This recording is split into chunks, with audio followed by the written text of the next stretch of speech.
I was looking for my shot glasses and couldn't find the shit that I was looking for. Well, I know I put it over here. What the? Oh, it's in between my legs.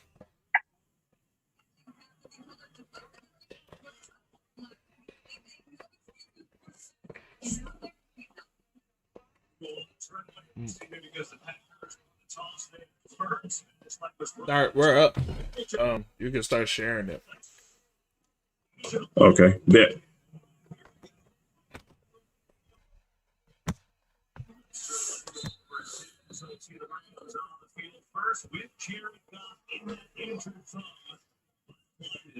He's won a lot of games in this league now. He's certainly won the playoffs before. He really is. And just look at the performance last week.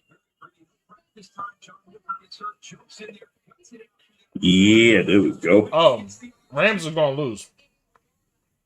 Oh, Rams gonna lose? Yeah. But okay, man, let's get these predictions out of the way, man. Yeah, man. 'Cause I said 27-17, if I'm not mistaken. Is that what I said? 27-17? Like it. But they don't got Cooper Kupp. Rams are gonna lose. Oh, they don't even got Cooper? Never mind. They can still score 17, but I don't even know how they. Never mind. Yeah, Green Bay's defense and all that. I still stick with my 27-17 prediction here. Josh Reynolds is good. It's just nah. There's a difference between Josh Reynolds and Cooper Kupp. Yeah. Like you could just go to Cooper Kupp whenever. It's a difference. Like I like Josh Reynolds, but nah, they ain't gonna be enough. Like I like. Yeah. How you doing? Whoever just joined the stream.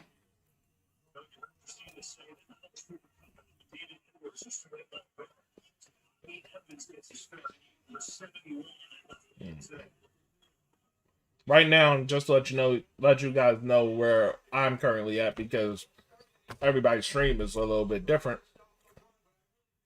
The Rams just ran their first play. Yeah, mine is setting up for the second play already. Actually, they're running. Yeah, they're setting up for the second, like it's 2nd and 9, and they're about to hike right now. Okay, yeah. So at least the. Oh, my bad. That wasn't even second. My bad. That was the third play already. It's already okay. Yeah, I'm a whole full play ahead of you then, like a play and a half ahead of you. You know, like last time. So.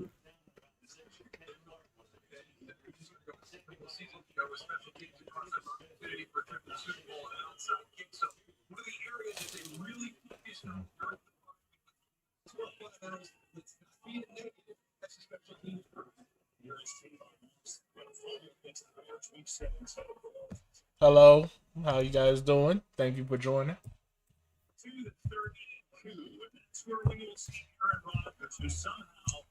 Trying to get this link up and out. Look at those numbers. That is absolutely incredible. The season that he has put together. In just the second year, he's been with this offense. That just shows you the chemistry and the respect that we've got this offense. I have 2 monitors up today, so. Oh, you got a separate monitor up for the chat? Yeah. So I can see. Nice.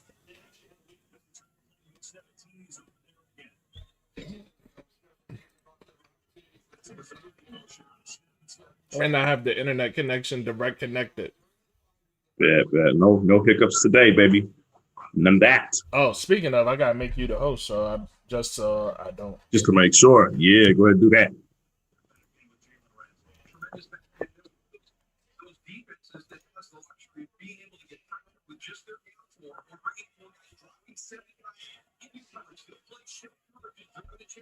Yes. All right.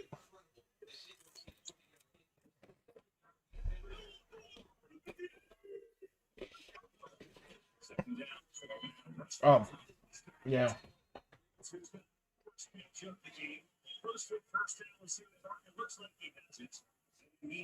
Did you share it yet? Typing the last little bit here. No. Make sure to tag me in it so I don't have to retype. Well, yeah, I can't tag you on the post, but I could tag you once I share it. So yeah.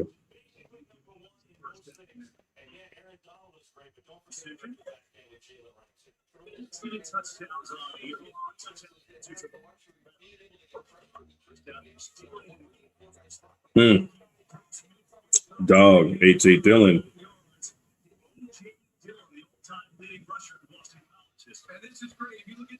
He out there looking like Corey Dillon. You get him into the second level one-on-one. That's what you're trying to do. There's Elton Jenkins working against Aaron Donald. This is a very good Green Bay offensive line. You mentioned the injury to David Bakhtiari. The way they've been able to adjust during the course of the season, there's so much versatility.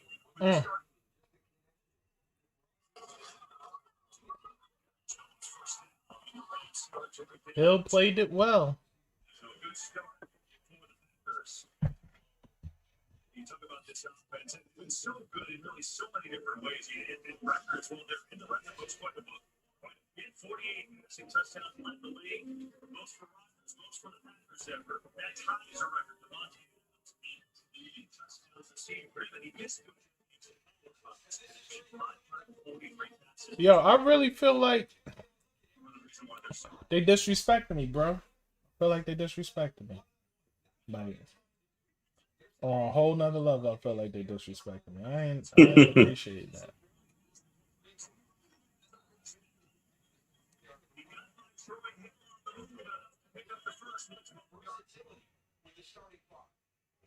And that's going to be something you're going to have something that's a big cushion out there. It's like a guy that can run by you, but look at here, just a little curl around, and then to the catch. Yep. Packers start off getting a couple first downs. Do you think they score in this first drive? Absolutely. I didn't think the Rams was going to be able to. So this is the thing, man. Aaron Donald's not at 100%. So you got Aaron Donald not at 100%. It's the Packers. Their offense has been really good all year. They're getting a little bit more on the ground than I expected them to get.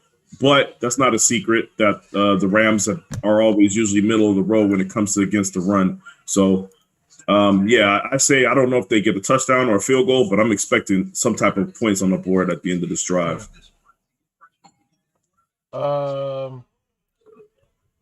So you expect at least a field goal? That's a cop out. I see you asked if they are going to score. I say yeah. What kind of well, you know, I meant a touchdown, dog. Yeah. Hold on, man. I gotta get my pizza.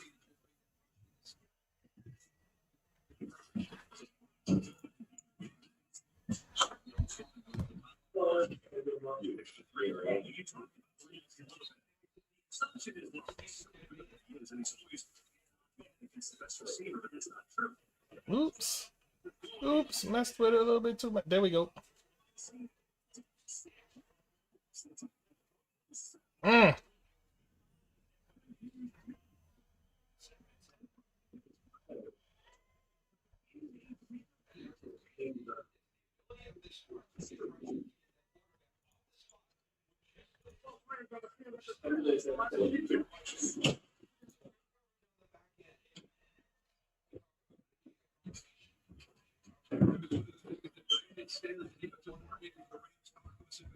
As talented as Aaron Rodgers is, playing the quarterback position. Yeah, man. You can't ask me if they're gonna score and then get mad when I say they go score and you're like, well, I meant touchdown. Well, I mean, come on, most people assume that I guess it is all good. We talk about assumptions, man. We talking about you ask me a direct question. Whatever.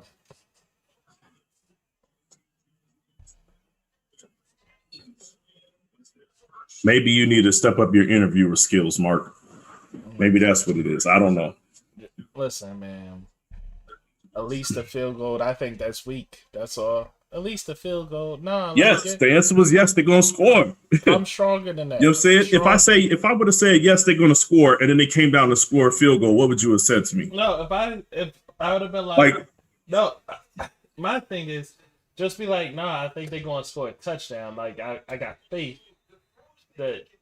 That's what it's talking about faith, dog. I'm just telling you what I think is gonna happen. I'm not a Packers fan. I'm not gonna sit here and be like, yes, they're gonna go down there and get a touchdown. Like, I'm not a Packers fan. I got no stake in this shit. Like, I meant everything I said. Either way, they're gonna. But I Who's guess the gonna way score? that you could. How about this? The way that you could take it is this: Yo, that they would who's get gonna close score? enough. They would get close enough to the Forget all end that. You zone ain't to got where a they lot can of time. get a Who's gonna field goal. score? Who's gonna be the person that scores? Person to score. If it ain't Devontae Adams, it's a kicker. It's just as simple as that. I'm gonna go with Okay, the so kicker. you got Devontae Adams or the field goal. Yeah, that's it. It's just Okay, I don't like. we'll see. Yeah, man. Like this is the Packers' offense is real simple. B. When you get to the red zone, I mean, there's only one person that's gonna take the touchdown away from Devontae Adams, and that's Robert Tonyan. Nobody else is getting that ball, dog. Like it is what it is. Like You know it'd you be made more intriguing if the Rams was on in the red zone. That's what I'll say. you made it to where it's not shareable. How so?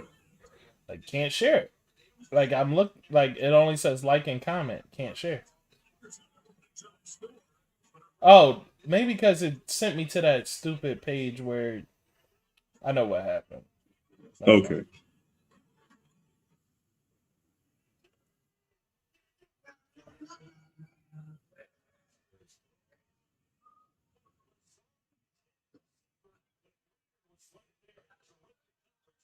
You about to share it to your page? Dang it! Like, stop doing. It's being difficult.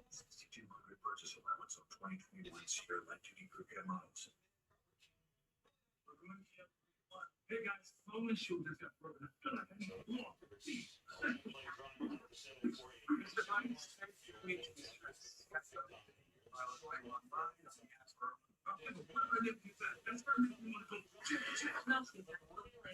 Is always there. That makes me want to celebrate.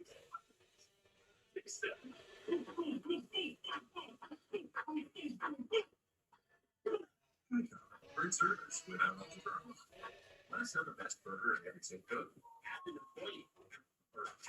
Then easily and automatically pay your team and file payroll taxes. That means we're done. No, which account is Ricky actually using right now? Why you say that? Why yes? Because of course I'm trying to tag people. And everybody got two accounts because Mark Zuckerberg be going crazy on everybody, throwing everybody in jail. You know what I'm saying? So I've never been thrown in jail. neither do I. I don't know what they're doing wrong, but I did get flagged once for calling somebody a hoe. That was the wildest flag I've ever like. You got to be kidding me, man. I've seen people say all kind of reckless stuff, and I'm getting warnings for saying hoe. Okay. Yeah, they definitely try to play me on that.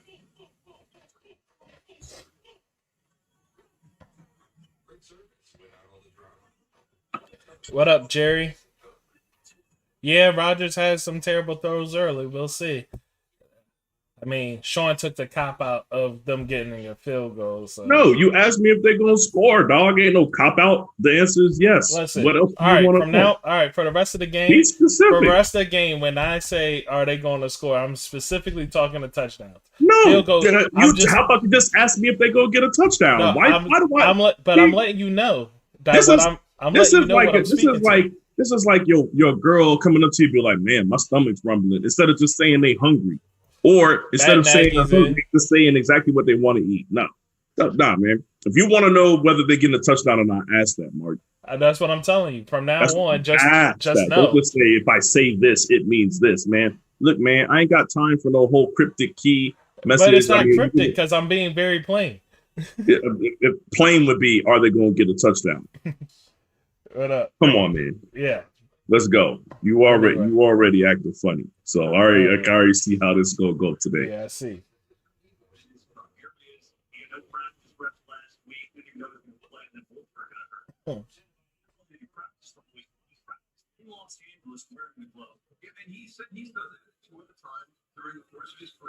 Okay.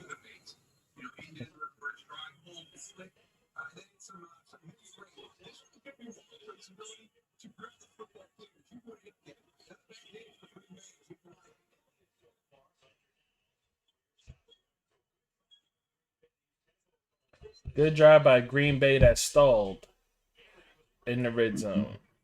And to Jerry's point, they stalled in the red zone because of bad passes by Aaron Rodgers. Like, you can't be falling on your kick return, Brody. Yeah, you definitely can't do that. Nah, man. Look, like you could have had a good 20 more yards. Like, yeah. Well, the boy Cam Akers is getting it done already.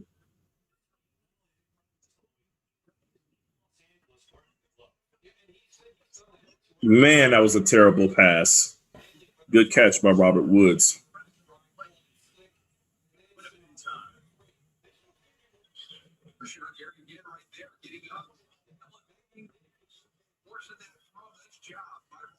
What up, Ralph Lauren?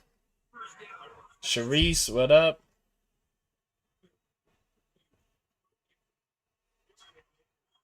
Sharice wants to join the Zoom. Man, I don't even. Oh, she wants to join the Zoom. Yeah, are you not reading the chat? No, I'm trying to make another post. Like, I can't have all that shit up at the same time. So nah. That's full of excuses. You know what I'm saying? You're full of excuses as to why you didn't ask specifically about touchdowns. So that's fine. Man, that was a week ago. Why are we still talking about that? That was 5 minutes ago. That's fine, though. Ooh, that boy Robert Woods is eating. They better put a body on that man. Yeah, Robert Woods is obviously going to do his thing. But yeah, for sure, for sure. All right, well, whenever your brother decides to... Yeah, you know, this technology is wonky. I didn't even get a notification saying that somebody's trying to get in. Well, she doesn't have a link. How's she going to get in without a link? Okay. Oh! Do you think the Rams will score a touchdown on this drive? No.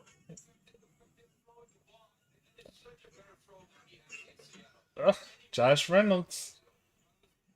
Early and often. He's getting active.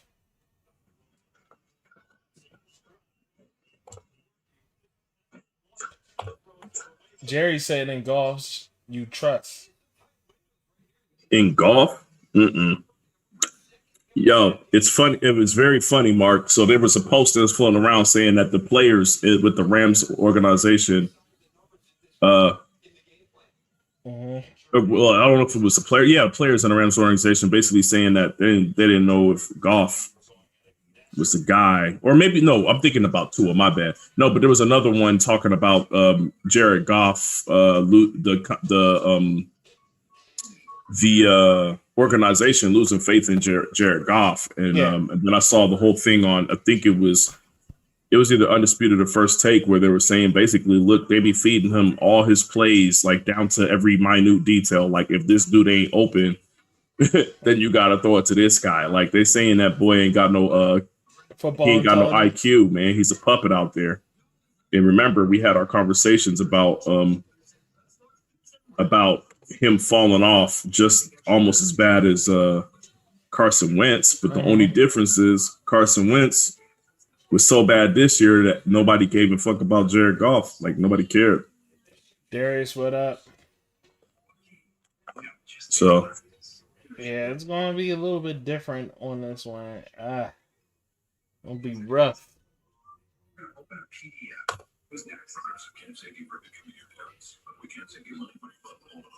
Okay. Doug, I don't know what's going on my computer.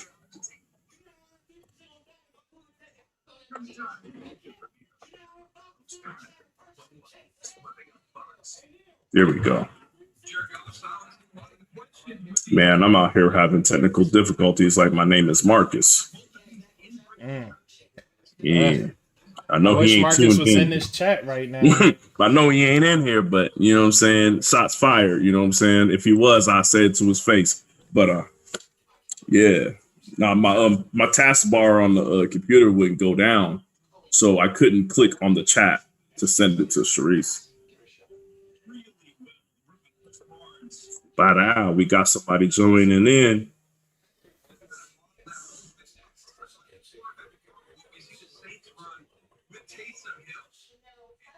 not executed real well, but I'm going to give a little bit of that to Green Bay. They did a great job. Just got spots that only they're lucky at.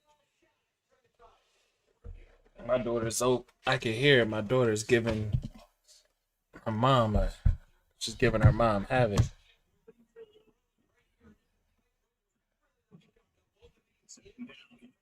Boy, Cam, I don't know, man. Cam got a lot of room to run right now. So he's diving in and out. He just going right between the tackles. He ain't even got to do nothing extra, but he's still able to get to the outside edges, which is what I expected. What's up? She said, check your messages. I don't know what that means. What? I accepted her already. As soon as I sent her the link, she got it. I accepted her. What's up? What's the word? What's happening? What's she saying now? Nah, Rob said direct stat. You're not fooling nobody. Oh, this is what happened. She said, send me the meeting ID instead. Okay.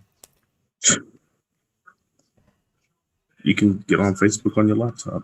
All right. All right.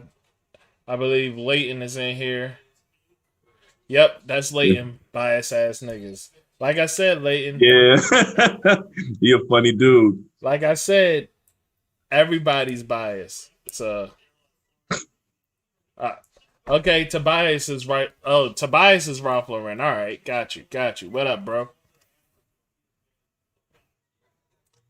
Yeah, I think he said that last time. Did he? Was he in here before? He was in here for like 5-10 minutes before. Like before the shit really got jumping. Like he came in here for a little bit and then bounced. Rooting for the Bills, huh? Well, that game isn't on right now. So all right. Mm-hmm.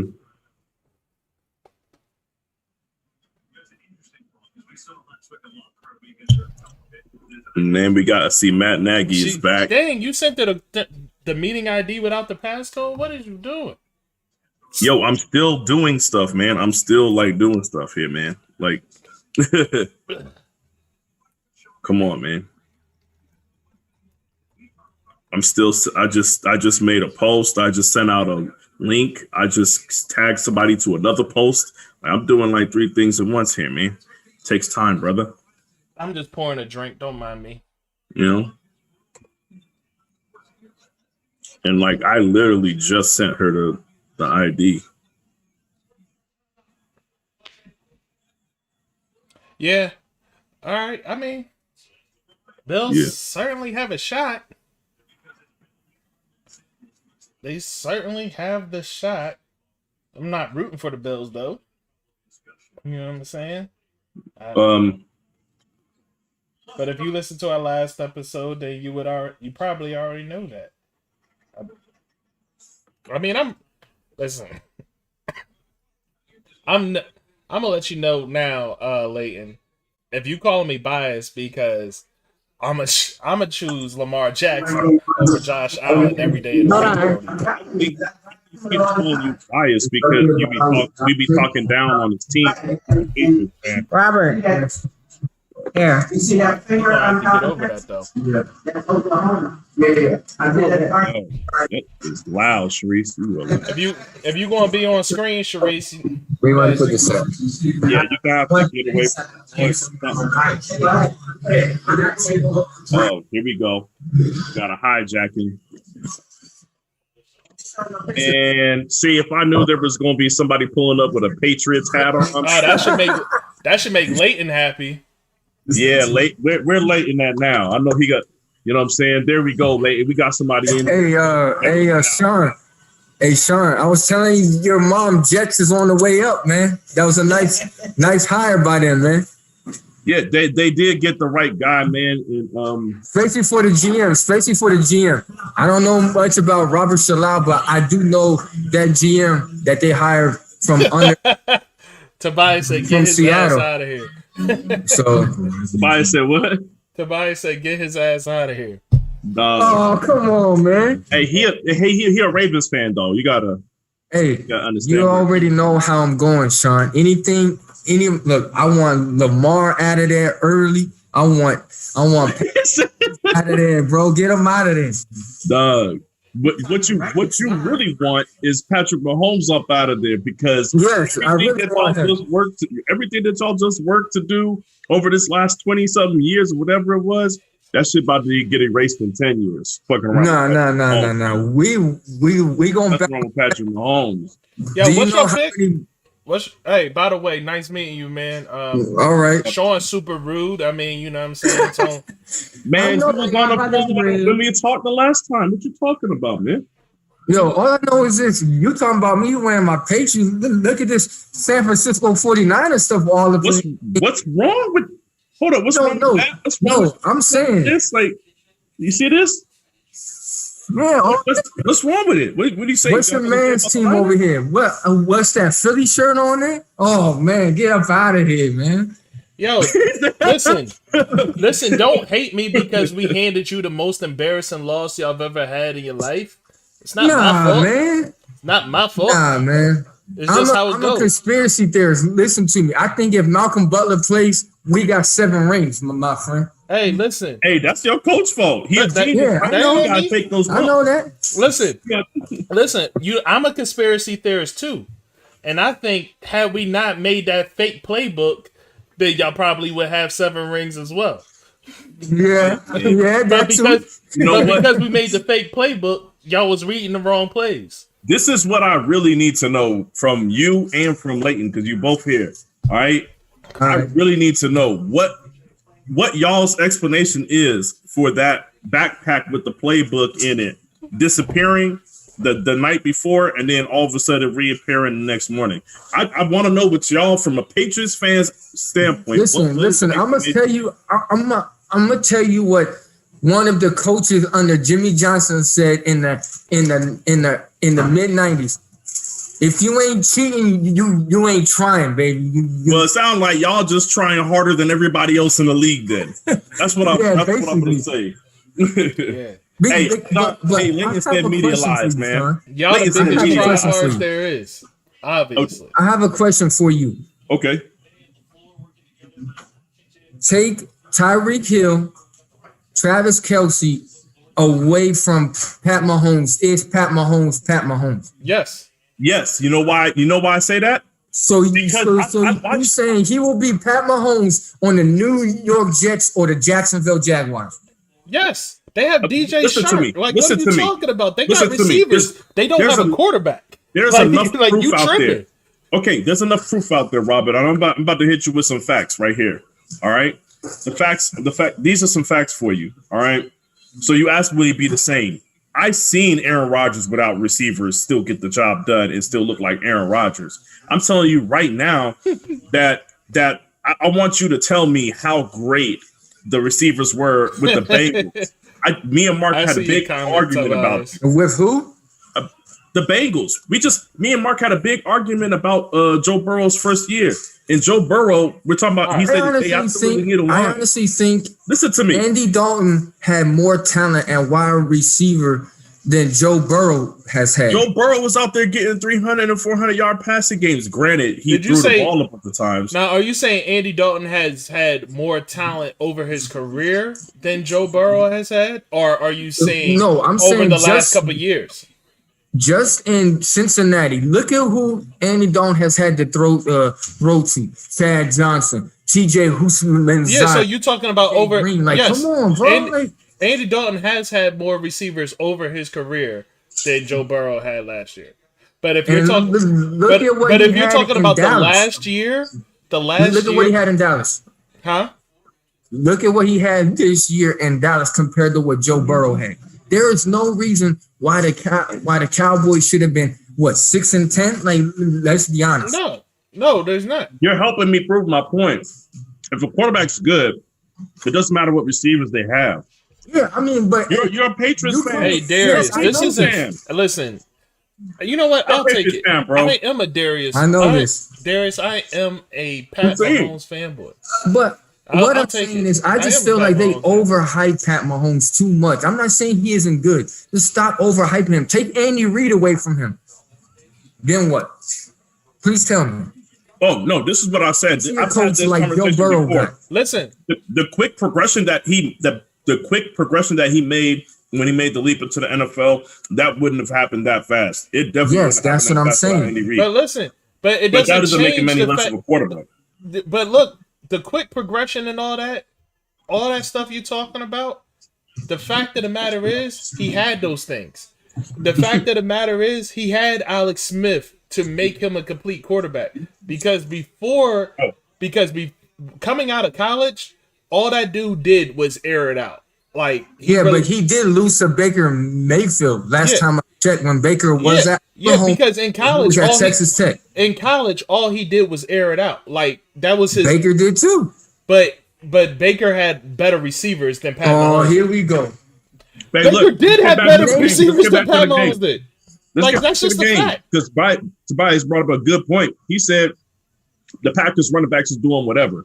Right. They started off the game with a 10-yard run. Look at this dude. Look at this. Oh my really gosh. Doing whatever they want to do here. Like I didn't foresee the Packers running game to be this good this early, but man, this kid Dillon reminds me of Corey Dillon. The way he moves, he reminds me of Corey Dillon. I don't know if he's some relation. No, that's what I said. I said in the beginning of that first drive, I said he's looking at Corey Dillon. But dude, all Aaron Rodgers, he don't really got to be Aaron Rodgers till the fourth quarter. Hey, why are you fat shaming, dog? Literally pound the rock. He said, "Why you?" And then really run down that Rams defense. And then I don't care how good your secondary is. If you're constantly getting the rock ran down you, they're going to start asking the secondary to come up in the box. And what I'm about to say is you're probably going to agree or not agree, but I think Aaron Rodgers is the best Hail Mary passer ever in the National. I'm not giving. Yes, it's valid, but at the same time, he throws more Hail Mary passes than anybody else. Why does he need to throw? Why does he need to throw Hail Mary passes twice a year against the Bears every time? Like, why is he not taking this game out of like Tobias, from what I can see so far, Ramsey's quiet because it seems like they're largely avoiding Ramsey. Like they're going to tongue in, they're sticking to their run game. They're trying to keep it away from Ramsey as much as possible. But they're having success doing it, so that's why they are. And then what I'm going to say is what's going to happen is they're going to run. Do you know what makes Adams the best wide receivers to me is when they run the 3-trip stack and then they put him as Y on the back of the 2. And then because the 2 in the front is just picking for him to go free and yeah, I mean, I know what you're talking about. Yeah. But okay, so here's a question. Tobias, I personally don't know how you rate Hail Mary passer. Yeah, that's why I'm just going to stay out of this one. Yeah, but my thing is, to be honest, you can't rate it. You know what I'm saying? Because there's so much. No matter what, you're just throwing it up, right? Yeah, I will say this: Aaron Rodgers is probably the best deep ball thrower in the NFL, and the main reason why I would say he's the best deep ball thrower is because of what he does pre-snap. Like a lot of his deep balls has to do with what he does pre-snap, with his timing of the hikes and the huddle and all that shit. Like he throws you off. I mean, I barely see him call audibles. Do you know who is the master of pre-snap? It's Peyton Manning. Well, no. See, those two. I'm not talking about Aaron Rodgers. He's so arrogant and cocky that I'm not talking about audibles. Calls a play. He's going to run that exact play and make you look stupid with it. But I'm not talking about audibles. I'm talking about hut. Like, you know what I mean? He's playing games with you at the line, and then he always gets you to jump. And that's when he's going to throw it deep. Like as soon as you jump, he throws it deep and he gets it. No, Mark is saying basically a lot of times he takes his shots. He makes sure that it's an offsides penalty. Oh yeah, because then it's a free play for the offense. I mean, it's smart. I mean, he's the best at making people jump, and he's the best at taking advantage of. Exactly, that's what I'm saying. But But I will say Like his this. shots is always free. His shots is mostly all free shots. Yeah, Darius. I know you know, man. I'm sorry, brother. Hey, man, Darius, how many Hail Mary passes have happened against your Chicago Bears, dog? But and then don't forget, it's been two against the Seattle Seahawks too. Yeah, no, yeah, one crazy one on Monday night. This is what I'll say. This is what I'll say about Hail Mary passes.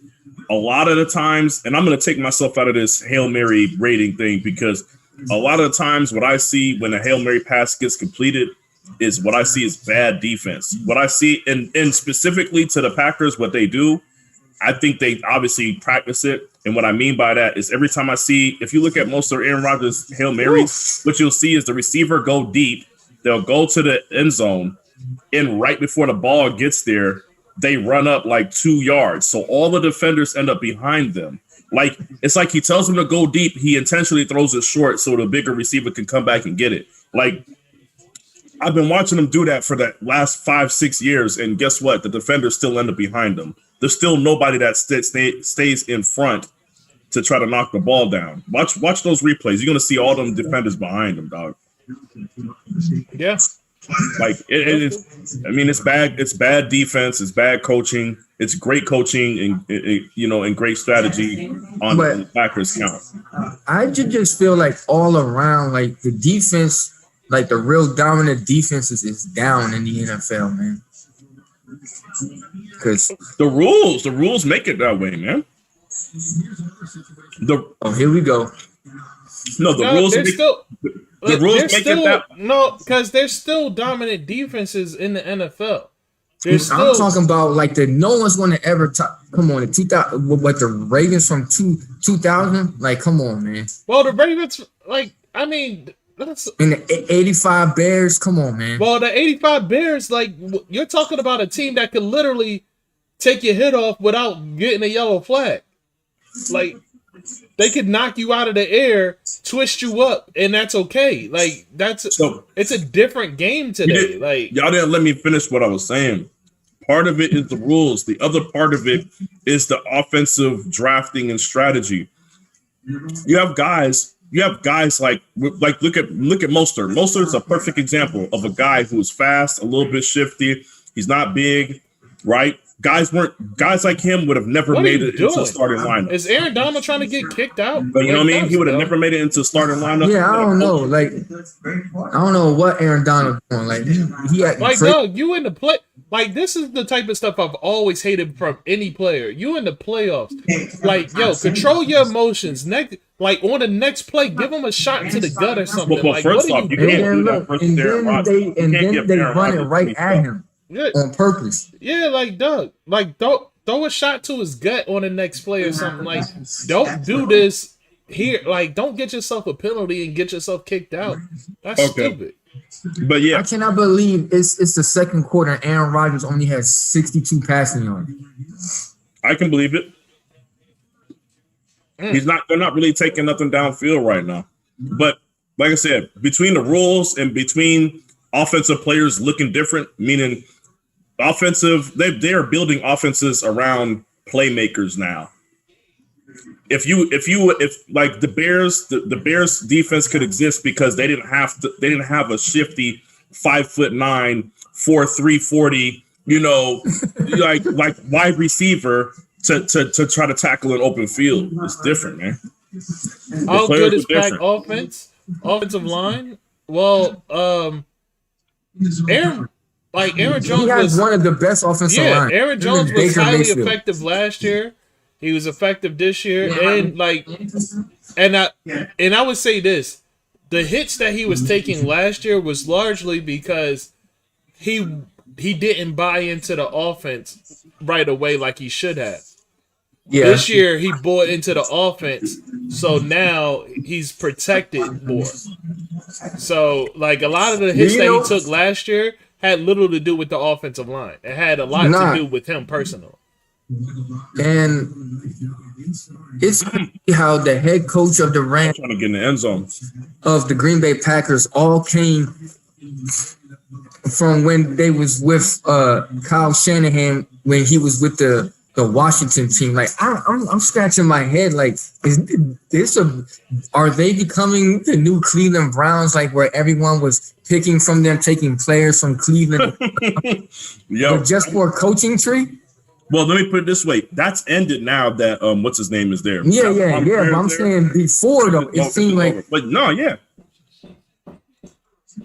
Well, it's like what up, Marcus? Picking from hey, by the way, Marcus, he said Shawn had a dig at you earlier. He said he was having technical difficulties, like as if he was you. He's saying you don't know how to use technology. That's the one with the technical. That's what I'm saying. Yeah. Well, the Packers got in the They're end. about to go right at Aaron Donald again. See, here's the problem. I got a question for you, Mark. Who do you think scored that touchdown? Who do I think scored that touchdown? Well, Jamal Williams was on the Devontae. It's a touchdown. Looks like I told you there's nobody's taking those touchdowns away from Devontae Adams. Don't count now. Listen, I don't have faith in Jared Goff. Like, if it's Jared Goff is just choke artist, man. Like, no, Jared Goff is trash. It like to be called a choke artist, you would have to be good and then play bad. Like, nah. That's facts. No, like yeah. Duncan is playing great for 3.5 quarters and then playing horrible for fourth. He's playing bad. Did you not see the Super Bowl against us? We made him look like as if he didn't even belong there. Because he didn't belong there. Do you know I didn't watch that Super Bowl? I did not watch that Super Bowl. I literally went out and went and had fun and did some random ass shit. Like I refused to watch that shit. I was like, this is going to be horrible. And when you said like they weren't supposed to be there, it was the worst Super Bowl ever to be shown on TV. It wasn't supposed to be there. To be honest, figuratively or literally, because it was literally they was not supposed to be there. I know, but what I'm saying is everybody wanted to see Drew Brees, Brady in the Super Bowl. Now we're going to get it. Listen to me. Same conference. Jared Goff has not looked the same since Todd Gurley hasn't looked the same. Hey, Tobias, you since said then, Goff he is hasn't a white looked like privilege he doesn't look like QB? anything. Like right now, everybody's talking about how great Tannehill looks. I want you to take Derrick Henry away from Tannehill, and then I want you to tell me how great. Look at what he did in Miami. What did he do in Miami? I thought he was good in Miami. I didn't think he didn't play to this level in Miami. What I'm saying is he would revert closer. He would be closer back to what he was in Miami. I think he's still better now than he was then. But the numbers the things that he's doing now and the numbers he's put up now is because of Derrick Henry. But I honestly think lose. That's right. That's what he'd do. He would lose. Hey, listen. Thank you. Tobias, what you was saying about Goff being a white privilege QB, like that goes for just about every terrible QB out there. Like they all get extra shots that they should that they don't deserve, mostly because of their race. Like, and then I honestly believe Dak Prescott is getting lowballed before the injury because I honestly think that he's better than Carson Wentz and Jared Goff both. Yeah. Oh, he's easily better than both. But listen, here's the thing though. Like people won't believe me, but Shawn knows. I went into that draft wanting the Eagles to do exactly what the Cowboys did. I wanted Zeke. And then I was like, well, then get Dak. And if Dak don't work out, you can get Deshaun Watson or Patrick Mahomes next year. I literally went into that thought process. So how do you feel about Jalen Hurts going forward? How you feel about Jalen Hurts going forward? I like Jalen Hurts going forward. I think Jalen Hurts going forward is a great cute. He's a good option. I don't know what he's going to be in the NFL, but I can tell you there's more tape on him being a good quarterback than there was on Carson Wentz being a good quarterback. And Carson Wentz somehow went number 2. But Jalen Hurts. That he played in the what is it, the Division 1A school? Like They talking about the guy that plays at the same school that Carson Wentz went to, talking about that he could be going to the Patriots. I'm not a firm believer. If I look at the talent that you played against in college, exactly. you know, I'm not drafting what's his anybody name, in the Lance? first round that went to 1A. I think the quarterback name is Lance or something. I don't really know him because I don't follow South Dakota State or whatever college it is. Tobias, unfortunately, you're probably right. Hold up, real quick, Darius. What do you mean? Why they got to show Rodgers cooking y'all in the highlights? Where do you think he do most of his cooking at? In the kitchen, bitch. In Chicago. where's the cooking happen, dog? Like y'all the kitchen in the NFC North, man. That's what I'm gonna say. That's what I'm gonna call it. All I know is they need a quarterback, man, and Nick Foles and Trubisky's not the answer for them. They should have thought of that before they moved up to draft Trubisky. There's hella quarterbacks in that draft. I don't know what they was doing. Darius said, "Watch your mouth." Hey, I've got quarterback problems too. Hey, Darius, Cam is the answer. Call that shit the Green Bay kitchen, bro. That's what they call Chicago, man. That's what I heard. Look at this. Come on, man. Look I at heard this. Green Bay cats talking like, yeah, we going to the Green Bay. So what you saying? Bay kitchen. You saying Aaron Rodgers is Guy Fieri out there? Yeah, he at least Gordon Ramsay. I'm saying though. Hey, Darius. The little Smith brothers is cooking right now in over there, man. Golf looking like a deer in headlights out there. Jesus. Yeah, I mean, what can he do? What can he do, man? Yo, man, come on, bro. You're not gonna do to wipe me down, dog. Nobody's gonna wipe you down because you sacked me, bro. I'm not allowing that.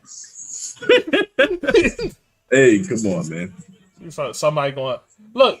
They walking like Egyptians and shit. Like they bringing back shit from the 80s. Like what's happening, bro? Look, what I'll tell you, Mark, is the Rams offense is making the Green Bay defense look good.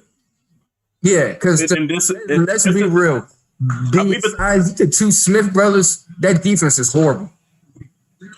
That's what I'm saying, though. Like, why are they looking like this? Like, look, man, the Rams offense all year have been making everybody's defenses look good, man. Like, I don't understand why people think the Rams have this potent offense when they really don't. Well, people think that because the Rams should have a potent offense. But you look at it on paper, they have Robert Woods, Cooper Kupp, and Josh Reynolds. And they have a good tight end in Higbee, yeah. So, but the young, and they got they got 3 running backs. But Cam Akers is the main running back. He's been unfortunately hurt all year. Like here's the problem with most teams. Most of the teams in the NFL could be good, except for the quarterback position where they invested everything into is trash, and because they invested so much into these trash first round picks that they don't move away from them when they should. I mean, he is a good cornerback, Darius. That's it. That's all they got. There's no reason why they should be out here stopping. But my thing is, don't get me wrong. Aaron Donald is a great defensive player, but my thing is, if you notice in the past, sometimes in these big games, he's nowhere to be found. Where is he at? Well, here's the dominating. He should be dominating this Green Bay. I don't care if you double, triple team. Do you know the best? Like when J.J. Watt was in his prime, you could double and triple team him. He was still getting to the quarterback regardless. Like it doesn't matter how many people you put on him, he's getting to the quarterback. He is being disruptive. Like all the great ones went through it. Bruce Smith, Reggie White, like all of them. Everybody that you named didn't play DT. They wasn't in the middle. It's harder to get to the quarterback from the middle. And really quickly, just so you understand, like his role in that defense isn't to be the primary person getting to the quarterback. His role is to be a disruptor in the middle to free up the other guys to get one-on-ones on the outside. I get it, but JJ Watt played in the middle. Guys on the outside ain't doing their job. If he's still commanding double and triple teams, then what the fuck are they doing on the outside? Like, look. Like here's a perfect example. Fletcher Cox. Cox he does what he's supposed to do. He draws the double team, and Brandon Graham gets off. Brandon Graham, he goes off. It gets the sacks and all that shit. Everybody else eats because Fletcher Cox does his job. Now, at the end of the day, should so much of your money be going to somebody that is not the playmaker, and he is no, it shouldn't. The position itself, the money is out of whack. Yeah. And Tobias is saying, he said, I was speaking facts. He said, DT is there to eat up space for the most part. See, and that's the thing. Aaron Donald does more disruption at DT than any other DT that I've ever seen. Because because he gets his sacks. Not only is he clogging the middle, JJ Watt moves in and out. Although he still clogs the middle, he's pretty good against the run game for a guy that's undersized. He's more of a disruptor in the pass game than I've ever seen any DT. So you think that he's better than Sue? Fuck Sue. Fuck him. Fuck him. Dog, we doing this? We doing this? I hate Ndamukong Suh. We doing this? Fuck out of here. Fuck him. Because Robert, I got a question for you, man. I'm sorry for cussing so much, y'all, but I really do hate Ndamukong Suh. Don't be falling for these cats in their contract years and leading up to their contract. These dudes be hungry on these rookie contracts, tearing shit up. As soon as they get their bread, they out. That's it. They done. You know what I'm saying? Sue is pretty good. Marcus, you still in here with us, bro? He's a pretty good DT. He's in the upper echelon of DT. Okay. See, but look, he is not hold up. Y'all see this replay that they're double teaming, that the Packers are double teaming single receivers? You mean the Rams? That's wild. Look at all this space right here. What is going on? The Rams defense. Come on, man. What is going on? All I'm saying is, I get the money that you're giving Jalen Ramsey. You have to have somebody on the back end that can take away half the field. I'm a firm believer. There's 3 positions on the defense you got to pay money for. Yeah, Tobias, that's what I was saying. JJ Watt plays defensive end at times. He switches in and out. Yeah. He's not, but they moved JJ Watt. JJ Watt is one of the few people that you will see get moved around on the defensive line. Why are they trying to arm tackle him? Dog, about. I'm gonna tell you this right now. I was talking to Shawn, and I was saying, look, Chase Young is next man up. Period. Absolutely next man up, man. Dude, I'm telling you, Chase Young. I see him doing what, rest in peace, Sean Taylor did for that franchise, man. You're talking about just being Jerry, if you in here still, see, Jerry, if you in here still, man. Chase Young Sean Taylor's is like Gage Jesus Bird in Washington, in my eyes. But you can't say that. I can see him becoming that though.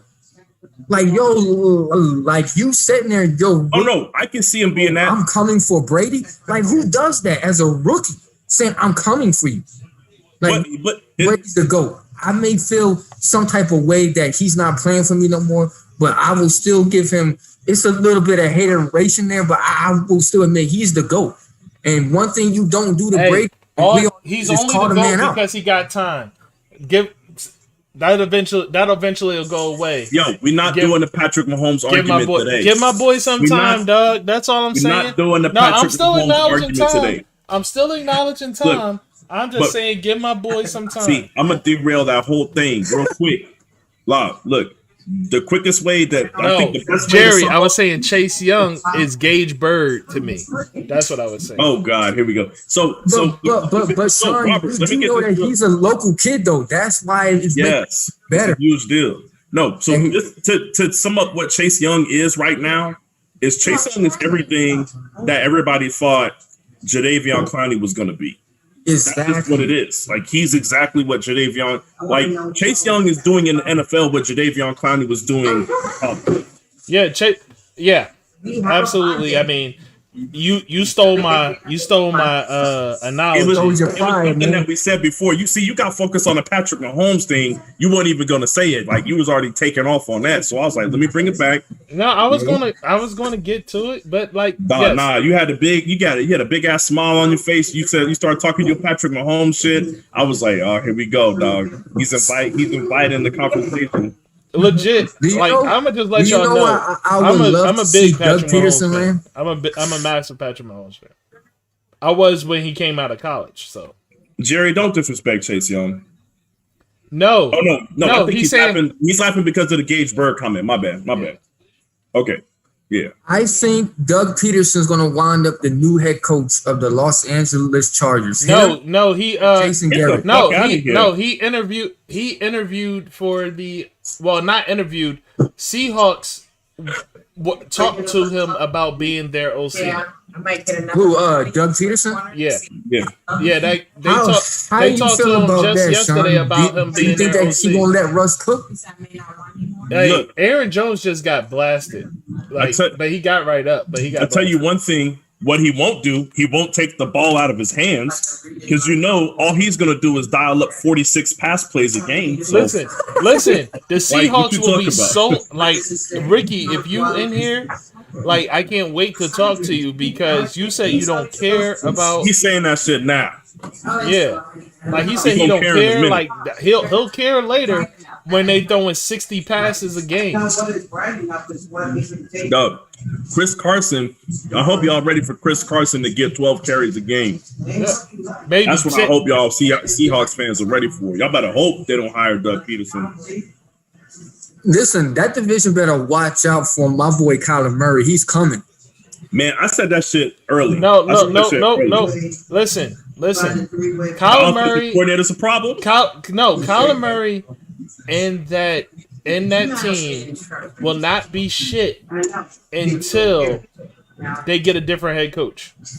Whoa. I think what made Kyler Murray who he is right now is because of Cliff Kingsbury. No. Oh, so that's fantastic. You're an excellent QB coach. Congratulations. Dog. The only thing that Cliff has done is basically he did something that a lot of head coaches won't do with a rookie QB. He started off the season he started off his career with no leash. Right. Yeah, that's what I'm saying. Let him we're gonna let you do whatever you want to do. We're gonna have full control of the audible. You can take off whenever you want to. That is going to that type of quarterback. But listen, it doesn't change the plan, fact that it does not change the fact that the Cardinals' offense, their offensive play calling, their offense, their defense in general, they stunk. They were living off of Kyler Murray and DeAndre Hopkins making plays. Yo, Tobias, without them, they were trash. Out there calling their girl and ordering pizza. Come on, that shit crazy. Cliff Kingsbury is trash. Well, Robert, let me put this. There's no reason why you should miss the playoffs with Kyler Murray and DeAndre Hopkins and Larry Fitzgerald. When Josh McDaniels left and said he was quote unquote going to take the head coaching job of the coach, and then he backed out of it. Before he backed out, Bill Belichick had interviewed Cliff Kingsbury to be the offensive coordinator of the New England Patriots. Look. So it doesn't change. I don't care if Bill Belichick wanted to make a bad decision. It doesn't change the fact that Cliff Kingsbury is trash. That's the GOAT coach you talk. Hey, that's the GOAT cheater that I'm talking about. I don't don't ever refer to Bill Belichick as a GOAT fucking coach in a day in your life. Whoa. Dog, because anybody that's a cheater on a scale that he has cheated, yes, you can have all the rings in the world you want. If I had videotape on every fucking team, I bet you I have all the rings too. Come on, I'm done with that shit. That's the one thing I will not tolerate from any fucking Patriots fan. You never gonna say to me that Bill Belichick is a GOAT fucking coach. Suck my dick. Get out my face with that shit. Let me ask you. When was the last time? Who was the head coach of the Cleveland Browns the last time they won a playoff game? Mind you, Bill Belichick. And who got fired by the Cleveland Browns? Who got fired by the Cleveland Browns? You're right. Hey, look, his overall record there was not good. For drafting Ray Lewis for the then Cleveland Browns, then Baltimore Ravens, was Bill Belichick. What are you talking about? I'm just saying, man. Are you telling me that's the one draft pick that he's ever hit on in the first 3 rounds? No, that's That's what I'm trying to figure out because no. you know Ray Lewis. Are you sure it was him? Wilford wasn't a hit. Vince Wilford wasn't a hit. And defensive Tobias. tackle. Come on, bro. No, Tobias. Yo, I really like. I hate that nigga, dog. Like, fuck that. I hate him. Like, I hate. Okay, real quick, just to answer your question, Rob. I mean, Mark. I know you got into your bag. I'm gonna answer him directly. You said he tried to hire. He was looking at hiring Cliff Kingsbury for the OC position. Let me explain to you something. That might have been then, but now after what he's shown now, do you think Bill is calling him up? No. Like, yes, his resume and everything that he did in college looked good enough for him to get all the calls. What I'm saying is now that he's shown himself of who he is in the NFL, that I bet you the feelings have changed, man. And to answer your question about why is he bad? What is he doing bad? Number one, he's relying too heavily on Kyler Murray, and he's allowing Kyler Murray to control the offense a little too much. When there's periods of time where I watch a game and DeAndre Hopkins doesn't get a catch or a target for 2 whole quarters straight, that's a problem. That is an OC problem. But real quick, number 2, their players are not good enough for them to just say we ride in Kyler Murray. There's a reason why they're not in the playoffs. Their defense isn't good enough for them to just ride Kyler Murray. So guess what? Oh, look at this guy, Aaron Rodgers, looking like he's Steve Young out there, man. Come on, man. This man get out of here, yo. Horrible out here, man. But either way, the point is, if they had the requisite players, yes. If you have the requisite receivers, do whatever you want. Christian Kirk still hasn't proven shit to me yet. So you got DeAndre Hopkins and a bunch of role players. You know what I'm saying? You got Kenyon Drake, and then you got a bunch of role players. You absolutely better be dialing up your best plays as an OC if that's your roster and that's your defense. He didn't do that well enough, and that's why they're not in the playoffs. What in the heck was going on there on that extra point? But Shawn, I'm saying it was a bad snap on the extra point. If they get another wide receiver to go opposite of DeAndre Hopkins, it could really be problems. Hold on. No. All right, that wasn't the case this year. What did he do this year? No. Listen. Stop. He needs an opposite receiver. Is that a real statement? But all I'm saying, I'm really asking. Is that a real statement? He needs an opposite receiver. To me. So Larry Fitzgerald, DeAndre Hopkins is the best wide receiver in the National Football League, hands down. So what does he need? And so the only problem I have with Kyler Murray is his interceptions got to come down. That's part of them letting him do whatever the F he wants. That's part of them not reining him in. That's part of them not drawing up the plays to get the ball to the playmakers and let them make the plays themselves and ease him into that role to where he can just start slinging and figuring things out. They're literally just saying, go out there and play and figure that shit out as you go. Like, if you ask me, it's a lot of lack of coaching going on at the QB position. Exactly. They're letting him do whatever the hell he wants.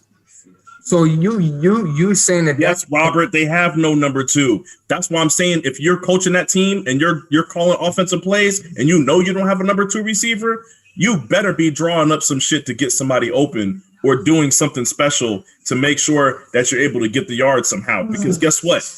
Trying to throw to DeAndre Hopkins every single down is not going to work. It didn't work this year. Well, it worked in Houston for Deshaun Watson, and look at them now. That's all I'm saying. Look at Houston now. Let me ask you, what do you consider a number 2 receiver? This is a real question because well, I'm gonna keep out of this argument for now. Like, to me, okay, let's go to Tampa for instance. I'm not really to me, they need to be playing Antonio Brown on the outside. To me, he's the legit number 1 there. I don't care what people say about Mike Evans and Chris Godwin. Godwin to me is a number 2. Evans has to be able to me run every route in the route tree to be a number 1. That's not true because Randy Moss didn't run every route in the fucking route tree. But come on, man. So what are you talking about? That's not true. To- So we're done with that. So we're done with that statement. Move on. He said, "What's Oh up my, with but that listen thing?" to me, Randy Yeah. Moss is. But so you trying to tell me Mike Evans is on Randy Moss level? Please. I didn't say that. I'm just pointing out the fact that But you he's do not saying- need he's a number trying to one say that receiver Randy to Moss run is an every route in outlier. a route tree. He just Randy needs Moss to is an run the outlier. one route Yeah, really I get fucking it. Like great. he's the you can Nate- get Nate- away with not running every route tree when you got stuff like Randy Moss, man. Like who in the National Football League right now is on Randy Moss level? Please let me know. No, Nobody. Like, come on. Hey, hold on. Hold So on. how can you- You're talking hold on. about So how legends can of the you bring game. him into Like, this I'm not going to say discussion? who in the league right now is on Okay. Jerry Rice's level. Like, Wait, why am I hold even on. bringing him up? Mark, hold on. Let me help moderate this situation. So here's a better question: Who in the league right now, Mark, or over the last 10 to 15 years, outside of Randy Moss, do you think was a real number one receiver that did not require to have all the routes in the route tree? Over the that didn't. I'm giving you require- 10 years worth. 10 years worth. Who? I can only name one person. Because I'm going to assume, Mark, that Mike Evans is on your list. Yes, Mike So Evans. who else is my on list. that list? That didn't require every. I would legitimately. Listen. I'm gonna say this. I understand the fact that he did have every route in his route tree, but for him specifically, it didn't require him to, and that's Calvin Johnson. It did like That's who? Now, I want you to keep going, Mark, because you're naming Trying to get this stuff last week. all-time greats, and then you're mentioning Mike Evans' name in this group. No, but see, this is what I'm saying. At the end of the day, the fact of the matter is that if Mike Evans stays on a trajectory that he's currently on, he's going to be an all-time great. It's just whether or not he stays on a trajectory. But the trajectory that he's on currently is pointing that direction. That's undeniable. Like, that's undeniable. You see his end of the year stats every single year. Like, it's going to point that way.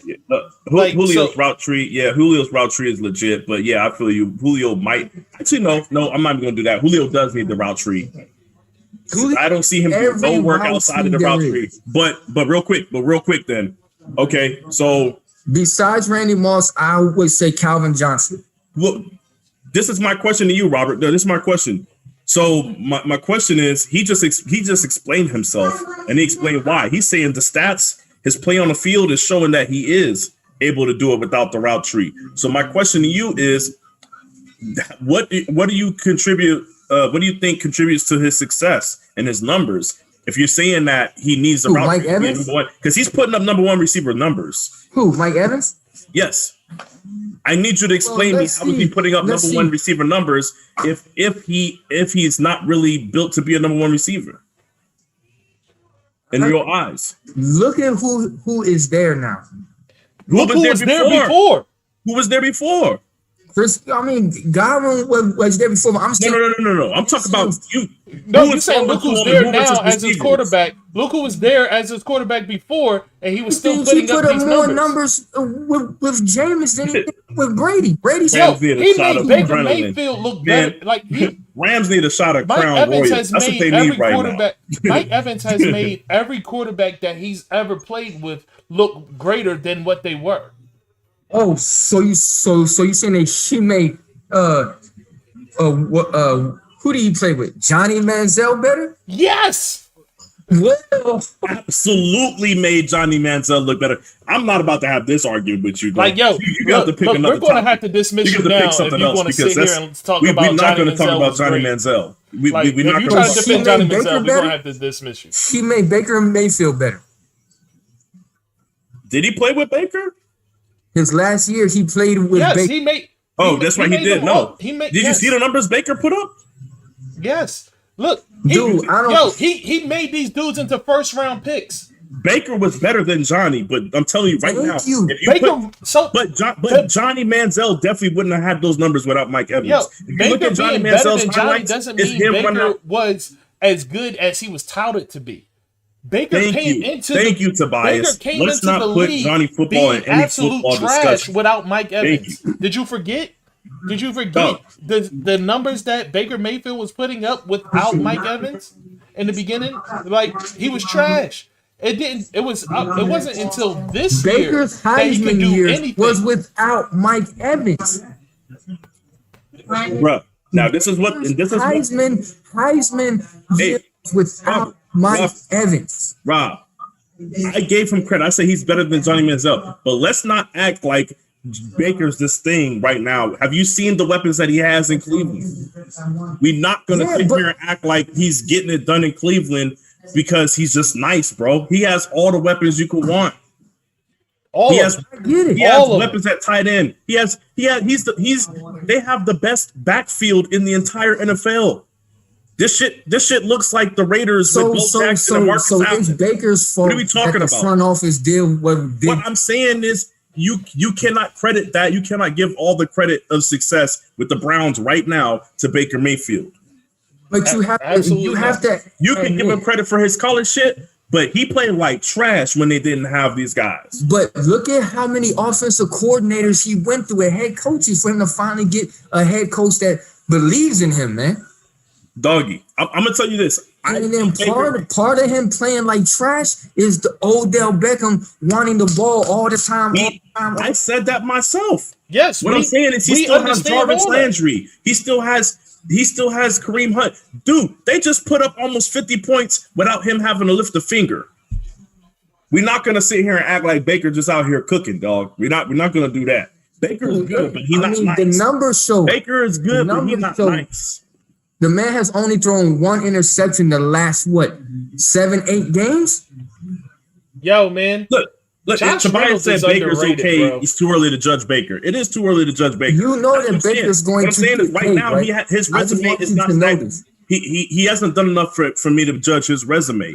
That's what I'm saying. Like they could go 11. They could go 11-5. They could pay close to Pat Mahomes' money.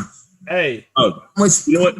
Hey, I'm gonna call timeout on that. Rams is driving. If Cleveland beats Kansas City tomorrow, go to the AFC title game. Like, Baker is getting close to $38-40 million a year. Yo, let me put it this way. That don't mean shit to me because guess what? The Rams won a Super Bowl with Joe Flacco and they paid him a bunch of money. Just because somebody can ask for some money because of the success of the team does not mean that dude's nice. So that's what I'll say. I guarantee you, if the Browns are able to beat the Chiefs, it's not because of Baker Mayfield. If the most that Baker Mayfield might have to do it is 50%, it's going to be because Kareem Hunt. Hey, Tobias, are you saying it's capped that the Rams are driving, or are you saying it's capped at what they're talking about? Bam, touchdown. Rams got a touchdown. There we go. First and goal. We making it a game now. There you go. My 27-17 prediction is looking good right now. Look at this. All day, man. Listen. He should have been doing this earlier in the game. Shit as I talk about, it was your defense, Tobias. That's my point. As much shit as I talk about Goff, this was an excellent drive by Goff. Legitimately, like he was dying them on this drive. No, this is a good drive. Y'all was slandering him. Y'all was out here slandering him. Streets, nah. If you're gonna talk, get on the camera. Nah. Don't try to add the little 2 cents in the background. So what's up now? She said, you're saying, Baker is not a $40 million guy. I'm still slandering him. I don't know who said that, but that is super cap. You are absolutely right. He's right. going to get it, though. He's going to get it. So what? Hey, guess what? He's going to get $40 million. Hey, Rob, listen. I don't care how much he's going to get. Rob, guess what? Carson Wentz got paid, and so did Goff, and they're both trash. They're both trash. He's going to get $40 million. Robert, I'm about to shut your whole shit down right now. You know why? Because I watched Brock Osweiler get paid $80 million. Okay, I don't care how much money these dudes get. He didn't say he deserved it. He said he was. No, he's arguing saying but that's a different argument. That's a different argument. I don't care how much because money quarterbacks get overpaid for the most part, unless you're black anyway. Yeah, I can agree with that. I mean, hey. Well, maybe if you're half black, you can pull it off. Nope, because Dak didn't get paid. Mahomes, half white. Mahomes and Russell Wilson. That's what I'm saying. Half black. Maybe Dak is a little too. Maybe he's like 3/4 black. I don't know what it is. Maybe his percentages is off. I don't know. Jerry Jones. No, for Jerry. Hold up. Did you see what Patrick Mahomes got to be a little bit lighter for him to pay? Though? I think. Like, did you see honest. what Patrick Mahomes had to do to get that? Patrick Mahomes only had to come back from a deficit of 10 or more in every game in the playoffs to be able to get that But money. if you He's that done dude, something you that don't no need to other come quarterback back has from ever behind. done. That's all But I'm saying. If you that do how you say this, rumor has it that a bunch of Chiefs players said they have been bored this whole season. Really? yeah, they're bored because winning is too easy. You get bored. I've never seen the 20-year reign that the Patriots had. You never heard any player say, "Oh, it's boring." That we are. Because guess what? You had no star players, so everybody was just happy to be there. Happy to be Bro, here, coach. Thank you. So the Hall of Famer Ty Law wasn't a star player. Willie McGinnis wasn't a star player. Come on, bro. Whoa. No. When There's you a had difference Willie between- McGinnis, he wasn't a star player. Let me put it this way. There's a difference between being a Pro Bowler, an All-Pro, and being a star, Hall of baby. Famer. There was no stars on that damn team. Wasn't nobody checking to see what Ty Law was saying in the fucking interview or nothing like that. Right. Nobody cared about anybody on that Patriots team. Y'all only have one star. Y'all had like a star and a half, because I'll give Curtis Martin some credit. But Drew Bledsoe was the only star that y'all had on that team, bro. So you saying Ben Coates wasn't no star? You said who? Ben Coates? Ben Coates was not a star. We're not doing this. We're not doing it. He was a really good player, and maybe if he played for a different team, he would be a star. But nobody gave a fuck about Ben Coates. Nobody knew who he was till y'all won a Super Bowl. Come on, man. We're not doing this. You're just not going to come in here calling everybody a star. You're not calling everybody a star. Nah, man. So Tom Brady wasn't a star. Gronkowski wasn't a star. Eventually, but not in the beginning. We're not going to sit here. We've been doing this for 20 years. Randy Moss wasn't a star when he played for us. Y'all picked him up. Y'all picked up a star on the side of the road. What are we doing here? That's all I'm saying. Thank you, Ben Coates. Thank you, Tobias. Enough already. Enough. This is why I didn't want to have no Patriots fans up here, man. Because I knew it was going to be some BS, dude. I knew. You just couldn't keep your fanhood out of it. You talking about Ben Coates being a star. We're not doing that. So you saying that, so that means that John Taylor wasn't a star for your Listen to me. If a casual don't know who they are, they're not a star. Sharice, have you ever heard of Ben Coates? Have I heard of who? Oh, Ben Coates. this man. Wait, what? Ben Coates. Who's Ben Coates? No. Have you heard of Drew Brees? Yes. Have you heard of Gronkowski? Yes. Have you heard of Odell see Beckham? what I'm doing here? Tracy's heard of Ben. Get out of here. Tracy's heard of Ben Coates. See what I'm saying? She lied. She just heard you say it 2 minutes ago. Have you heard of Ben Jarvis? Have you heard of Ben Jarvis Green Ellis? Yeah. What's that? Hey, go ahead, man. Have you heard of the law firm? No, why are they leaving this man wide open? Why isn't Ramsey on Adams? Why is this idiot Williams on Adams? Yes, Shannon was a star when he was on the Ravens. You know. Yeah. People know people know what it is, man. Shannon got his rocks off in Denver. He was a star because of what he's already done, not necessarily because what he was doing there. No, this is crazy, bro. You tried to dismiss me. Don't be. And they're letting this boy. They left too much time on the clock for Aaron Rodgers. Cool for Aaron Rodgers, yeah, and don't too much time on the clock. Wait a timeout. Terrible. Watch this. Terrible. Look at the time, dog. This is now Ramsey. Y'all be wondering how Rodgers be getting these plays off because they get scared. They play a prevent defense and they send a 3-man rush. What are they doing, dog? Sending a three-man rush. They ain't learned shit from watching the Chicago game. Yo, Darius, I don't know why he keep disrespecting you like this and bringing up Chicago. I really don't know why he keep doing this to you, dog. I'm just saying, man. I don't know what. There we go. Oh, for real? You didn't catch that? Oh my God! Wait till y'all see this shit, man. They bugging. They're about to get points because of that. Oh yeah. Watch them get points because of that. He can see everything early. Hey yo, watch them get points because of that drop. You got to catch that, baby. Oh, so someone could have had a pick. Yeah, Sean. Could have. That shit was in his hands, like clean. He gets to see the plays before us. Yeah, I'm ahead of everybody. Come on. You know what I'm saying? It's right to the man. I have an antenna, and I'm like 10 miles away from the TV tower, so I can get everything straight. Like, Yeah, that's what I said. He gets access. He sees the plays early. you know, go cheap. Get you a $20 antenna like me. Huh? Get yourself a $20 HD antenna like me, and you'll get the same feed. You'll get it real quick. I don't know because over here I can't even get Fios here. Yeah, there's no way. So much. Huh? Yo, he looked like a goofball. That's why he dropped it. That's 2 drops. No, they just dropped another pick. Boy, they asking to lose this game. They're gonna come back after halftime. Oh my goodness, again. That's what I said, bro. They done, bro. Dude. Points on the board. This is what I be telling people about why sometimes I think Aaron Rodgers is a little too cocky because he feels like he can put it in any window. Yo, clearly he can because it's not going to get picked off. Yeah, what do you mean? clearly. He thinks he can. He just did. I think if he throws that a little bit more over the wire, over there, that's a touchdown. come on, that's too. Hey Darius, you said you got the same $20 antenna. I'm trying to hit these guys. Is man. he ahead Hold to up. Yeah, I see what y'all saying, but Darius. it Yeah, looks like the cornerback. early too? Yeah. It looked like the cornerback arm was pulled down.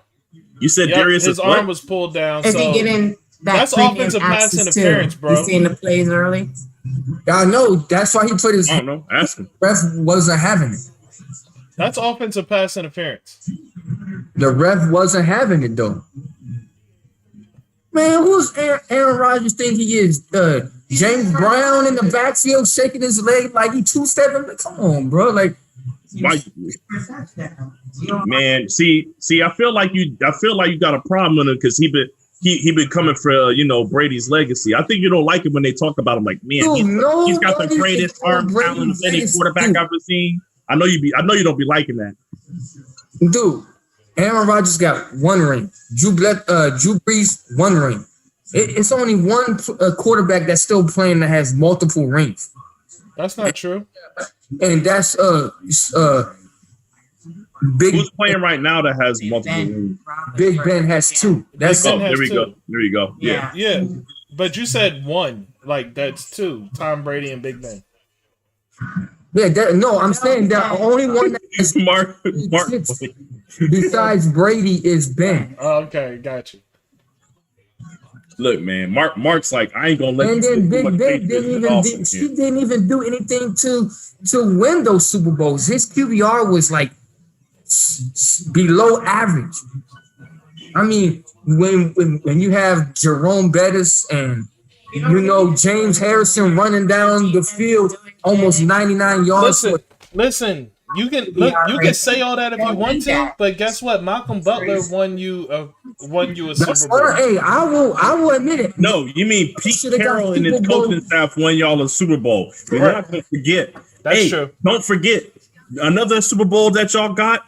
Y'all had Donovan McNabb paid off for whatever y'all did to him. Had him rolled up on the sideline, dog. Y'all had Donovan McNabb help, dog. Y'all help yourself to the Rams practice. I mean, y'all had a lot of help. Y'all had a lot of help. Ben did win the second. I just didn't feel like interrupting him off that point. But Ben did win the second one. Come on, man. So it's not our fault that the current San Francisco 49ers head coach wanted to pass the ball when he was the offensive coordinator for the Falcons instead of running the ball and taking time off the clock. But that's not our fault. Yeah. All I'm saying is there's certain people that went out there, got the Super Bowl, and took it. And then there's sometimes you got a team that goes out there and the other team gives you the Super Bowl. All I'm saying is out of all y'all Super Bowls y'all got a lot of people giving them up to you. Because guess what? That's not our fault, though. It's not your fault. They still count. I'm just letting you know how you got it. I'm just letting you know how you got them. That's all. I ate all that I was gonna ever eat. He said McNabb played high and drunk. You see what I'm talking about? Like, Oh my God. hey, I will say this. But I ain't I gonna know lie. my mom's a If the big Donovan Eagles McNabb fan, so we can't talk too if much the about Eagles Donovan. would have won that Super Bowl, they would have had to give the Super Bowl MVP to T.O. That man played on what, a torn ACL or sprained ACL? Like, No, he had a broken leg and ankle. His leg was Like, broken. he had a broken leg and ankle, bro. Like, this shit was broke. yeah, but I'm saying like he had gutted it out, man, and he was doing some damage too. Yeah, like T.O. was already my favorite receiver. Like once T.O.? that happened, he became my favorite player of all time. It just is what it is. Like So you didn't like T.O. crybaby T.O. for the 49ers? oh no, I still love T.O. I still no. That's I said he was already my favorite player. Even when he was with the Niners. Do you know why I call him crybaby T.O.? Is because in that playoff game when he caught it at the end, he's like, what? Hey, that man had a rough year with drop balls, and then he caught that, got smacked by two dudes. You know what I'm saying? You know what I'm saying? Like that shit won them the game. The Packers kept beating us in the playoffs, and that was the time we beat them. Come on, that shit was big. That was big stuff, man. That was big stuff. Jerry, nobody's bringing the Cowboys into this conversation. I'm gonna need you to just stop.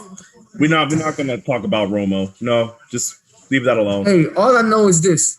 You ain't got to worry about Dak Prescott putting on the Cowboy jersey ever again, because I honestly think Jerry Jones is moving forward with Andy Dalton as their starting team. Dog, that would be a mistake. I'm just letting you know. Do you honestly think Jerry Jones now has the upper hand because Dak got hurt? Exactly why I think he does sign them, because he's going to be able to sign them for a little bit less. That's why I think Dak is going absolutely nowhere. Yeah, I would love him in New England. I would love him or Deshaun Watson there. But let me tell you this. The one thing that Jerry Jones is going to have to give up on is signing Dak to a long-term contract. Now, that I believe 4-year deal, maybe 3 or 4-year deal. He can offer him less money, but he has to shorten the contract. If he don't shorten the contract, then Dak's walking. I think it's less about the money, man. Oh yeah, because don't he got like a $50 million a year in endorsement with some company? Hold on, Jerry. Dak has the upper hand in a way of, yes, the team played horrible without him, but he does not have as much of an upper hand as you think. The reason why I say Jerry still has the upper hand is because that boy is coming off of an injury. Yeah, we're not gonna act like he's not coming off of the injury he's coming off of, Jerry. Like he would have the upper hand if he wasn't out because of the type of injury that he has. Like it was like he would still have the ACL tour. I still say Dak had the upper hand. No, listen, to Jerry's point, he has the upper hand because that offense looks nothing like it looked like with him. Yeah. At the helm. It looks nothing like he looks like. Like he broke his bone. It's not like he tore a muscle. He broke a bone. Bones usually heal stronger than they were beforehand if it's a clean break. So he actually probably does still have the leverage in the situation, because that offense didn't look nothing like it did with Dak Prescott. But part of the reason why is because I honestly think the reason why Dak got hurt is because, I hate to say this because I'm a huge Zeke fan. Zeke has not been the same. They need Zeke to give back to his first 3 years in the league for Zeke led the league offense to really take over the league. Zeke led the league in fumbles. Huh? I said Zeke led the league in fumbles this year. Yes, that's what I'm saying. But okay, real quick. I'm gonna address what Tobias said. He said people sleeping on the Pats. Half the team opted out, and I don't believe in the AFC. Oh my God, dude! The season is over with. We already know that it is what it is. No. What he's saying is people are this sleeping. Season had humbled Bill Belichick, because I'm not gonna lie, he's very arrogant. So I hope this season has humbled him, knowing that you just can't plug in anybody and make it work. But see, what y'all fail to realize is I think this was his plan the whole time.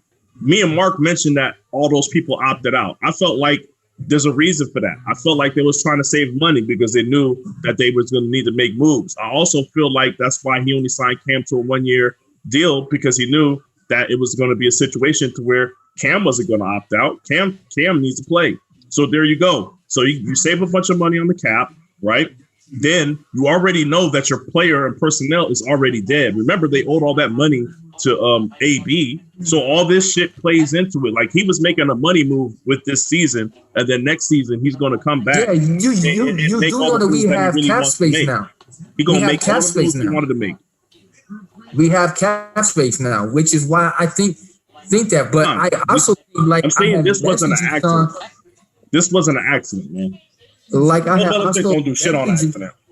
Stephon Gilmore put his house up for sale. I honestly think that they are going to trade him and get more draft capital and make more cap space, because he's like one of the highest paid players on that team, or one of the highest paid corners in the league. Well, this is the two things that Bill Belichick realized over the last 2 seasons is, one, you need players on offense. Yes. Number 2, you need athleticism and speed on defense, which y'all have a great defense, but y'all have no speed and athleticism. And that's the reason why, if somebody has a shifty running back that can get to the outside, they can beat you. You guys don't do good against running quarterbacks. It's like a bunch of shit. Like, the way the league is going now, you absolutely can't have a linebacker that's running a 4.9 40. You can't. So therefore, he's trying to restructure the team. Like, this was like a rebuilding year for him, and that's why, like, I honestly think that Hightower and Gilmore are going to be on the market for us to trade them away. That's our 2 highest paid players on defense. Because to me, I don't think that we need Gilmore no more, because of the young kid J.C. Jackson was second into league to what's his name, Xavier Howard down in Miami in turnovers. Yeah, and he's getting paid under $100 million. He's getting paid like $800,000. And this, when I say y'all need to get more athletic and speed, linebacker, y'all linebackers. Y'all are going to revamp the linebacking core, which y'all already drafted Winovich from Michigan, and his buddy from what's his name, Josh Urich too. He's been getting a lot of playing. Yeah, so like, you guys are already working on that. Y'all just, and the reason why y'all miss Hightower so bad, because he was the most athletic linebacker that y'all had in y'all linebacking core. And then he played the center. He was exactly. So I think Hightower sticks around for a little bit longer, but y'all gonna move on from him too, because it's just what Bill Belichick does. So, but I think his draft strategy is gonna change. So I think they have us taking the number 1 tight end in all of college football, Kyle Pitts from Florida, with the number 15 pick. A lot of people have that, or the wide receiver from Alabama, not Smith, the other one, Waddle. Whittle. Yeah, Weddle. Yeah. They said one of those 2 would be perfect. Yeah. Well, a couple mock drafts have us Justin Fields dropping all the way down to 15. Just because the Jets, supposedly, from what I've been hearing, is they're going to try to stick with Sam Darnold and build around him. Yeah. Well, I mean, I like what I see from Sam Darnold, but I also don't like what I've seen. But then I can't tell, because the offensive line ain't shit, and he keeps getting hurt. He hasn't played a full season, so I can't tell you. Because he has no offensive line. I mean, I said that. Yeah, getting hurt if you don't have no offensive line.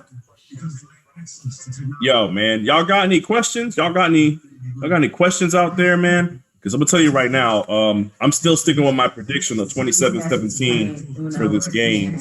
I don't foresee the Rams making a comeback, because they're gonna need to get something going through the air. They did on this drive, but this is what Jared Goff does. He'll do this shit for this drive, and then he'll go another 2 drives and be inefficient. But part of that is Sean McVay too. Like, he be trying to get too crazy with the calling, bro. Well, this is what I'll say, man. Like, this is what I've said earlier in this year. Sean McVay, I don't like his play calling, and then also, I don't know who their defensive coordinator is by name, but he's trash. Okay, He's trash. There's no reason why, with all the players that they have on defense, that they should be this fucking bad. He's trash. Every time you look at it, it's like I'm watching the film. I'm watching it. Ramsey is locking down his guy. Aaron Donald is wreaking havoc. The defensive it's often. I have yet to see Aaron Rodgers throw to Jalen Ramsey's side at all. Every time that he's That's what I'm saying. The individual players are doing their job, but the collective is not. And that's the defensive coordinator's problem, man. He been real trash this year. Real trash. I know they're saying they're the number one defense and all this other stuff. scoring defense. Scoring. Thank you. Like,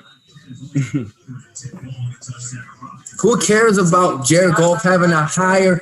Who cares about him having a higher QB rating? No one goes off of QB rating. Comes with the upset. He only threw the ball 10 times, and like, come on, cut it out, man.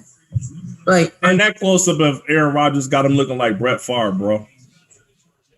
Oh, that's a punter. My bad. I'm like, yo, why he look like Brett Favre? who is getting the ball? Green Bay? Yeah. Watch this. Hey, Aaron Rodgers about to shut it up right here. If they go down here and score, the Rams are they're gonna have to abandon the run game and start running. Abandon the running game. Yeah, and start passing. But again, like Shawn been saying, he's not sold on Jared. Like Jared Goff will have a couple good drives and then. Hey, Darius, you say that's what matters? Is it mattering right now? But he's not as shitty. Because it don't look like it's mattering right now. He's not. Because guess what? Takeaways matter more than points given up. Possessions for your offense matter. If I get 5 more possessions than you, that matters more than the total number of points given up. I don't see the Rams getting any turnovers. They're not causing any turnovers. It's like last year when the Titans beat the Ravens. Lamar by himself had over 500 yards total offense, but Yes, Cammy. they didn't have the points to win. So it doesn't matter how many individual yards you put in. You can have over 300 yards passing, 200 yards running. But I'm not talking about right now. You said it's Aaron Rodgers. I'm talking about the whole season.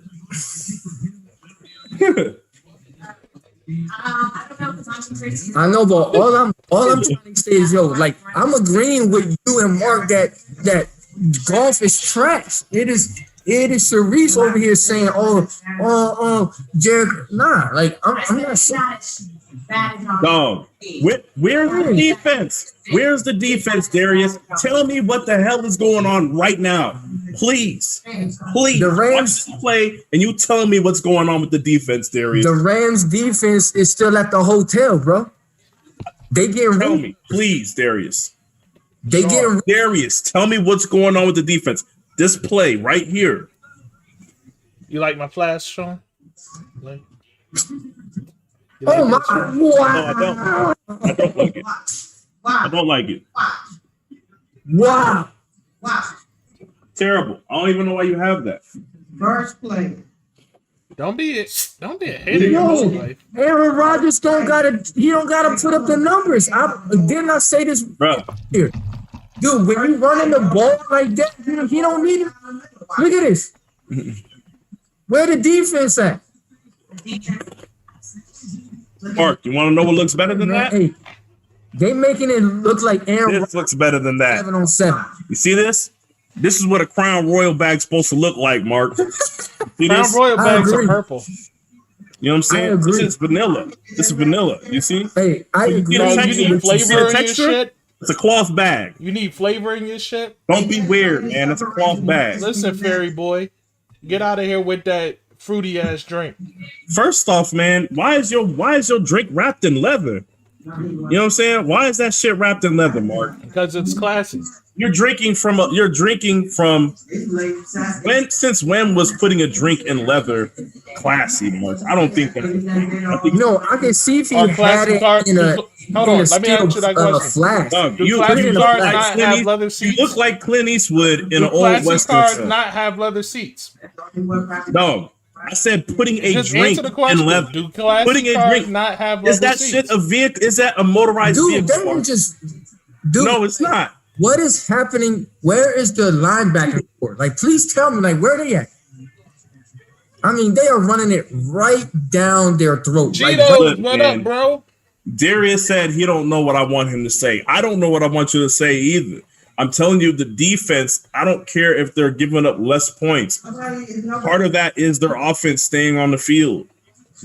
Yeah, but the point of it is, yes, their defense is good. Their defense is great. I don't think they're the best defense in the league. I don't care if they're the number one. Please tell me that Fuller that I just saw is not the old cornerback that played for the Bears. Please tell me. If for where? What are you talking about? On the Rams, there was a defensive back wearing number 32. His name is Fuller. Please tell me that is not the Fuller from that played for Virginia Tech and played for the Bears. Now, why Aaron Rodgers is cooking so much now. Hey, I'll let Darius answer that question. I'll let Darius answer that one. He's the Chicago Bear fan. And I want to be clear that you're 32. Saying that, and it's not me. I don't want to come off as being any more disrespectful to the Bears than I already have in this broadcast. You know, look at this, man. This is ridiculous. Like they're just running it down their throat. Look at it. Stop saying that. That's okay. Isn't that number 32? What's his last name? Fuller, right? Matter of fact, hey, I'm about to look it up right now to make sure that. No, he said Fuller is still with the Bears. He said Fuller is still with the Bears. Say no, huh? And then they'd say something like run into and not say anything. Really? Man, I ain't got time for this shit, man. Hey, man, Rams got to do something. This shit is just getting weird and disrespectful. Hello. PD celebrations getting weird, man. Come on. Oh, look. Hey, look. Show the bag. Show the bag. Hey, Sean. We're twins. This is what I'm drinking tonight. Oh, what up, Tracy? How you doing? What's that, Crown Apple? Yeah, yes. I got vanilla. Oh, so the fruitiness is a Williams family tradition. First off, when was vanilla ever a fruit? I'm trying to figure this out, Mark. I don't know what you're talking about. No, I don't know. No, see, listen. I'm saying fruitiness. I didn't say nothing about vanilla being a fruit. I'm saying you a fruit. And you wild, dogs. You wild with that one. Oh, dog. I'm not sorry. I'm mistaking the guy. Listen, we drink things straight around here, bro. You're dressing things in leather. You know what I'm saying? That's what you're doing. Look. In leather. You know what I'm saying? Do you like the feel of leather? He has his palm oil in leather. That is the fanciest thing I've ever seen. Hey, thank you. Oh my God! Do not. Dogs, that's some shit. Well, y'all don't think that's dope, Tracy? The only thing that's missing, the only thing that's missing is a sombrero. That's dope. No, because they have the earrings on it, so it's not. They're hating. And a bad Clint Eastwood one-liner. That's the only thing that's missing from this ensemble. That is a dope ass bag. Thank you. I'm gonna need Tracy to go somewhere. Clearly, I'm gonna need to go. You know what? Get up out of this broadcast. Don't worry. But hey, Sean, by the way, I'll have my own live stream to come here in Cape, so don't you worry about me. I'll be back. Yeah, I'll make sure you don't make it into the Zoom. Hey, let Darius know that's my bad. Cheetos, once Aaron finds his rhythm, it's all over right, Tracy, for the Rams. no, you know what? I'm going to go ahead and say it's over for the Rams already, rhythm or no rhythm, that's bro. Low. I definitely could not want to Sean, let Darius know that my bad. That Fuller for the Rams is a rookie. My bad. No disrespect to the Bears. My bad. I'm sorry. I'm just saying, man. It's looking ridiculous out there, man.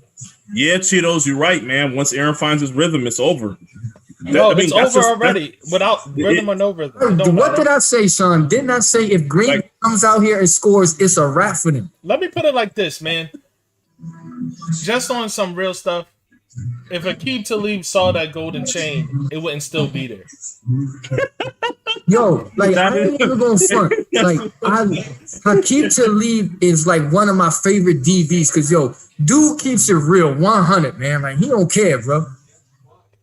Like he be wilding. Yeah, like Aqib be doing too much. Co-sign that shit. Aqib be doing wilding, man. Yeah, but you gotta admit the man is a physical corner. Like he not afraid of nobody, man. Well, he was. Yeah, was. Yeah, like he wasn't afraid of nobody, man. I mean, man. He played in Tampa Bay. He was like legit, man. And of course, he played for New England. You know, we just couldn't win one with him, and then he goes to Denver and starts winning stuff, man. You know. Then now that was a defense. Peyton Manning got lucky that he did a defense that had Von Miller, Ware, Malik Jackson in the middle. You got Hakeem Talib on one end. What's the safety? What's his name? Harris. Like, come on, bro. Like, no, that defense was stacked. And speaking of some of the better defenses in recent memory, that's the best defense that I've seen since the Legion of Boom. Right there, that Denver defense. Yeah, that was some tough, yo. Or was it Denver defense before? No, was it before or after the Legion of Boom? I don't even remember. But Denver has always had defense, but not like that year when they had that, man. Just ask Cam Newton.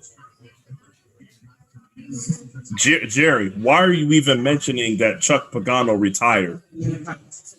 But no, Pagano didn't retire. He was just like, "Oh, y'all sticking with Nagy? I'm out of here." He wasn't like, come on, don't do that, Mark. Don't do that. Nah. Come on, bro. We know that's what it was. Like, let's not play games. Look, you know what I'm saying? Do you want Matt Nagy to show back up to the chat? Do you want Darius to start talking? The moment he found out that they were sticking with Nagy, he's like, I'm retiring. I'm done. I don't want nothing. I don't want no parts. I don't even think there's games on. Look, man, I don't know. What I do know is the Packers are trying to run this shit up. Hey, Jerry, the Niners don't need a QB because they're going to trade us George Kittle, and we're going to give them Wentz. No, well, relax. We need a QB. Jerry, yes, they do. Dude, let's be honest.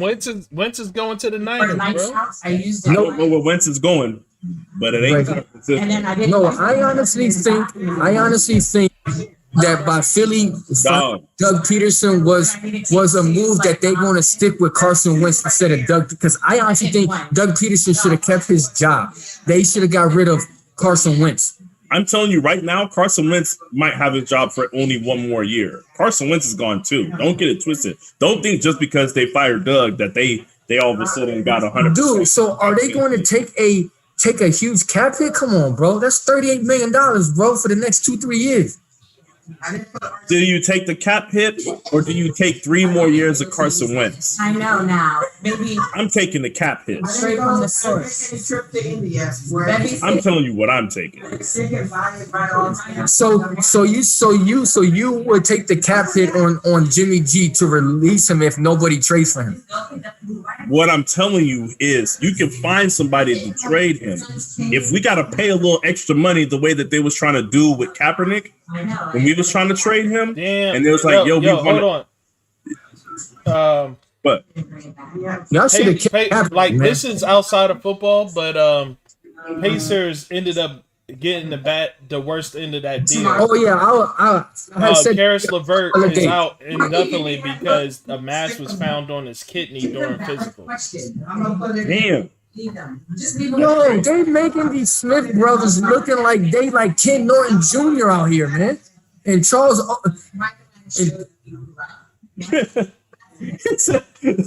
What do you want? They nice. But I thought these Rams supposed to have 2 All-Pro on the offensive line. What's going on here? And that was off of what's his name? Winehorse's side. That's the All-Pro. Like, what's going on here? Want to know a secret? You want to know a secret? Them Smith brothers actually weren't this good in the pass rush game in the beginning of the season. That was actually the biggest weakness that people was complaining about. Look at this man, yo. Yo, they got him out here going, look, old school stuff. Really? Come on, bro. Like, I hate to say this, man, but it's... And Mark, what Jerry's saying is, like, he said, don't you have to pass the physical before the trade is legit? No, they said trade is still complete. Oh, yeah, because everyone has to pass their physicals first. No, it said the trade is complete. That's the thing. Like they can write it in there if they want to. But you do know that I don't know if y'all heard that Victor Oladipo says that he wants out of Houston and he has yet to play a game for Houston. Well, yeah, because like they still like he has yet to play a game yet, but that has less to do with the fact that he wants out than anything. Like it just like he's going to play whether he wants out or not.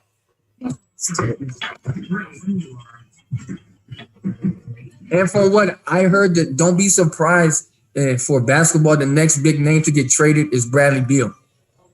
Oh, I wouldn't be surprised. Man, they've been talking about a Bradley Beal trade for the past 2 or 3 years, man. Yeah. I guess it'll eventually He's happen. not going anywhere.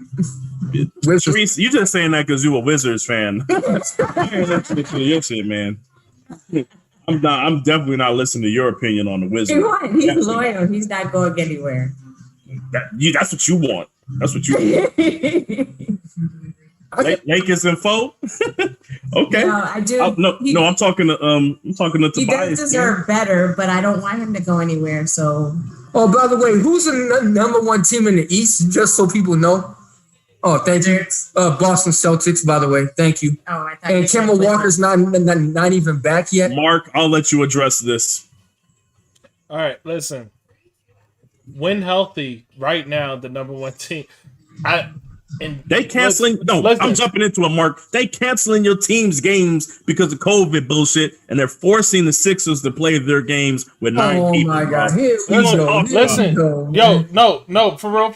Listen, anybody in this chat that know me or sees me on Facebook, they know I don't like the Sixers. So what I'm about to say is bunch of pro Sixer talk that should be taken into consideration because I don't like them niggas.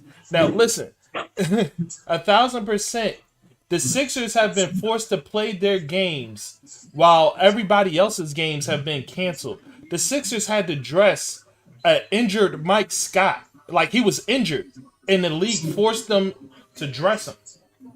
The league just forced the Celtics to play last night. We had to find 8 players to play against the Magic. Come on, dude. We have Taco Fall out here looking like he's like an all-star center. Look, so y'all finally getting made to play a game. Congratulations. They've been getting made to play all big games for what, the past 2 or 3 games? But let's not forget, people talk about how Doc Rivers is such a good coach. Make it happen. I'm saying is y'all caught up. Let me guess. This is another one of those Patriots things, right? Where it's not really y'all fault. What can y'all do about it, right? Yeah, I can't. Acknowledge that y'all got help, okay? That's all I'm asking. Acknowledge it. Look, we've had a lot of games postponed. Miami couldn't even dress 8 players, so our game against the Heat got postponed. But there's a difference between getting postponed but meanwhile, the forcing you Sixers to play were a game forced to lose it. No, here's the thing. Meanwhile, the Sixers were forced to play Miami. So it wasn't because of Miami. It was for the Celtics because the Heat still had the same. Look at this. The Heat had the same amount of players that they had against that where that game got canceled against the Celtics. They had the same amount of players when they were forced to play the Sixers. So like it's the Celtics, bro. They cancel the games for the Celtics. So they canceling games for the Lakers too. Like exactly. Like so, all I'm pointing out is that some teams are getting help and other teams aren't. Look. The Sixers were the number 1 team before they started being forced to play games in ridiculous situations. Okay. Exactly. That's the bottom line. And it wasn't even for y'all to be in first place. It required the Sixers to lose games, and they were being forced into situations. Dude, we have one less loss than the Lakers, man. And the Lakers are the best team in basketball currently constructed by record-wise. Well, fine. Forget. Let's not talk about records, dog. Who do you actually think is the best team? In the West? In the NBA. And in the East. Let's start with the East. In the East. Celtics. Who's the best team in the East? You knew he was going to say Celtics. I knew he was going to say Celtics. In the league, who do you think is the best team in the league? I think my final prediction is Celtics Clippers. Everybody's still rocking with the Clippers. Okay. Listen, Nets, any Magic. team that has Honestly, Paul think George the on it Lakers, is the not Lakers it. were I'm better sorry. last year than they are now. I just think because Rondo makes everyone else better around him. Like, Damn, boy, they trying to run it up on them, man. You got to catch They that, are, bro. Lazard. You got to catch that, Lazard. Shit. look, they sending Boy. a message to that so-called bandwagon Tampa Bay fans now that just because they got lucky against them don't think that you're gonna come in here into Lambeau Field and think that you're gonna beat us like you did during the regular. My question is, if you're talking like that, does that mean that you think that Tampa Bay is going to beat the Saints? No, I don't. I got okay. in Green Bay. Wow. I'm just saying there's a lot of people saying that playoffs is different than regular season. It is. Thank you, Tobias. Stay off the weed. I don't know why anybody's mentioning the Nets in any of this. Drew Brees is going out on top. What? Boy, stop. Boy, stop. I'm sorry. He's not even 100% healthy right now. So what? Hold on. Sharice is talking sense. Put Sharice on the camera. No, Let me hear son. your opinion, Sharice. Let me hear your opinion. What you talking about? I'm just saying he's not 100% healthy. If he was, then maybe. So you don't think the Saints got a chance? Well, I do. I mean, they're good. I just feel like I don't know. I just don't trust them with them broken ribs. See, you know what? That's Put too much pressure on him. I feel like he's gonna fall. He's gonna start making bad decisions. Oh, what's that, Mom? The right way, and he's got shot. That's what I think. Okay, but that's the same thing. Tom Duke's talking. Same thing with Tom Brady. Exactly. Yeah, Tom Brady's the same way. And who has the better defense out of Tampa Bay and the Saints? All right. That's great. I just watched the Saints barely score 14 points last week. Exactly. What are They they going to scored do? 21 points. They barely. Okay. Saints gonna beat the Bucks. Okay, Cheeto says the Saints gonna beat the Bucks. Look, man. All I'm saying is don't be surprised with the Bucks. So you're telling me the Bucks gonna win, But son? I don't think if they beat. I'm picking the Bucks. I'm telling you right now, the only thing the Bucks need to do to win this game is to score 24 points. Yeah. I don't get it. 27 at the most. If they hit 30, it's definitely over. Like you put. I The think last time that we seen Tampa Bay scoring on the Saints, how many points did Tampa Bay score? 3. Tampa Bay also didn't have Gronkowski with the chemistry. No, not with the chemistry that he has with Tom Brady right now. Yeah. And They always they had did that not have chemistry. Antonio Brown. Well, they were off in the beginning when he first Come came. on, man. Because come on, he wasn't even. Dude, Gronk's first 5 weeks, he didn't even do nothing. Crap. You know this, boy. Don't play with me. I'm telling you, their offense looks better now than it did when they played against y'all. Oh, name Their offensive line looks better than it did. one playoff team besides Green Bay that Tampa Bay beat all season. You can't, because every time they played a playoff team, they got smacked. Guess what happens when they play a playoff team with a broken quarterback, though? Dude, That's when they win. That's what I'm about to tell you. if you Embiid is on the MVP, right? if you think beating Washington is a big deal, it's not to me. Beating the Lions on Thanksgiving, 47 points on the Lions. Struggled a little bit with us. I don't want to hear it. No. Here's the thing, Robert. This is what you need to understand. The Washington defense did a great job. They still scored 30 points. What I'm telling you is they can still score 30 even if they're being held in You check. think the Saints can't score 30? No, it's impossible. There's 0% chance that the Saints put up 30 points Let me ask you in the game. If it was Let me ask you this. Drew Brees. They better be handing the ball off. Is They better Tampa get Bay's front seven? Listen to me. Whose front seven is better? I don't care. What I'm saying. Chicago's or Tampa Bay's? Please tell me. Look, listen to me, man. Game planning. Do you think that the only way that they score 30 points is if they give Alvin Kamara the ball 40 times, which means Which is possible. they're not going to. There's a 0% chance that Sean Payton says, you know what? I know we like throwing the ball. We're just going to run Alvin Kamara all day. It's not going to happen, man. He got too much pride. But Sean, answer my question. Answer my question. Who has the better Chicago or Tampa Bay? I mean, that's a dumb question. But but the thing is, you think that the defense is the reason why? Of course, Drew Brees would struggle a little. No. Drew Brees was a better defense. I want you to tell me. I want you to look it up right now and tell me what Drew Brees' completion percentage was. That's a good question. I don't know. I want you to look it up. The Bears? I understand that he was not struggling. He just kept throwing 5-yard passes all game, and that's not going to change because of his injuries. His injuries is the reason why that's not going to change. Look up his completion percentage. Please, somebody give me the numbers. Yeah, go look it up. Look, both games, except for the first game, the second game, they didn't have Michael Thomas.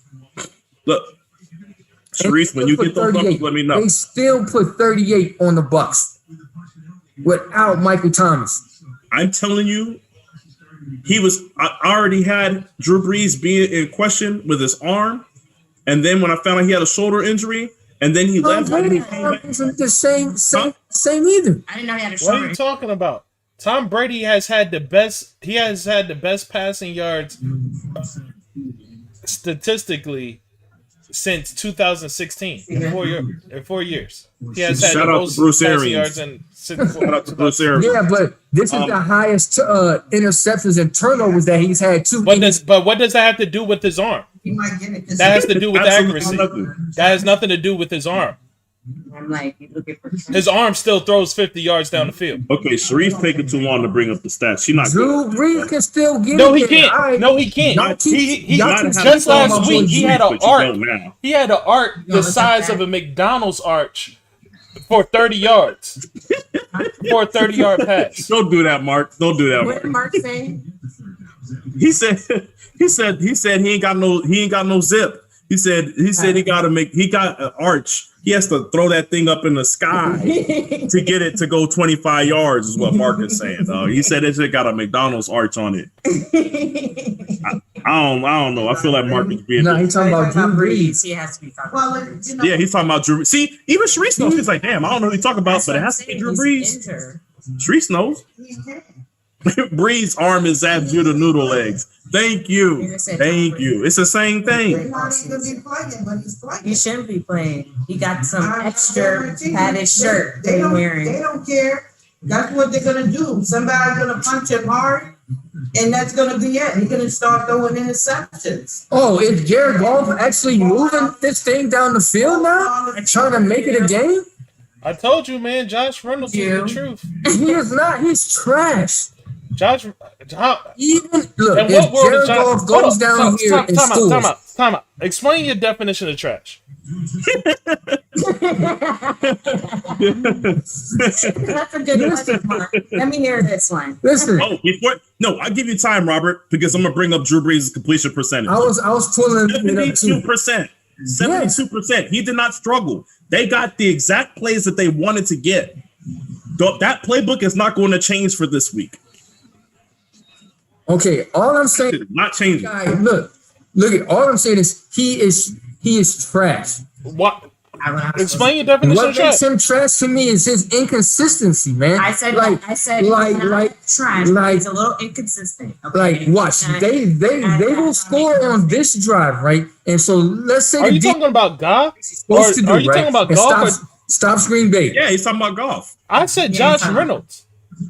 Oh, I'm talking about Jared Goff. No, I was talking about Josh Reynolds. He's talking about the receiver that's filling in for Cooper Kupp. And you say he was trash. Oh, I thought you was talking about. Oh no, Reynolds is. I like him. I thought you was talking about Jared Goff. Okay, yeah. So y'all good? Y'all good now? Yeah, Yeah, because all three of us. I was like, what is he talking about? All three of us says Jared Goff is trash. That's what I said. All y'all said it. I'm the only one who said he was. Hey man, I was trying to clarify. Somebody said. All I'm saying is they are going to score here, right? Get a touchdown, but if the Rams defense stops Aaron Rodgers, that is when Jared Goff is. You're going to see the. Why are we talking about if? That shit's not happening. I don't know why this imaginary scenario up. Like if they stop Aaron Rodgers. Well, what I'm saying, that's why 25 points deep in this shit. They not stopping them. But what I'm saying is if they score here, it's going to be 25-17. All right. I don't care. And what that'll the be the score last is. score that the Rams have. Exactly. I don't care what the score is after they score here. It don't matter. Yeah, But what I'm trying to say is, Sean, what I'm trying to say is why I say why Jared Goff is trash, because he gets it close, and then if he gets a chance to tie it up, he does something dumb and costs Right. the team the game. You right. Like this, look at this. Ravens. Hey, dog, he gonna be like Al Bundy talking about that one game that he won against Patrick Mahomes in the shootout. Like he gonna be, like that shit's gonna be Jared Goff like 2 years from now, yo. Yeah, like Doug, he has one game. Listen, here's the problem. Here is the definition of white privilege, in my opinion. Jared Goff has one game to his name. He beat Patrick Mahomes in a shootout. Carson Wentz has one season to his name where he got injured midway through. It is like, oh, what could have been? He was so great, phenomenal, blah, blah, blah, blah, blah. Meanwhile, Lamar Jackson will take his team to the playoffs. You will watch him throw accurate passes and watch his receivers drop every one of them, and they will say Lamar Jackson isn't a quarterback. He should be a running back. I am a firm believer that Lamar Jackson can throw the football. It's just at the end of the day, wide receivers dropping passes. It's just like that Super Bowl against the Giants. Both of them for us. Butterfingers Welker, bro, dropping passes wide open. Hey man, you're not gonna disrespect Wes Welker in here, man. That ball was a bad pass, but I will say that Welker usually makes that catch. In Little League football, they teach you if you can touch it, you can catch it. Bro, he had to make an Odell catch to try to get that shit. My question is, if Tom Brady is that nice, why he ain't throw it in the numbers? But let's not forget the Giants front four that he was playing against. Come on, bro. I'm just saying. Who you talking about? Tom Brady don't like pressure. Justin Tuck, JPP. Come on, man. And then when you look at that So? Darius didn't make the Super Bowl. They stole that shit, man. Come on, dog. No, Darius, you can't say that, dog. You cannot say Goff made a Super Bowl. The refs made a Super Bowl. No, we're not doing that, Darius. The refs made a Super Bowl, bro. We not doing that. That was a pass interference on Rogie, man. That's the most egregious non-call that I've ever seen in my life. But let's not get too crazy. There was offensive holding on that same play now that the refs didn't see either. Hold up. Offensive holding We're not doing that. Versus something you knocking somebody upside their head with a hit stick. I get it. It was even a helmet to helmet. Like you could have called anything. I know. You could call like 3 penalties on that one play. but let's not get it. Like, isn't this the same run that the Saints get screwed over every year? But real quick. To answer Tobias. If it touched your hands, you catch the ball. Yes. But Tom Brady threw a bad pass. It doesn't matter. It was still both. It was both. Dude, it wasn't like he needed to squeeze it in. It wasn't like he needed to squeeze it in between. It wasn't like there was defenders around him. Dude, he was under duress. Little wide open, bro. What are you talking Brady about? was under duress. Look, man, throw the ball out. Throw the ball away. Throw it in his numbers. Throw the ball away. All right, fine. I'm gonna let up off of Brady for that pass, but I'm just saying, let's not act like it was a perfect pass and it's all on Wes Welker. That's all I'm saying. And then in the previous one, like Deion, and then against the Deion Branch dropping wide open. And if we're gonna sit here and talk about, he was pressured. Hey man, I saw 3 players draped on fucking Eli Manning when he tossed that ball up to David Tyree. Hey. What are we talking about? He had 3 people hanging on his body. You know, in today's NFL, David Tyree's catch will not be a catch because that's the Calvin Johnson rule, by the way. Hey, what's up? Hey. Right. Oh shit! Trick play, touchdown. There you go, touchdown. Or 2 point. Excuse me, my bad. Hey, what I tell you, man, this what's going to happen. Aaron Rodgers going to come out here now and be like, "All right, game over." Nothing. I don't know. All right, listen. No. Why are we acting like the Packers ain't about to come down here and score? Listen, we going. We're going to do something a little bit differently, and I was talking about that with I know Sean you can't before. forget about your thing. We're going to switch out guests for the Oh, time they got that for the 2 point. time being, and we're going to try to get somebody else in Range here, for it. and then we'll come back to you guys a little bit later. Yeah. All right. Please make your comments in the chat. Then make your comments Yeah, in we'll the still be here, but we're going to Mom's still switch here. out. Try to But get mom's- Darius You or want- Tobias in You here. on the chat where on Facebook? No, on YouTube. On the Oh. YouTube page. I tagged you to the post that had the YouTube link and everything. So You in what? In on my Facebook, if you go to Facebook and check your notifications, I tagged you all right. post. Yeah, And and then if everything you just click on the link, it'll take you to the YouTube All right. podcast. I'm logged in there now. All All right. right, bet. So who you trying to get in here, Mark?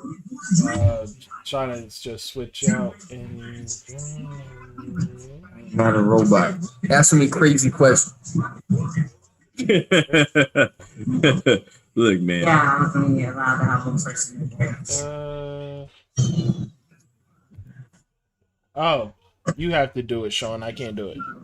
Oh, you want me to just kick? All right, man. Catch you in They the can chat, leave. man. I mean, it don't matter to me. What number? All right. I'm on. All right, man. Yo, Tobias, look, man. Love to have you on right now, man. Get on this Zoom, dog. If not, Darius. hey, somebody speak up so I can send that link. Which one of y'all trying to hop in here?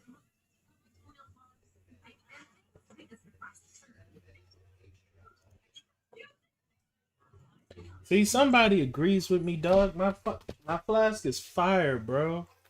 Man, I don't know. I gotta have a conversation with Yeah. Tracy though. You're a hater, dog. Like, I look, gotta have a why conversation. do you With, let this bother you? Why does you let this bother you? it's just ugly. I mean, it doesn't bother me. It's ugly. Beautiful. I mean, I don't know what else you want me to tell you. It's real Corinthian leather. Dog, you just not gonna throw names and shit on that shit, man. Come on, don't do that. No, nobody wants to join in. Listen, for the time being, but listen, let's get a handle on this real quick. Okay, Let's go over. until somebody says they're gonna join in, I'm gonna leave it like it is. I ain't sending nothing out. All right. So, I gotta leave that up. All right.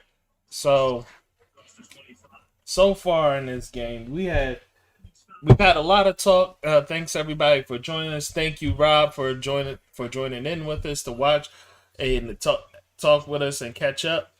Yeah, where is Ricky? That's a damn good question. He been incognito. He probably watching a basketball game. Probably. Basketball season coming, and Ricky act like he don't know what football is. Apparently. That's real shit. All right, so the Rams finally got a stop, and they scored. So far, Cam.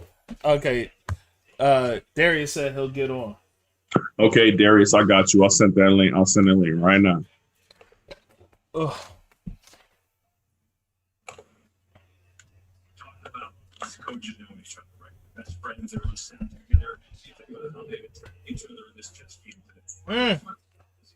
Yo, I gotta say, man, Lazard is trash.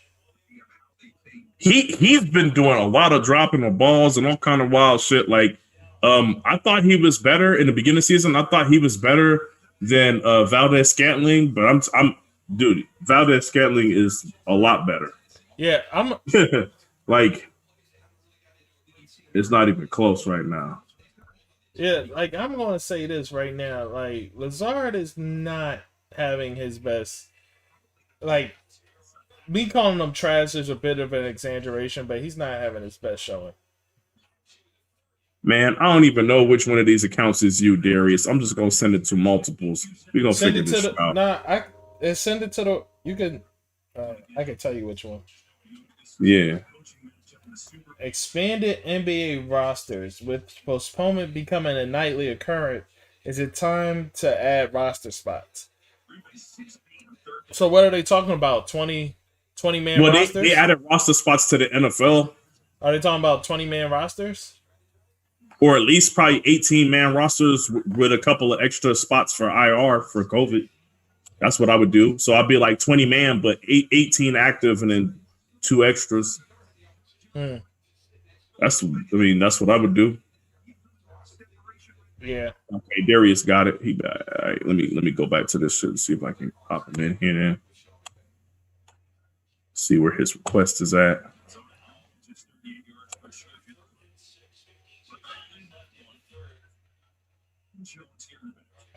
So I will say this. This game would seem like it's a back and forth to it with the score, but it's really not. It's just one team has it in hand, and the other team is just pretty much being allowed to score. Yeah, the Rams are making it. They're making the score look respectable at the end of the day here. But if you're watching this game, you'll know that it's been complete and utter domination by the Packers. Oh shoot! I didn't realize. My bad, guys. Yo, is still looking at the messed up screen. I apologize. Let me fix that.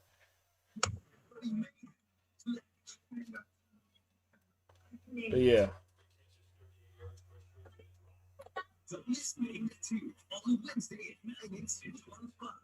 Did you invite him? Yeah, he gave me the thumbs up and everything.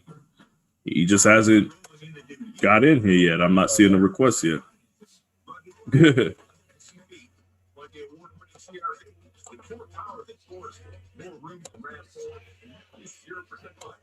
Did you invite him?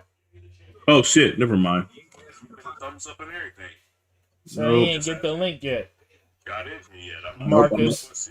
No, I sent it to the wrong one. Marcus. I accidentally hit the shit. Hold on, let me.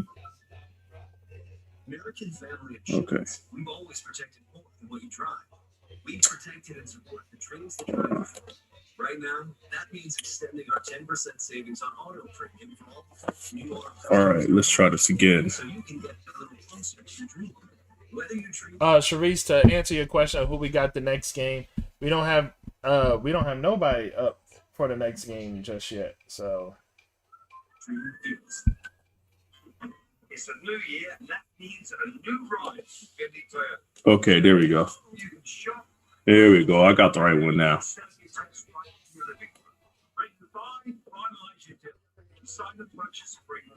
Oh, but did you see that Tobias said he wanted to be on for his game? oh, okay.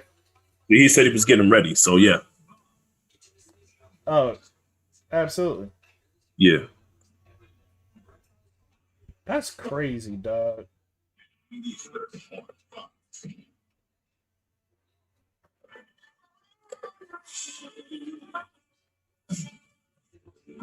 What's crazy? I don't know if that's real though. I am tailor made. Somebody found her Instagram. What up? Darius, what's good? Says connecting audio. Yo. What's good, brother? What's up with you? Nothing much, man. You know what I'm saying? All them things that said about the Bears, you know what I'm saying? I ain't mean that shit. Fuck out of here, man. I ain't mean. Just hating on my team for no reason, nigga. Hey, I was taking shots though, man. He I don't take no shots at the 49ers, man. I was giving y'all praise last time I was on the. You know what? That's my fault, man. That's my Hey, fault. Darius. Ain't nothing but show me respect. Darius, that's because you got class. The 49ers been down all season, so you was like, I'm gonna go ahead and be nice to them because they've Right. been. You know what I'm saying? Trying to be nice to it. You can't even be nice no more. First off, They've been in the garbage. nah, all I said was he been nice to my team, bro. That's not say he got class because guess what? When my fantasy team lost 10 games, wasn't no class about him, okay? No, because you were talking shit before the season. I told you. Look, You should have man, been talking all that shit, man. one bit of fucking class about him, dog. He was right there every week. Nah. And I beat you for third place this year too. Then I beat you last year. Yeah, you did. I'm not gonna lie. I don't know how I got into the playoffs, but my team was falling apart before I got there. I was like, man, this ain't gonna be good. I need CMC to come back, please. Man, I just knew my team was set. Just had to play Rodney twice. That's what fucked me up. Tobias said, "Oh, okay, I see you, Tobias. You said that chick is a goddess. We don't call them words around here. I'm not going to repeat what you said. That is a woman. That is a woman, sir." Yo, so when do you want? I guess I'll wait till the end of this game and to get Tobias in. Yeah. He said he want to come on during that the Baltimore game. Yeah. But I'm gonna let you know right now, Tobias. I got one for you. I got some links for you. I got for you too, Darius. What's that? Oh, hold up! I ain't even peeped that shit. What? Huh? Sharice said the Niners are trash. Listen, you know what? We've already called you out. She wasn't popping none of that shit when she was on cam. Now all of a sudden she got a lot to say. So she got tough with the camera off. Yeah, you know what I'm saying? Got a lot to say now. Now my Niners trash now. Yeah, you had a lot to say before I was on cam, Nick. What are you talking about? No. Yeah. Now you copping, please. I didn't know we was at the store. I ain't mean that shit. If you want, I could go back to talking shit about the Bears. You know what I'm saying? I'm trying to make sure that I'm being hospitable to the guests. You know what I'm saying? That's all. Yeah, all right, man. Because if you just want me to keep it 100, then I can. Keep it 100. Yeah, you know what I'm saying? I was taking shots at the Bears the way that Aaron Rodgers take them 60-yard shots at them, man. I was cocking them back from here with the shots at the Bears, you know? Yeah, that happens, man. But our team made the playoffs, though. I don't know what happens to the other. Hey, you really didn't like me calling them the Green Bay Kitchen. You didn't like that one. No, I ain't like that one at all. Listen, but Darius, let me ask you. I ain't like that one at all, buddy. Nah, you like that one. Nah. Darius, because they did cook the shit out of us both times they played it. How does it feel watching your NFC North rival continue on? Do you root for him? Do you root against them? I can't stand Aaron Rodgers. I don't hate the Packers that much. It's just Brett Favre and Aaron Rodgers. I hate both of them motherfuckers for life. But I don't root for them. I want them to lose. But I got money on this game, so I actually want them to win this game. But I don't want them to go to the Super Bowl. This is confusing to me because he said it's not that he don't like the Packers. He just don't like Aaron Rodgers and Brett Favre. Well, motherfucker, the whole time you've been alive, they've been the quarterbacks. I don't know exactly. Like, since I've been watching football, do you foresee them having a quarterback that you might actually like? like I stand them niggas. I hated Favre more than Rodgers. Favre used to, man. Yeah, that nigga used to embarrass us. He used to embarrass us. Well, I'll tell you what the difference is. Like the thing with Rodgers. Like I said I did bring up the Hail Marys because y'all. I've seen over the years, even when y'all bad, y'all still manage to keep it close, and then he'll just pull it out the end. Right. Always. Favre was not having that. Like Favre wasn't having his 3 interception games versus y'all. Like he wasn't doing that. No, not versus us. All his highlight reels was versus us, nigga. He was beat us like 40-7 and shit. I was like, damn, I'm sick of this nigga. So he retired, nigga Aaron Rodgers. Like, get the fuck out of here, man. That was some bullshit, man. Hey, that got to be the worst feeling though. Watching the whole breakup between Brett Favre and the Packers, and then you take that sigh of relief, and then Aaron Rodgers come in and win a Super Bowl. Like that shit gotta hurt. Man, that shit was painful. That's it. Like they get Favre and Rodgers back to back. We ain't had a good quarterback since the 60s. Nah, y'all not gonna disrespect Rex Grossman like that. Rex Grossman versus the Mitch, my nigga. You versus the Mitch. Hey, who's better? Rex was trash. Who's better? Rex Grossman, Jay Cutler, or Mitch Trubisky? Jay Cutler. No. He was it's crazy that Jay Cutler's the best quarterback we had since Sneaky Lucky. Yo, you want to know what? You want to know? Honestly, Shawn will tell you. Shawn, I've hated Jay Cutler my entire ever since he came into the league. I've hated him. Hated his guts. Like I hate him. Like shit, I can't stand that nigga, man. Like there's never been a quarterback in my life. I was like, is he drunk on the field? He didn't care. He didn't give a fuck. Like there's a difference between not caring and being on Jay Cutler's level. Yo, I feel like he Yeah. took a fifth of Hennessy to the head before he came onto the field every And the thing game. about it, he was talented as hell. Like Super talented. he threw probably the best football out of everybody, but he didn't care about the game. Yeah. He didn't care about winning. Dog. Like, this is the thing that kills me is that y'all wasted Alshon Jeffrey and freaking Brandon Marshall. Like, that tandem, man, that shit was. And y'all had Matt Forte at running back. Y'all wasted some years. Fuck around with Jay Cutler. Blame Jay Cutler. Blame Jay Cutler. That nigga was trash. What? And every year I come into that joint, I be like, yo, they got one of the best. They got a top 3 tandem in the league at wide receiver. I was like, remember, y'all still had a tight end. Who was y'all tight end? Greg Olsen. No, but Greg Olsen left after went to but even after he left, y'all still had a tight. Y'all had a tight end the whole time, man. I'm trying to think who we had out there. We ain't had a good tight end since Olsen left. No. Because you had what's his name? We had Martellus Bennett. Yeah, that's what we had. That's what I'm saying. Like y'all still had good tight ends after, like, and then after that, it's like, yo, you have, and let's keep, like, y'all had Matt Forte in his prime. Hey, he's so underrated, man. Matt Forte was the top 5 running back in the league every single year. Every year. He had some of the best hands I ever seen by running back. Yes. He used to catch everything. You know what's funny, man? To me, it's like everybody used to always talk about. Everybody used to talk about Arian Foster, which I love Arian Foster. Yeah. But Matt Forte was an Arian Foster that I thought was better than him between the tackles. He was like an Arian Foster that stayed healthy. That was Arian Foster. A healthy Arian Foster that could actually bang with, that could bang between the tackles. Yeah, like, you know what I mean? Arian Foster got hurt every year. It seemed like. Yeah, So, nah, man. Like, y'all wasted some years. Yeah, we waited. Yeah, we did. We still ain't as bad as Detroit. Detroit wasted. No, they wasted careers, bro. They got people retiring early.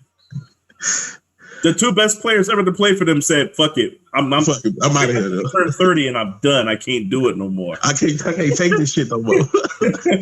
Yo, man, to retire at 30, like at 30, and don't even care to come back. Like, fuck it, like. Yo, the Barry shit still hurts my feelings, dog. Robert Stevens.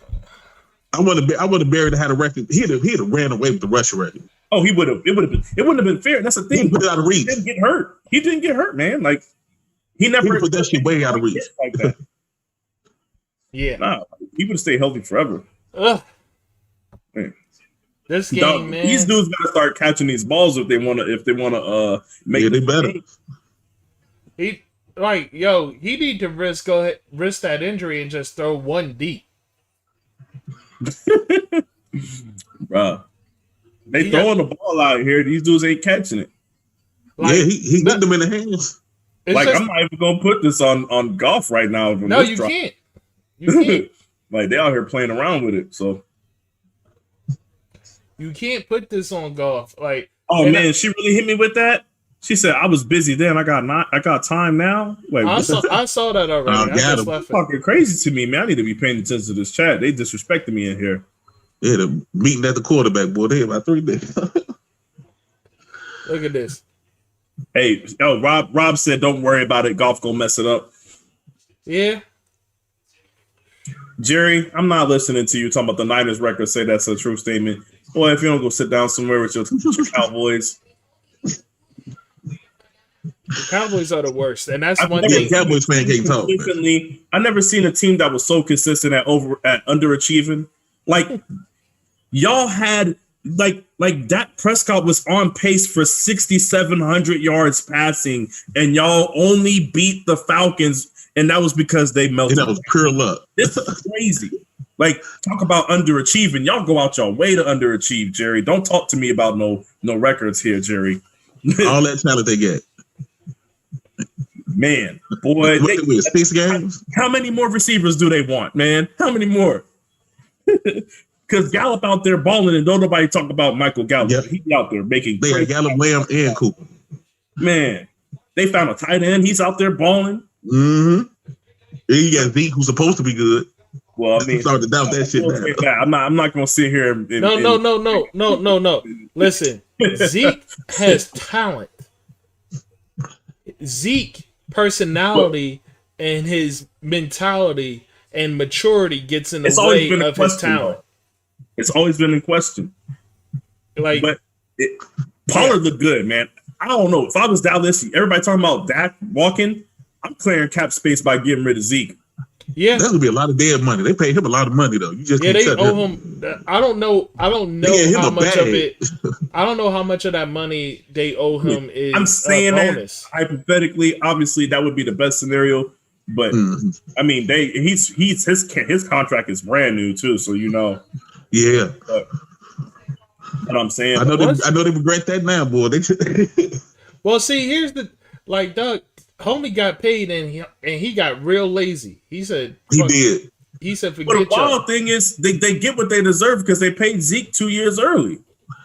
He seemed like he's slow now. He just he don't have a bursty head. He's lazy as shit. Y'all keep messing with these people on their rookie contracts, man. Yo, they be switching it up real fast as soon as they get that bag. Then they gave Rodgers back the ball, boy. He gonna fuck around score another touchdown. That's a wrap. Y'all got to score. Yeah, you're right, Robert. You was right. He did mess it up. He damn sure did. Goff will let you down. You're not lying. You're not lying. I mean, but that's like saying water is wet. Like y'all was just saying his receiver was dropping the ball. Now y'all blame. No, I wasn't saying. No, it's both, bro. But your receivers can drop the ball, and you could be a trash quarterback. Both could be true at the same time. I wasn't talking about his receiver. I wasn't talking about Goff. I wasn't talking about Goff. Goff just messed up that last couple of plays, man. No, he got a sack. They pressured him in the last play. No, that sack was legit. That sack was a legit sack. Like, yeah, they came through that line quick on his head. Look, man, I just don't like Jared Goff as a quarterback. I think he's at the bottom. Respectfully, there's 32 teams. He's in the bottom 10. Easily. Respectfully. I don't know how respectful that is. No, yeah. I had to think about that. I don't think so. No, you can name 15 quarterbacks better than him. Maybe 15. If I bring up a list, then you'll be surprised at who you'll put over him. You ready? I'm about to bring it up. Watch. Go ahead, because I doubt you can get more than 15. We're gonna talk about quarterbacks that you would take, that whether you would take them over Goff. Okay. Right. NFL, all NFL starting QBs.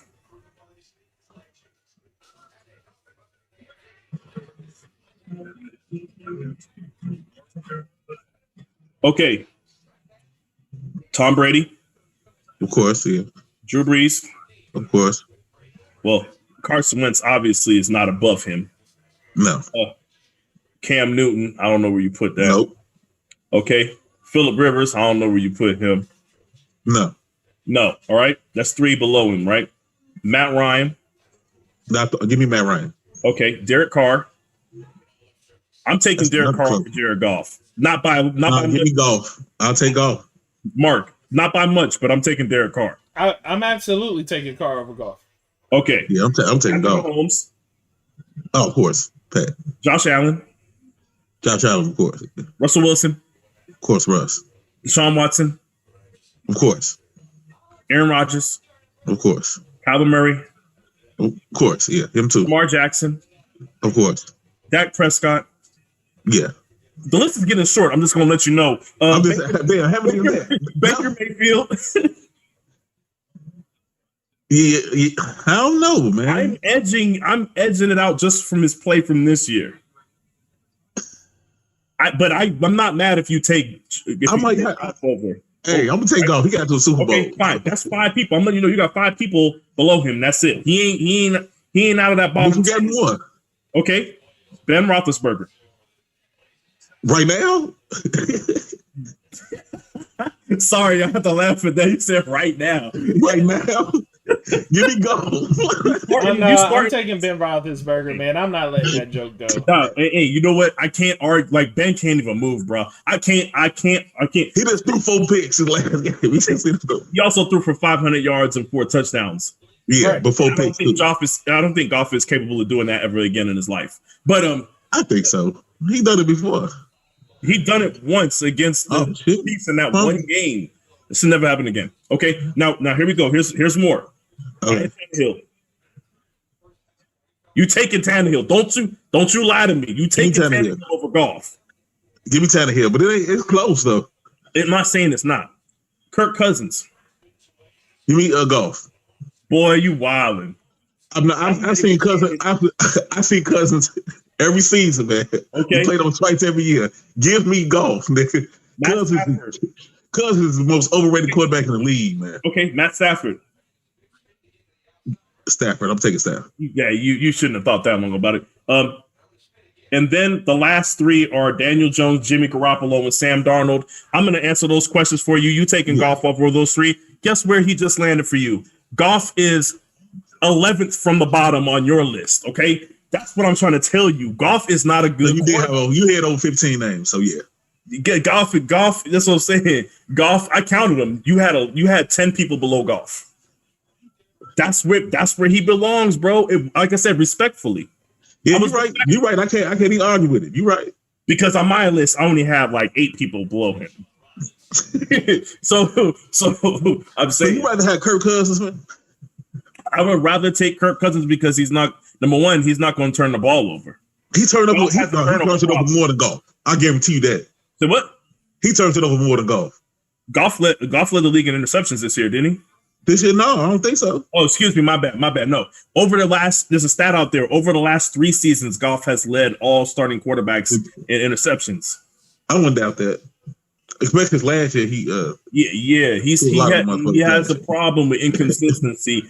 This is one thing I can say about Kirk Cousins now, since he's been with the Vikings, is yes, even when he has a bad game, his bad game looks like 150 yards, 0 touchdowns, and 1 pick. He's not throwing a bunch of picks. He might not be moving the ball down the field at all either. But he chokes, man. That nigga chokes. He do. What I'm saying is he still gives your defense a chance. You mean to tell me these fools got the number 1 defense in the league and they be losing games that they have absolutely no business losing? Like Minnesota, well, not this year. They didn't have a good defense this year. They didn't. That's the reason why Minnesota been losing. But last year they had a good defense and he ain't win shit. Minnesota shipped out I told you the gap between them is not large. I'm just telling you. I've seen Cousins fold too many times. I'm taking the more efficient quarterback when it comes to completion percentage, and I'm also going to take the guy that ain't going to turn the ball over. When is Kirk Cousins' contract up? They just signed him again. They just gave him more money. Like last year, they gave him a new 3-year deal, I think. God damn it. That was Bales that do bad in the motherfucker. Was he? Yeah, he was. He was like, how they gonna sign him again? Why you gonna give him more money? Yeah, he's on a 2-year contract. Let me look at this. Ew. No, he signed that shit like March of 2020. Oh, okay.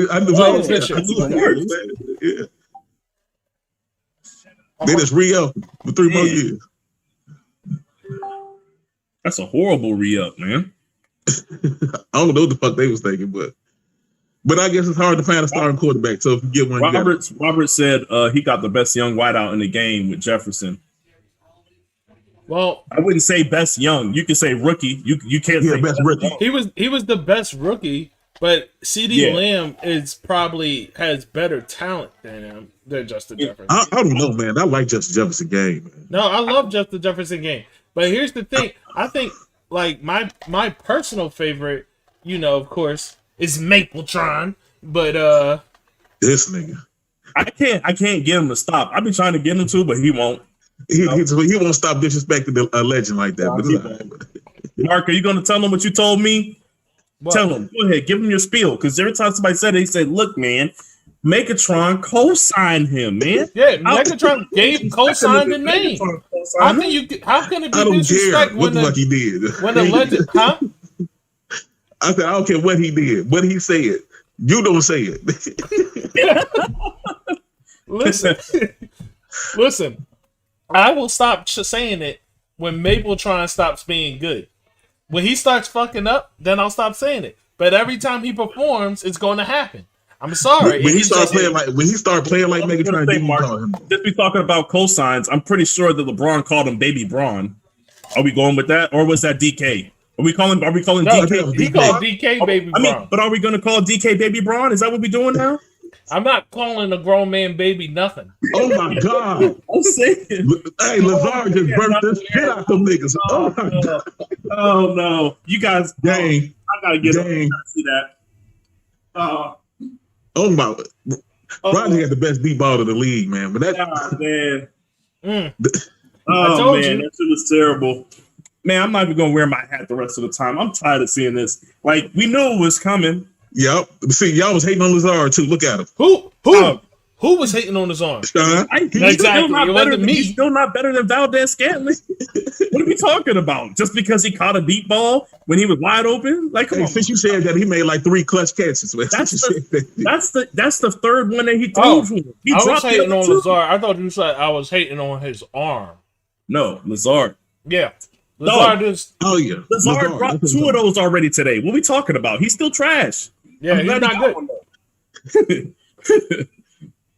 Woo. this nigga Rodgers. I can't stand this nigga, man. I feel I hate his guts. Hey, question. If we're talking about history of the NFL, is there a better play action? Is there a better person at selling play action than Aaron Rodgers? Yes. Nah, Who? not to me. That sells the play action?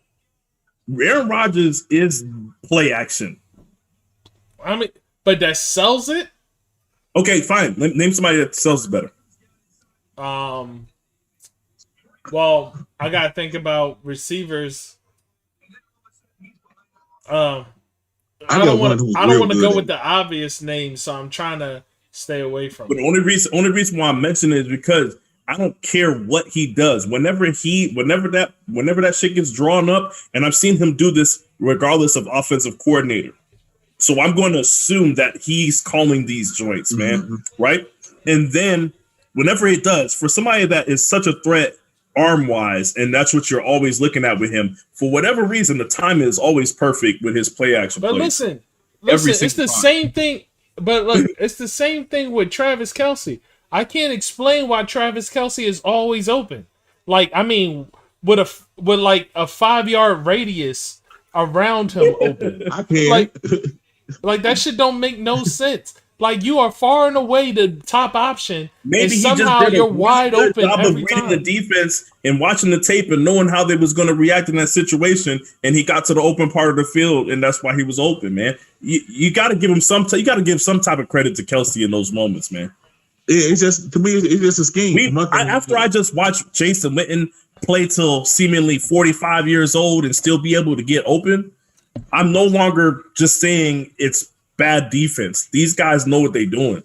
Yeah, and Kansas City has so much speed at receiver that teams have to back up. In the red zone. And then now you got Kelce got 1-on-1. He gonna destroy anybody 1-on-1. But me and Mark had this conversation. It happens a lot in the red zone, though. Yeah, Yeah, that's one thing. Yeah, you're right about that. Why don't he be open in the red zone? You're right. it makes no That don't sense. make sense. It makes no sense. And if you I would have 3 people on that nigga in the red zone. exactly, we talk about this a lot on the pod. Like, how does this dude be open in the red zone, wide open? Like, how do you allow Travis Kelce to get wide open in the red zone? Don't make sense. They be playing on 1-on-1. I don't understand it. I understand you're scared of 3, but come on, man. But it's not 1-on-1s. They go into open. zones. There's nobody there. They go into zones because Like, in there's 1-on-1s, you would see somebody trailing. Like, Right. it'd be just him by in the himself. spot, wide open. Like, you know what we talking about. I know you have to. He the fan fighting zone, man. Hey, He got to get Andy Reid some credit for being able to design these plays too. I got a question. Why is it that his red zone highlights look different than Mark Andrews? Because every time I see Mark Andrews in the red He's zone, fighting for that touchdown. he's doing this, he's doing that. Like, he's doing all kind of crazy shit to get them touchdowns, boy. And I He'll just be like, Brown is like, shit hit him right in the chest. He be wide open. he lobbed it. He threw an underhand pass to him. It just floats to him. He catches it. yo, Buddy got a cast on thinking he going to get an interception. He Relax. tried. He tried with that cast. Yo,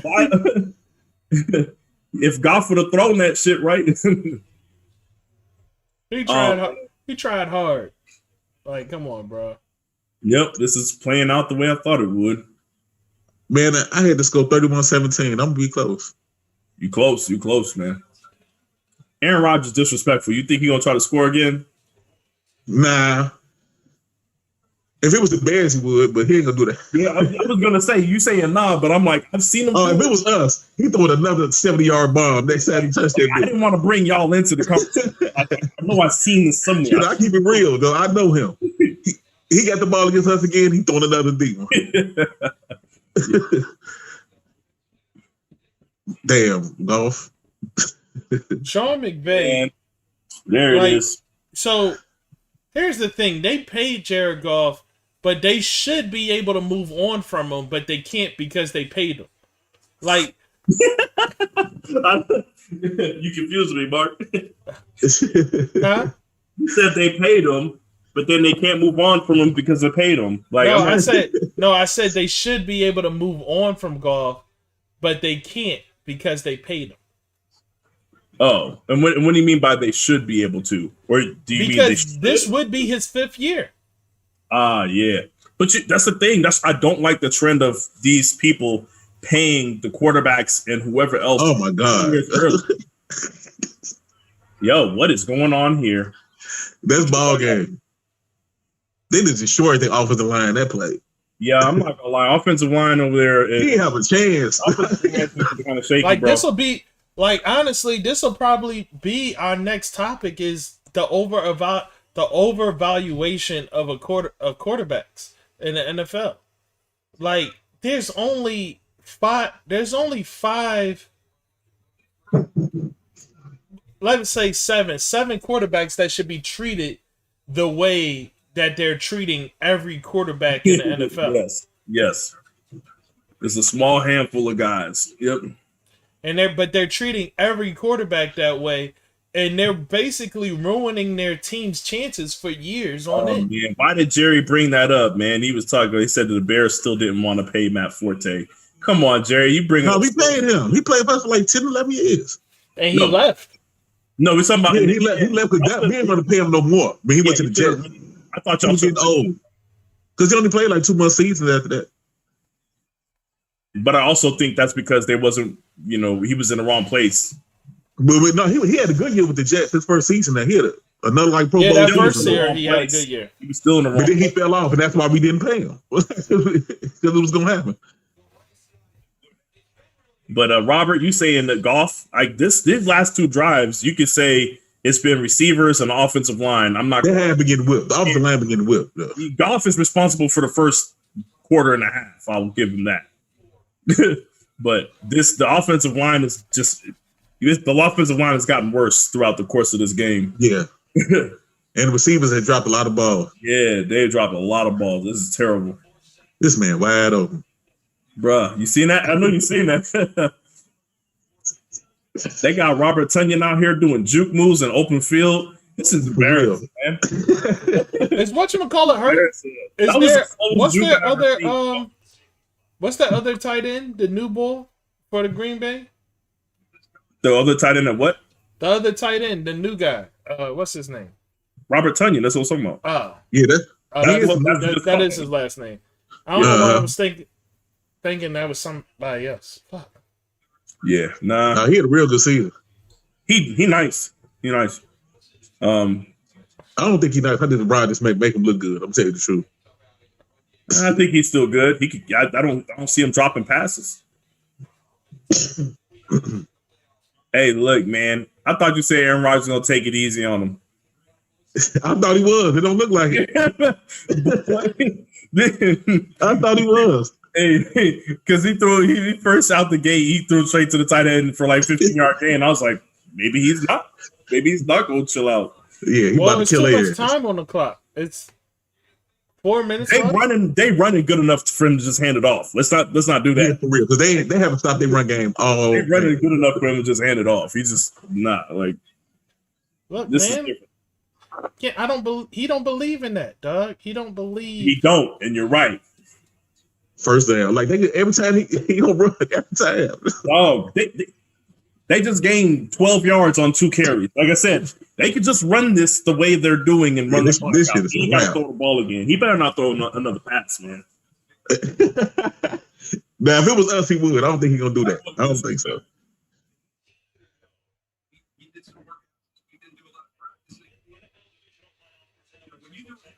Look at this. Look at those throws by Drew Brees. Those highlights. Like, you look at his arm. His arm is trash. Like, that arm is the worst, man. Man, somebody said it works, man. It might get the job done. Somebody said he like. I put that on everything. We could put a dub on that. What? They losing tomorrow. Oh no, I got Tampa Bay winning. I'm just saying that his arm get the job done. It's a noodle, but it gets the job done, man. They losing, dog. That shit's over. Yeah, I got Tampa winning. I definitely got Tampa winning. Let's say he like one of them wacky, wavy, inflatable, flailing arm tube man joints. You see it in front of the used car salesmen and shit. All you got to do is Michael Thomas keep running slants. He just lobbed that motherfucker to him first down. He just. Alvin Kamara is going to have he's going to have 200 yards tomorrow for them to win. Yeah. Well, it depends on how the defense played, man. Because the defense had Brady number the first 2 games, even though I think Tampa offense is jailed now. Like, but that's the thing. The first game they didn't have AB. The second game, they was pulling it together. Like, I think it's a totally different. I feel the Tampa Bay's offense, at least their defense is still what it was in the beginning of the year. And what I'm telling you is their defense in the beginning of the year held the Saints to 24 points. Yo, so Marcus pops up at the end of the game talking about, I like to thank all the little people. Where were you at this whole time? Like, where were you at? Talking about. Did he really just pull like he pulled a joint where he come in early and then he come in at the end and try to act like he was here the whole time? Exactly. Dog. Yo, that's funny. But nah, like I said though, their defense, Tampa's defense is the same defense that they had at the beginning of the year. That offense has improved. Yeah. If you think that like Tom Brady has adjusted to the amount of time or lack thereof that he's having, he's adjusted to everybody's route running and all that shit. And I told you, Mark, I told you that he would figure it out. The biggest thing in my opinion, and this is what I told you before, Shawn, was that he's going to have to start trusting his receivers. Like, you're not dealing with the receivers that you have before. Like, you're going to have to start trusting the 50-50 ball. And that's what he's done. Like, he does it now to where, like, he's throwing into tighter windows and trusting the receiver to get the ball. And he has always had the receivers to be able to do that. But that's also part of developing a rapport, which he's had the time to do now. Now, and people keep saying the Saints won these games. That was earlier in the season. But with that said, he's established a rapport with all the receivers on the roster now. He knows how much time he has. He understands that. I said in the beginning of the year before the season starts, it's a Bruce Arians offense. It usually takes a whole season for you to figure it out before you start lowering the amount of interceptions you throw and start figuring it out. I said Tom Brady is smarter than that. He's a vet. He's going to get it in 8 to 9 weeks. That's what it looked like happened, because once they hit that certain point in the season, Wentz led the league in what? Things started happening. Are you talking about interceptions? Wentz. Oh, okay. He's like, I'm just answering this question. I'm still listening. Yeah. But I'm gonna tell y'all the biggest X factor in that game. Biggest X factor is Mike Evans not act like a bitch when he see Lattimore. That's the biggest X factor. Hey, Mark. Because Lattimore lights his ass up, bro. Mark. The last 3 games, Mike Evans versus Lattimore, 2 of them he had 0 catches, and that was the recent 2. And then the one from last year, he had 3 catches for 23 yards. Yeah, he locks that man up, bro. Every time, it never fails. I got into it with somebody that was trying to tell me that Lattimore ain't all that. Like, I really want to know. I think he's good, but when it comes to Mike Evans, he turned to Dion. I don't know what it is about them two. Here's the thing: Lattimore is good. That's because he can't run. He is good. No, he is good because he turns into an all-pro when he faces Mike Evans. Hey, Mike can't run routes. What is now? He locking that man up. Can't nobody else do it. Yeah, but he see Lattimore, he can't do shit with Lattimore. I don't know what it is, man. Hey, well, that's because Lattimore could get physical with them where other people can't. And Lattimore is a taller guy. He's not tall, but Lattimore is 6 foot, 6'1"? Yeah. He's bigger for a defensive back in the league today. So, like, and he's athletic. He's got bunnies, man. He can get up and fight for the 50s. Jerry said Cousins has no guaranteed money after next season. So that means after next season, coming up, they'll finally move on from him. They should have moved on he from fuck around and have a great season though. Why? Hey, you know what? If he ain't the luckiest quarterback that I have ever seen, dog, the amount of money he played his cards right. I salute him for that. He played his cards perfect. The amount of money he got from those he got so much money. Guaranteed. The only quarterback ever to get guaranteed contract. 100% guaranteed. I can't believe that Kirk Cousins is the one that opened the door for everybody else. That's crazy, bro. It don't even sound right. If you would have asked the perfect storm, man, he came at the right time. Dog, it was like, this got to be another quarterback that's gonna hit free agency. Nobody? Oh, Mark Sanchez? Oh nah, man. Like, look, I guess we're taking Kirk Cousins then. I guess like they was bidding over him.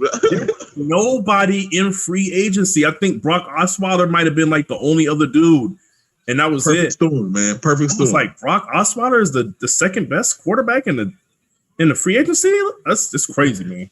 Because remember that was Brock, and that was Brock after Houston, not Brock after the Broncos. That was that was wild, man. I was like, Kirk. It was crazy, man. He had the perfect. They was fighting over that man. And everybody needed a quarterback.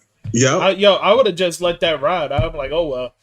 Because remember, Mark, I'm just going to need a quarterback. Because it was something about the Niners going after him, and I was like, please leave that man alone. I didn't want him. Yo, Brock, but you brought up a good. Kirk Cousins and Brock Osweiler they stole more money from the league than any other quarterback that I could think of. Hey, Brock. I think the Broncos is still paying Brock. Hey, I will say this: the Broncos have carried more QBs to the bag than any other. Well, think about this. Like, I will say this: the Bears, y'all always carry y'all QBs, so I'm not gonna disrespect.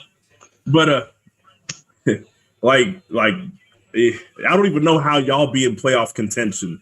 Shit, I don't even know how y'all defense be that good, bro. Like, we stay with a good defense. I don't even know how y'all made when it was like, yeah, the Bears are gonna listen, Rob. The third year Russell and Ryan Leaf. Hold on. Jamarcus Russell and Ryan Leaf were both on their original contracts, so they didn't steal money. Whereas Brock Osweiler and Kirk Cousins, they got re-signed. But I think Ryan Leaf was part of that before they start putting a cap. Yeah, they were. Jamarcus Russell Ryan Leaf, they both were. Russell got a big contract. No, they got money. But I mean that they got money, but they were original contracts, where they played well in college. They were like Brock. I guess I see what you're saying. Yeah, I see what you're saying. Like Brock Osweiler, you saw how trash he was, and somebody paid him anyway. Yeah. That's just like who was the dude that Russell Wilson beat out his rookie year? He got a big contract with Seattle. Flynn. Yeah. Oh, you talking about a dude that they were trying to champion back in Green Bay when they went down? That dude? He robbed the league too because he got a big contract with Seattle. Hey, he looked kind of okay. He never played for him too. Green Bay, I guess, but when you throw in a Jordy Nelson and Greg Jennings and fucking everybody. He had that one game. It was like the final game of the season. He threw like 5 touchdowns. He made himself all that money. Right. It was like, this rookie better than him. Pete Carroll got the motherfucker off season. Like, hold on. Matt Flynn. Oh, dog. He was ass. Tavares please don't bring up Tavares Jackson. These people I remember people was just waiting for him to be great. I'm like, okay, so you can play Madden and run all over the field with him. But outside of that, he's not good for anything. He shouldn't be on nobody's roster. Nah, not at all. Oh, you know who else stole a lot of money? Bradford. Sam Bradford. No, He stole a lot of motherfucking money. yeah, Stan Bradford did make a lot of money. Sammy Boy took a lot of money. Yeah, A lot. He might have took more than all, no, except for Cousins. I think Cousins got him beat, but besides that, he stole a lot Jerry of talking money. about Stafford to the Bears. I know you would. I'll take him. I'm about to say, I know you won't object to that. Nah. I'll take him. In a heartbeat. I love Stafford, man. I love his game. That dude tough, man. Yeah. Too bad he in Detroit. They wasted another career. Bro, I had to ask somebody. I think me and Mark were just talking about it yesterday, and I was like, if you look at the list of names for running backs that the Lions has had previous to Kerryon Johnson, which I don't even know if you can count him since he's been hurt, but if you look at the list of running backs, dog, they literally was like, dog, it's going to be Stafford and whoever else is out there. And then if you look at their wide receiver listing, I'm like, dog, so you don't give him no weapons every year? He was like, you and Megatron, get it done. The fact that they have a wide receiver and a running back at the same time is crazy to me. Right. I like Kerryon and I like Galladay, man. I like the new running back they got is nice. Swift. No, he's good too. I think he's nice. I think one of them got to go. Him and Kerryon. They ain't hitting with a Swift. That's what I'm saying. That's what I'm saying. But one of them got to go. Swift is too good to have him in a backup role, and I think Kerryon is too good. I think Kerryon is very good. I think he's a very good running back. Yeah. So like I said, one of them got to go. But that's what I'm saying, man. We're sitting here talking about it like they got a bunch of players, man.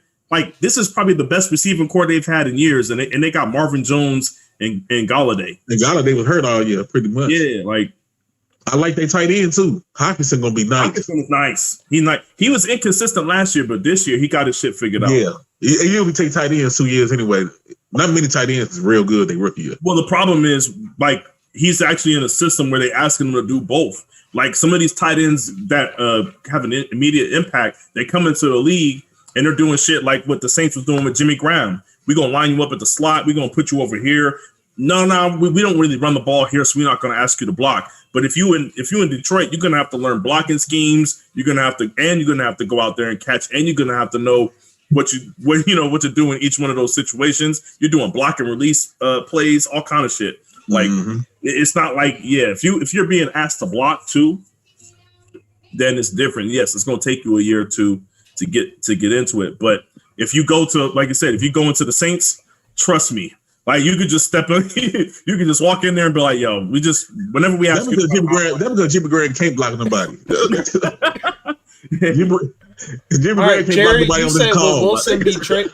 Will Watson be traded? Here's the thing: Watson isn't backing down. Like every time you hear the narrative change, he comes out with less than 24 hours later, and he makes sure his intentions are known. Yo, and they said, and like I'm pretty sure you saw the post where it said Watson wants out and the Houston players are backing him. Yes, that's crazy, bro. Yeah. So not only does he want out, but his teammates are like, yes, leave. Save yourself, bro. Well, for real, they're like, save yourself, man. We fuck with you, man. We respect you. Get out of here, bro. Exactly. They're like, save yourself. It's too late for us. We stuck here. But you the chosen one. You can make it. Yeah. Somebody about to get themselves a franchise quarterback. I don't know who it's gonna be. Dog. I'm still mad that these fools send a damn DeAndre Hopkins to my division. I'm still pissed off about that. That was the dumbest trade. That might be the dumbest trade in NFL history. We said it when it happened. I was like, what the fuck are they doing? Everybody said it like, what the fuck? Yeah. But David Johnson.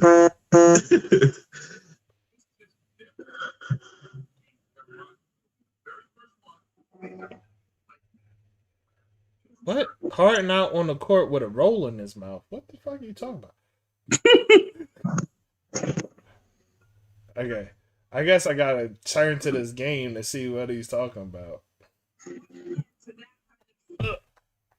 So listen, man. I'm going to be on record, and I'm already on record, but I'm going to be further on record in saying that Nets shit ain't going to work. Like, it's going to look good in the regular season. Don't get me wrong. It's just, it's not going to work in the end.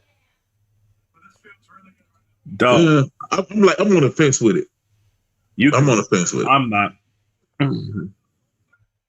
Like, let me put it this way. I'm already, as soon as everything happened, when the trade happened, the very first thing I said was, it's going to be okay. It's going to look great right now in the beginning because Kyrie got to miss these games. I think it's going to look better when Kyrie's not there than it will when Kyrie gets back. That's what I think. Oh no, man, that's a hard trio to stop. That's hard. But 7 games. I want it to be known that I've watched.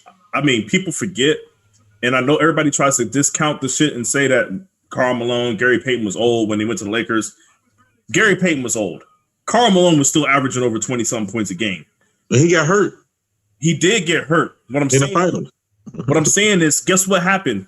2 things happened. There's too many people, right? It's a complicated situation to work out how you're going to feed everybody offensively. And then what disrupted the process of figuring that out was the fact that people were in and out of the lineup because of the injuries. He got hurt. Kobe got hurt. Shaq was missing for his toe and shit. Like what I'm saying is... Okay, I understand what you're saying now, Jerry. Do you think that everybody is going to be here and then play out throughout the rest of the season? It's already a short season. I'm saying Kyrie's going to miss more games because of injury. You know what I'm saying? These are things that are just going to happen. You know what I mean? If they stay hypothetically speaking, if they stay healthy, then what? They're still losing. If they stay healthy, I don't think that Steve Nash is the coach to figure out how to blend all that together. Listen, it has nothing to do. Listen, for me, sorry, but it has nothing to do with Steve Nash. It has nothing to do with any of that. It has everything to do with the fact that in order to get James Harden, you traded away every role player you had. And you need role players to win. Like, you're not going... Like, we discussed this on our last episode of the pod. We did. And here's the thing. In order for them to win, somebody has to be Chris Bosh. Like, you know what I mean? Like, somebody has to be Chris Bosh. And in order to do that, like, the only person I can see, like... The person I see willing to do it is Kevin Durant. And he's the last person that should do it. I think Harden do it. Harden can do it. Will he be willing to? I think he's willing to. I think he wouldn't win that bad. I really do. And if I think Harden at the point in his career where he won't win. And if that's the case, then a lot more is going to be required of him than has been required of him in the last 8 years. You're going to be required to play defense. You're going to be required to be moving off the ball. Yeah, You're going to be required to do a lot more than you have been in 8 years. The defense was already bad. They just got rid of Karis LeVert. But the thing, like I had said in my last part, the thing people forget that Harden used to be a real good defender. No, I'm not saying he's not capable. No, see, but that's the thing. That's what I'm saying. It's in him. If you're taking the responsibilities away from him, but he don't have to be the whole offense. But it still means, I believe he can be that good defender. It means something when you actively choose not to and you can. Yeah, I don't believe that people just change their approach and their willingness to do certain things. I'm gonna say this: most people who have to carry an offense don't play hard on defense. I'll say the this. Majority of stuff. I liked what I saw from him defensively in the playoffs this past year. I gave him props for playing defense. So like I seen that. That's fine. But the amount of defense that he's going to have to play is going to be more than that. I believe he can do it because he don't have to average 30 for them to win. So I believe he can use more energy on the defensive side. He can. I'm saying he has to. Yeah. It's not a choice. Like, if they want, that's what I'm saying, and I think he can do it. I think he can do it. You can't ask KD to play any better defense than he's playing. You can't ask Kyrie to play any better defense than he's been playing. He's the only one capable, like we're saying. But there's no bench. Because the next part of that is that there's absolutely no bench to this team. If they still had Dinwiddie, they say he might come back though. But that's the thing. Dinwiddie's been injured since way before this trade happened. They knew what they was doing. Now, granted, like let's say Dinwiddie comes back. Look at Harden. He just shot a 3 off the rim and fell on the ground. Dog. Get out of here. What you talking about? No, I just watched him flop himself on the ground. Oh, it's hard. That's what he do though. That's his game. You saw it. That shit was ridiculous, wasn't it? He just flopped on the ground. Like nobody touched you. Game. Nobody touched you. Now look, I like this version of the Nets. Of the Nets floor. I don't like that gray floor. That gray floor is ugly. It's hideous. I like the gray floor. Like the gray floor hurts my eyes, man. It messes with my depth perception or some shit. I don't know. It's weird. Yeah, though. I've heard a lot of people say that the Nets floor messes their eyes. Yeah. Well, either way, everybody has to be pliable in this situation. The one person that don't want to be pliable is the third best person on the team. That's a problem. It's up to him. Is where his man at? Like, I don't know. Does anybody ever know where his mind is at? That nigga's a weirdo. Hey, man. Dog, there's too many what ifs to this team. There's not a solid. There's not a solid. Oh, this person will do this. Like the only solid answer you have is KD. That's it. But what team in the East is solid? What team in the East is solid? Solid healthy or solid right now? I'm talking about solid where you believe that this is gonna be a tough team to beat. Solid healthy? But tough team, yeah. Solid healthy. Let's just hypothetically, every team is healthy. Unfortunately, what team you think that's that much better than the Nets? Nobody's that much better, but better enough to win. Sixers. Yes, let's let me know. Sixers, and I would say Boston. Come playoff time, because we already know Boston is a different beast in the playoffs. And I see Miami kick their motherfucking ass with the zone. They couldn't handle a zone. But that but that was Miami, and Miami's a great defense. These Nets isn't a great defense. These Nets are not a great defense. These Nets don't have Bam. They do the same thing. These Nets don't have Bam. These Nets don't have Butler. These Nets don't have Dragic. Like, no, you can't compare that Miami Heat team to these Nets. I can if they can play zone and beat you. You doing a lot of what if, and again, like if they play zone, they can beat them. That's been shown. Like Miami gave the blueprint. You play zone, they can't handle. No, Miami also has the players that have the discipline to do what they need to do. Yeah, to stay in their zone. They have the players to stay in their zone and to be able to correctly read the zone. Dog. If you're a good defender, you're gonna play good defense man to man, and you're gonna play good defense zone. How disciplined are you gonna be in your zone? How disciplined are you going to be when it comes to getting to your spots when you need to? Miami is not giving you, even when they're playing zone, you don't have no breathing room. They're still playing up on you. Like, there's a difference. What I'm saying is that same enthusiasm and energy that Miami plays with on defense is not the same that the Nets will play with on defense. So we haven't seen it. You never know. They could come in and start locking shit up.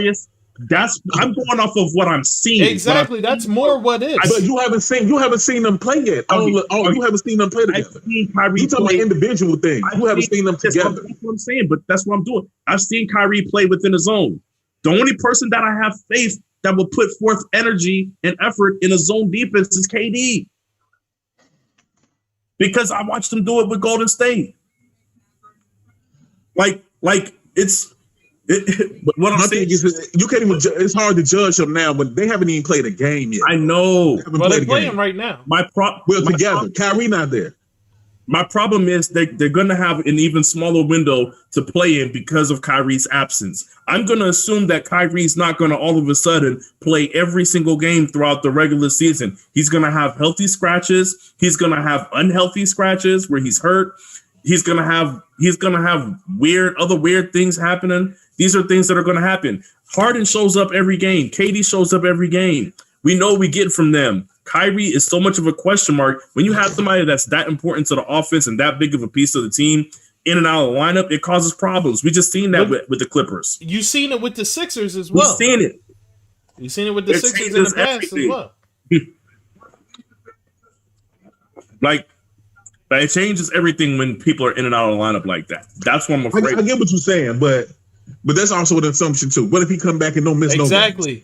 Exactly, Jerry. Has Their never bench done is that in his terrible. entire career, and that's why I'm not banking on that. I'm going off. But I'm just saying that's also a what if. He's talking about I'm saying what if. That's a what if. What? Because you don't know. They I'm might come back. Don't miss no more games. No, what I'm saying is it's always safe to assume that things are going to stay the same. It's more of an assumption if you're saying that things are going to change. But I don't know. The reason why I'm saying you can't say things are going to change because you've never seen them play, so it can't change. We haven't seen how they were act together yet. Possible. I'm saying it's unlikely. You're going off of what they did solo on other teams when they was like the man. We're gonna see how it goes. I don't know. So I can't make a judgment to say it's not gonna work at all because they might fuck around, come together, and smoke shit. Who knows? Yeah, it requires. It requires too many uncharacteristic things for the players to do. But what's the lottery number for tomorrow? Man? You know, I'll let you know after I win. Inbox me. I'm just saying, there's so many uncharacteristic things that have to happen, and that's what I'm concerned about. I'm not saying it's impossible. I don't think there's no team in the East to be scared of. See what? I don't think there's no team in the East to be scared of.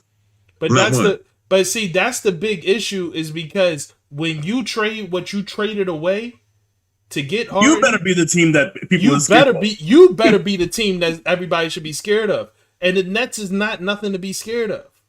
Hey, you don't know yet. We haven't seen them. Wait till they play. They're playing right now. Is Kyrie playing? Huh? Is Kyrie playing? It don't matter. The Nets are on the floor right now. What are you talking about? The Nets are on the floor. Kyrie ain't there. I said, wait till when they together, when they together, then we can make a judgment on what they do. We can't because all y'all doing is making assumptions just like me. Darius, I'm gonna say this based off of what we know. Every team that Kyrie has been on, outside of with LeBron, they are better without him. Now, Darius, what you're doing is I'm telling you it's not going to snow in Vegas tomorrow, and you're like, you don't know that, but like it's never happened before, and you're like, I mean, you still don't know. We got to see what happens tomorrow. Like, nah, dog. Like, somebody fuck around and snow, then what? But it's a safe assumption that of what it's not going to do. You got lucky. That wasn't a good prediction. I'm just saying, man. You going off the individual games, man. How they come together. I'm talking Somebody about might swallow their pride. Somebody might swallow their pride and say, "Fuck it." I'm talking about how they play as an individual inside of a team structure. Right. That's what I'm talking. I'm not just talking about their individual games, because if I was talking about their individual games, I would tell you right now it doesn't matter because between the three of them, they're going to score 90 to 100 points a game. But that's not what I'm saying because I don't know if they're going to score that many points because we're talking about them within a team structure. Kyrie has never had to share the ball as much as he's going to have to now. Harden has done that before in OKC. And he hasn't had to do it in over 8 years. And actually, in the moments in which he had to do it or he should have done it, he didn't do it, and he had teammates ready to punch him in the face. I.e. Chris Paul.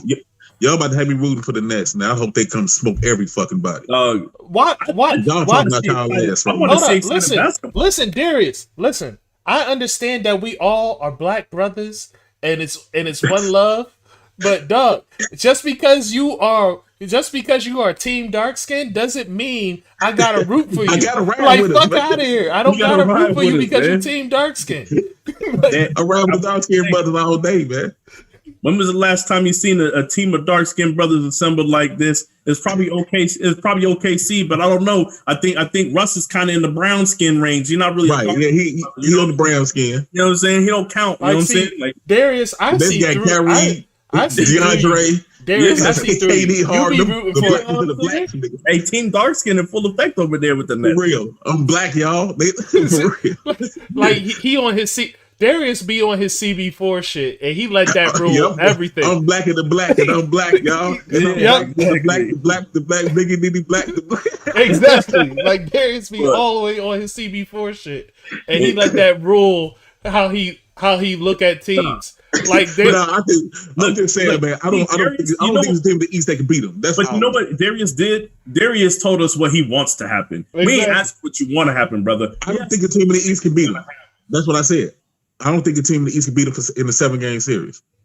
You wild, especially in a 7-game series. I don't think a team in the East can beat them in a 7-game series. Do you know how, dog? I really hate the fact that everybody just assumes that the coaching is going to be there, and people assume that if you got enough talent, that coaching don't matter.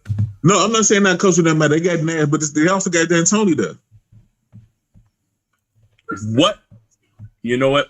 You know what? I'm not going What's you gonna say? I'm not going to touch the D'Antoni thing. All I know is when it comes down to it, there's going to be games. He got 2 finals appearances taken from There's him. going to be games that they're going to need defensive stops to win, and D'Antoni is not the coach for that. The Rockets was doing that shit against Golden State when they was up 3-2 before CP3 got hurt. Them games was like 95 to 88. If you go look at them scores of that game, in that series. I know what happened. Who's going to reel them in when they keep trying to live and die by the three or live and die by the jump shot? Who's going to reel them in and say go to the hoop? Who's going to do that? Or are they just going to let the players run the team like what I believe is going to happen? I believe KD is going to be the one who can tell them, hey. He's not vocal. He is the one that Listen, Darius, this is how I know you're living in the dream, dog. This This is how I know you living in the dream. He couldn't be straight up with the guy that's been. He could not be straight up with the guy that rolled with him through everything, that held him down through everything. He was trying to get away from my man, though. He was trying to get up out of it. He couldn't be straight. He couldn't even tell him to his face that look. He did my homie bogus, man. He did my homie bogus. You think he's going to confront Kyrie? I ain't like KD for a couple years behind that. You think he's going to confront KD, Kyrie and Harden? Reason why I say he will because I actually believe he closer to them than he was Westbrook. He That's had the 5 problem. burner accounts. 5. Dog. Hey, guess what? That nigga's sensitive as hell, boy. Darius. There's only one player that KD has ever said anything to, and that was the player that he hated the most, which was Draymond. And Draymond had to, and Draymond talk all kind of crazy to him. Draymond holding the shit out that man.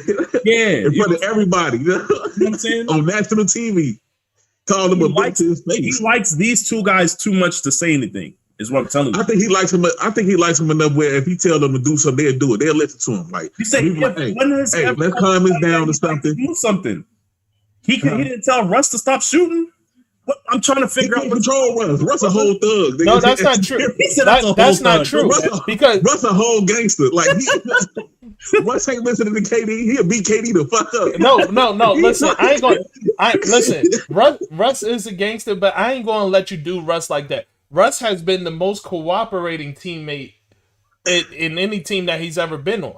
It's exactly what I'm saying. If KD ever came to Russ and asked him anything nicely, hey, could you he would listen. Russ like you said, the most cooperating teammate, and he wouldn't even talk to him. Russ went to the Rockets and said, "Put me anywhere. I'm cool. I want to make this work." Mark, if you can't have an honest conversation with a guy like Russ, you can't have an honest conversation. Russ said he got one friend that's Spalding, nigga. That's what he said. Come on, don't do that. Don't do that. No, he said he has. No, he did say that, but he said he has one friend when he said he has one friend when he's on the floor. And right, he's on the court. He said KD said, "Hey, Russ, I need you to do this." He gonna say, "Get the fuck out my face." No, he said that's the ball and my teammates. You're leaving out the second part. He said my teammates, nigga. I know the quote. But who was number one? Who was number one though? Who was his best friend? Because he the point guard. Oh, he better be friends with the ball if he's a point guard. Look. Tobias said Lakers are 4. I don't know why y'all keep discussing. He said I don't think KD got the heart Nobody thinks KD got the heart. Darius is like, it might could happen. KD got the heart for what? What KD ain't got the heart for? To tell anybody to talk to anybody. To tell them. He got the heart to tell those two. No. No, you don't. He's too much of a friend. No, you don't. If he had the heart, he wasn't gonna stay at the Westbrook. The Westbrook smack the shit out of him. That's no, what I'm if he saying. had the heart, he would have told Kyrie. He at the Draymond, because Draymond about to beat him up. If he had the heart, he would have told Kyrie to chill. He does not have the heart. Thank you. I think he do. I think he do. He don't, man. And I think that's why he wanted to play with Kyrie in the first place. There's two types of friends. Darius, there's two types of friends that exist in this world, right? There's the ones that'll tell you that your girlfriend ain't shit, and there's the one that will just support you through that shit. Okay, right. KD is gonna support Kyrie through all the bad decisions on the court, dog. That's what I'm telling you. He ain't gonna tell him his girlfriend ain't shit. He ain't gonna do it. I don't know, man. I think he'll say that. I think Westbrook he wouldn't, but I think he's so close to Kyrie. He look at Kyrie like a little brother. They lie to each other's faces in person. Why are they gonna lie? Why? Look, man. They lied to each other the entire time before this season started, yo. How they lie to each other? About what? They gonna be the coach.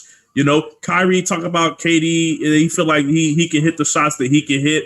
Look, KD can hit way more shots than you can hit, Kyrie. I don't know why you talking like y'all equals. He out here lying to himself. Kyrie hit a shot to win the finals, nigga. Put some respect on that man's name. Okay, name some other shots that he made. That's all that matters. He got a ring. Get out of here. That's all that matters. On his name. Stop playing with him, man. In Kyrie's mind, that's all that matters. You know. Does. And Kyrie with the ring, nigga. And I averaged 27. I might have should have got Finals MVP or at least shared that shit, bro. Dog, you want me to start naming people that I'd rather take the last shot than Kyrie? I don't know why would you? Everybody you name better hit a shot in the finals. Everybody you name better hit a last shot in the finals. So go ahead. Better hit a last shot in the finals? No, we're not doing that. I'm talking about that's the biggest stage. He did it. Hey, you know what? You got to hit shots before you get to the stage in order to get to the stage. Hey, where was he at when Boston was struggling in the playoffs and Kyrie said he went like 7 for 25 and he's like, right. It'll never happen again. And then the next night he went like 5 for 20. I laughed so hard when he did that shit. I laughed so hard. Don't talk to me about Kyrie. I laughed so hard, but I'm just saying. Hey, yeah, you're right. Playing fuck up. Nobody's perfect, man. Mark, Jerry, it's not that I don't like Kyrie. I just don't like the fact that Kyrie fans are always unrealistic. Yeah. And I don't like the fact that Kyrie thinks he's better than he really is. Yeah, because that nigga think he there are people in the league that have tremendous talent. If you're gonna ask me who has more talent than Kyrie Irving at the point guard position, it might be nobody. But that does not mean he's the best basketball player. Just because you got great talent does not make you the best basketball player. At all. And this is what I be trying to stress to y'all, even when it comes into football. Like, Doug, I watched you guys big up Cam Newton all last year. I watched you all last year big up Cam Newton. Like, talk about Cam Newton this, Cam Newton that. I'm like, this dude is not the MVP Cam Newton. Like, that's not who's out there anymore. And I watched y'all like root for him. And I'm like, at some point, y'all got to deal with reality, bro. Like, I want the best for him too, but he ain't going to give you what you think he is. It's hard to judge him this season, man. Hard to judge who? Like watch this real quick. Jerry said, "I'll take Lillard over Kyrie." I would too. Yeah. Now let me tell you something. Let me break this down. Wait, say that again. Jerry said he would take Damian Lillard over Kyrie Irving. Oh, okay. And I said I would too. I don't know why I thought I heard Andre Miller or something. That's what I thought I heard. No, that's disrespectful. That's what I thought I heard. That's what that is disrespectful. But what I will say is this: let me break it down. Kyrie, do any of you guys think that Dame has better handles than Kyrie? Okay. Do you think that Dame can get to his spots on the floor better than Kyrie? I don't think so. That's close. I don't think it's close, but I don't think he's better than Kyrie. Do you think that? But so when it comes to circus shots, not just deep threes, I'm talking about lean in, fall away, Who's better at that, Kyrie or Dame? Finishing at the basket, Kyrie. Yeah, finishing at the basket. He's better at all these things, but why does it not equate to him being a better basketball player, man?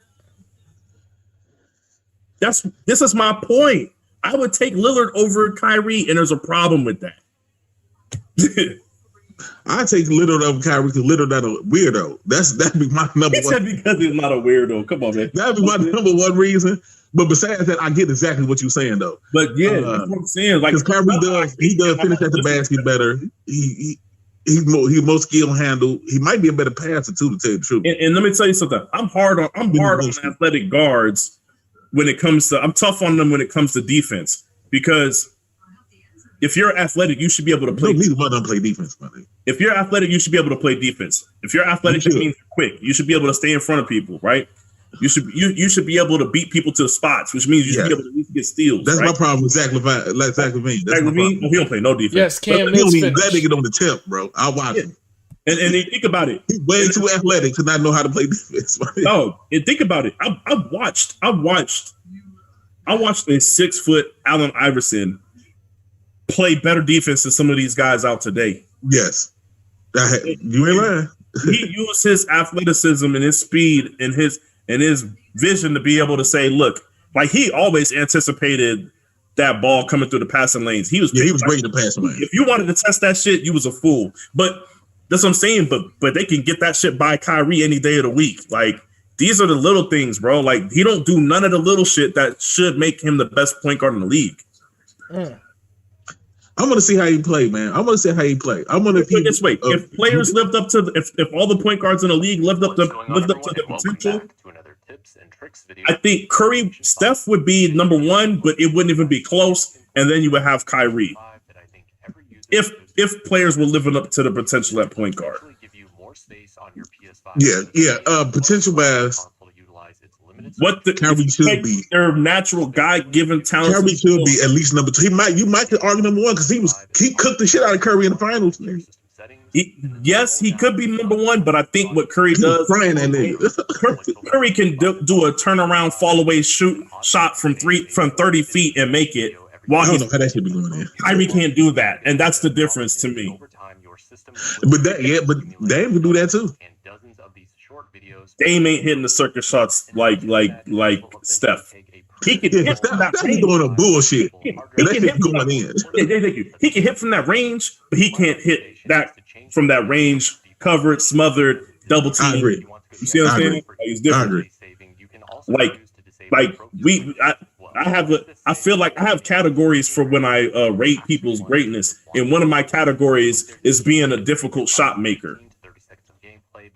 That's the difference, but that's the difference between Steph's 40% 3-point percentage and everybody else's. They ain't making the fucking shit that he's making at even 20%. Yeah, because to me it seems like he be throwing the ball in the air sometimes, and that shit be falling. Yeah. Like, damn. Like if you look at Kobe, if Kobe only took, I was just about to say, if you judge that, you must have Kobe very high.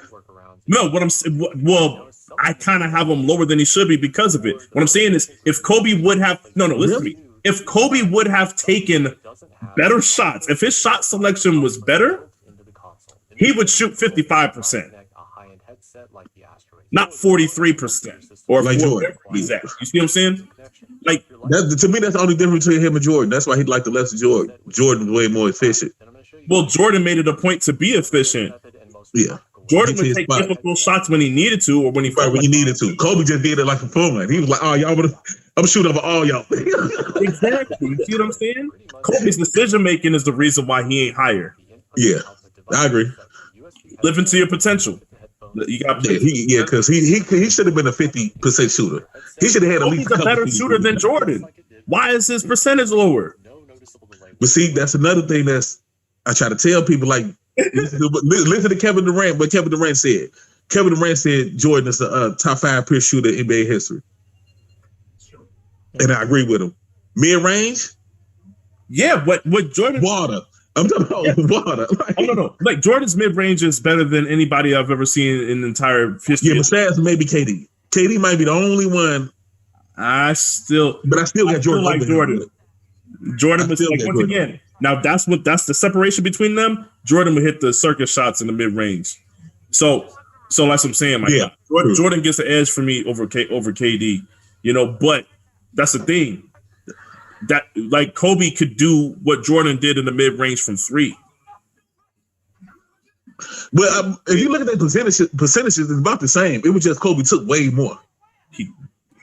That's how the game was. I think if Jordan was in this time, he would take more threes and have a better percentage because he would have to work on that. Let me put it back then. He didn't have to work on it. I wouldn't even say he would have taken more threes and shot a better percentage. Jordan would have noticed that needed to be a part of his game, and he would have ensured that he practiced enough to where he could shoot at a high percentage. Because I think if he shot the way that he shot from 3 and he just happened to take more shots, then his percentage wasn't going to go up that much. But that's the thing. Jordan would have said, I need this to be part of my game.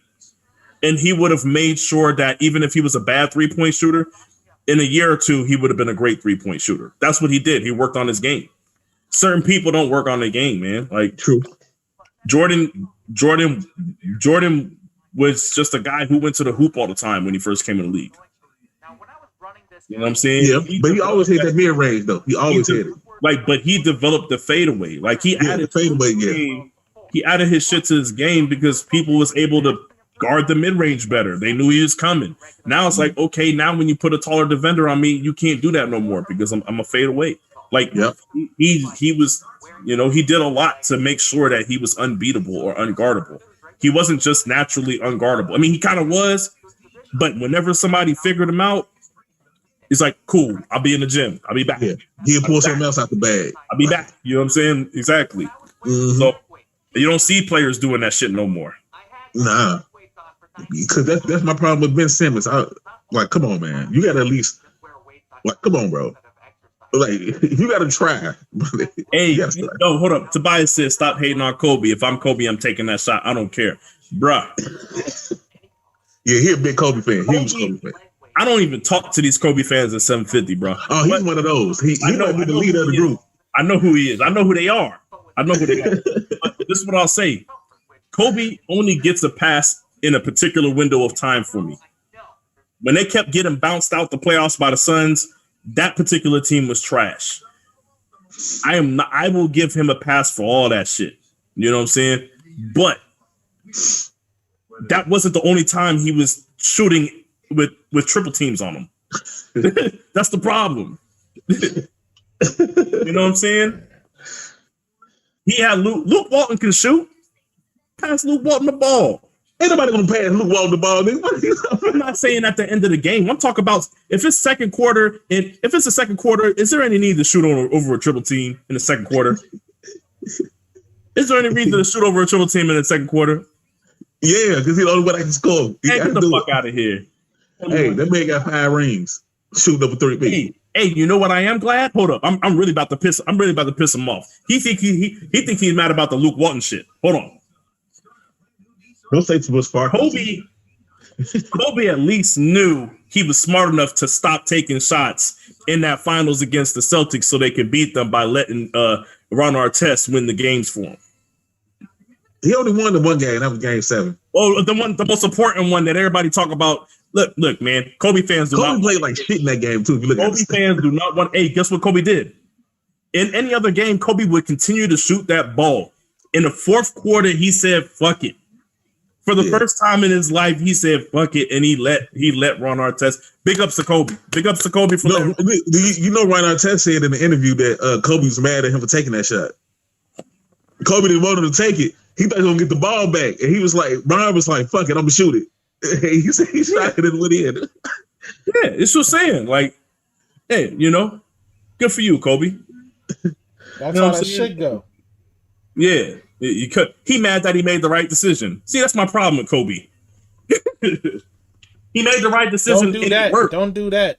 Everybody's going to come after us. Hey, he made the right decision and it worked, and he was mad about it. See, that's my problem with Kobe. Right, I'm like Kobe after the interview. He was all the smoke. He was all the smoke, and he was like, "Man, Kobe didn't want me to take the shot, but he was like, I was open. I just said, fuck it, I'm gonna shoot it and see what happens." Dog, and that bitch went in. I tell you, Ron Artest was the only person with the balls enough to do it. He know Kobe ain't gonna do nothing to him. No, He ain't gonna call him ain't starter. nobody playing with dude. So. He ain't gonna call him starter. Ron Artest was a different person entirely. Yo, Ron Artest is the Mike Tyson of basketball. Nobody would have said anything to Ron That's a Artest. perfect analogy. He Like that reminds is. He Talking about reminds me of Mike. personality. Because everybody I know is like when you hear him on camera, he sounds like such a nice He's guy. like the nicest, sweetest person you ever seen in your life, boy. Yeah. But then, but if something looks different about his eyes, you just like, I don't know about this dude. Do you know that Ron Artest, like, I don't know if y'all, if everybody knows this, but I've told this to Shawn several times. Like, Ron Artest is the reason why Jordan in his last year, his average was lower. And right before the season, they played the pickup game, and Ron Artest broke Jordan's ribs. Yeah, I heard him say that. Jordan was playing the whole season with broken ribs, and that's why his average was lower because he was playing the whole season with broken ribs. Oh, you think Jordan barked on him? You think he choked him out? No, Jordan said Ron Artest said he was so apologetic, and Jordan was like, "Nah, it's cool, bro." Yeah, he wasn't trying to hear no apologies from all the rest of those Bulls players. You see Last Dance. Trying to hear no shit from nobody. Ron Artest wasn't on his team. And, I know what you. I know. And Jordan never seeked an apology from a Piston player. He just what I'm trying to. This is what I'm trying to get at. Everybody knows that Jordan is an a-hole. Everybody knows that it doesn't. Like in any other scenario, he probably wouldn't have been like, nah, man, it's cool, bro. Like he must have known who Ron was already. That's all I'm saying. Okay. Like he told Chameleon to go fuck himself at the height of his career. What was this nigga? I don't take pictures with niggas. No bitch asshole. Man, if you don't got a vagina, you got to get up out of here. Like, damn, okay. Sign jersey? Man, didn't you just buy it at the auction? Man, you gonna get your goofy ass up out of here. Jordan was clowning, dog. Jordan asshole, boy. Dog. He couldn't fight Ron. He just broke his damn ribs. What he gonna do? Bro, by accident. You think Jordan cared if that shit was an accident? If that was, I'm like, how you gonna? He can't bark with them. You ever had your ribs broke? You can't bark with nobody with your ribs broke. You can barely breathe. Hey, you also not supposed to come back from the injury that he had in the time that he came back and dropped 63, but he did that anyway. True. Hey, he averaged 20. He averaged 25 with broken ribs. So that's what I'm saying. You're not supposed to do that neither. Come on, man. Look, man. I'm just gonna assume that he knew who Ron was. He must. You know what I'm saying? Yeah, Ron wanted to be fucked with. Yeah, that dude was crazy. All right. So this sometimes just know when you're looking inside of a killer's eyes. You know. Right. Like, man, that motherfucker ain't all there. Right. Yeah, you can tell he ain't all there. He ain't got. All right, I know. When Steven Jackson told the story when they had got back from the brawl, the Ron Artest in the locker room was like, "Damn, you think we gonna get in trouble?" It's like, nigga, I'm like, we got a job. It's like, we gonna get in trouble. You ain't gonna say he ain't got it all up there, bro. And you went into this thinking it was gonna be okay. Okay. Man, that's wild, man. You know, the Malice in the Palace, like that was the one situation where, even though Ron Artest is crazy, I felt him. I was like, he was 100% correct. Absolutely. I did the same thing. I was like, I feel you. Like the Malice in the Palace, I 100% felt them on that one. I was like, nah. Somebody yelling at your wife and all this stuff, and then somebody throws a cup at you. No, it's a wrap. Yeah, it's over. It hit me in my face with that bitch. Dude threw that shit with precision, boy. Yo, he had the perfect lob. Like he should have been on the court. He should have been on the court. It was perfect. Hey, the drop fall off so it hit him. like how he do that?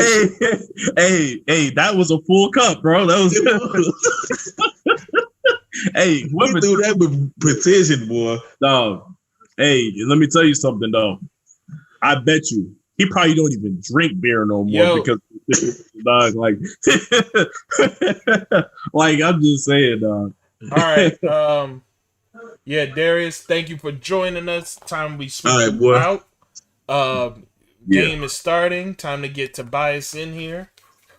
So is it 5:30? Oh yeah. Oh shit! It's already up in here. My bad. Yeah. All right, let's go. Let me send it to him. Again, thank you, Darius, for joining us. Appreciate you, brother. Yep. Hold up, I'm getting here. Yo, did you ever share this joint to the 750 that we was in here? Yeah, I did. I didn't get to tag everybody like I wanted to. I tagged like 12, 13 people. But like I was doing that when Sharice was trying to get in and all the other shit was going on. Gus early with the run. I'm definitely far behind. I need to find a better link that'll catch me up. Because that one is... Yo, the Philadelphia link is way behind, dog. Yeah, y'all wilding on that one. There you go, Tobias. Link. Good to go. You saw it says send the link to Bias Flow, right? Oh, yeah. No, I already saw that he was blocked on the shit for the past 3 days. So, y'all boys be getting thrown in jail. Y'all would have thought y'all stormed the Capitol building the way y'all get thrown in jail on Facebook. What you talking about, man? If they storm the Capitol building, they be eating dinner right now. Free. At home. I mean, at home, because they damn sure dragging them fools off the planes. I'll tell you that. I don't know if you've seen all those videos. They have them on that no-fly list. They out there getting dragged off of airplanes and shit.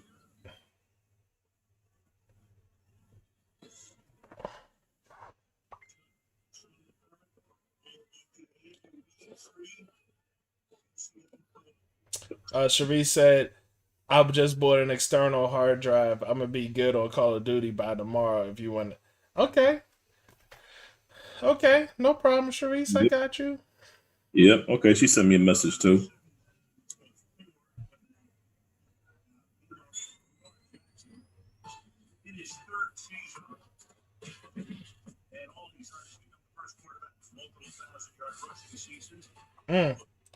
That fake fooled the shit out of him.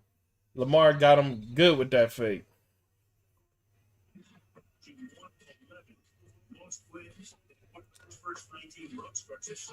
The Bills are going to find themselves in a penalty quite a bit if they keep trying to do those little sneak hits while Lamar's trying to get out of bounds. Like, yeah, once he's out, just let it be, man. Man, she already talking about the new Black Ops, man. We already told her what game to play. See, she's playing around.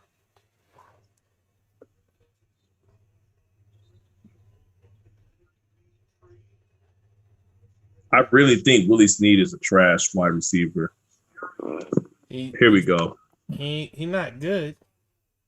You invited? Okay, here we go. Yeah, he's in there. Oh, look at that, man. First thing I see is motherfucking Ravens jersey, man. Yeah, come on, get that audio working so we can. Yeah. What up? There you go. See, you know what I'm saying? I almost paid tribute, dog. I almost broke out the Ray Lewis jersey out the closet, dog. You should have. I should. You should. I shouldn't do that because I'm rooting for the Bills. I said the Bills. I said the Bills is gonna win, dog. But come on, man. What? Hey, let me put it this way. Let's get this out the way now. Mm-hmm. If the Ravens do what they're supposed to do and run the ball at least 40 times, then they can beat them. Listen, so far, they running it hard. It's looking good. Listen, man. Tobias, I will always have a slight problem with the Ravens because y'all sold us a bag of goods and let us go ahead and pick up Kerry Williams off of free agency. Y'all ain't tell us like, nah. Y'all ain't tell us that boy was trash. Well, you ain't tell them because I knew. I hated Kerry Williams, but you ain't tell the Eagles on the flip side, Mark. Huh? On the flip side, they fucked up the T.O. deal. That's how y'all got T.O. I think that was a little bit before my time. Yeah. Okay. But that's all you need to know is T.O. was supposed to be a Raven, which they would have completely ruined his career. But come on now. Oh, you're not for the Ravens slander? Okay. Yeah, stuck that third and two, bro. Just got here. Yeah, just fine. All right, I'll leave you alone. They doing good in the game right now. How about that? We talk about They're running the ball good. This fourth down gonna be big. Yeah, they got stuff at third and two though. Yeah, I'm like way ahead of y'all already. But oh, really? Oh, shit. They got it. Because I'm like they hiking at 4th and 1. Ooh, Lamar, you can't do that though, baby. You can't do that. Nah, that's not the move. Oh no! What happened? That is not the move, Lamar. So man, listen, I'm gonna be that high. was the flag on the Bills. Somebody jumped. A bit.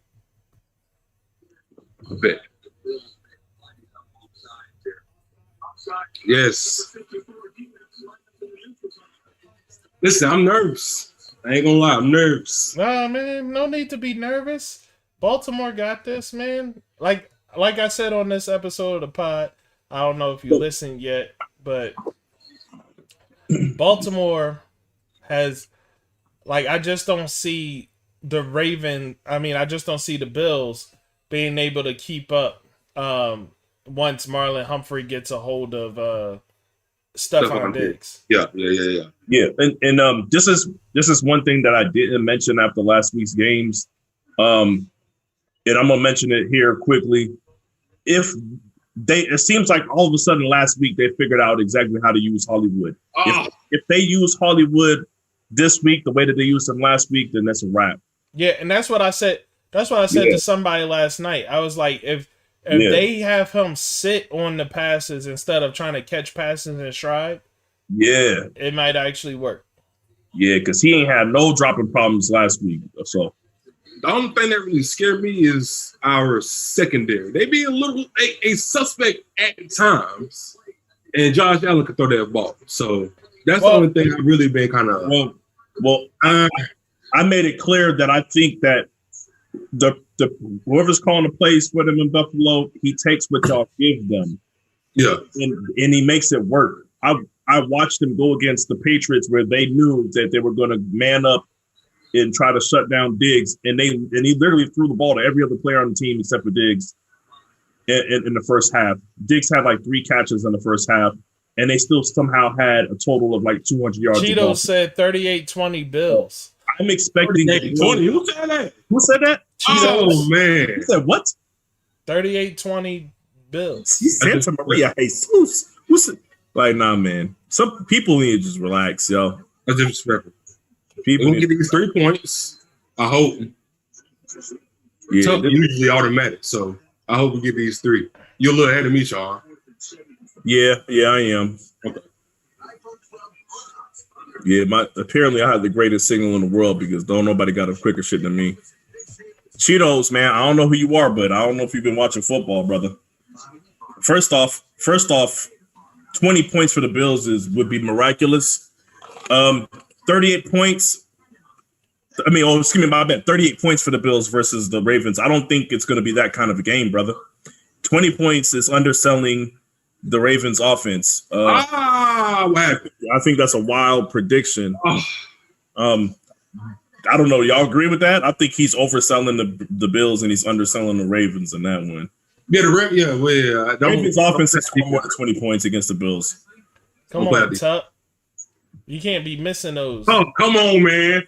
Listen. Yeah. I would have settled for 3 on that drive and been happy with it, but now we got 0. I don't know. Yeah. I want to see what our defense do, man. I want to see how they start off. I want to see. Remember what I said? All year long, they've been taking whatever's given to them. They are not. I would be surprised if they go at Diggs at all in this first drive. You're gonna see some runs. Y'all better stop. You better stop Josh Allen from running because whenever it get good man defense against Diggs, tight ends, running backs, getting the balls, getting thrown to, and then it's Josh Allen running up the middle. I just hope we get one square hit on Josh Allen so he won't do that shit again. He's been really good at avoiding those, man. But he likes to run up the middle, so that's his problem. He likes to run up the middle, so y'all gonna have opportunities to get him. Yeah, man. After what we did against Tennessee's running or Dead Henry last week, I'm not too worried about our front set. Well, that's the thing. Well, that's the thing. That's straight up and down, just handing off to the running back. Right. Bills don't use the running backs. They don't give a fuck about that. Like you guys better be playing good in pass coverage on the running backs and coming out of the backfield. That's Yeah, it's a different beast against this team. Like they're not going to They're not going to go straight running halfback dives and draw plays. They remind me of the older Patriots in a way of they're one of the few teams that can get away with just not having a running game. Right. And you still can't back them into that corner, you know what I mean, offensively to stop them from being one-dimensional. Yeah. Listen, we got offensive line, man. God, it's ridiculous. Yeah. We're not supposed to look like that. But yeah, man. I got mad faith in our defense, man. I just hope our secondary hold up. I'm saying I'm gonna need to see faith in that defensive coordinator. I think he's going. I think he's going. We're going to get a good, nice amount of pressure on Josh Allen tonight, and hopefully force him to do some shit. Turn that ball over. I hope. I would throw Jerry said I would throw last week out. For what? Just talking like anything that you saw last week, don't count it into this week. Throw it out. No. Everything that I've been judging the Bills on has been what I've seen for the totality of the year because the Bills' offense has played differently in every single game I've watched. First person they go to was Diggs. Yeah, they went to Diggs over the middle though. Yeah. So they're trying to. So if that's any evidence, then that shows that they're going to try to keep. If it's only one play, but that means they're going to try to keep them away from the receiver. I mean, from the corners. Yeah. And right now, it looks like because I'm a little bit ahead of you. It looks like right now the Ravens defense is playing in a way to where it's like, look, you can take whatever short shit you want, but you're not getting nothing deep. So I'm telling you, Buffalo's just going to take the short stuff. I mean, they're happy with that. Yeah. But the biggest key to that is in the times when they get in the pinch. They run Josh Allen. If you could stop that from happening, then that'll pin him in a corner to where now you are forcing him to throw the ball. You got to, and you want that. You want him in a 3rd and 7. Yeah, man. You don't want him to converting those 3rd and 7s on the ground running. Right. Yeah.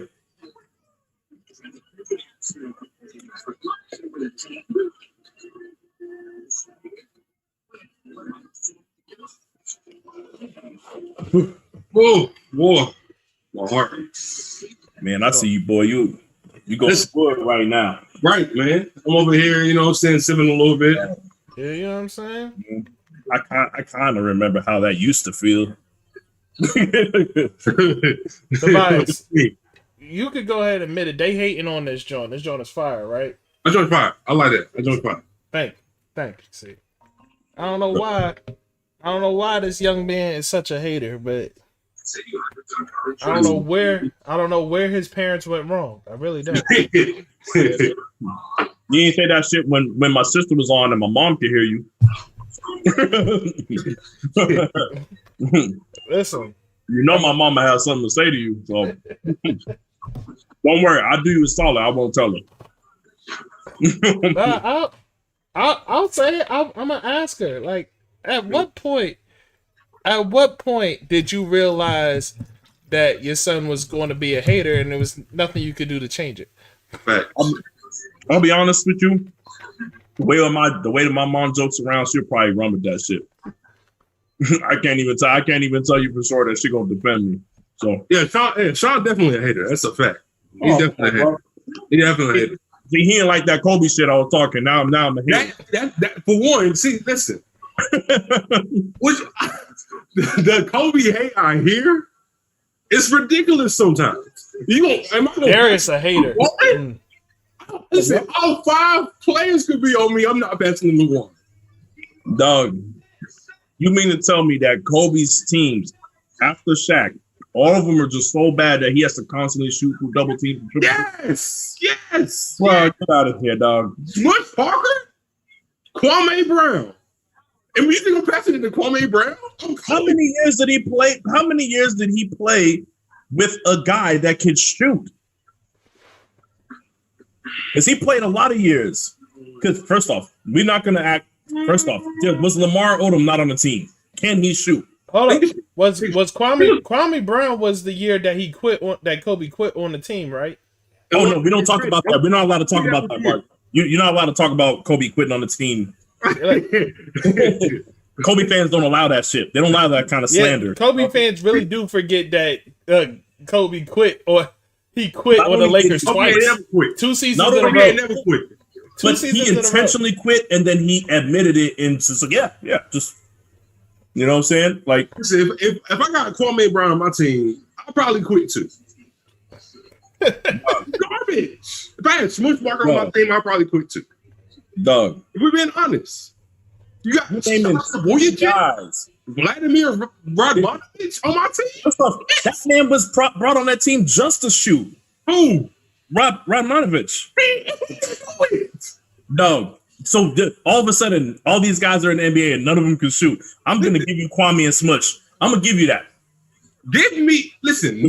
Was Shannon Brown not nice? Robert Stevenson said Trevor Ariza helped win that chip against the Magic. He can jump. That's about it. But like, Trevor Ariza. That's another name. Like, this guy's, man. This is like, exactly. Andrew Bynum can shoot. Now, I want to point out. All right. I'm about to say, you better not disrespect. Stop. I want to point out in the game, this is exactly what I was talking about. Like, you're not getting away from these corners, man. They know what to do. Like, you're not getting away from these corners, man. We got a 4 now. Let's get back to this game. We could get to the Kobe shit anytime. Hold on. That's a fact. Yeah. Like that deep ball that you usually get off with Diggs, you're not getting with the Ravens corners. They good. But we have stupid penalties sometimes. It be drives sometimes why we just like they be out there. Jerry, that's what usually happens in the cover too. They have roughing the passer. They got pass interference. I get that. But like it be sometimes be on drives and be in critical moments. I just don't hope that happens tonight. If that don't happen tonight, we limit our penalties. We're gonna be all right. But sometimes that shit happens. Yeah, you're right though. That should be untimely like a mug. That's what happened to last year's playoffs. It was a lot of untimely, uncharacteristic things happening when y'all played the Titans. I was like, damn, y'all just going through it for the wrong. It's like when we played y'all in that Super Bowl. Remember that? Now, me as a Niners fans, we don't talk about that neither. We don't talk about that because out of everything you got to say, there's only one person that I do not want to hear their name. Can you guess it? Jacoby Jones. I don't want to hear that name. Jacoby Jones should have been the MVP. At that time, I'm like, who? I was like, he wasn't doing this shit during the year because it wasn't just the return shit, the passing game. He was out there catching balls all crazy. I was like, man, he should have been the MVP of that game. He was the real MVP. He was the MVP of that game. Oh man, y'all can't be doing that now. Oh shit. Hey, that's bogus. That's a fumble. They called it a drop. I ain't seen it yet. You're gonna be mad when you see it. Robert said the Ravens paid off the power company in that game. Oh man. Probably need to go ahead and chill out with that hate, of course. Yeah, I guess that's not a football move, huh? All right. Oh hell. Listen, it sounds like you got hate in your heart. You do. You ain't got Mark. Out. Was that a fumble? You got hate in your heart. Let it out. Was that a fumble? Should that have been? I'm like a whole 2 plays behind you, bro. I ain't seen no fumble. Okay, my bad. I ain't seen no fumble. Yeah, me and you, Tobias, we on the same shit. You probably using internet cable like I am. I'm using the streaming network. That's what I'm saying. Yeah. That shit close. What are you doing, Lamar? Oh man. Oh, that's not a fumble, bro. That's a It was drop. close. It was close. That was a drop. That wasn't even close. Like, what are you talking about? Man. You definitely got hate in your heart. That was not. That was not I'm close trying at to all. piss me off right now. I think that's what it is. That was not close at all. What football move did you see? He never had control of the ball. He turned around and then he tried to dive to the ground and he fumbled the ball when he was going to the ground. That's a He football. never had control of the That ball. is not a fumble. Like, what are you talking about? That was a football move. Come on, let's It go. was a football move trying to get Let's the go. ball. Let's go. It's a football move. Hey, you know what? It doesn't matter what I think. The refs didn't think so. And I hate to break it to you, Tobias, y'all just messed up this punt. But you're going to see it now in a second, though. Dang, that punt ain't go nowhere. Damn. Hey, when we talk about them untimely mistakes that are uncharacteristic, Right here. what the fuck? What do y'all be doing, man? Tottenham missed like a few in the last, month. I'm like, Jerry said you drunk, and I'm liable to believe him, dog. Because like that I'm was not terrible. drunk, man. Anybody disrespect me like that? I just put my ball up again, and this is the same bottle I was drinking from earlier. Come on, man, y'all playing with me. I'm not drunk. Well, yeah, back to Kobe, man. Stop the Kobe hate. I'll be honest with you. If I was drunk, I'd be way more disrespectful. I'll be way more disrespectful. Yeah, Shawn is especially drinking. to Kobe. It looks like he's being a wino right now. Like, Dog, is that a wine bottle that you're taking straight to the head? soju, man. It ain't wine, bro. This liquor. So you taking soju straight to the head? Oh, you definitely drunk. No, this shit says 13% alcohol content. So that ain't real soju. If you can't drink 13% alcohol So content, that's not real what's wrong soju with then. you? Huh? That's not real soju then. Oh, because it's flavored. That's why the content is lower. No, but soju, like, it ain't the real thing. If it's regulated liquor, then it ain't the real thing. Well, I mean, it still puts a percent. They still put a percentage on it when you're in Korea. That doesn't mean that it's the percentage that it says. You know what I'm saying? I'm aware. But, come on, dog. It sounds like you know more about liquor than I do. Don't call me a wino. No, just because I'm educated on the subject don't mean I'd be getting drunk. I'm just saying. Am I drunk? Because I feel like I'm not. Yeah, Cheetos, you're right. He is going to be drunk by half. Cheetos, I don't know if you know me very well, brother, man. He is going to be drunk by half. Dude is out here. Man. That's a fact. Nope. He doesn't want to be drunk by half. 5% alcohol. First off, Sharice, I'm going to need you to delete your comment. We don't drink 5% around here. 13% kind of strong for a beer. Where the hell you get that from? Well, it's not a beer. It's liquor. That's what I'm saying. It's like Korean liquor. But it's flavored. It's 13%. Like, look, man. You over there drinking juice. It ain't juice. Drinking juice. It ain't juice. And then, like I said, in beer? I don't Sharice drink said beer. You might as well be drinking wine over there. I don't drink beer unless it's at least 7%. Yeah. You know what I'm saying? Yo, I get it. We just going to start letting everybody in to the chat. Like, we're going to let at least two more people at half. If I start getting into what I drink, then Mark gonna start calling me an alcoholic again. So I'm gonna be drinking this. You are an alcoholic. Just 47%. This shit kind of hit though. Hey, Sharice, ask your mom. When did Shawn start being a hater, and when did she learn she couldn't stop him from being a hater? But either way, you know what I'm saying? I see you drinking something straight, you know. But now, if I drink this straight from the bottle, I'm gonna get called an alcoholic. You know? I'm just saying. Now, it's cool. It got vanilla flavoring, so. Facts. It's Mark. sweet. Yes. You got Mark. So sweet. Mark, you are on cam saying very disparaging things about me while I was drinking scotch straight. So don't look, man. If I'm gonna now, I'm trying to lighten things up, and now you judging me again. Like, is there anything that I can drink, Mark? Is there anything? Oh, how did you not get him? Like, come on now, stop that. Oh, Please, somebody asked you what your opinion was. come on, man. What's the flag about? I figured, Sharice. I figured. Man, don't listen to Sharice, dog. What's the flag about? See, Mark, you wouldn't understand. You ain't got what I'm saying. We get these stupid penalties. Hey, read Darius' comment. I ain't see it yet. It's at the bottom. I ain't see it. My shit is maybe I'm behind. Hold on. I don't know why. Man. Oh man, what are you doing? Who that? Yeah. Come on, man. It's right before Cheetos. Behind. I don't see Darius coming. Scroll down on the chat. No, it's down. Like literally the last two messages that just popped up was Shawn already slurring his words. It's the one right before Shawn is already slurring his words.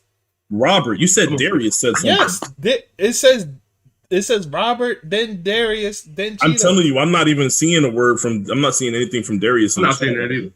So I don't know what's wrong with my chat. Well, it says, maybe because he used the word nigga, and that's why it's showing up in, the actual chat. It says sweet liquor drinking ass nigga. Facts. Man, ain't got time for fucking Darius bullshit. You know what I'm saying? When I was drinking my scotch, y'all had something to say. You know what I'm saying? When I was drinking my whiskey, y'all had something to say. You know what I mean? Yeah, it's probably because he used the N word, and so it blocked it out. I don't control that. And then Sharice said, "Do better, Shawn. I drink stronger drinks than that. I don't see Darius come. She didn't see Darius coming. Sharice, don't do that. Don't do that. You know what I'm saying?" See, the chat I'm reading is the actual stream chat because I'm in control of the stream, so I can see every chat. You can see everything.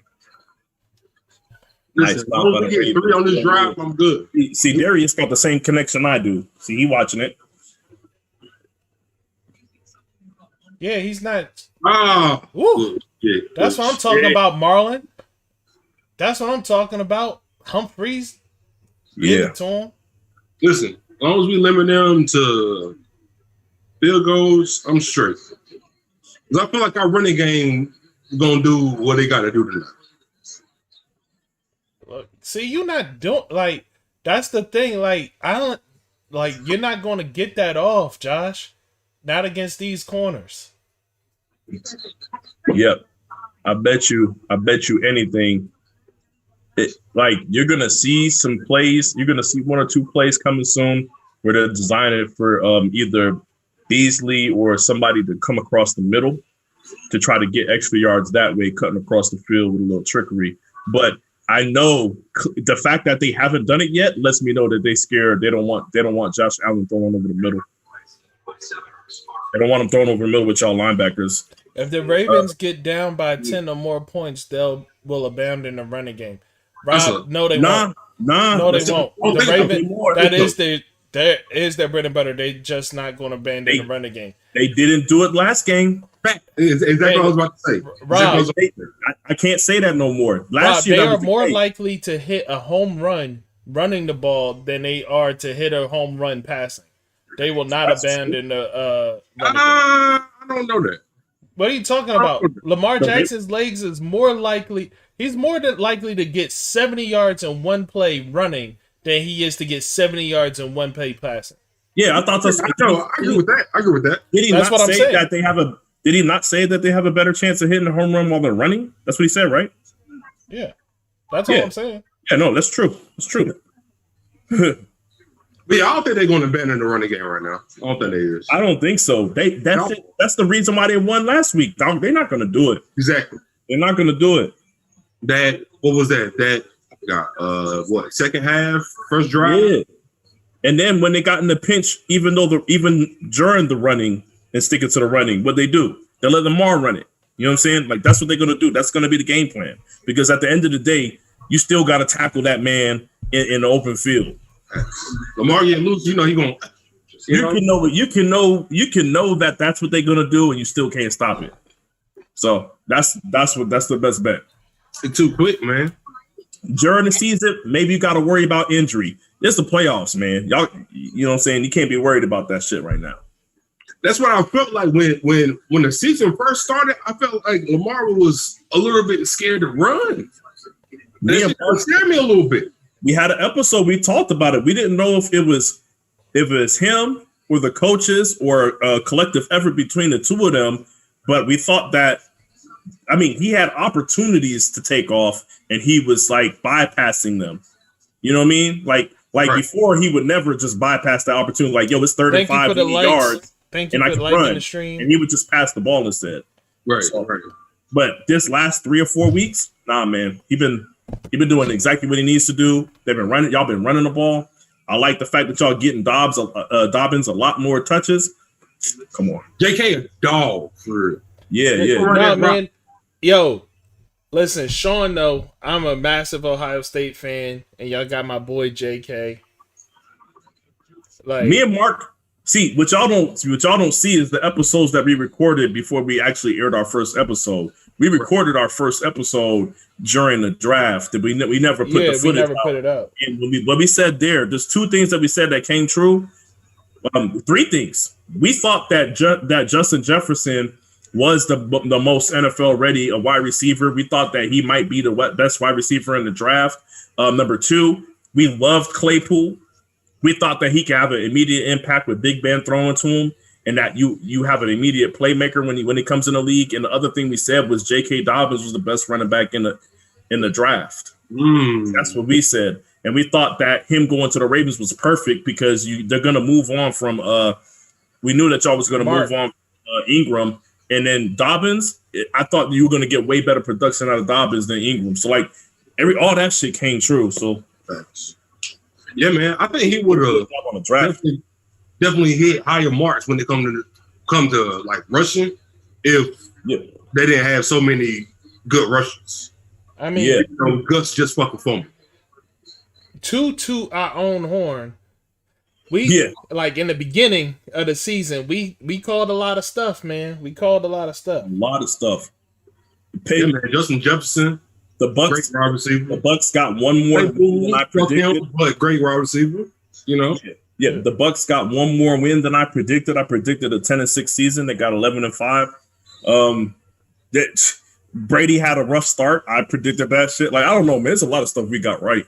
The only reason why Claypool didn't go harder is because of they buried him in the because of chart, Pittsburgh themselves. Right. But like everybody can see that the talent is there.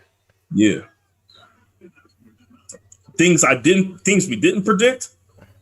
Justin Herbert becoming what he was. Like I did not know that boy was like that. Yeah, Justin Herbert showed up. I watched him in college, and I feel like he wasn't like that. Justin Herbert showed up. Like but we did talk about Justin Herbert being better than Tua. We did. I think he did. Yeah, I think he was better than Tua this year. Definitely. Well, it's not hard to be better than Tua this year. I'm talking about like I thought coming out of the draft, like we thought it was better to try to go after Herbert than Tua because of him coming off of his injuries and all that stuff too. So like I didn't think he would be that much better than Tua, but damn. Like I didn't think Tua. It's more so I didn't think Tua was going to be as bad as he was, and then Herbert was better than what I thought. True. Right. Man, what the fuck going on, man? Yeah, they got to get control of these flags. Yeah, y'all stuff in the foot again. That's what I'm saying, man. Hey, Rob, man, Robbie talking that shit. Rob said this is not the Titans' defense. Rob, you in there talking. Yeah, nobody is really sold on him except for it seems as though whatchamacallit, they have to be sold on him because he's there. He's their guy right now. So they have to be sold on him. But I think Tua's gonna be all right, man. Well, listen, it's too early to put him in the coffin, but he's not. I don't think he's where he's supposed to be. Dude, Josh Allen's showing he a little shaky out here, baby. He's showing he a little shaky. You just need to get pressure on that man. Whoa, they got his ass this time. Watch. I'm still on motherfucking commercial. Nah, yeah, you got. I'm like, I feel like this game. I feel like I'm a whole minute and a half ahead of y'all. Probably so. That's Patrick Queen. We thought I said Patrick Queen was going to be the best linebacker. We say he's definitely the best linebacker in the draft. I don't know why Patrick Queen dropped. Listen, he been proving that, for us. Thank God. He made an impact. You know what I'm saying? That's what we said. We thought it was crazy that he fell to where he fell to, man. Yeah. And I was like, leave it to the Ravens to be smart enough to take him, though. Who what? That was definitely a pick that we needed. Or that was definitely a person that we needed. Who fell? Huh? Who fell? No, Patrick Queen. He dropped. No. Yeah, Patrick Queen shouldn't have fell that far. But yeah. But I was happy for him where he ended up though. Yeah, he went to the perfect place. We thought we said that Patrick Queen was going to be another staple at linebacker with the Ravens organization, is what we said. I remember. We needed that. We definitely needed that. We definitely needed Patrick Queen at linebacker, man. Hey, because y'all were a little bit vulnerable against the run last year. Yeah, we were. And that shit shored it up, Yeah. I agree with that. Y'all was missing Terrell, man. Man, listen. This is my thing, man. With the Ravens, like, I felt like we was gonna be okay, but those years after that Super Bowl, I feel like we kept getting like injury after injury after injury after injury on the defensive end. That's what really kind of. I ain't saying we was gonna win another Super Bowl, but James Harden. We had a solid defense. We could have did something. James Harden had a triple double. 32 points, 12 rebounds, 14 assists, and 4 steals. Now, did they win? Yeah, they won. I mean, now mind you, it was against Orlando, and Orlando, they're falling apart at the seams as well. But I mean, Harden had a excellent game. Yeah. Who still played for the Brooklyn Nets? Hold on. Let me address Darius. Let me address Darius because this dude a comedian. First off, I'm going to address him saying that Allen is so nice. Okay, Josh Allen is getting it done. Yeah, I see that. The cough is because we're talking about how Harden had a good game and Brooklyn won. So now he's coughing. Yeah.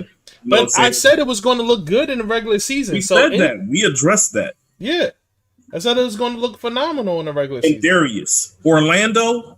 You know what? I'm going to let you hold on to that. Brother. Orlando. You had to clear your throat. Mark, wasn't Darius the one that said we got to wait till they all there? Now he want to talk about today's game. Okay, whatever. Nah, Harden didn't look slimmed down. That picture, Robert Stevenson, I think you're talking about that picture where they showed him in all black. That was Photoshop. Because watching the game, he don't look slimmed down at all. He looked like the same big boy.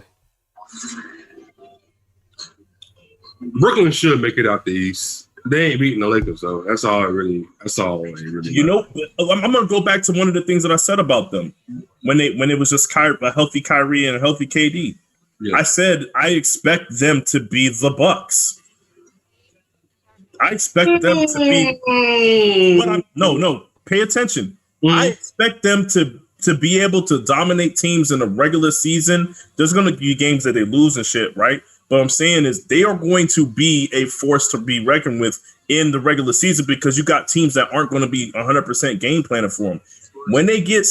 I think that I picked the Nets to go before the trade. I picked the Nets to go to the Eastern Conference Finals and lose. I thought that they might not even make it to the Eastern Conference Finals. But the point is, when they reach a team that is solid from top to bottom, offensively, defensively,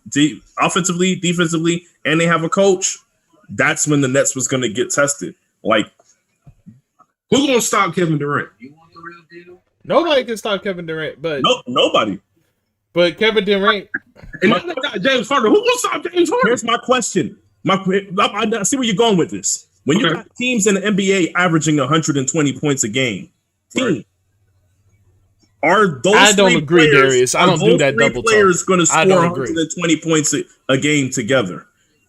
Are you telling me that those three guys are going to each score 40 points a game? Of course not. Who is going to get those other points and how? Listen, they might not score 120. They might score 80, 90. I think they're going to score 90. But what I'm saying is them scoring 90 is going to make it so that the players that they have outside of them are not going to be able to be put into the offense. Like if you have a team like that, you know what you need? You need a dude that doesn't need any help to get off. You need an Eric Gordon. You need a Lou Williams. You need a guy like that on the bench or in your rotation somewhere that they could just go get theirs regardless of what the situation is. Or you need somebody like a Rondo who can play point guard good enough to get that shit going. Spencer Dinwiddie is hurt. Right. Karis LeVert is gone. Right. DeAndre Davis can't do nothing offensively by himself. Jared Allen is just a younger version of DeAndre Davis. I'm saying DeAndre Davis, man. I'm talking about Dub in here. Anyway, DeAndre Jordan. DeAndre Jordan. See, man, too many Dub comments in 750. But you get what I'm saying. Like, they don't got nobody that could go get it outside of that. So they need a point guard to run the offense. Who's running offense for the second unit? I want to know where the other 30 points is coming from, Tobias. That's a good point, because honestly, I don't know who the hell they got left on their roster besides DeAndre Jordan. I don't know who. So I can't even really say. But this might be the first time you see a team have 3 players score 30 or more. Jesus, that was a horrible field goal. Did he make it? I don't know. That shit never had a chance. Boy, y'all both trying to keep each other in this game. And that's okay. Long as we can get some touchdowns, we can limit them the field goals. I'm all right. But we got to score touchdowns. Hold up, Darius. I just said nobody in the East will beat them. Now you agree? No, I didn't say nobody in the East will beat them. Relax, bro. They got Joe Harris. Yeah. They're not beating Braun and AD because there ain't nobody holding AD.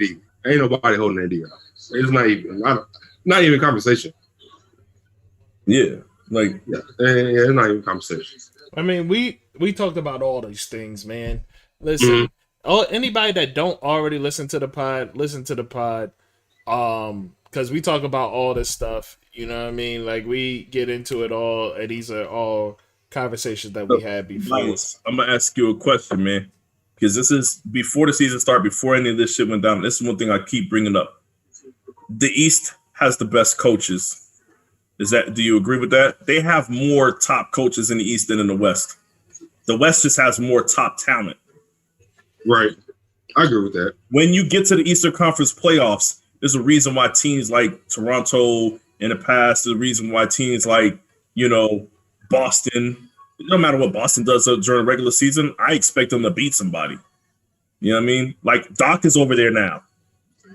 You know what I'm saying? Right. Like, these are things that I'm concerned about for the Nets. This is the thing. When it comes to the playoffs, that's when actual coaching comes in my opinion. Yes. Because you're playing a half-court game. How confident are you in the coaching situation in Brooklyn? Listen, you just don't know. He's a new coach. You just don't know, right? It's another one of those white privilege hires. I don't know how Steve Nash got. Where is he at? I thought he was at home chilling. Apparently, he was working with the Suns at one point, right? I don't even know how long that might have been. I think he was working with the Suns at one point, if I'm not mistaken. But no, you know what I mean? I can't even really say about Brooklyn's coaching, but Steve Nash was a Hall of Fame player. Hopefully, that translates into what he can do coaching. Maybe. The only reason why I'm bringing that up is because he's going to have to manage 2 things in the playoffs. He's going to have to manage X's and O's, and he's going to have to manage egos. A lot of coaches are good at X's and O's, but there's there's not very many coaches that are good with egos. This is my thing about Brooklyn. If anybody's going to take that step back as that third option, it would be KD, because I feel like he can do less with, he can do more with less. He can do more with less, yes. More or less. But my thing is this. If I'm coaching that team, I don't want, KD's the last person I want to take a step back. It might be the only way for it to work, though. Right. but that's what I'm saying. But that weakens your ability. That's what I'm saying. If I want to be at full strength, I want KD to be the guy that doesn't have to step back. I don't want Kyrie taking 20 shots. If I got 3 guys on the team and one of them has to take 20 and other ones have to take 15, I want KD taking 20. But this is the thing, though. If I'm James Harden, if I'm getting to the hole and the person I'm passing out to is KD.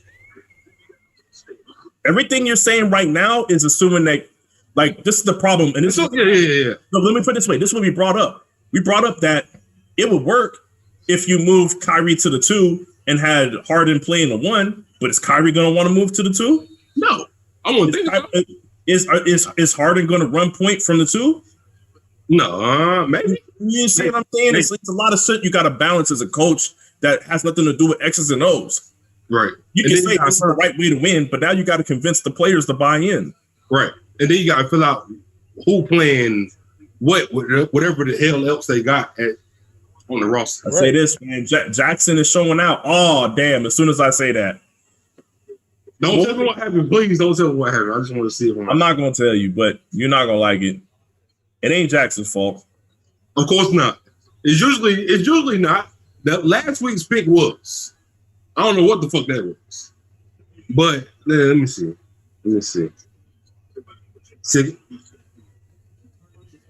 Play by the start.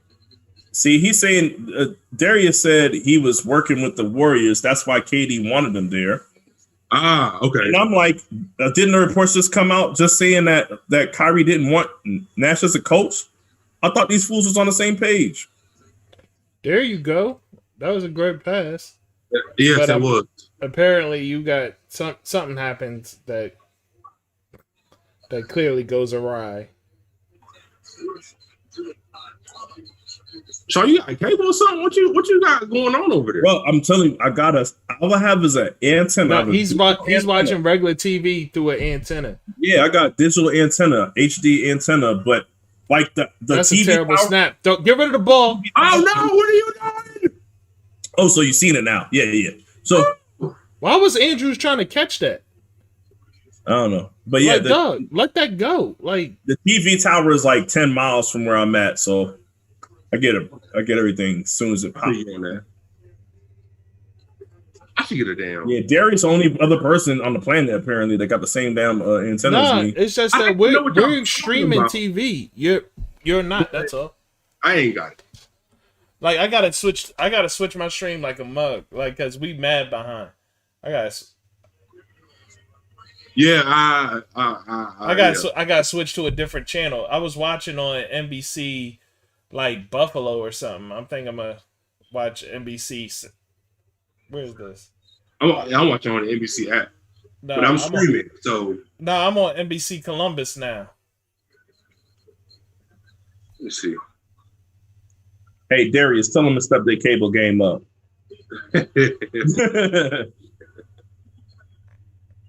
You feel comfortable saying that to me? Yeah. Man, this game got my damn nerves. I'm talking to y'all, so it's a little better, but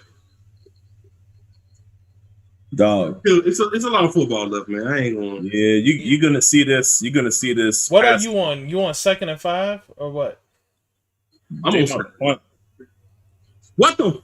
Oh no, they're about to kick a field goal. Hold on. Yeah, we need they're way too close to punt. What are you talking about?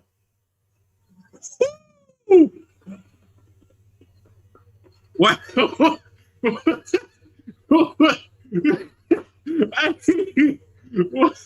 Tell me what happened, man. Tucker just missed a field goal, dog. That shit hit off the uprights. It hit off the right upright, dog. Y'all motherfuckers got bad luck or something. This shit just ain't supposed to happen for y'all or something, man. I don't know what's going on. I ain't never seen nothing like this before. Look at the time of possession. Mark Andrews just dropped the ball that I thought he should have caught. I mean, the linebacker was kind of there, broke it up, but nah, man, he should have caught that. And then Tucker missed a field goal, bro. I don't know what y'all. I don't even know what y'all doing, it showed the time of possession. The Ravens had the ball for over 7 more minutes than the Bills have, and they still down by 3. Bro. Bills be moving, bro. Bills be moving. They'll be playing around with that shit. 26 yards. This should be automatic for him, Bruh. It's a little wind out there, but still. Man. Oh man.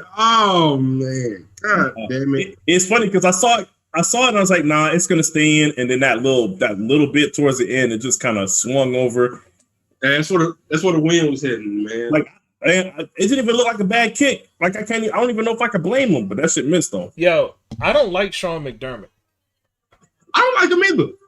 I don't like him either, but that's my main reason for not liking him is because he was the last person to come out of Jimmy Johnson's school for he's from Jimmy Johnson's defensive coordinating tree, and he doesn't coach anything like Jimmy Johnson. It makes me mad. Like, how you don't coach nothing like Jim Johnson, and you came directly from his tree. Like, I think his defense is underachieving slightly. Yes, Jim Johnson's defense was like the most ball hawking defense ever. Like, yeah, like Darius, I do like people outside of Claypool, my guy. Like, yeah, you don't like nobody but Claypool. You right. No, ain't no you right. It's just no. I don't like he. Like, I have a real reason why I don't like him. Like, Jim, like, y'all remember the Eagles defense when Jim Johnson was alive? Like, that, it was all blitzing and all interceptions all day. Like, that defense is what kept us alive a lot of the time. Because we had terrible receivers. Like, Todd Pinkston was our number 1 receiver. Like that. Like, that's a real thing. Like, Eagles is the only team. They're the only reason why Hank Baskett was an NFL wide receiver, dog. Like, Todd Pinkston should not have been an NFL wide receiver either. Like, Todd fucking Pinkston. I ain't heard that name in so long. That's crazy. Dog. I remember him though. Yeah. Well, you had no choice. He was our number 1 receiver. And he was the best out of y'all bad receivers that y'all drafted over the years. I'll say that. Like, so. Like, we had, and it was literally our defense keeping us alive. It was our defense. Get out of here. Then Josh Allen fell. And Donovan McNabb keeping us alive. You gotta be kidding me, dog. Y'all better put a body on this man. I thought y'all had him covered. Good God. This motherfucker's good, James Thrash. James Thrash? No, don't forget. I'm sorry. I forgot about the people's champ, Freddie Mitchell. Mitchell. Yeah. All right. I didn't think he was that good, but I did like his enthusiasm. He was all right. He was all right. Like, no, listen, when you listen to Philadelphia radio, they talk about him like he was the fucking man. And I'm like, that's how low our bar is for receivers. They talk about that motherfucker like he was the fucking man. Pisses me off. Dog, I'll tell you this right now. This motherfucker, Josh Allen, is playing it so safe. Like, every time somebody's covered and he goes downfield, he's just throwing it over. He's overthrowing it. He's like, I am not letting these fools pick it off. I'm telling you, this boy does not. He does not allow turnovers to happen on his watch. If it wasn't for fan loyalty, you must have seen that John Brown catch. I would hate the Eagles. Like, oh man, the Eagles is the only organization I do not allow myself to hate, despite all that they provide for me to hate. They give me so many reasons not to like them, but I refuse to let myself not like them. Yeah, I mean, gotta hold on to at least one, Mark. Listen, y'all got a Super Bowl ring. That's a lot. You can say a lot of other, Yeah, but G.I. didn't do a lot before that Super Bowl ring. Yo, I want to point out to you that we were the last. We were the last original NFL football team without a Super Bowl ring. Right. Hey, Robert said, let's talk about Peters getting cooked. Brown catching on him. Diggs, who else? Listen, Listen, he's not. I've never seen Peters as a coverage. Yeah, Peters is not that guy. Peters will beat you up.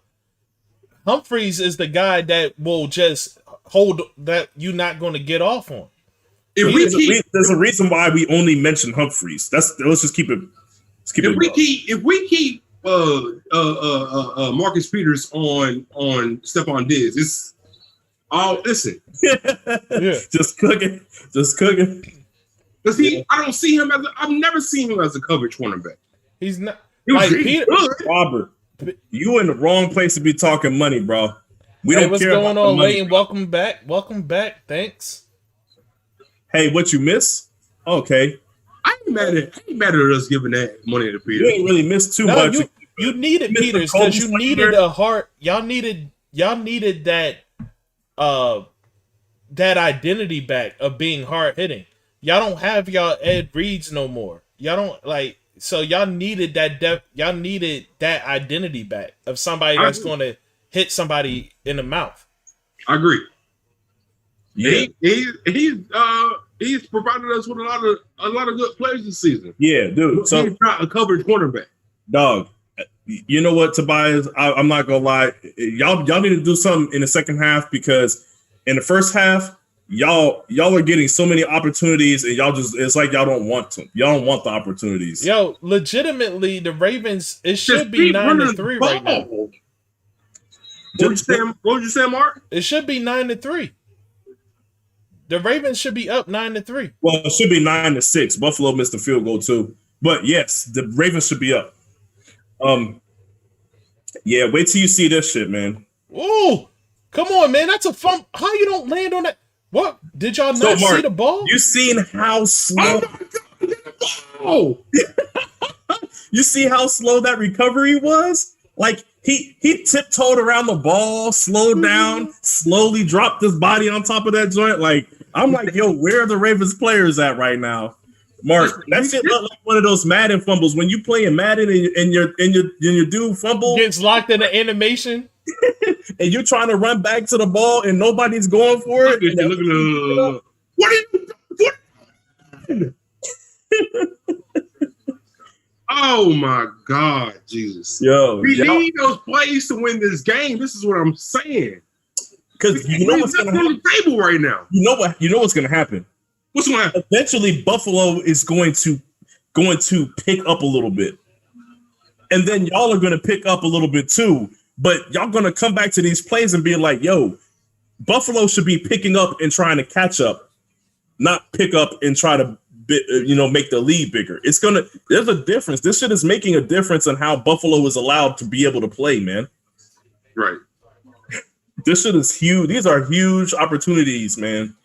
Y'all just leaving it on the field. Listen, that's true. That's true. It's still a lot of football left. But 3-0. Fortunately for y'all can score 24, 26 points. Y'all can score these points in a hurry. So y'all I don't know. the fact that it's 3-0 is a really good thing for y'all. Get us 14 points, 17 points, and I think we can hold the rest. Leighton, I'm not going to let you sit here and call John trash, dog. I'm not going to do that. I'm not going to let you sit here and call John Harbaugh trash, bro. Oh my God! Why he ain't no job? Who said that? Leighton, I don't see it yet. I'm sure it'll pop up. He said John Harbaugh is trash. yeah, he said Harbaugh is trash like his brother. I vehemently disagree. Mark, where did he place on our top 10 coaches in the league list before the season started? Disagree with that. 4? Was he 3 one? or 4? I thought I had him number 1. Who do we have? Who Who do we Because have at number we 1? skipped out on Bill Belichick because we called him a cheater. Right. Yeah. Listen, I want y'all to stop hating on Bill Belichick. Okay? What? Hold on. No. All right, no. Listen. As a Bias. Okay, Mark here, is let's the have hater, not me. I want to clarify. let's have a real conversation. Okay. As a non Patriots fan, so I'm willing to have this conversation with you. All right. Why? What has he done that doesn't deserve my hate? Who? Bill. What has he done? What do you mean? There's an This is my abstract. thing, though. This is my thing. You want to harp on the cheating thing, right? That's My thing about it is football, in my opinion, is so hard to control like that for you to even if you do know the people plays, you still got to go out there and play the football game. Do you not? it gives you a very, very huge advantage to know the plays. I don't know. You still have Yeah, to go out it there and does. try to play and actually play the football. It Play the does. Damn Listen. Lamar. Damn Lamar. Boy, let me tell you. went off? Oh, there's a Is he- flag. There's a Come flag. on, God. There's a flag. It does. Yeah. It, Yeah. it gives you a Dog, this massive is being advantage. What you saying, Mark? It gives you a massive advantage to know the plays. Darius, what they doing, brother? I don't know. What are they doing? Oh my gosh, Lamar, what are you doing? Oh, Barry Hughes ain't that good. Come on now. Tobias. I'm gonna give you my opinion because my opinion is different than Mark's. Okay. My opinion, and we had this conversation, and I don't even argue with him anymore because I feel like he has a fair reason for having his opinion. But my opinion is nobody prepares like him, even with cheating, with or without the cheating. Facts. He prepares like the fact that he'll look up something and be like, "Yo, this kick returner does bad." I can't remember what team it was. He was like, "Yo, this kick returner does bad when the ball is wet." He will drop the ball every time. But the problem is they play in situations where they don't have to deal with the weather. But we're going to be in New England. It might rain. In the case of that it rains, we're going to practice this. And this is the way we want you to attack this. See, Shawn, this is... And then what happened is during that game, it was raining. And guess what happened? That player dropped a ball, and then it was a scoop and score, right? And then when they asked the player that scooped it and scored, after the game, he said, "Yo, it was a random play that we practiced. It's random that we practiced this in practice. We thought it was ridiculous, but in the game, it worked exactly the way he said it would." You know what I'm saying? No, that listen. does not require any cheating, Mark. You're not going to give me. Listen, That's what I'm Shawn, saying, like- Shawn, listen, because here's the thing. You are right. He does more research than anyone. He's like, okay, this player does bad when the ball is wet. It's raining outside. Yo, take this ball. Here's a water bottle. I don't care what you do with it. Mark, nah, Mark.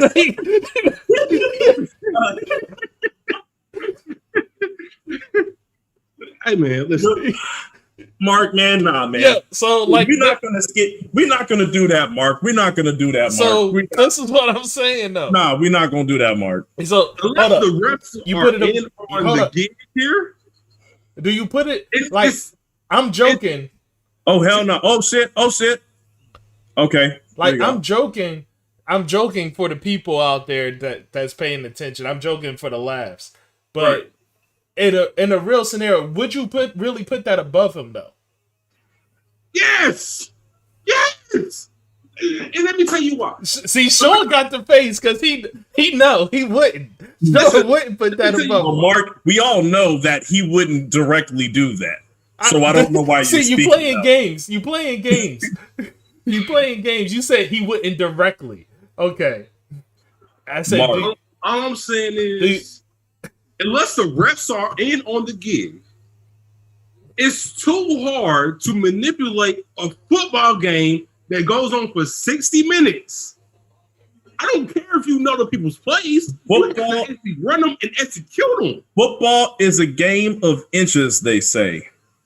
So Right. if I gain the extra inch or two here or there, I don't have to do it for a whole game. right. Listen, if you ain't cheating, you ain't trying. Now it's everybody's a cheater defense. Okay, now this is where I got bail. Gotta bail out on you. I'm not mad at the cheating because because I don't feel like knowing somebody else's plays gives you an advantage. It gives you. What are you talking about? Knowing gives you that the play. ultimate advantage. Knowing that play is the difference between No, I'm gonna shut him. a gonna quick shut him down real 3-yard quick. play Right. and Malcolm Butler being right there to be in front of the guy because Who he knows knew what that exactly where the was ball was going. Who knows? Hey, Tobias. Okay. Knowing plays doesn't have that big of an effect, and it really doesn't matter. How do you feel about That the was a Houston great pickup. Astros having people wired telling them the pitches that are coming and clapping trash can covers? It doesn't matter, right? You still got to go That's out there and hit next the ball. level. That's so next level. Next level. You know what's next level? What's that? Recording somebody's entire Super Bowl walkthrough. Yes. You want to know what's next level? You know what's next level? Having a camera crew show up to a Cincinnati Bengals game and talk about they're filming a documentary. But they have 15 minutes worth of footage on the sideline. Lips. You want to know what's next level? Dog, having a cut out between the quarterback and the coach against the Bengals. Then they're willing to cheat against anybody. Dude said, "Hey man, how about I just delete it, and then we just pretend like this never happened, dog." Come on, Tobias, don't play with me, bro. Don't play with me.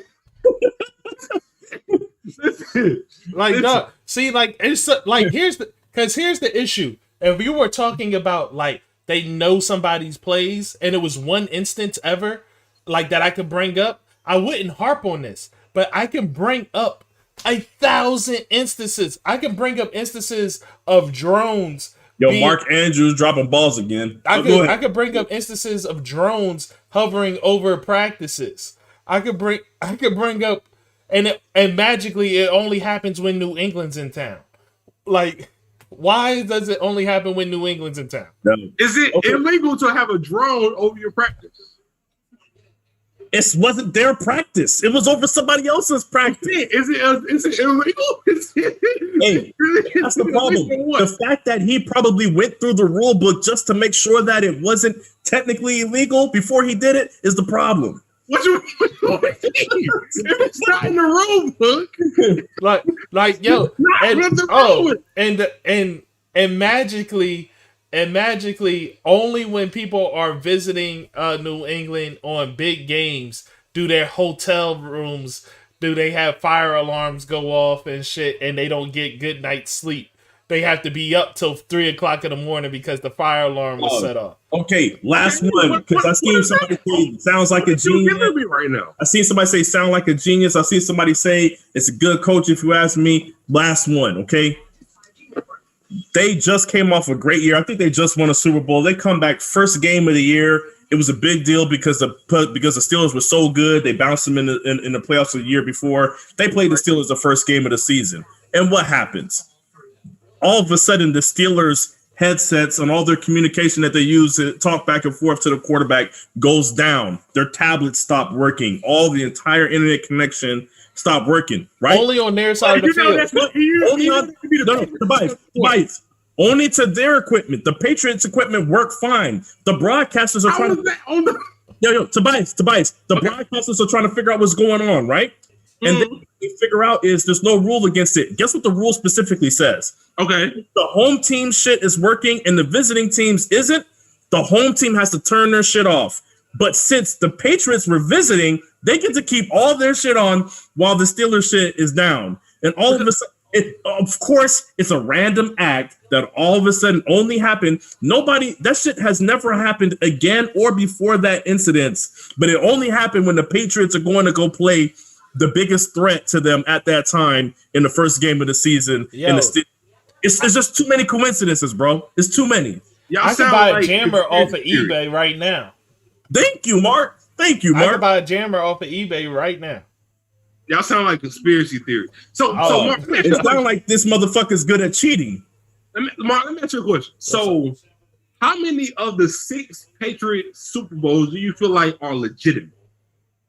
How many of the 6 Patriots Super Bowls I feel legitimate? You see, y'all sound like a bunch of losers. I like it. I will say the Falcons one is legitimate. The Rams one is legitimate. Okay. I will say 3 or 4. So Panthers, they beat the Panthers, didn't they? That was a legit one, I think. Huh? What's the last 1 or 2? What'd you say? What's the last one? You said you said 3 or 4. What's the last 1 or 2? I think I just named one. The Panthers, when they played the Panthers, when they had Jake Delhomme and Steve Smith and all them. Yeah, I remember that. Yeah, and I don't feel as though I don't necessarily feel as though it's not what happened within the game itself that I'm questioning whether or not it's legitimate. It's like I question the legitimacy of you as a coach. Like, Doug, if I caught you 5 times already, then I'm just going to assume that you're always cheating. Tobias, he's seeing 5 different roaches scurry across the floor. He's not going to assume that those are the only roaches in the house. Listen, I don't agree with that. I think. Do you think that? No, you agree with it. You just trying to find an argument to not agree. He's only been caught on the times that he cheated. Do you think that? Do you think that the NFL is 100% on catching him every time he tried to cheat? In fact, one time that they caught him cheating, they tried their best to let him off the hook. See, you hopping into conspiracies. No, it's not a conspiracy. There's a whole documentary on that. There was way more films than just the Jets fucking practice. I remember that. Yeah, that's not a conspiracy. And they said the NFL destroyed it. The NFL literally destroyed the video. That's a whole documentary on that. That was the whole reason why they moved on. That was the whole reason why they moved on from their former GM to Goodell, because of that situation. Right. We're talking about Paul Tagliabue. Yeah. So commissioner, you mean, not GM, commissioner. My bad. You're right. Correct. Commissioner. So that's a whole. So that's not conspiracy. That's real. That's factual. So what you think? They should have asterisks by those ones that you feel like are, No. Let me explain what Mark is trying to say. He's trying to say, when you ask the question, how many should be legitimate and how many should not count? The answer is, I don't know, because I really don't know how much he's been cheating, because I only know that they caught him X amount of times, but I believe that they didn't catch him every single time. We don't know how much he's cheating is the question, but there's no reason to believe that he's not cheating right now, and we just haven't caught him. Right. Like, let me put like Tobias, do you find it weird that the Patriots do you find it weird that the Patriots defense looked the most lost they ever looked in their life when the Eagles had a fake playbook? When the fake playbook went missing, and magically reappeared, the Patriots defense looked the most lost that they ever did. Patriots gave up 50, bro. They gave up 50. That ain't never happened. I get it, man. We talked about how the Eagles receivers wasn't that damn good. We talked about it. That's true. We're talking about it, man. Like, listen, in my opinion, you still got to go out there and play the game. Yeah, no, so, it holds weight, but not as much as y'all trying to say. No, here's the thing. It holds weight. That's all that matters. It holds weight. Whether or not you want to agree, that's your choice. Tobias, let me tell you. I understand. But you can't say I don't have a reason to feel the way I do. You do. Tobias, let me put it this way. The way it's to me, the way that I see it. Who cares if they lost by 8 points? Nick Foles dropped 50 on them. But what I say is this: like, I look at it the same way that I look at what's his name for baseball, Barry Bonds. The same way I look at Roger Clemens. These are all guys that we feel like we know that they've had, some type of history of cheating, whether it's proven or unproven. But what I've seen from them, there's certain things that they do that lets me know that they're great. I'm still using the eye test here.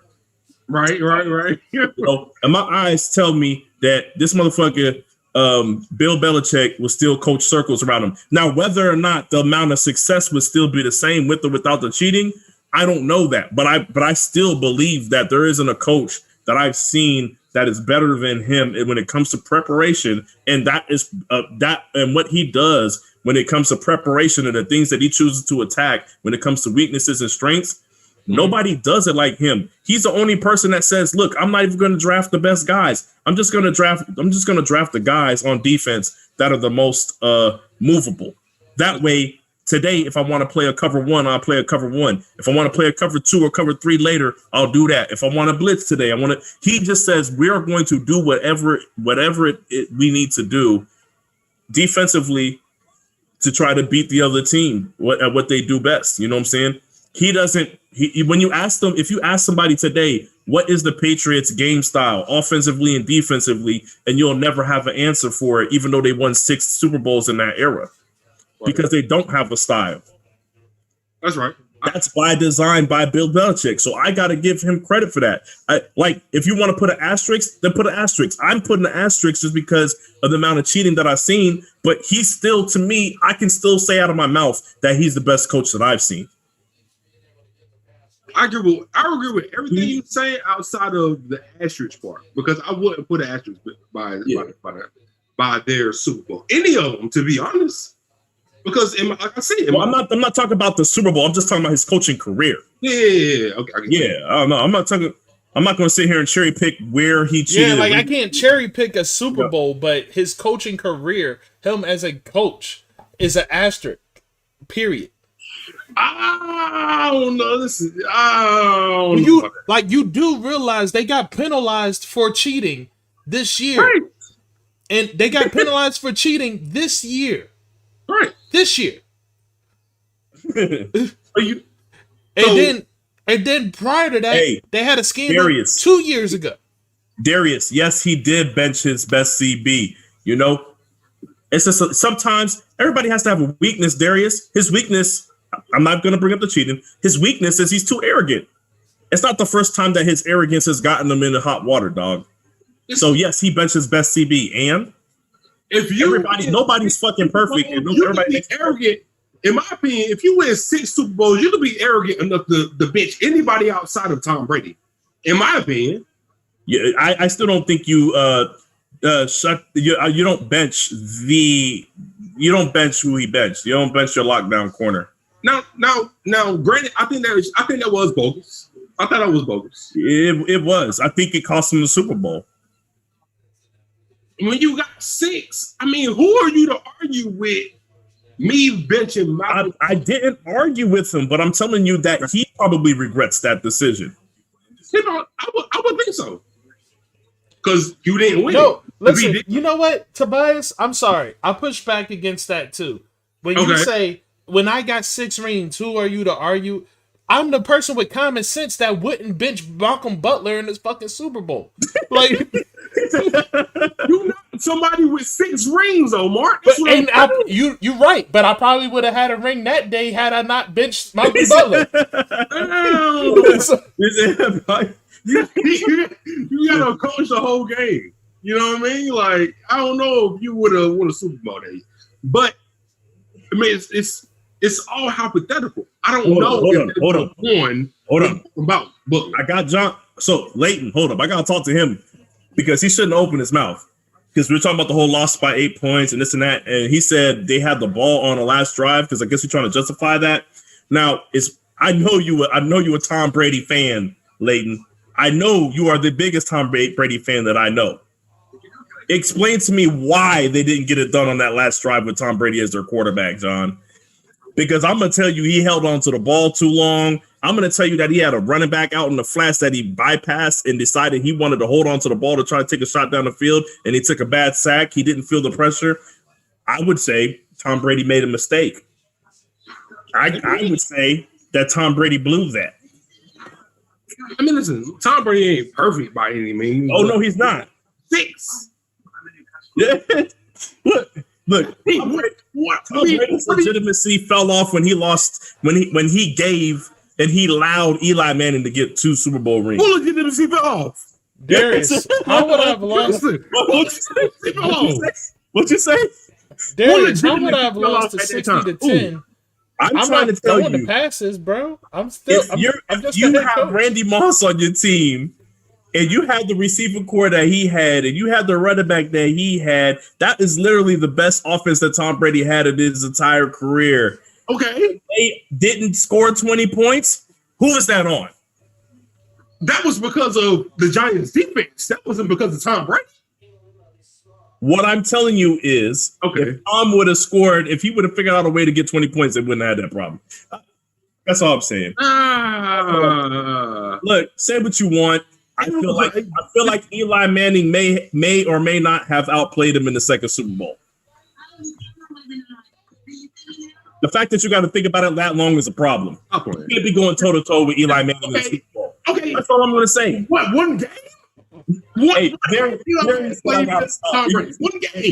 So what? What does that mean? Hey, Darius. Shawn, what does that mean? It means that he allowed.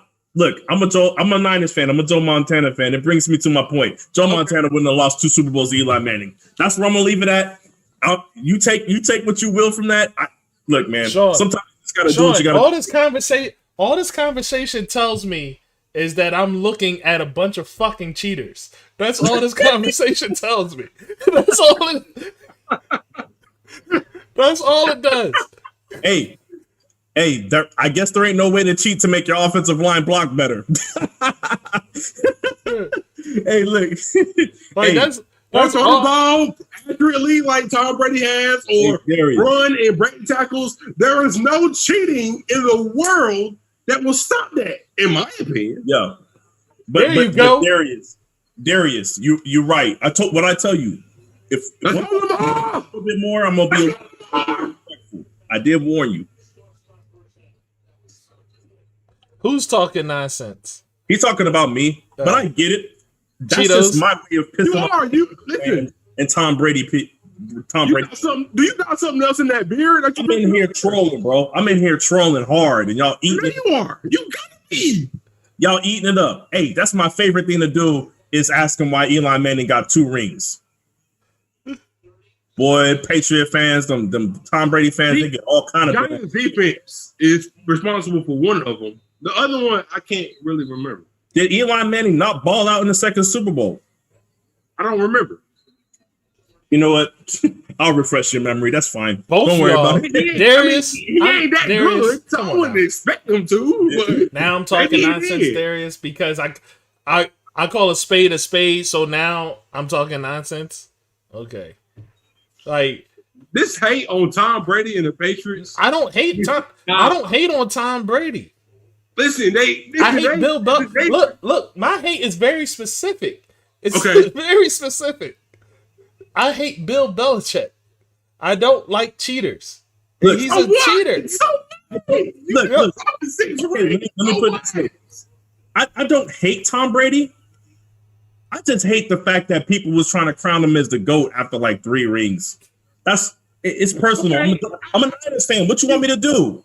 My guy is the GOAT, and they was trying to crown Tom Brady. Where were you going? Like, yo, Lamar's getting pissed. Like, why was he still moving? Like the receiver literally moved away from the ball. What did you do that for? What did Boykin do that for? Tom Brady to go. Say what? Look, Boykin moved away from the ball. Who people, dog? Patriots fans especially. Like that. Like you see. Like no. Let's keep it to this game real quick. Like Lamar is getting pissed at his receivers. Like he was like, "Stop moving, stand still." Like any other week, he's getting pissed at his receivers because we really don't like. You seen him yelling at his receivers last week, Mark? Huh? You seen him yelling at them last week when he's breaking out and he's rolling out and he's looking to throw downfield and his guys are just stopping on the sideline like this. Like, nah. Like, Doug, he's getting pissed. Like that. Like, Doug, boy, like you're standing there, and I'm about to throw to you. Why would you move? Why would you move while I'm about to throw to you? It's built up frustration throughout the year. I mean, this is nothing new that we've seen. Like, I'm telling you, yes, Cheetos. When you're talking about Tom Brady, no matter what, he has skills. That no matter what amount of cheating there is, if Tom Brady, no matter what amount of air he's taking out of the ball, Tom Brady still has to throw a 50-yard accurate pass. Don't do that. Don't slide that in there, Mark. No, Don't do that. I'm just saying. I'm just telling the truth. Like, he has to throw a 50-yard accurate ball. That's the truth. He's the one throwing accurate passes, which still takes skill. But on Bill Belichick's side, like, how much can I really say your defense is the shit if your cornerback knows exactly where to be? If I say X marks the spot, stand here because this player is going to cross behind you no matter what. Like, okay. How hard is that? I'm going to bring this up. I'm going to bring up these stats from the second Super Bowl. Eli Manning, 30 for 40, 296 yards, 1 touchdown, no picks. Brady, 27 for 41, 276 yards, 2 touchdowns, 1 interception. It sounds like the defense did. Yeah, it sounds like the defense. I'm just saying. I mean, listen, I want to take that's very pedestrian for Tom Brady.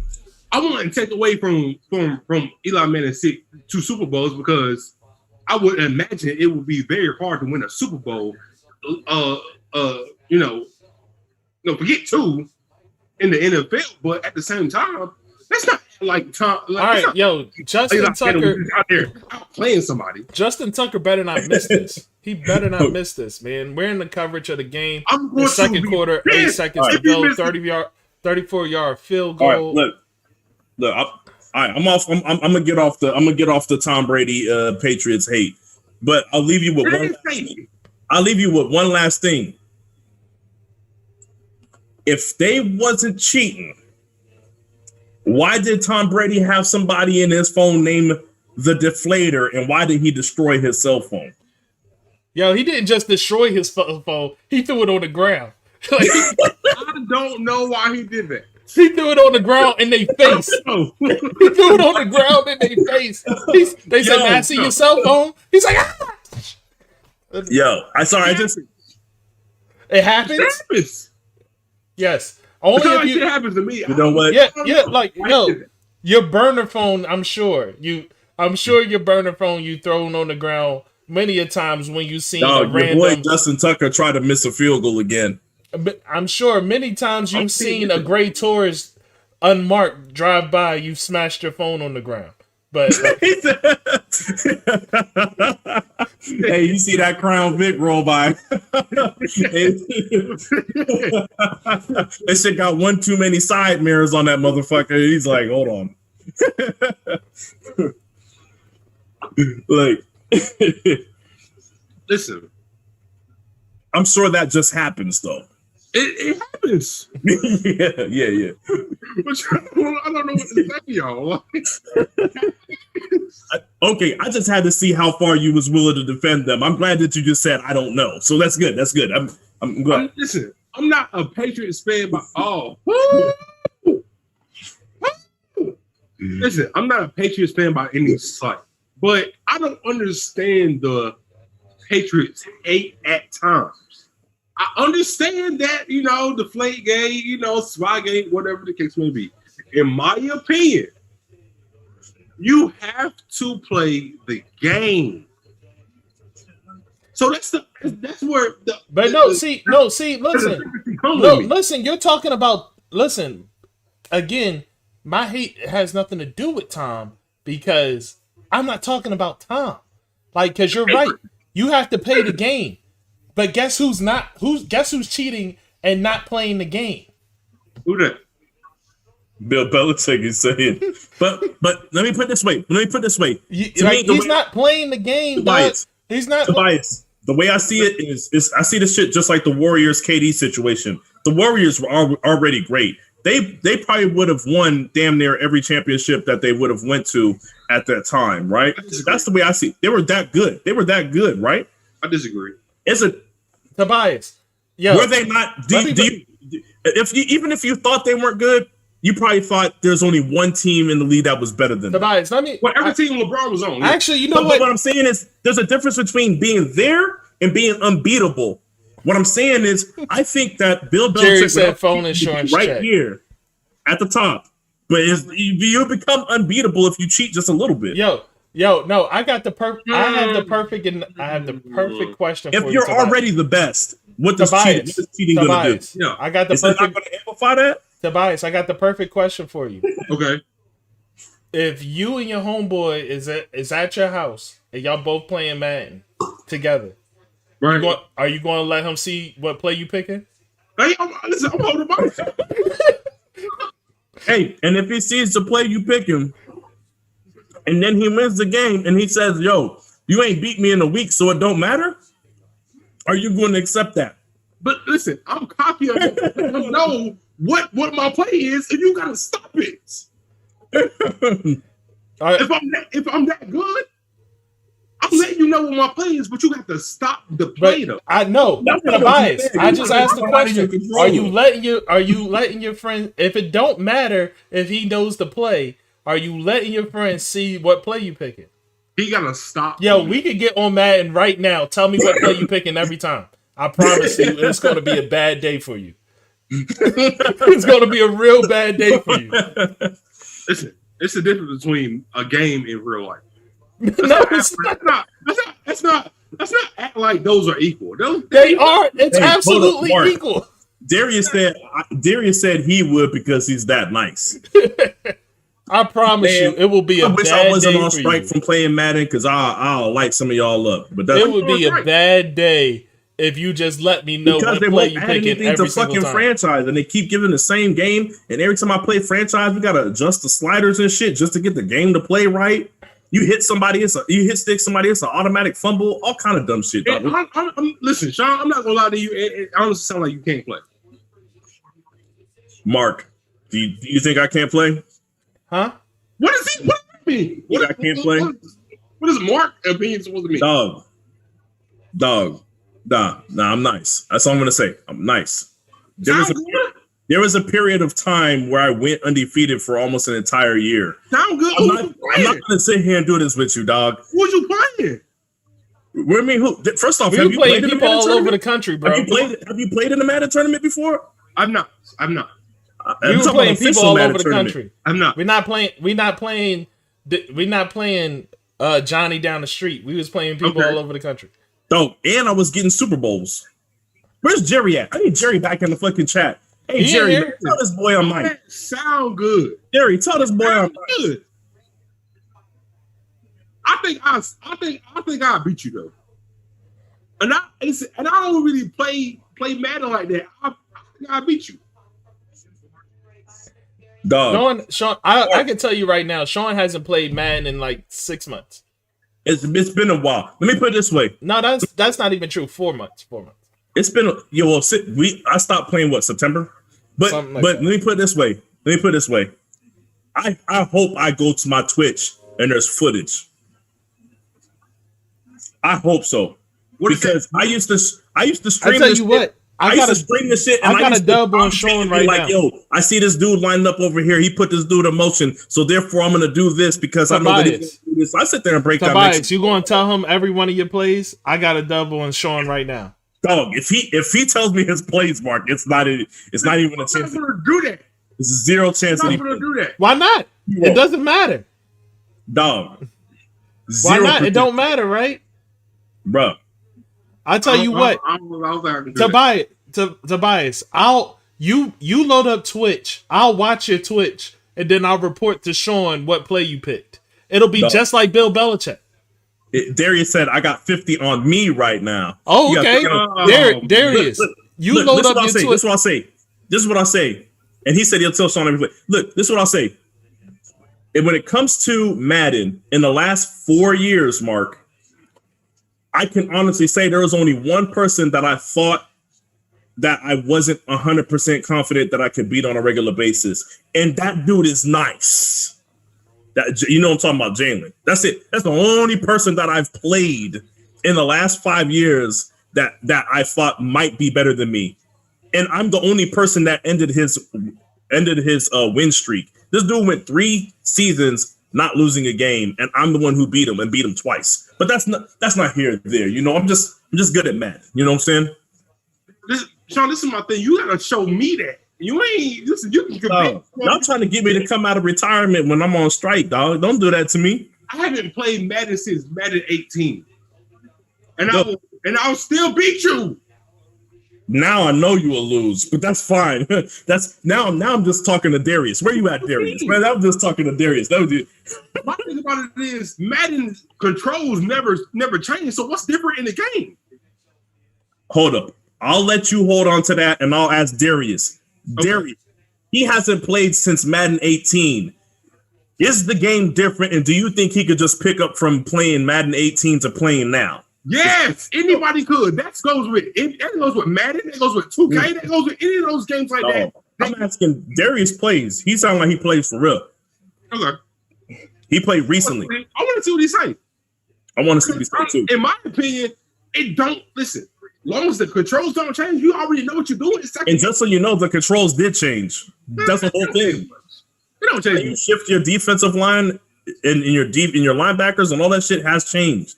It don't change. It don't change much for me to not. Yeah, it does, because you only use the directional pads now. You don't even use the other buttons.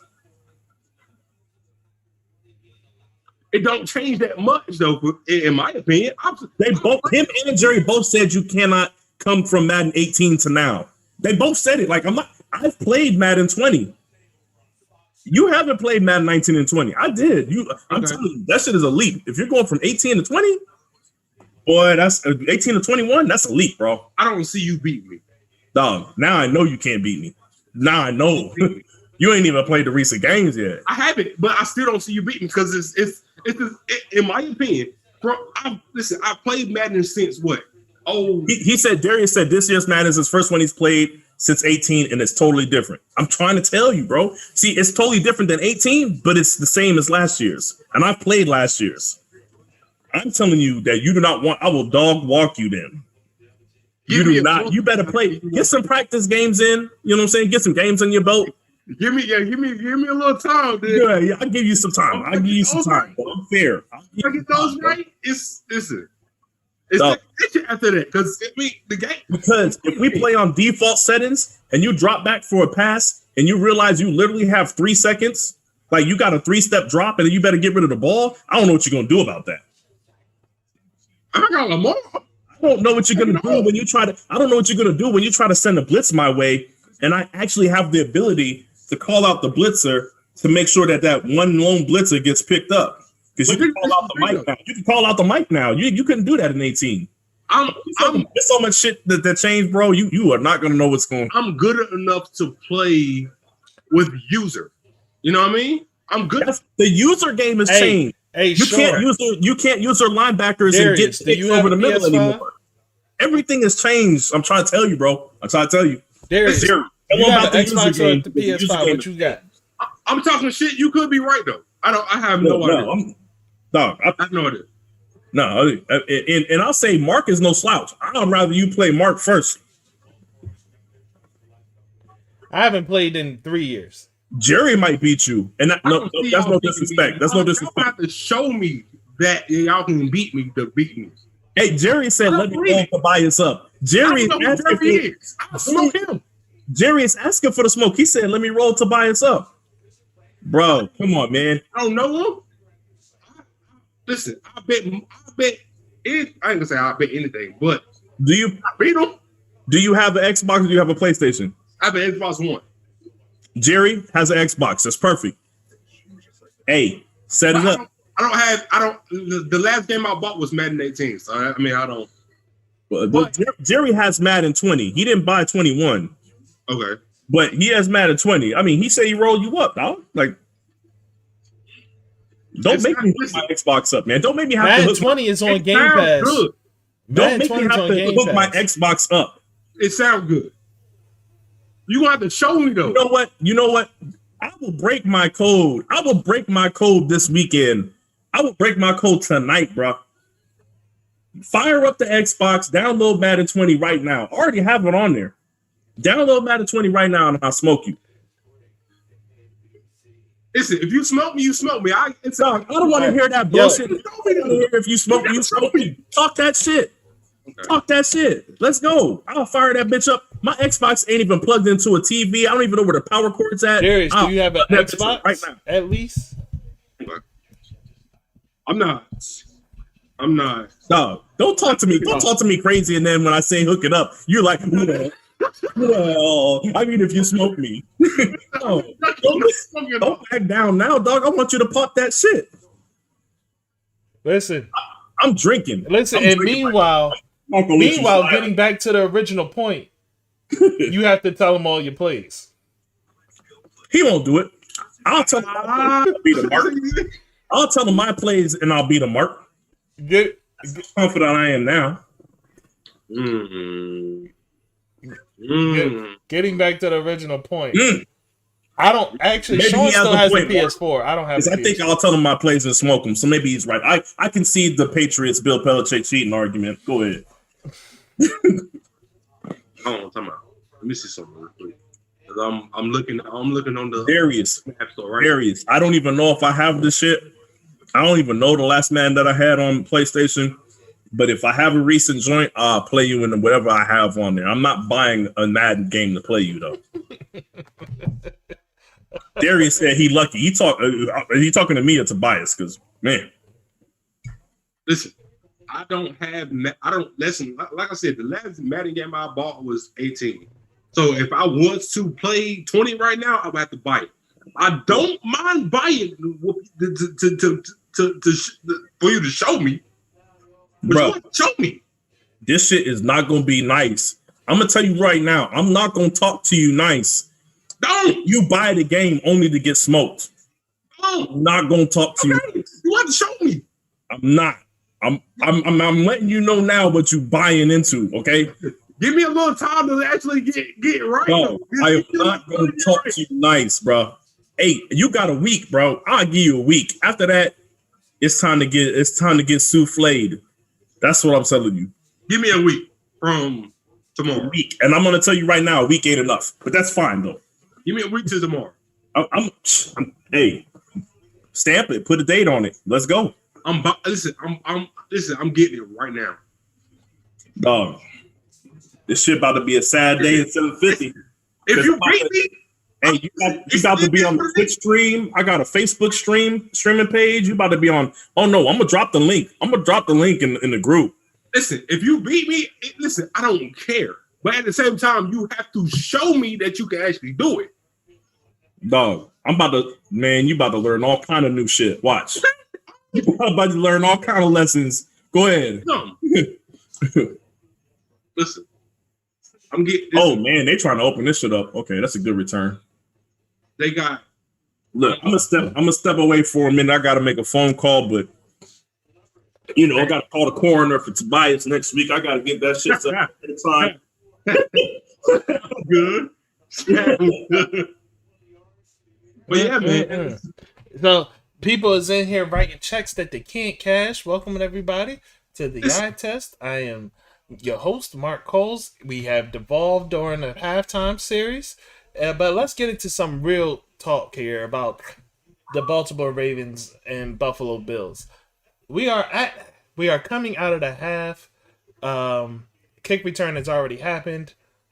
So, what do you see happening going forward, Tobias? Our defense is gonna make plays, and we're gonna win this fucking game. This is what I see. Okay, 3-3 coming out the half, and I'm satisfied with 3-3 because I feel like we can get. I believe in our defense more than I believe in it.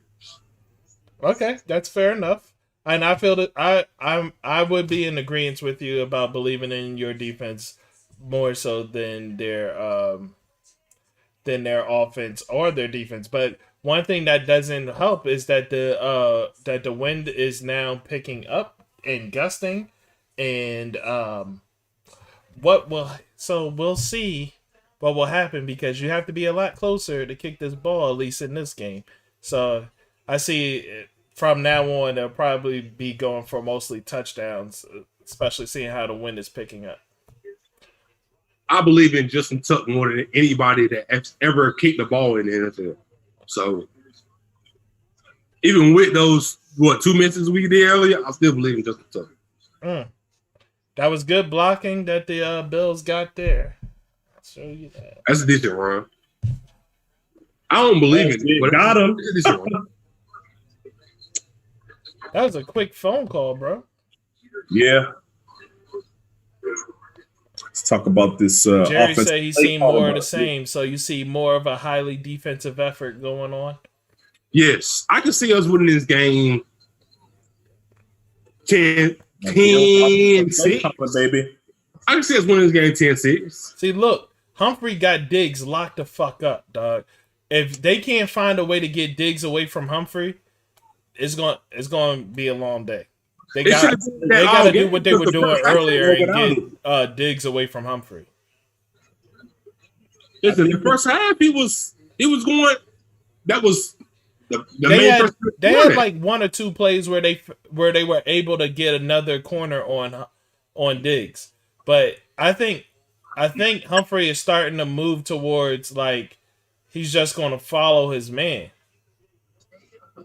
instead of like he's just going to follow him wherever he goes.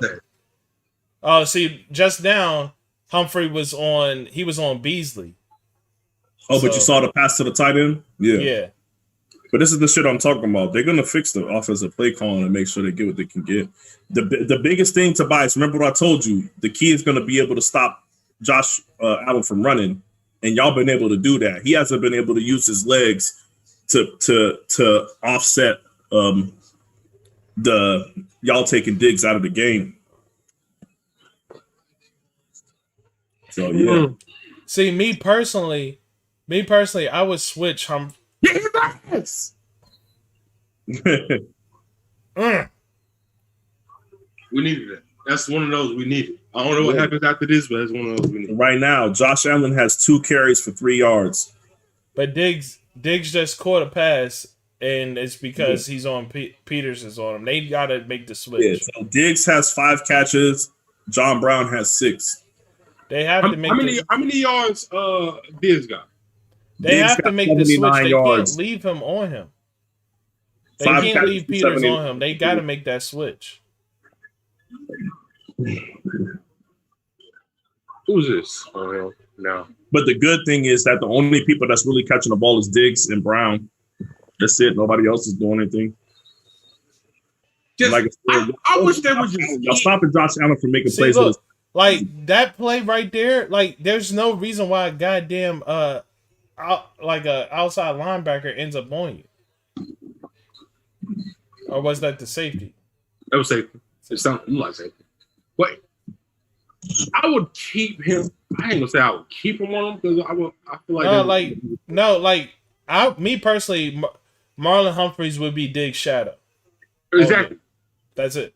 Like this is your assignment. Wherever he goes, he's your assignment. You are manned up all game.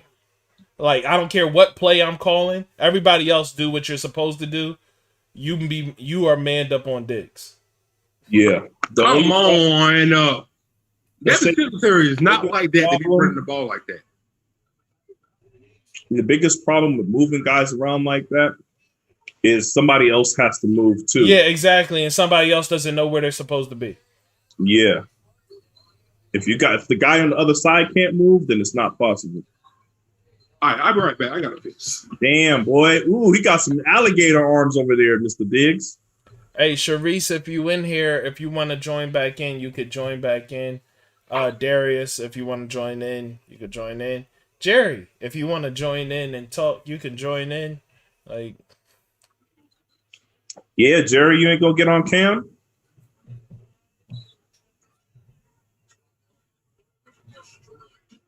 Honestly, I will say this. Josh Allen has did a pretty good job of not taking a direct hit.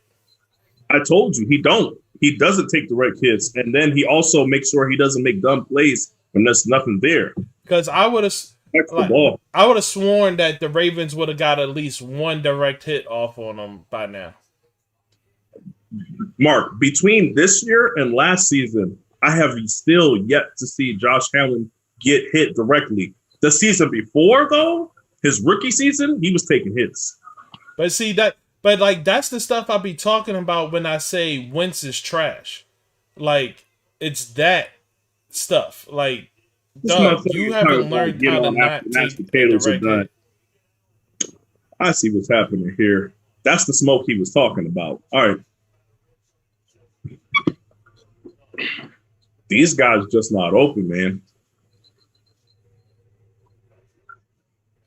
Like Josh Allen's been doing a good job all night of just putting the ball only where I wouldn't even say only where the receiver can get it because the receivers can't even get to it. He's doing a good job of protecting the football. Like it's not winning the game, but it's also not losing the game. Yes, but this is what I talked about, and this is one of the reasons why I said, because somebody asked me about the Chiefs and why I'm still going to pick the Chiefs, even though I like the Bills so much, is he'll do that, and if he does that throughout the whole time in the red zone, they end up with a field goal. That's just what it is. Like you can't be out there kicking field goals against Mahomes. But you've seen it today, Mark. He will do whatever it takes to protect the ball. He doesn't take risks. Even though usually you think you associate guys who can throw a good deep ball, usually you associate that with a guy that's willing to take a risk, but he's not. He still throws a good deep ball, but he is not taking a risk. Darius, you making those Bob Evans mashed potatoes? He said that should only take 5 minutes, my G. What you talking about? Mashed potatoes done. Yo, but listen, those Bob Evans mashed potatoes are everything, man. I'll never make a homemade mashed potato again as long as you give me the Bob Evans. Shit. All right, what's going on out there? There's 3 receivers and only 2 corners out that way. Somebody needs to be paying attention what's going on. And of course, nope. Shawn, like I called it pre-snap. Like, what are y'all doing? That's why I was laughing. I was trying to say something. Like, as soon as you started mentioning it, I was like,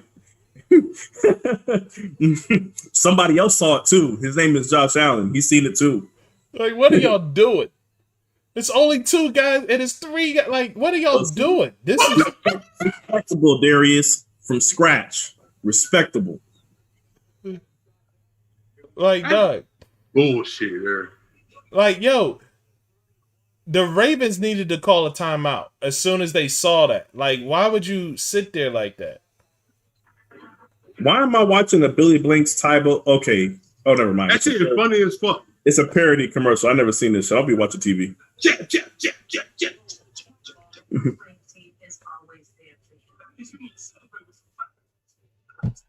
Nah, don't be too hyped, Josh. It was a very easy play. Like the easiest play you possibly could have done. Mm-hmm. We got a score on this drive. Mark, you know what Josh Allen is? And it never dawned on me.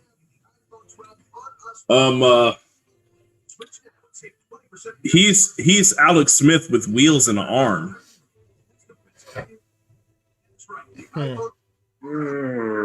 Yeah.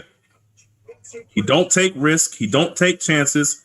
He'll get the ball to the guy if they open for sure. You know what I'm saying? He's a little bit more mobile than Alex Smith, and he can throw a deep ball. Yeah, a little bit. Yeah, a little bit. Yeah. Say what? I can see that a little bit. Yeah, like people that are waiting for Josh Allen. Like when you said, I hope that they were going to put pressure on him and force him to make a mistake. I could have told you that in the beginning. I was going to say something in the beginning of the game, but like he's not gonna do that. He's not gonna make a mistake. Pressure doesn't make him make mistakes. Pressure makes him play the way he's playing now, with 3 points on the board and him throwing the ball the way all the time. Like he's not gonna throw a pick. That's just what he does. Shawn, you think Billy Blanks will beat your ass? That motherfucker look like he's in shape, bro. He might.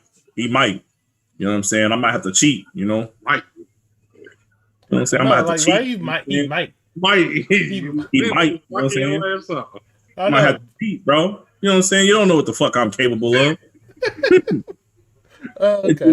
Do that gut eye move.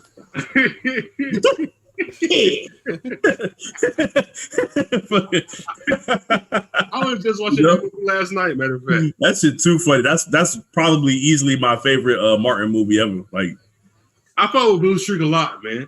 I watched that shit like 1,000 times, bro. Like, I just watched it last week.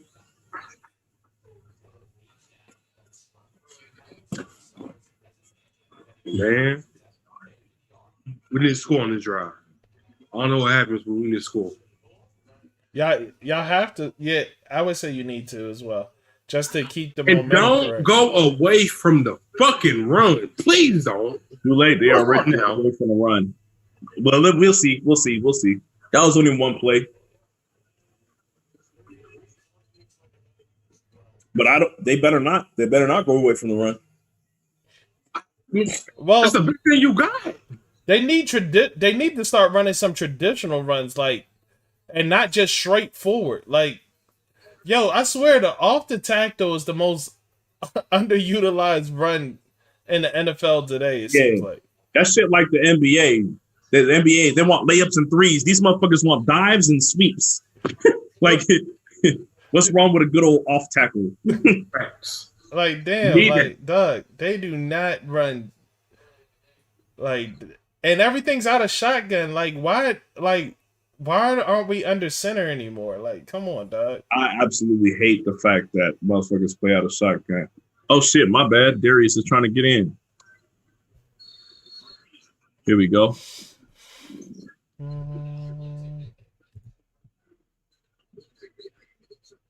There you go. Got it, Mark. Yeah, give me 1 second. Gotta fix this. Dog, 1,500 yards in the last 6 games on the ground. You don't go away from that. That's all I'm saying. You don't. You don't. That's all that game. Oh shit! Mark Andrews want to catch up. Andrews, he was bullying them niggas. Hey, you seen that? Yeah. Well, like a pinball machine out there, tumbling over these dudes, man. Thank you, Darius, for showing up. Now I got somebody to talk to about the. They had like a motherfucker. You know what I'm saying? We ain't got no delay. Get one of these cheap ass antennas. They work. Yeah, that's the thing. This shit coming out crystal clear right now. Yeah.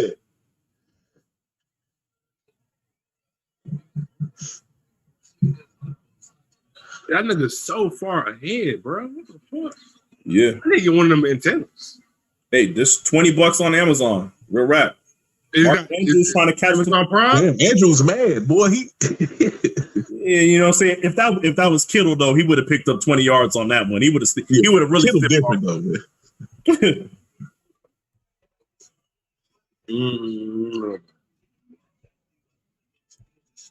Shit, Baltimore better score. I'm about to play with this Lamar pack in a minute.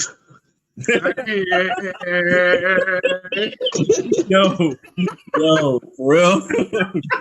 Damn, homie. Hey, this gas or what? Tonight.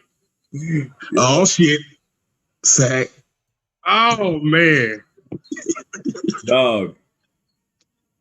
Hey, you got to get up out of there, man. You got to get up out of there, Lamar. Or throw the fucking ball away. They coming for him, man. Bro, they is not letting you get that shit off, man. They ain't letting him get out the pocket. They playing this perfect. Go. The D line is playing this perfect. They playing him perfect, man.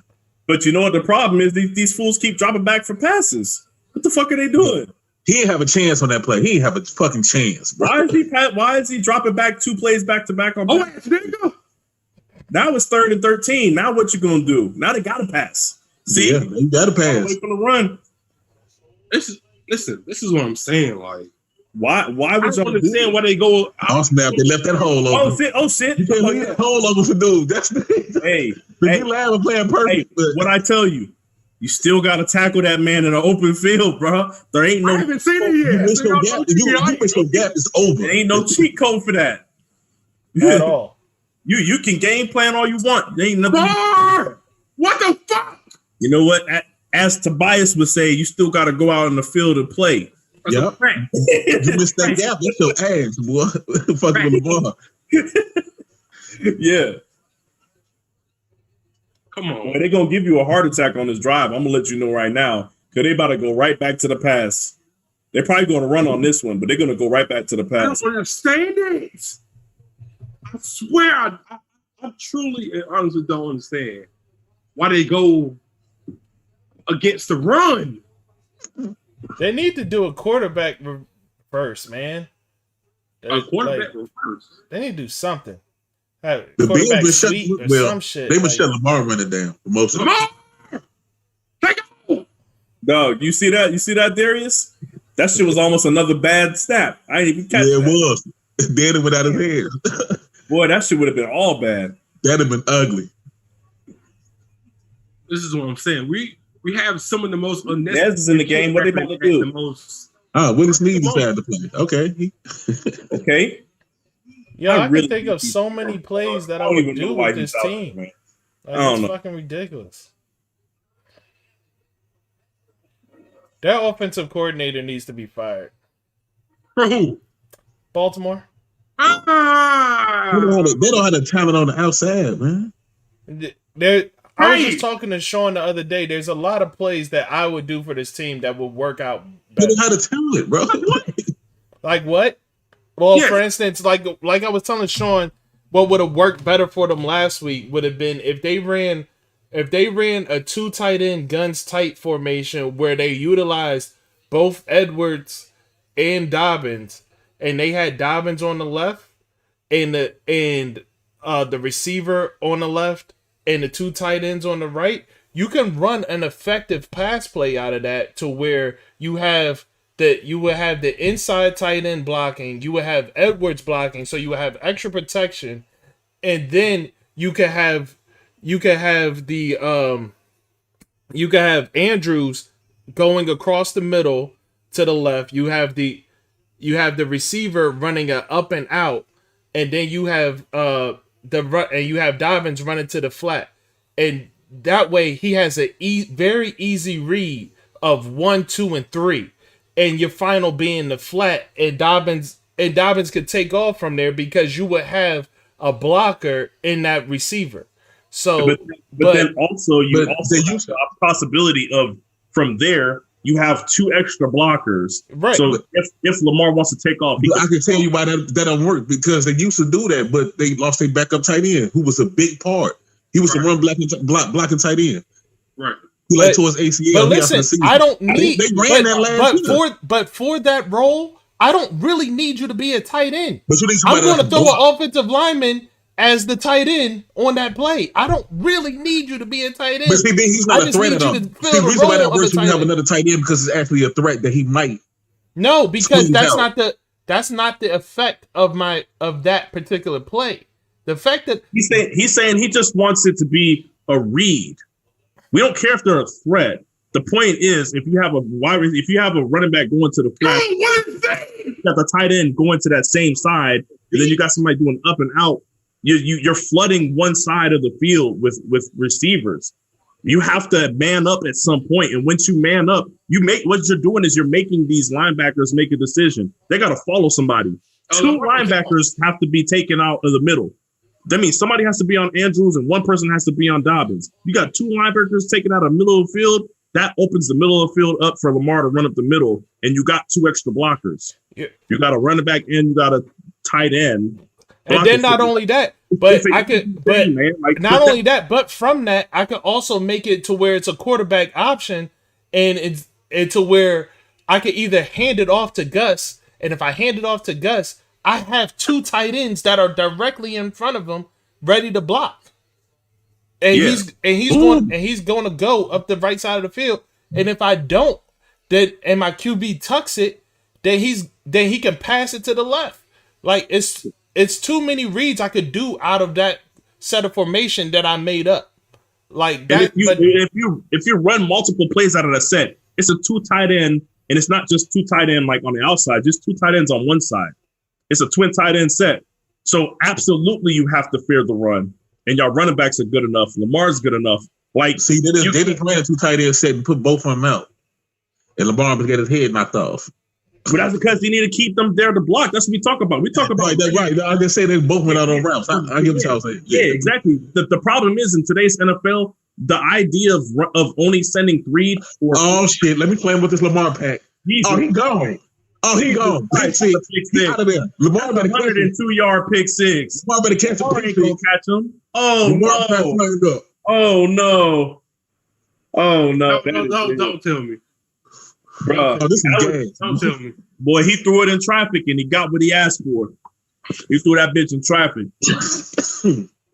I know Martin the group talking shit. I know he is. Man, I don't even want to see that. Fuck him I on. know he I don't even talking want to see shit. that shit, man. Fuck him on. Oh, that was a horrible pass, Like man. I said, he threw it in traffic. You got to steal. Come on, Lamar. Lamar do for one of them a game, it seemed like. See, but that play is a perfect example. His bailout should be he should be able to run up the middle. His bailout they was in zone. back to the flat. They was in zone. Like, and when the goal line, when it's like closed in like that, the flat is not a help because soon he catch it, they gonna knock his fucking head off. The flat is literally just to take people out of the plate. He could. No, but they in zone. They don't care. They're not gonna guard him. Oh my God! What the fuck?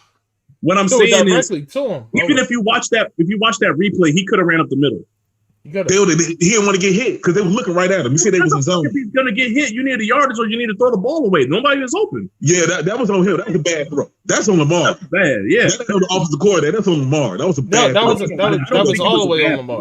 No, I don't think it's a bad play. So we're actually talking football now. The actual current game. Yeah, he wasn't even covered, bro. Not covered, but he wasn't even pressured. Is what I'm saying. What the fuck was that, Lamar? Yeah, everybody in that zone. I guess I don't think he's seen that. He was coming across. What I'm saying is, he saw Andrews open, and that dude ran across. Yeah, what I'm saying is, he was sitting right there. If dude wasn't coming across underneath, Mark Andrews still had 2 to 3 people around him. Like it's still a pass that. Yeah, it was still a bad pass. Not the best. It's not the best pass, but no. But if that dude wasn't cutting across, Andrews would have probably caught it. I still, if that's your best option, I'm not saying he should have did it. I'm saying, I know. Andrew, I'm just saying, but on that play, if that's your best option, I'm tucking it or I'm throwing it out. That's just what it is. Like Listen, Lamar's like Kobe. If I can take off, I'm running. If I can shoot, I'm shooting. Well, he shot his shot. What? He shot his shot, and that motherfucker, he missed. Tobias, you want to hear some of this, Lamar? This shit fire. Hey, why you doing that? Man. There's a lot of football left, man. I'm not giving up. Oh, this shit over with, though. Now, Tobias, Mark, this is what I talked about when I talked about why I like the Bills so much. If you're waiting for them to make a mistake, it's just not going to happen. Your team is going to make a mistake first. Maybe you won't be as lucky or unlucky as the Ravens were, where they just made mistakes all damn game, but the shit is going to catch up. Like the fact that they don't make mistakes and they don't turn the ball over is eventually going to catch up. That's true. They don't waste red zone. This is one of the games. They don't waste red zone trips. They missed a field goal earlier today, and that's the first time I've seen them fuck up a red zone trip in a long time. Like they don't fuck up the red zone trips, man.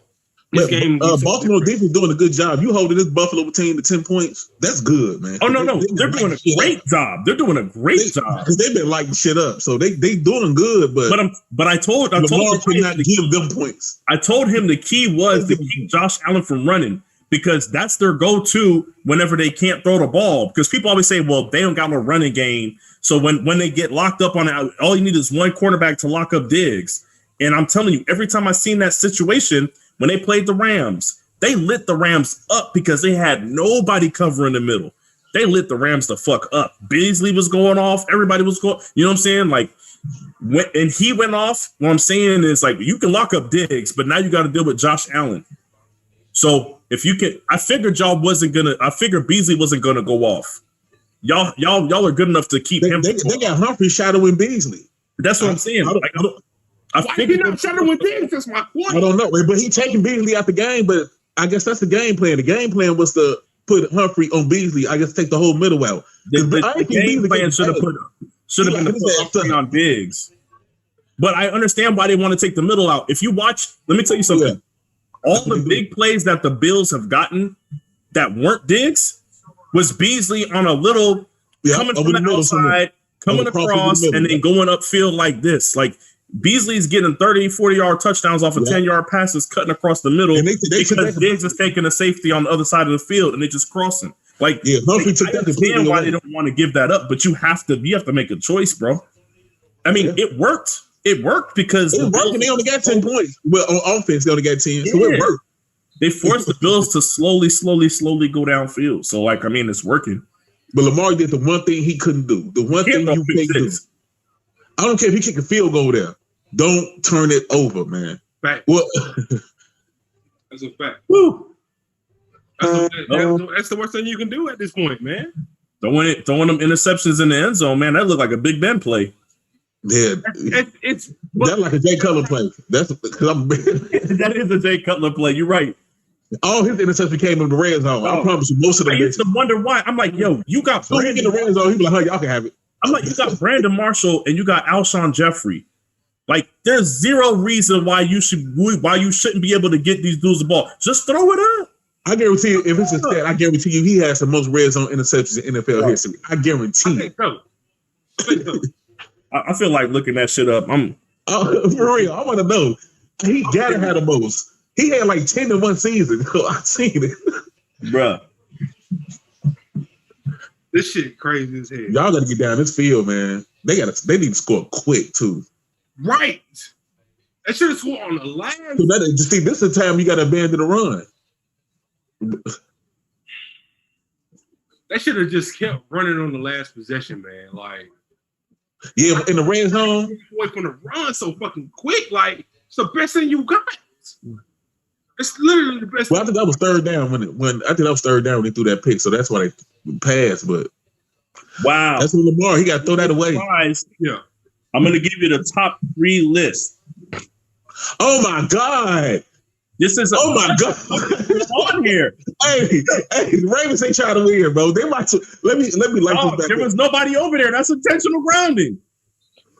Might be a safety. Oh my god! Oh my god! Oh my god! And Lamar hurt. That better not be a safety. No. Oh my god! Yep, they just threw it intentional grounding, and Lamar out the game. Let me light this back up. Hey, I think it's safe to fire that bitch up, dog. I'm not gonna lie. I think it's safe. Hey, Jerry said,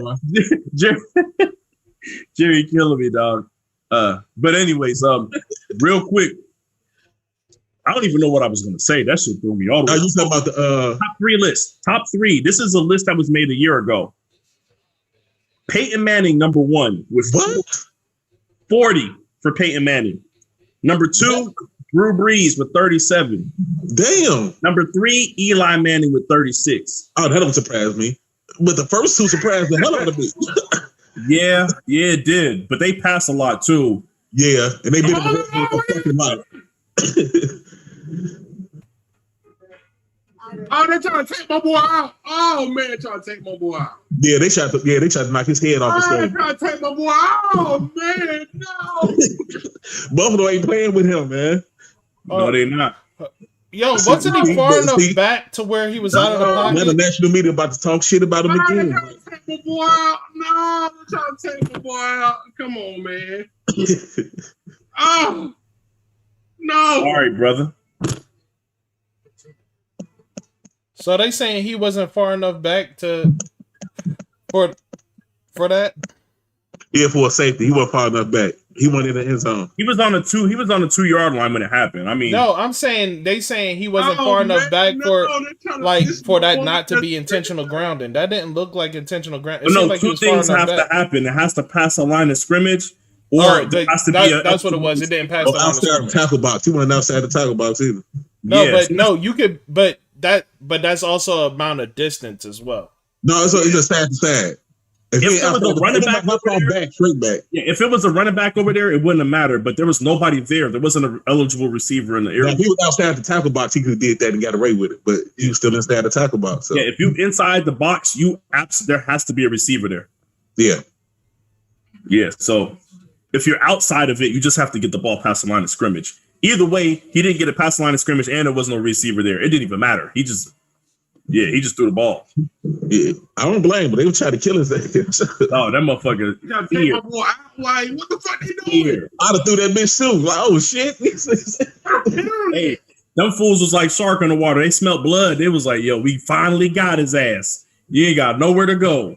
they light his ass up too, man. Listen, I know a lot of niggas gonna talk shit. I don't give a fuck. At the end of the day. I expected this game to be higher scoring than this. Me too. I had the game like on the podcast. I had a prediction. I think I had it. like 31-28. I think I had Hey, Baltimore that winning. Taylor Made chick is from Detroit. Oh, that boy, much it cost? somebody tell him. I ain't even to pay for it. Her? Yeah, I got it. I got it, bro. I'll pay for that. That's what I'll pay for. Fact. Man, it's bad when Robert Every Griffin comes the game, bro. Every penny of it. And I'm going wrong. I'm telling you. I'm going wrong. Okay, Robert. Get the first down there. Oh, damn, he didn't make it. He damn it did, though. Damn, bro. I can't believe this shit here. Oh, no, that's Huntley. My fault. I'm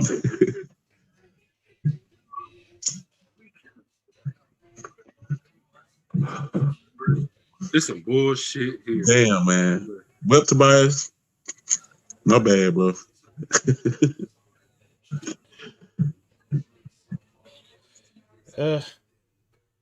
Damn, bro. Y'all need the defense to get a turnover, like bad. I was hoping that was gonna come goddamn first, second quarter. But Shit. like Sean said, the Josh Allen don't turn the ball over. Like, he ain't going. That motherfucker will throw that shit 50 yards over Oh, the my keeper's boy, head Lamar before he can't cut even that. run in the locker room. Hey, why his eyes look like that, Darius? I know you see that. I know. Hey, Tobias, I can't wait till Tobias see that shit. I want to know what his facial expression gonna look like when he see that clip. Wait till they go to commercial break, Tobias. You gonna be that's the way Tobias' eyes look when he's seeing Lamar Jackson running back 50 yards. Yo, hey, wait till you see the. Wait, I want to see what your facial your reaction is when you see them cut the commercial break. I got to see this shit. Hey, Robert, was it Robert Hundley? Yeah, Huntley, yeah. He's straight. He all right now. He ain't Lamar, but he all right. He tried. He didn't have enough. He didn't have enough juice, bro. And he needs more Gatorade. He ain't Lamar, but you know what I'm saying? He can lead us. I'm not giving up on this goddamn game. Dog, hey, Darius, he don't even sound like he believe that shit himself, dog. I'm not giving up. But Lamar, they had to take Lamar to the locker room and get him some milk. Hey, I'm not giving up on my boy, man. Jerry said Leslie Frazier out coaching everyone. Yeah, head slam the turf, concussed. Yeah. Oh no, he said Leslie Frazier is doing a better job. He's out coaching everyone. He a black man, so I ain't gonna say shit. Okay. No, but yeah. But fuck them. Fuck him. Shit. That's crazy, dog. Man, boy, let me tell you. Whenever I've talked about the Bills, I've talked about two things only. They take whatever you give them, and the coaching staff, the play calling on offense is amazing. And you've seen that today. They are taking what's given, and they're not turning the ball over. Yeah, I didn't think that they'd be able to stop the Ravens running game like this. They really shut it down. I'm surprised. I'm surprised by what they did defensively. But I told Mark on one of the episodes, I looked it up, and the Bills were middle of the road. I think they were 14th overall with their defense, yard wise, or no. Yeah, yard wise, they were 14th overall, but they were in the top 10 scoring defense. You see what I'm saying? So so now scoring defense matters. Okay. But yeah, I feel you, man. Don't do that. But once again, what I tell you about scoring defense, I told you, you know what matters more than that? Possessions. If your defense cannot get takeaways, then that's a problem. And what is the main difference maker in this game right now? Takeaways. They was already up. Scoring defense. Ravens scoring defense, they doing exactly what they supposed to do. They held them to fucking 10 points. Yeah, true. That's what I'm saying. Like you have to get turnovers at some point. And if you don't, if the other team can get more turnovers than you, then your defense can do whatever the fuck they want to do. They could be great, and you're just gonna lose that game. But they don't. But like you've been saying, the Bills don't turn the fucking ball over. So what the fuck? Y'all are lucky that the score is 17-3. Yeah. It should be a little bit closer because Tucker missed 2 field goals. Yo, do y'all listen to Mark Rebelay? Who? Mark Rebelay, I don't know who that is. the white boy that be on the piano. They be making the beats and shit. The white people. Oh, he fired. I know who you're talking about. I know who you're talking about. He funny. No, like I was about to say, you tripping. Mark Rebelay is the shit. Like, No, he's funny. What are you talking about? Yeah. The dude, the white dude with the glasses and shit be on the little keyboard and shit. Making the beats and shit. He be snapping too. He making them beats right there. yeah, But like, his he be lyrics going be dope ham. too. What you talking about? Yeah, he be going crazy. He be wilding, man. Like, yo, I be I want him to hook up with Thundercat for real. That should be fire. I'm surprised ain't no hip hop artist working with him. I would have. I was around. There's people there's like Erykah Badu worked with him on his Instagram and shit. Like it's He's fine as a motherfucker. I'll give my whole stimmy of her. She can take it. If she'll take it, that is. Hey man, dog. I didn't I still remember the first time I understood what Slim Thick was before the term Slim Thick even came about, dog. I seen Erykah Badu in like a footage of her at a concert, and I was like, where the fuck did she get that wagon from? I was like, this shit is wild. Like, yeah, that was it, man. I was in love before, but that shit solidified it for me, man. You see why she be turning them niggas crazy, boy. Them niggas, man, that's they their whole life and religion. They turn on God. I'm gonna find the fuck out. I want to be her like that too. I don't even know if I want some of that though. I don't even know if I want that. That should have changed. I'm already life. crazy. I can't. Hell no. Hey, Darius show up. If he show up with shoulder pads, For real, y'all see me? he show up with like good cooking the shoulder pads and shit. So what happened, dog?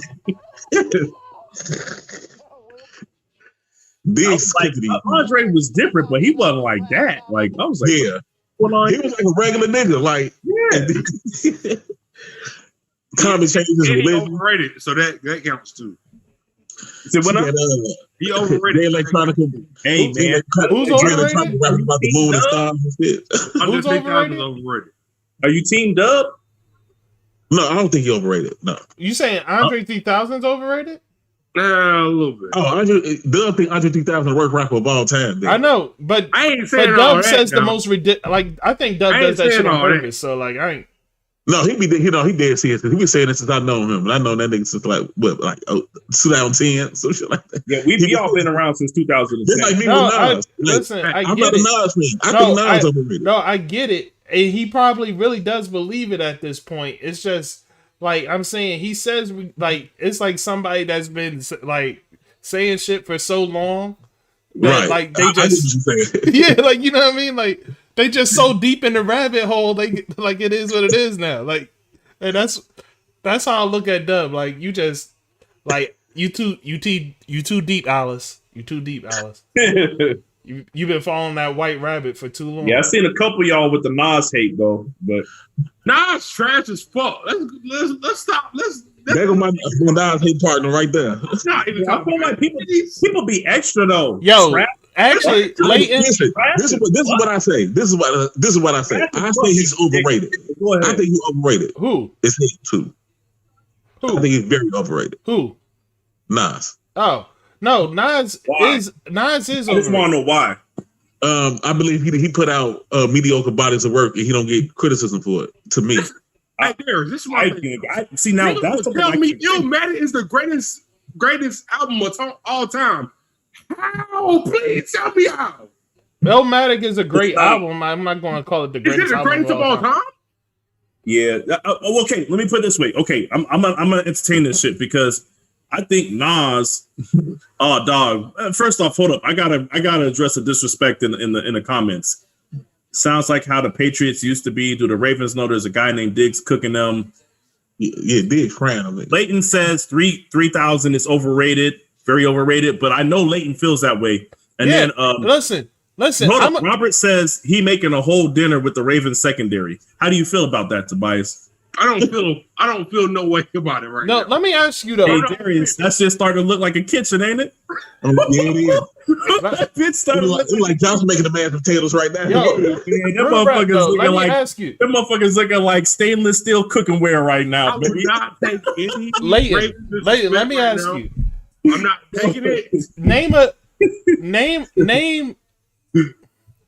Name a verse that is that much better than Andre 3000's throw some D's on it verse.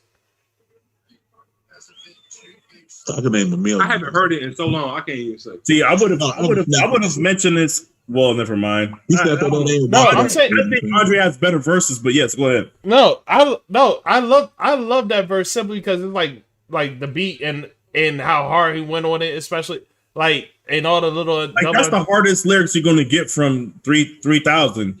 That motherfucker talking about police coming, invading, flushing drugs in the toilet. He's talking about all kind of crazy shit that you never hear 3000 talk about. But I could probably think of a big verse that's better. I mean, I'm pretty sure I could. Huh? You You could probably think of a what? 14 of those. A Biggie verse that's better. okay, because this is what I'll say. Leighton, if I'm not mistaken, Leighton, I don't want to misquote you, but Leighton believes that Big Boy is way better than Andre 3000. Oh, That's but what look, they'll think. listen. Here's the thing. Can't say. Here's the thing. You can believe that because Shawn knows I'm a massive Big Boy fan. Massive Big Boy fan. But you could be a Big Boy fan without saying 3K is overrated. Like Right.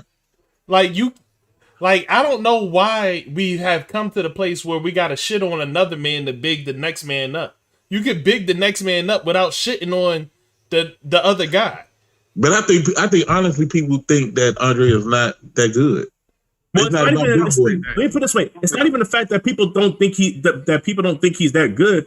It's the fact that when people talk about top 5 lists, Andre 3000 always makes his way in. And the first I thing don't know how. the first thing that people want to bring up is, look, for me, when I people love Andre. But I wouldn't say he's top 5, maybe 15. you. something Yeah, like like he's not top 5. He's overrated. Like you don't have He gets to, more love than he should. but like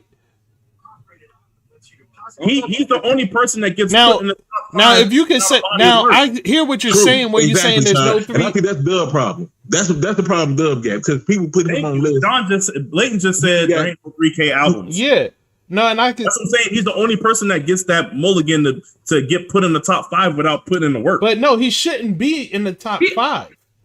But when you're talking, but nobody's saying like, yo, he is. There are people that call him the greatest lyricist. But there's people that call Nas. But that's exactly what they're saying. There's feel people like that calls is overrated. listen. There's people that call Lil Wayne the greatest lyricist, and he has been rapping about random bullshit for 7 years. People rapping about pussy for like that's every the bomb. Doug, I've listened to this man use the Master Splinter line 8 times on 10 different records. Like I'm not trying to hear this shit. But the thing is, Wayne just had a run where he was cooking everything. This is what I'm saying though. People hold on to that run. You were speaking about Andre 3000. If y'all have never heard Lil Wayne's Hollywood Divorce verse, that's one of the coldest verses that Lil Wayne ever spit. But listen, Like- but that's another one. Hollywood Divorce. That song, like that's another one. You could play Andre 3000 verse on that shit is You can cold. play 3K's verse on Hollywood Divorce. Yeah. A is for Adamsville. B is for going home. C if I give a fuck. If you like me, you know I don't. D is for what I serve. Like the dude was going off. Like so, like I could play the whole drum back for anything. And then if you listen to Anderson's verse on, not Anderson's, Andre's verse on Anderson .Paak's song, his last drum, where he was like doing the triple entendre shit, that shit was crazy. I mean, not the triple entendre, but the like his cadence. Like he was doing like, oh, he's doing like double time shit. yeah, Sorry. but it was like more than double times. Like it was like triple time. Like he was Okay. Yeah, but I mean, that's nice. I give props to anybody. Like, but I understand why people feel the way about 3K. You know, I understand why people feel the way about Nas. Like Leighton right now is saying Nas has at least 3 classic albums. Explain, like to me, for me to start putting you up in the top 5, you gotta be a dope enough rapper to be able to do everything. You gotta be a dope enough rapper to be able to do street shit. You gotta be a dope enough rapper to entertain the people that listen for lyrics only, the underground people, and you gotta have mainstream. Mainstream has to be a part of that. Like there's no excuse. There's no excuse for Nas not to have any mainstream success. You got cats that are nice, like Kendrick Lamar, that had a whole like the shit that Kendrick was doing and rapping about. Yo, absolutely I'm gonna tell you right now, for Nas not to have that success, bro. I'm gonna tell you right now. That's what I Good said. Kid, in my opinion, Good Kid, Mad City is the greatest rap album of all time. Dog, I don't know about Boy, that's saying a lot. Nas ever put it out. I swear to that's God. saying It's better than every Nas album that he ever put out. Listen to me. I understand, but listen, I love that album. Kendrick's my favorite rapper right now. No, I love that listen. favorite. No, but listen to me. The reason why I say that is because Good Kid, Mad City somehow made one cohesive album that when you listen to it all in a row plays out just like a movie. Like it plays like Boys in the Hood. Like a beginning to an end of a story. And yet you can pick out every song and they still stand alone phenomenally by themselves. But when you play it together, you are literally listening to a movie. You're listening to somebody wake up, start their day. You good, Tobias? You're listening to somebody wake up, start their day, get jumped.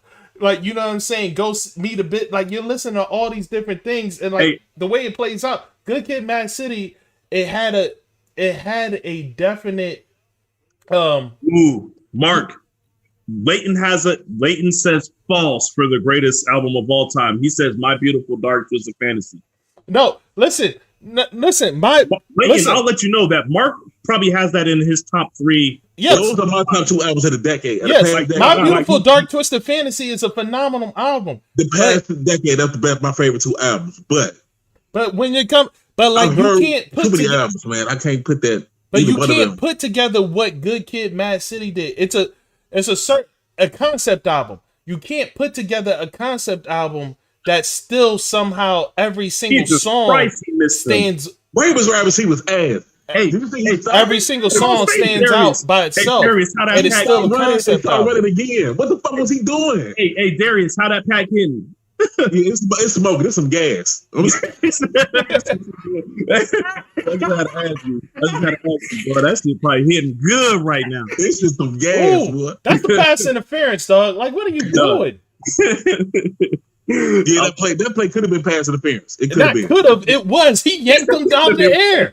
I didn't see the replay, but I see the first hand. I thought it was, but I didn't see the replay. So Leighton, that is he yanked him out there. Like, come on, dog. You can't do that. He was all on his naked ass. Yo, I don't even blame y'all. That could have been a pass interference, right? It should have been. It should have been. Oh, come on, please. Wait till y'all see the next play, though. Hey, even if they called it would change the outcome of this game, baby. That shit would not change.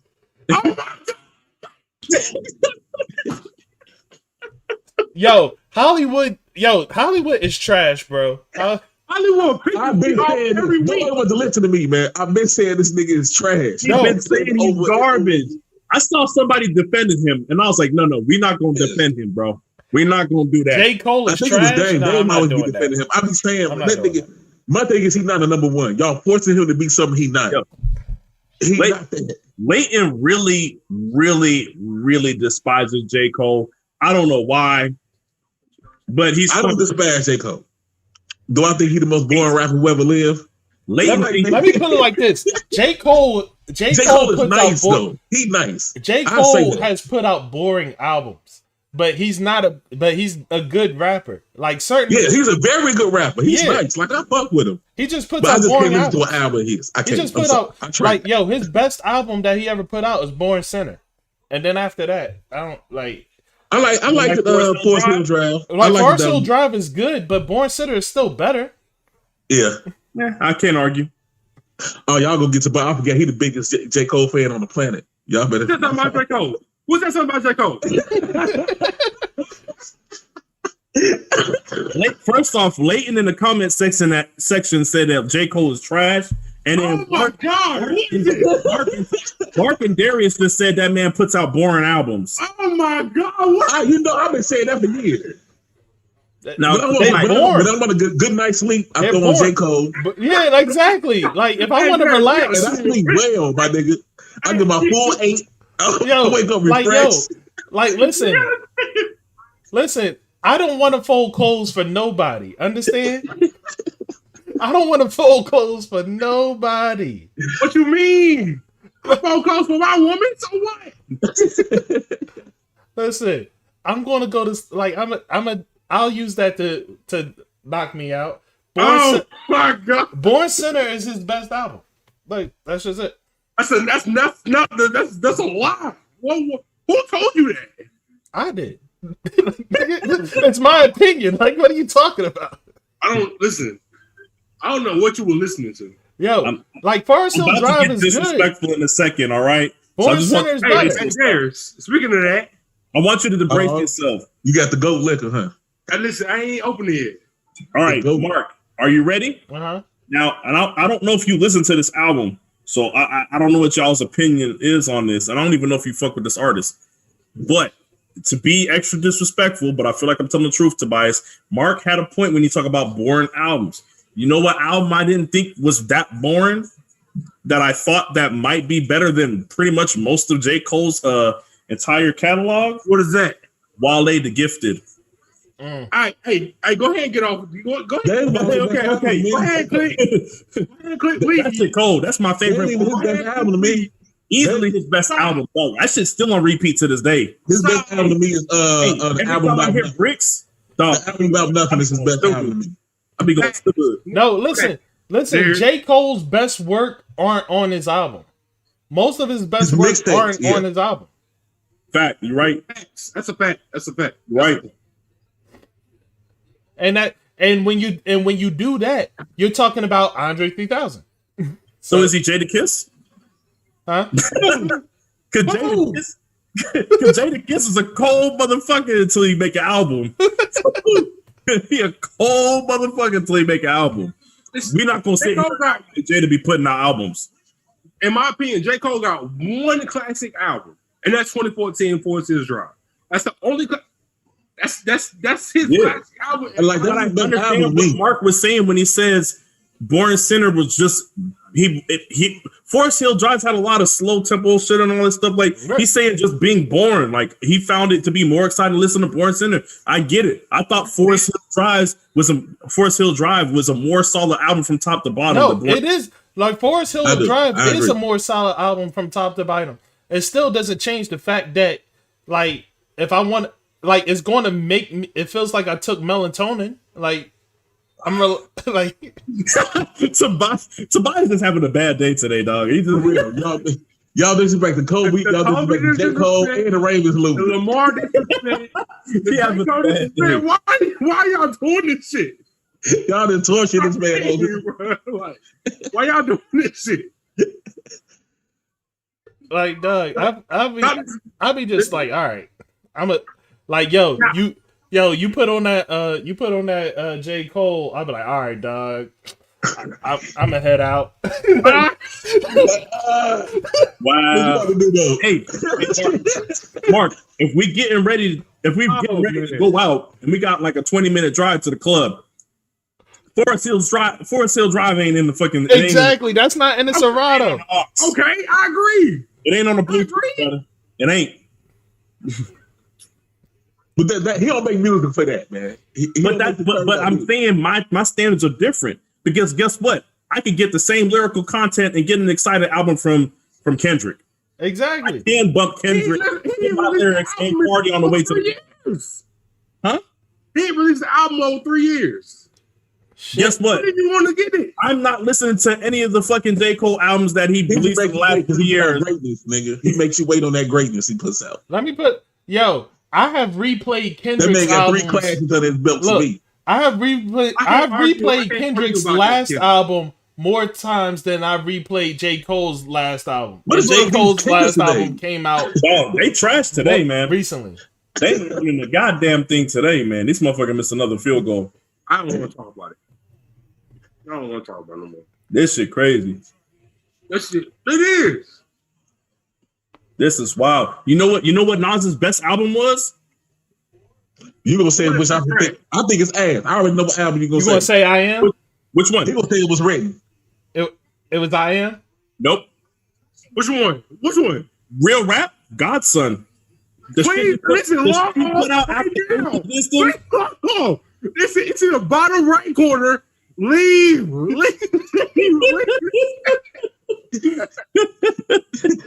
There we go. Come on, listen. Nah, real rap, Illmatic. This is what I'll say, man. This is what I'll say. Godson I ain't like audibly, we talk about beat selection and all that shit. Like, I don't know if he had a better album beat selection. If I was to say I think Nas' best album is, it probably was Stillmatic.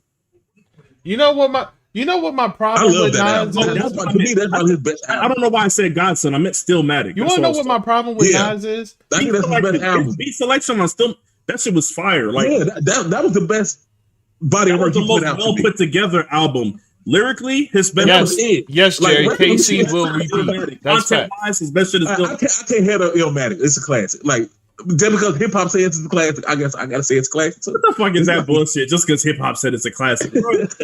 Don't do that. No, hip hop. I didn't like It Was Written. I didn't like I Am. I didn't like Godson. I didn't like the Untitled album. Nostradamus? You don't like Nostradamus? Nostradamus. Nostradamus is the worst. Who said that? Who got in the fucking group and said Nas is nice and then posted "Hate Me Now"? Who did that?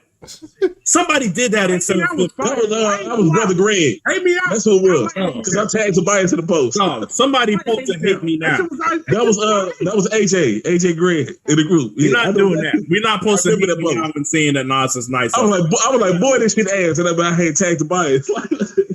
That shit. I'm just not a Nas fan, man. I'm not. Yo, hey, Leighton, I Am is my personal favorite for Nas, but it's still not his best. It's still not his best album. It's not in his top two. Like what we talking about, I can admit that. I mean, you can. His content wasn't fire, but his songs was good. I think Stillmatic and Illmatic is the two best albums. Yeah, like if you take Illmatic and I Am, then you get Stillmatic. This is my thing. But People call Illmatic the best album of all time. I don't know who says that. Name 10 Them New York albums. niggas. 15 right now is better than Illmatic. I don't know who says that. I don't know who says that. But who y'all? Wait, hold on. But who y'all? Everybody, give me who y'all think is the best album of all time? Best album of rapper. I don't Rap album of all time. get Best rich rap- about that. Best Get Rich. rap album of Get- all time? Yeah, Get Rich in my top 5, but it ain't number 1 to me. Ready to Die, honestly. No, Ready to Die ain't even in. I like that album top to bottom. I might be the biggest Biggie fan in the world, and I don't think Ready to Die in my top 5. I like when No. I've been starting And I to think, love Ready to Die. like, That's a classic. No, there's not a song. Like, hear me out. There's not a song I skip. Like, there's not a song I skip on that, and it's classic. Reese, exit the chat now. Get the fuck out of here. Life After Death. Hold on, Sharice said Marshall Mathers. Yeah, Can I you know- block you? Marshall Mathers. Can I block you? Yo, you guys got it. Wait, what happened? My sister is the biggest Eminem fan on the entire planet Earth. I'm about to At one block point you, in time, dog. she was like, "Yo, I want to marry him." Like, she gotta go. You should have talked about it, man. What's going on? She can't come in here and talk about some Marshall Mathers LP. She gotta go. Yo, Yeah, I'll put you in delete, thank you. timeout, Sharice. Mark, did you really just delete her shit? I'll put her in timeout. I don't. Yo, That's the wrong thing. What's yours, man? I honestly can't pick one. No, there's no way. I can't do it. I won't So do what you got, like 3? What's your top 3 then? it. Top 3. Man, fuck. Let's go, Dominic. God damn it, do something. I'll be honest with you. Apparently, you're timed out for 300 Bad Kid, seconds. Good City is in my we shit. will see you. Um, Damn. How long is 300 seconds, bro? for 5 me, minutes? It didn't used to be this way, but Yeah, Black Album makes the list. I didn't mean to time you out that long. I didn't know it was going to time you out that long. That's crazy. And then I'm trying to think if I had to pick a third. See, that's the problem. The problem comes in because you pick a third, like I don't know. See, like I can't even get that. Like see me, the best rap album I ever heard in my life, by far to me, is Life After Death. I don't think it was a rap album ever created. It's funny that you say that. That's why I think when people say Ready to Die, I think Life After Death is Life After Death is the best album I ever heard. That's Too many songs. I'm not Too mad many at that. songs. I don't care. But it was all fire, though. He gave us the 10 crack commandments. I get. He gave what's us on it. player hater. But listen, And but he gave us you, but doing listen, that shit. That shit if was you're not in the Somebody mood gotta for that, die. you're skipping that. Like- If you're not in the mood to hear It's a that, you're story to skipping tell. it. It's just so many, bro. Thank you. If To you- me, Ready to Die had all of the elements that I liked about. I mean, Life After Death had all the elements that I liked about Ready to Die, but then he doubled down and had all kind of other shit on there. But, and Funny shit. You want love song? You know what I'm saying? I'm fucking you tonight. You know what I'm saying? He had the R. Kelly shit. Like you could just name a bunch of shit. don't talk to me about R. Kelly. Shut up. That's fine. I'm just telling you, he had fire tracks on there. I used to fuck to that song. So I gotta love it off. Biggie had a bunch of joints on there. That album was amazing to me, man. Hold I up, still what? haven't heard an album better. Hold up, Leighton, you're not allowed to speak on anything rap. He said he never heard Life After Death. He from New Orleans. tripping. I'm gonna give him a pass. Oh my God, who is this? Who said that? Okay, Hurley. He's from New Orleans, man. I'm not. Why I say New Orleans? He's from Louisiana. My bad. He from Louisiana. But Okay, what does that mean? I'm gonna give him a pass. What does that He's from mean? He's a 35-year-old man, like maybe 37. Like he. See, my top two albums probably He said he's 37. Look, man, he's from Louisiana. They wasn't listening to Life After Death back then. I love it. Why not? I'm just telling you, man. Who was out in Louisiana in '97? Louisiana cats was probably listening to Texas music. He was probably listening to Bun B. No Limit Out. He was probably listening to Bun B, bro. No, like what you but- talking no. about? Yeah. Well, Well, MJG, No Limit was still Thank mixtape you. rap. What we talking about? No Limit was still mixtape rap in '96. He was probably listening to that too. What are you Y'all talking not about? gonna keep doing So the you South saying? like this? So you saying? 504 boys. He said, "Don't do that, Robert." 504 boys. Nah. Leighton said he was listening to Master P. I was listening to Biggie. I'm from North Carolina. I was listening to Biggie. You wasn't far enough in the South. I'm telling you right now. What's far enough in the South? South is the South.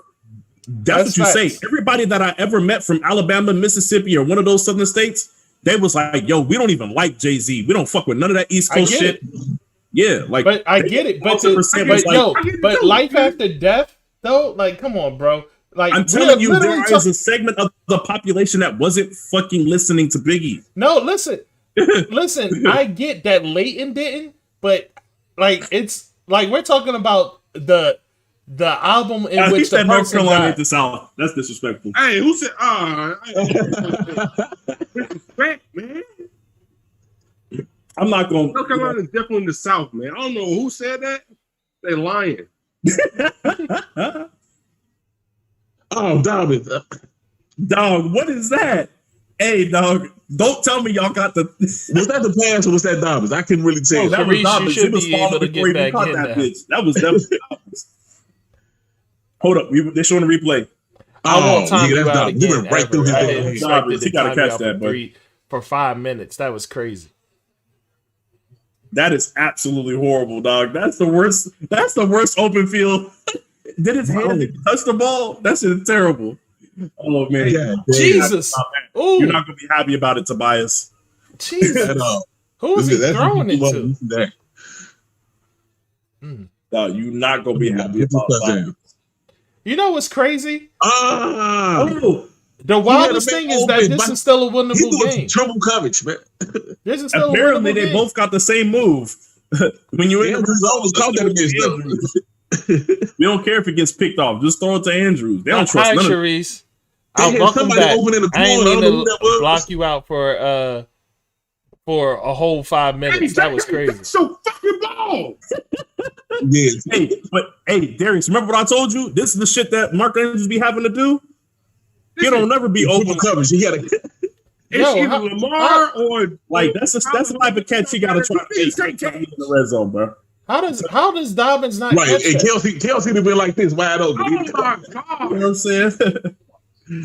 How does Dobbins not catch that? Kelsey would have turned around the ball. Yeah, that was a bullshit. He accidentally caught it. You know, like, oh shit. Right. I'm telling you, man, this is wild. It don't matter what you mean. You can't fucking catch. I'm gonna bring up the most. God damn it, do I'm something. gonna bring up the most disrespectful stat. That's your fucking ball. I'm gonna bring up the most disrespectful stat of the night, and I want this to be very clear. I don't even know what it says yet, but I know it's gonna be disrespectful. You ready? Okay, here it is. Hold on. The Bills. Singletary, 7 for 25. Josh Allen, 4 for 7.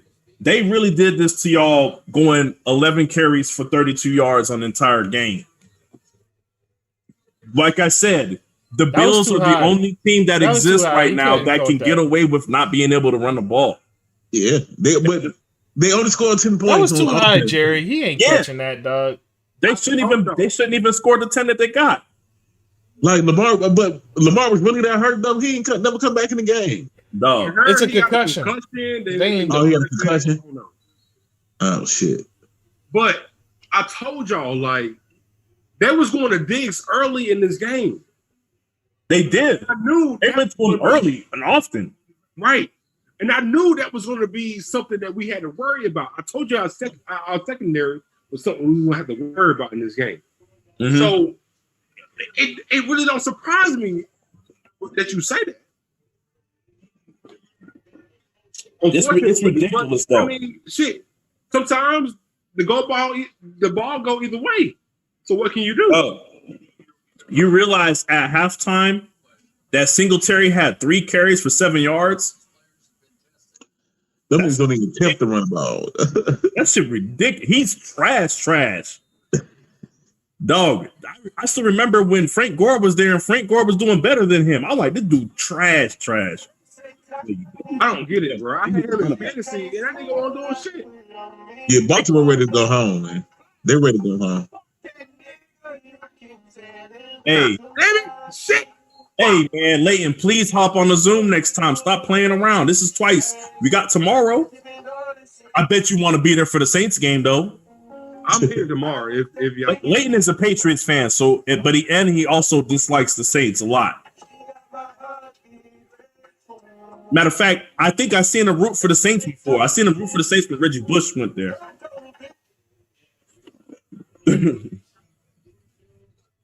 Damn, bro. This is bullshit. They don't get the ball back. And Rob said Ertz is done. Lamar not returning. God damn it. Shit. Leighton said we lucky he ain't on this Zoom. Yeah, I know. I'll tell you what, Tobias, you lucky. Your weekend could have got worse. I could have not given you that week to prepare for this L. Huh? You lucky you ain't got on PS4 to whoop your. I said I could have not given him the extra week to prepare for the L. Like his weekend could have been very bad. I'm not scared of shit. Ooh. No, you gotta be scared to get smoked, bro. Huh? Listen, it's gonna get downloaded tonight. Either tonight. Do what you need to do, brother. You do what you need to do. Okay. Get some redemptions. Do something. Kevin Durant had 42 today. You do get some. Say what? I hit like 42.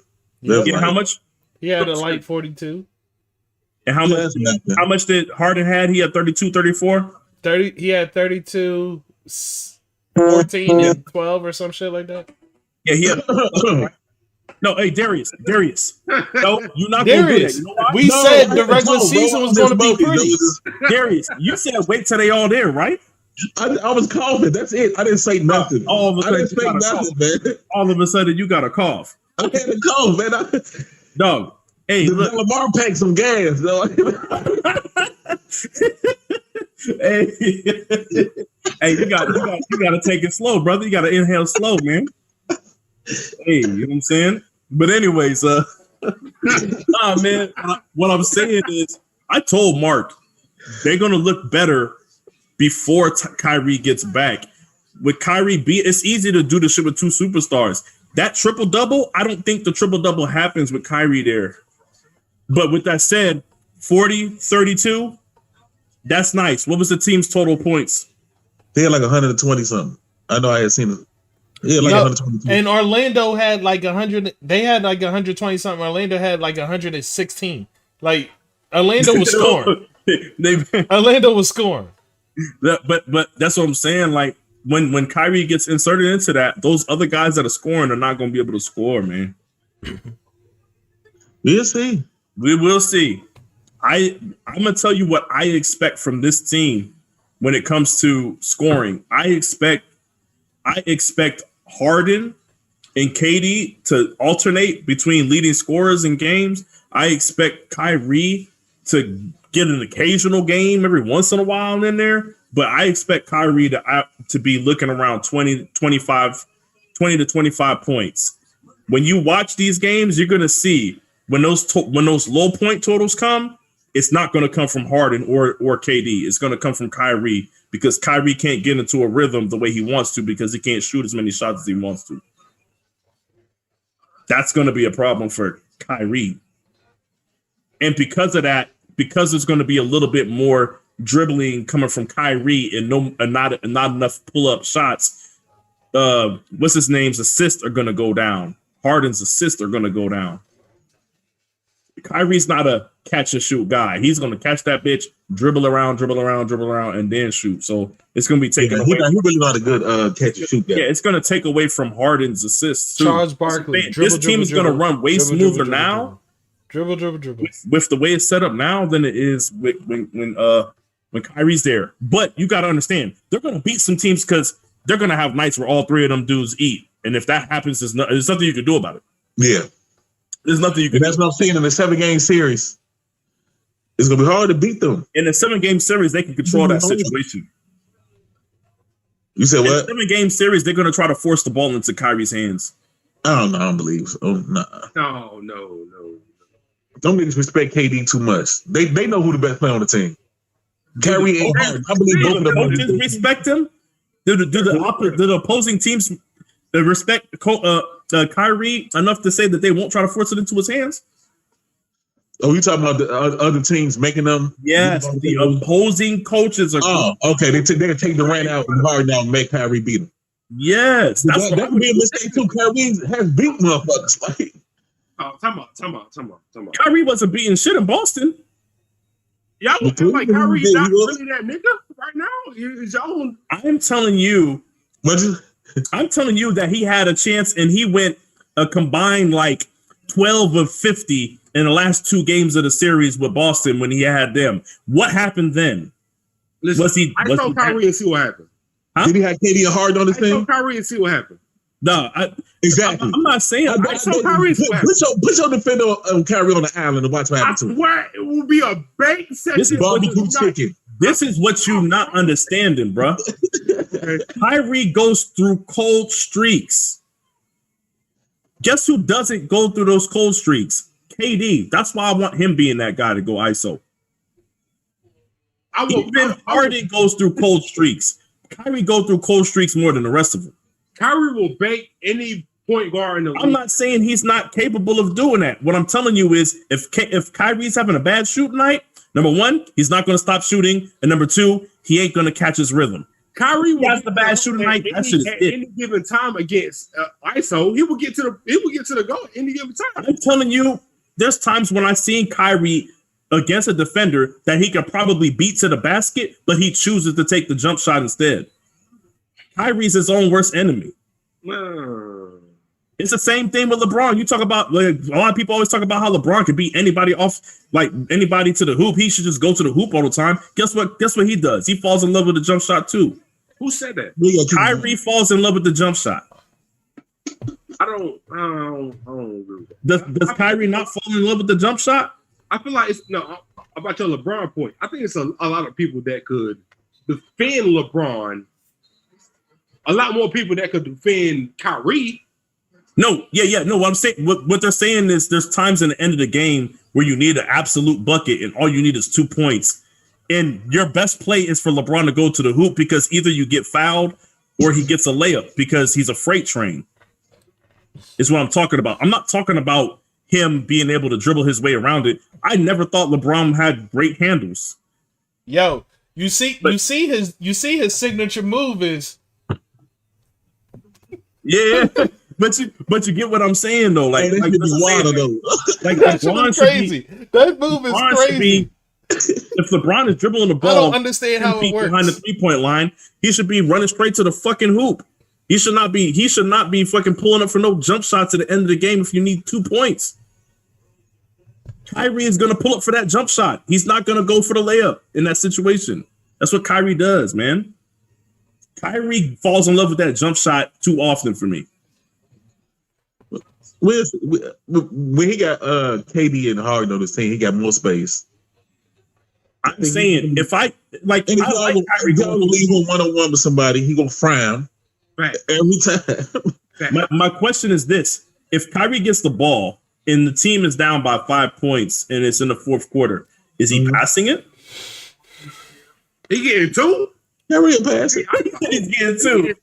No, is he? No, he's not getting 2. He proved that in Boston. He ain't getting 2. If he ISO, he getting 2. Because everybody else gonna be too worried about Harden and KD. You telling me he can take somebody one on? In my opinion, dog, I'm about to bring up some clips because I need you to see this. I was convinced when I actually watched the 2016 NBA Finals. The 2000 what? Out of Steph Curry. 2016 NBA Finals. Oh no! Like, look, man, you see people once again. People misunderstand it. I've already spoken about it earlier today. I said I think Kyrie is the most talented. He's the most talented point guard in the league, and it's close between. You would have to say it's close between him and Curry. I edge it to Curry just because what Curry can do at 30 feet covered, spinning around backwards, is unmatched. Ooh. But that's the only reason why. But I'm telling you, like Kyrie checks off way more boxes. But I'm telling you, he does not apply himself in the way that he should. His decision making, even though people don't kill him on it, like they do Westbrook, his decision making towards the end of the games sometimes is questionable.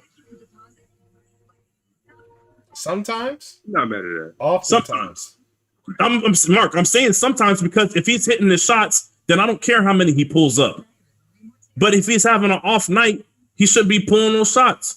He's not a guy that shoots his way out of a slump. He's not Steph Curry. Steph Curry could be bad for 3 quarters, and I'm gonna let Steph Curry shoot because I know he could go off in 1.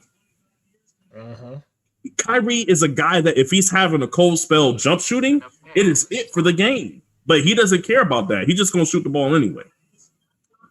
But what I'm saying is with Harden and KD, if he having a cold night, maybe he'll turn into a facilitator. That's why I was asking you, do you think he's giving the ball up in that situation? Yeah, I believe he will because he respects Harden and KD. I don't think he will. Especially KD. I think he will. I think in his mind he thinks he will, but I think the problem is some people want to be the guy. Some people want to be the hero. And out of those people that are on that team, I see 2 guys that want to be the hero, and that's KD and Kyrie. I think Harden wants to win.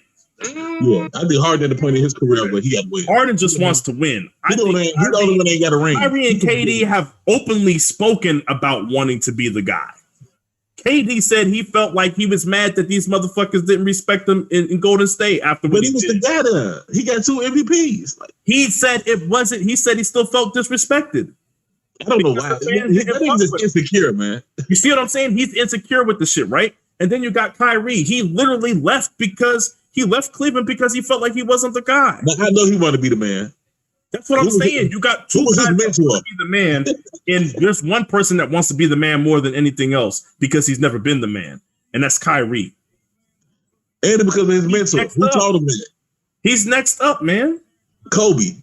Kobe was his mentor. Dog, what I'm saying is mentality. He want to be the man. He like, nah, give me the ball, nigga. And if you Kobe, so fucking what?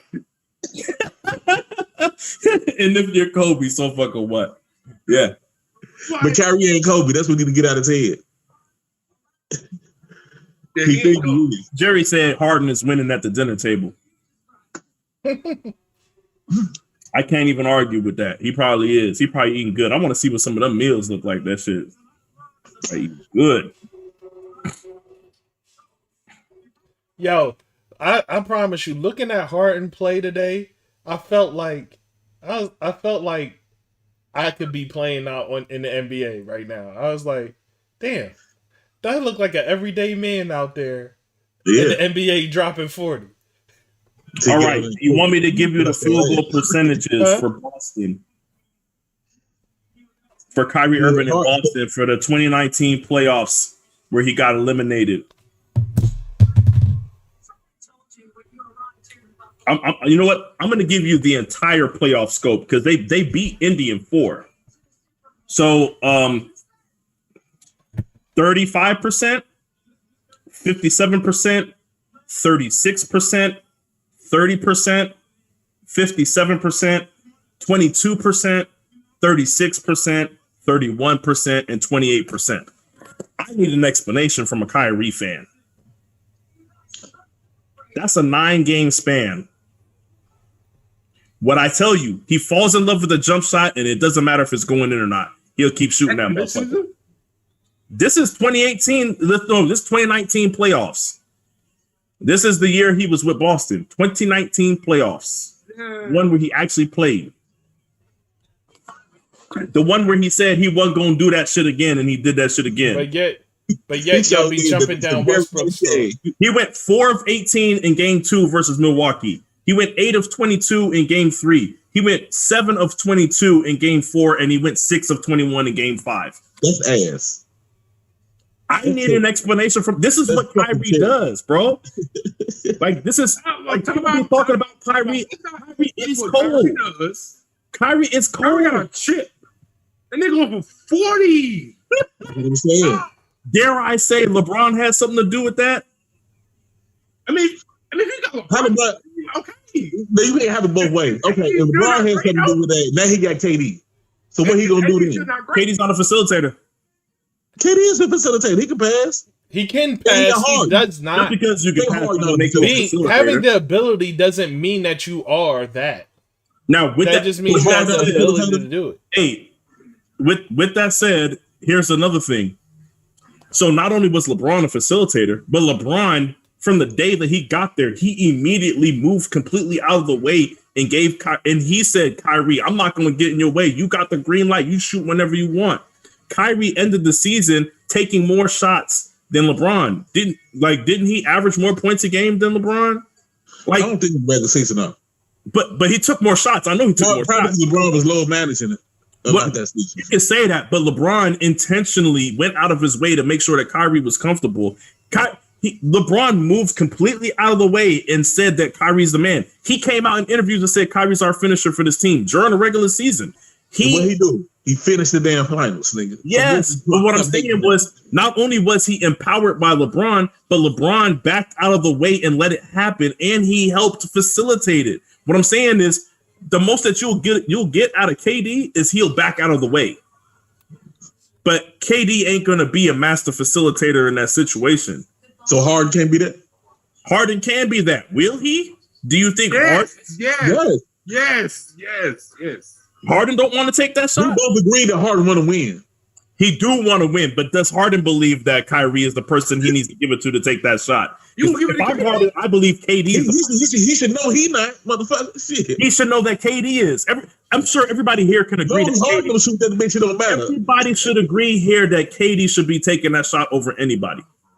Kyrie has big shots too, though, bro. Like he has. What I'm saying is, if you have KD on your team and you have Kyrie on your team, Who are you giving the ball to take the last Whoever shot? open between them two. Dog, I'm giving it to KD.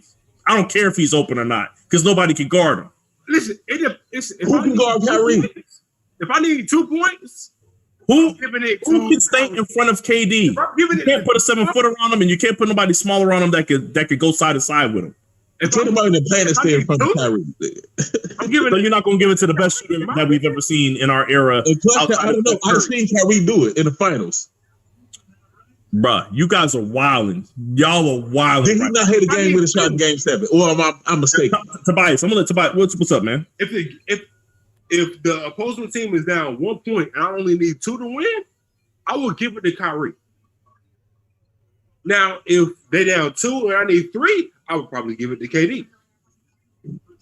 Y'all bugging. I'm giving it to KD in every situation. KD is clearly the more efficient scorer, but I'm just saying when it comes to clutch time, I'm not saying that Kyrie can't do it because I know that he can. But I ain't got time to be playing around with the shit when I got KD on my team. and see, in the team, If LeBron and KD are on my team, if LeBron and KD are on my team, I'm giving the ball to KD. I don't care that LeBron can do it. I don't give a fuck. I'm giving it to KD. I don't know about that. It depends on the situation. I don't know. You see what I'm saying? Like there's nobody in the league today that if I had KD on my team and there's anybody else on that team, I don't care who the fuck it is. I'm giving it to KD. Unless I need a 30-footer, then we talking Kyrie and Dame Lillard. But outside of that, we talking KD. 25 feet and up, I'm taking KD. You know, I've never seen KD hit a big shot. Never. Game. He's never had. Well, He has with LeBron. He's had to, but he he's has never with had the to. Warriors, but that's also with that protection of knowing he has a bunch of other guys around him, which he's in the same situation right now with the Nets. But guess what I seen do it though? Huh? Guess who the only proven one on that team to do it? Who? To hit clutch shots. There's only one on that team. Who? Kyrie, nigga. How many clutch shots have he hit? Because you keep talking about that one shot in the championship. Them were the only one. In that them last 3 games they won, if you watch some games, he was smoking shit. He was smoking shit. 3 games. Oh my God! Listen, You talking about 3 games? I remember watching it. That's the final game, the biggest day. Everybody. Dog, nobody could talk to me about Kyrie's clutch shots outside of his time with LeBron. That's rap. That's real rap. What did he do before LeBron? What did he do in Boston? Where the fuck was he last year? Exactly. Like, That's he gonna what do I've it. been saying. Like, What he gonna do with KD and James Harden? Though? Exactly. You said what? What'd you say? What he gonna do with KD and James Harden? I'm telling you that if you really want to keep it a buck, Okay. you talk about a bunch of people that don't really be hitting game winners. We got Kyrie. Go ahead and rely on that. I just gave you the stats for Hey, he won a ring. I just gave you the stats for his last 2 playoff series in 2019. I just gave you that's real. He had a bad playoff. He just had a bad career before LeBron showed up. Like what? Like I want an explanation. Listen, hey, Shawn. What he was an all-star game for LeBron got there? Team. He was an all-star for LeBron got there. Listen, Right. That's fair enough. What did he do with Boston? Ass. Boston was good. Dion Waiters was the second best player on that team. exactly. And I hate to do this. I hate to do this to your boy Kyrie because now you're making me do this. Why did Boston look better in the playoffs with Kemba Walker last year? And they didn't even. Well, why did they look better in the playoffs with Kemba Walker last year? They all lost. They didn't win a championship. So what They didn't get beat 4-1. They did not get beat 4-1. They got beat 4-2. That's great. They got beat 4-2, right? I bet you Kemba Walker wasn't shooting 22%. Oh, you think not? Look up his Kemba stats Walker right was now. terrible in the playoffs. How dare you? Kemba Walker was terrible. Like shit that whole series. That's the reason why they lost. We could do this. We could do this. Kemba Walker was terrible. You don't want to do that, Shawn. I couldn't play like shit. Kemba Walker being ass. This motherfucker Layton said he said Kyrie was All-Star MVP before LeBron got there. Are we counting All-Star MVP? I just said that. He was All-Star before LeBron. Is that what we doing? I can't do it with y'all. He was on the team with Deion Waiters, who was the second best player. Deion fucking Waiters. Not even in the league, man. Dog. You still should get more than 18 or 20 wins. With Deion Waiters. I've seen Melo do more with less. Come on, man. Listen, Sean, what point guard have you seen lead a team outside of Iverson? Right. Lead a team to the I just playoffs lost all and that? further beyond. Wow. See, we're not just going to throw Iverson out of the window because that's a close comparison in skills in the way that they play. We're not going to throw Iverson out of the window. Who? Iverson and Kyrie. Kyrie. That's a close enough comparison to where it should count. I guess. Come on, man. Don't do me like this. Yes. Don't make me. I don't want to tear down Kyrie, but you're making me. You're forcing my hand. I guess. I don't want to tear him down. Yeah. I just want him to show up. I just want him to show up in the playoffs. Because guess what? I can't even say that it was because he had another great player with him because he had Jason Tatum. He had Jaylen Brown. Are they LeBron? Are they exactly? Does he need? Is that the only time he can? Are they KD and Harden? No, nigga. Is that the only time that he can perform is with LeBron? Listen. Why ain't he passed the when he was 22? Why didn't he pass the ball to Jason Tatum? Are they LeBron? Listen, would you honestly, in your right mind, trust Jason Tatum or Jaylen Brown over LeBron? What I'm trying to tell you is he wasn't even giving the ball to LeBron. But what I'm really trying to get, LeBron was walking the ball up the court. Don't do that. What I say is this. What I'm saying is, at first I was like, well, he just needs another superstar or somebody of that caliber. You know, he needs another great player with him, and then he can perform. And then he went over there with Jason Tatum, and he couldn't perform. So it can't be. Tatum was young as hell, man. He was young as hell. He was a baby. That nigga still had Similac on his breath. He a grown ass man all of a sudden now. He had some years. From 2019 to 2020, he became a grown ass man. Because last year he showed out in the playoffs, Jason Tatum. Comparing LeBron to Jason Tatum. He went from Similac to fucking Black and Miles. It take a couple years. What? No, it was 1 year. 2019 playoffs, he was with Kyrie. 2020 playoffs was last year. What are we talking? That's 1 year. You are comparing. He grew up in the year right now. I'm not comparing the two. I'm telling you, Jason Tatum is a good enough player for him to be able to win with that team and not get included like he did. Good enough like LeBron? Huh? Good enough like LeBron? Dog, he lost to Milwaukee, bro. We're not talking. He couldn't. I'm telling you that he played the Milwaukee season, the entire Milwaukee series. Listen, regardless of what Sean is saying, he had Jason Tatum on his team. You talked about how Kobe didn't pass to nobody because they was garbage. What's fucking Kyrie's excuse when he's playing with Jason Tatum? Let Mark talk. Mark, what you saying? Look, you really want to give me upset? Listen, regardless of what Sean is as good as Jason Tatum or let Mark talk right now. Listen, regardless of what Sean is saying, here are simple facts that you cannot deny. The Boston Celtics played better and were better with Kyrie not on the court. That's a simple fact. And it was within the same year. Within the same year, they played better and were better with Kyrie not on the court. The Brooklyn Nets were better with Kyrie not on the court. And that's within the same year. These are undeniable facts. People in the comments ain't helping you. They said he even had Al Horford too. How do y'all judge? What do you mean? How do I judge it? By W's and by the amount of points the other players are putting up. Like by the simplest ways of measures you can do it. I really can't. To be honest, I really can't deny what Mark's saying. Sean, when they say that the teams play better because the year he got hurt, Terry Rozier was the point guard and went to the Eastern Conference Finals. And he came and lost in the second round. Look, I'm gonna give you the stats for Kemba Walker. So I can't. It's hard to dispute that. I'm gonna give you Kemba Walker's field goal percentages. Oh yeah, please do. There's a little bit more because he actually played 3 rounds. No, just give me the Eastern Conference Finals. That's all I vote.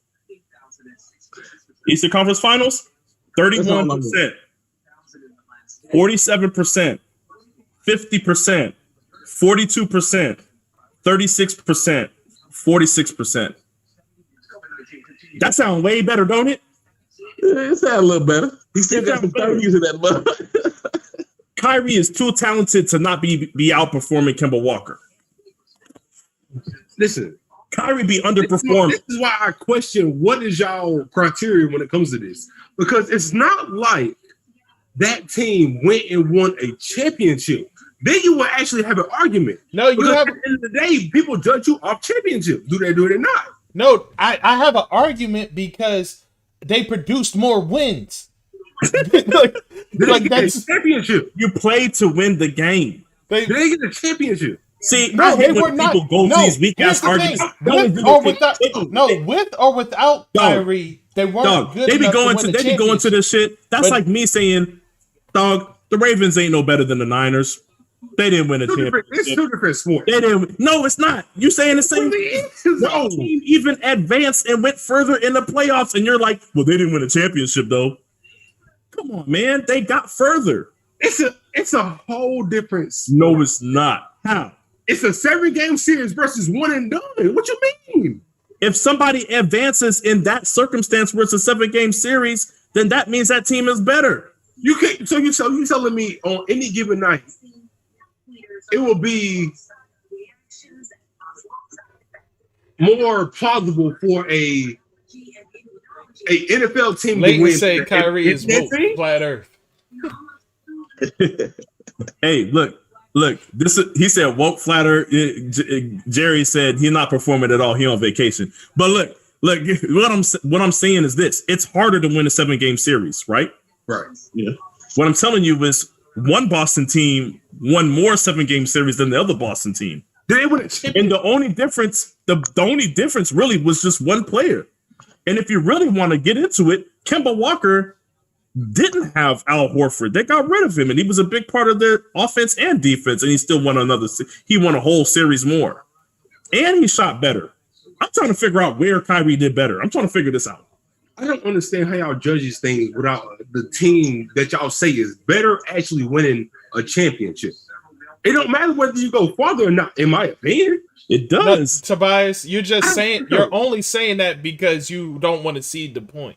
He's only saying that because it's Kemba Walker. Because I guarantee you right now, if it was Kyrie's team that went further, that motherfucker would be saying that shit right now. Yep. But to Biden's point, if that same Kemba Walker team played that same Milwaukee team, Milwaukee would have spanked their ass too, just like they did with Kyrie. They beat the Toronto team with Kyle Lowry as their best player. What the fuck you do, nigga? Real quick. They would have won more than one game. And number two, it still wouldn't have mattered because Kemba outperformed Kyrie. If you just look at it, if Kyrie was on that team last year, they'd still made the same way. It was Kyrie. Are we sitting here? See, this is the problem with Kyrie fans. Every time we bring up something, Kyrie fan. What I'm saying is, I'm bringing up straight raw. Is there any excuse for Kyrie going 22%? No, that's terrible. Any excuse for him shooting 30% more than once? No, that's terrible. He played bad that whole playoff. That's what I'm saying. Don't talk to me like he's a lock to play really good. Yeah, he had a bad playoff, man. Not a lot to play. Read off his NBA Finals playoff percentages, nigga. Read that off. Multiple games playing like ass. Don't tell me he's a lock to play great in the playoffs. Hey, nobody's a lock to play great. Y'all talk like it's blasphemy to say that he's Jordan. This is my thing. If I got KD and James Harden as a distraction, I could cook. Exactly. But I honestly think, and this is I'm gonna let y'all be the judge. Kyrie is, when it comes to shooting now, not getting into the hoop, when it comes to jump shooting, he's a volume shooter. He needs to get those repetitions. Yeah, he's a streaky shooter. Yes, but he's a volume shooter. You have to let him get those shots off. What I'm saying is, It is the only way that Kyrie can play the way that he needs to play to get the points that he needs and to play a little bit more efficient is he needs to shoot more shots. But at the same time, when you allow him to do that, you got to understand he's going to have some bad games. That's the best way that you can play Kyrie. And what I'm saying is that's not conducive to the team if you have guys like KD and Harden that will play more efficient on a more consistent basis. We'll see how they go. If you ask me, it works if you let Harden run point. That's why I said that. Because if you got Harden taking less shots and you still allow Kyrie to get 25 shots up, then it doesn't matter if KD's giving 17 shots. KD can do KD in 17 shots. The question is Kyrie going to be willing to not play point or not have the ball in his hands? If Kyrie has the ball in his hands, he's shooting. He's not sharing. He has to get his shots up. That's where I think the flaw is in this whole thing.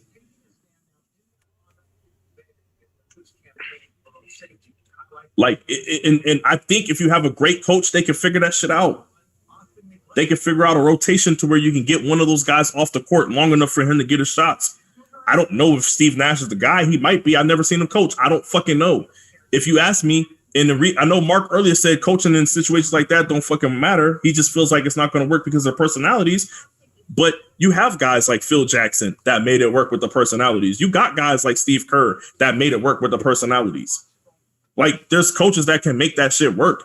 I don't know if Steve Nash is one of those guys. Doc Rivers, now when I look back on Doc Rivers shit, he made a lot of shit work that probably shouldn't have worked, personality-wise.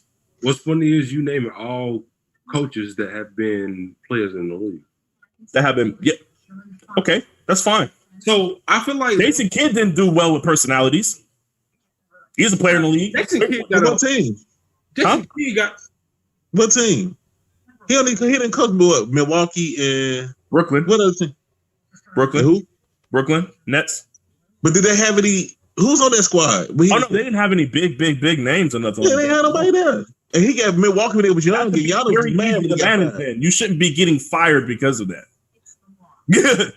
My thing about it, J.K. gonna still is young enough to still have. Yeah, he gotta be a good coach down the line. He got a job. He still got. Because Giannis loved him. Giannis ain't want him to leave. Yeah, that's what I'm saying. Like, what I'm saying is just because a dude used to be a player in the past doesn't mean he's going to come out to be a great coach. How that works for Gary Fisher? I'm saying, bro, like, you can't just say that shit going to work, man. Like, it does not work every time. Yes, those guys were players in the past. So, yes, I think there's a higher chance of him being able to make it work personality-wise, but I just don't think his rookie season as a coach is going to be the right. Like, he's in a fucked up predicament for his rookie season as a coach. It's a great one to have the talent, but it's a bad one to have to deal with the managing of the personalities. You're going to find out all I'm saying is we're going to find out what kind of a coach Steve Nash is real quick. But I think that's why he hired D'Antoni. Well, hopefully D'Antoni can help coach him and manage that situation. Because last time I checked, I thought Chris Paul was calling James Harden fat and all kind of tubbies and shit in practice and shit when they was in with. He almost had them beat the Warriors with KD. He did. If Chris Paul don't get hurt, they beat D'Antoni coaching though. They beat that team. Is D'Antoni coaching? He the assistant coach. Is D'Antoni coaching? He the assistant coach. Is he pushing? Is this going to be a Ty Lue, David Blatt situation? No, I don't think that's what it's going to need to be for them to manage that shit. Well, I think Nash got his mentor who can teach him how to manage. He teach him quick. He got about a week. Kyrie come off of quarantine. He got about a week. I'm saying. What do you mean by that, Layden? You said we found out what kind Steve Kerr is. What do you mean by that? I need you to be specific.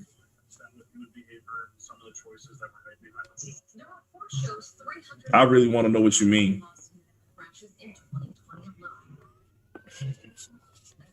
All I know is I don't. What point guard in the Eastern Conference is going to guard Kyrie? Drew Holiday. I'm gonna ask you again. What point guard in the Eastern Conference is going to Drew motherfucking Holiday? Nigga. Hey, I got an answer for you, Tobias. Okay. You ready? You ready for this, right? Yes. Kyrie Irving. He's his own worst enemy, man. That's what I'm saying. He gonna go 5 for 22 and be like, I need to remember what he said in the press conference. He need to shoot more shots. Okay? Kyrie is gonna be the one that stops Kyrie. And that's the way it's always been since he's been in the league. That's what I'll tell you. There's nobody that you can put in front of Kyrie that can stay in front of him. There's no reason why Kyrie Irving with his skill set should go 22%. If you're having a bad shooting night, take it to the rack. Did he go 22% with LeBron James? Oh, I don't want to jinx all the decks. I'll find something. But let's just say that, like I said, I can't give him full credit for that because I've never seen him do it outside of LeBron. Well, now he got KD. And LeBron. Hopefully KD steps up. And Harden. I think Harden is more of a factor. I think when Harden decides to be a facilitator, Harden's one of the best in the league. I agree. I can say that. So it really you like, but that's the problem with everything that I'm saying is Kyrie's success is based on everybody else, not him. Everybody else's success is based on them. They can play in any scenario except for Kyrie. Kyrie's the only one that can't play in any scenario. I feel like but then Kyrie is the third best player on that team. I would say if Kyrie, let's just say in a wild scenario, Kyrie didn't return at all this season. I think that the way it's currently constructed without Kyrie is their best shot. They still get into the NBA Finals and losing to the Lakers. So I don't think they make it to the NBA Finals with this team. Who guarded Kyrie? No, you said I thought you were saying if Kyrie don't come back. If Kyrie don't come back, I feel like they will still make it to the NBA Finals, but they're still gonna lose.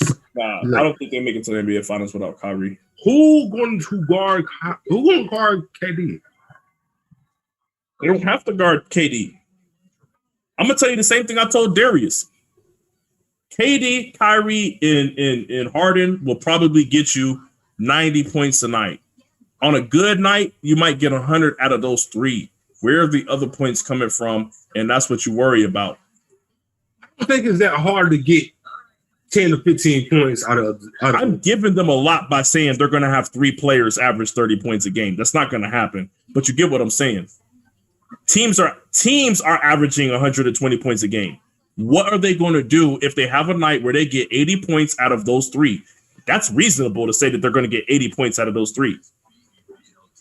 Where are they're going to let Joe Harris take over, man.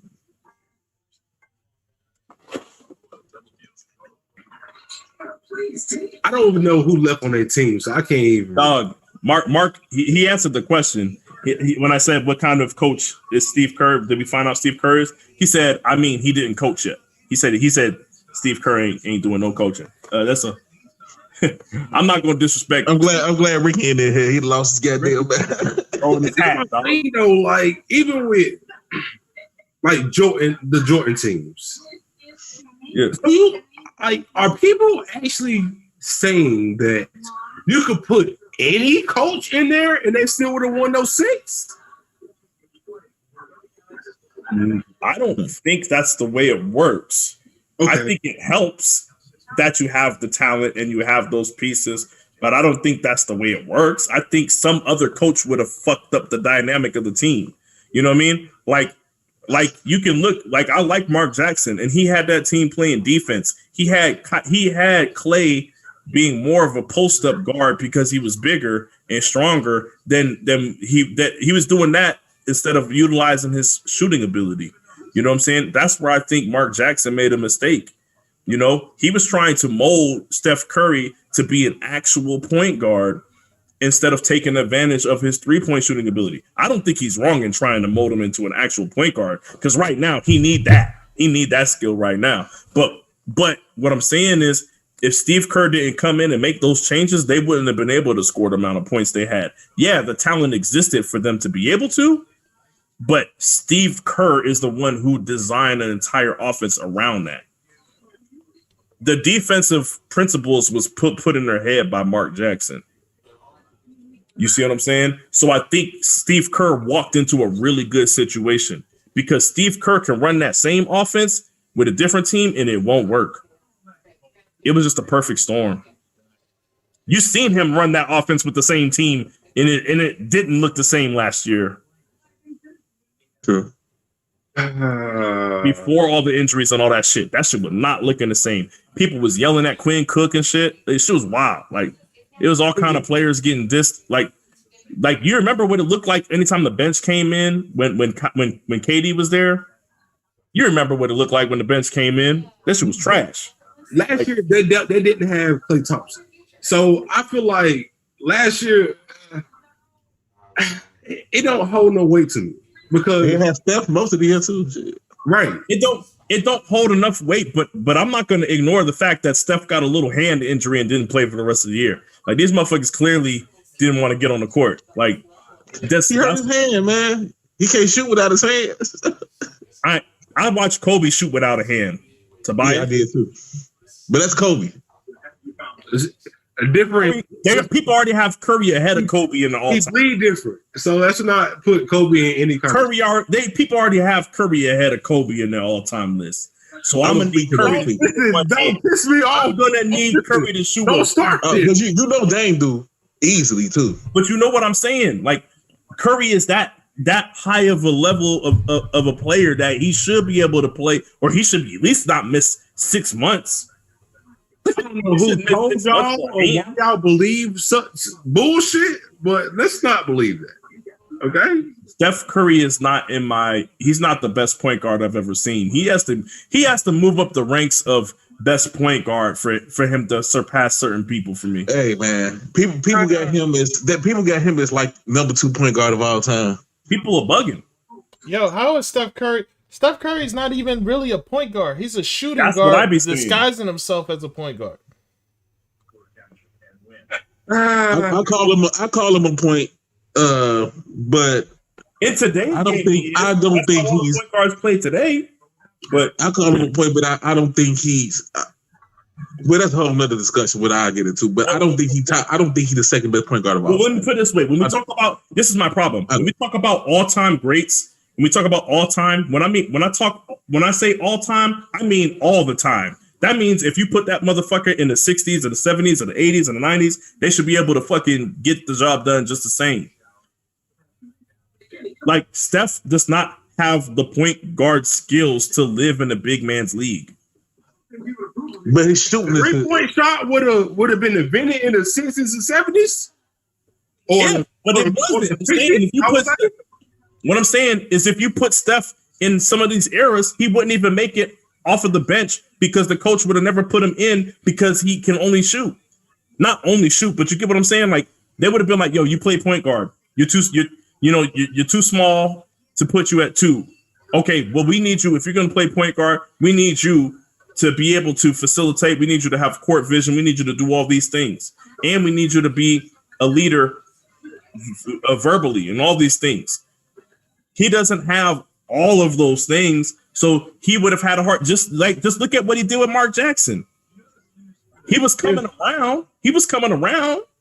But I'm saying like he would not be the player that he is if you move him to a different era because teams and coaches would have used him differently. When you got a guy like Chris Paul who could play defense, who can facilitate, who even though he's not the greatest shooter, he can get the job done. He can make an open 3. He can do everything on the court that you could ask of him. So it doesn't matter what they would have asked of him in any era. He would have been able to do it.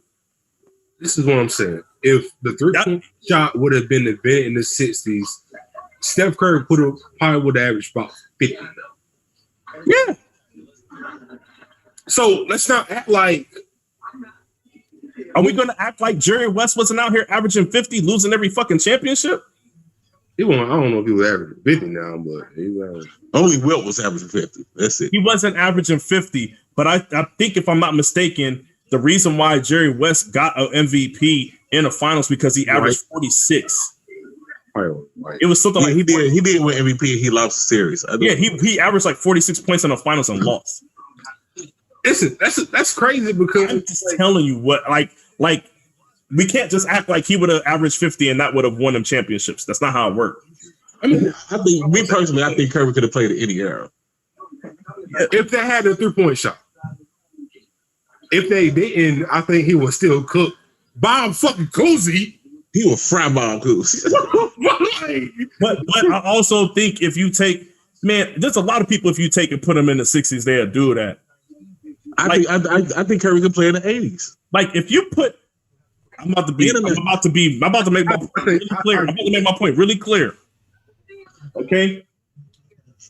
And I hate to do this way, but who in the 60s would have stopped Lonzo Ball from going to the basket? Bob Cousy. Lonzo could have probably averaged 18 or 20 in the 60s. No. He'd have been like Oscar Robertson in the 60s. What would Curry done in the 90s? What would Curry have done in the 90s without an ultimate green light to shoot threes? They probably would have been beating Curry the fuck up at the half court line. I'm saying he wouldn't have gotten that green light that he has now. What would he have done if no coach gave him that green light? Yeah, I don't know. That's a good question. What would he have done if players were allowed to get physical with him? Because he'd got business to shoot some of those shots he shoot. They but man, sit your ass down.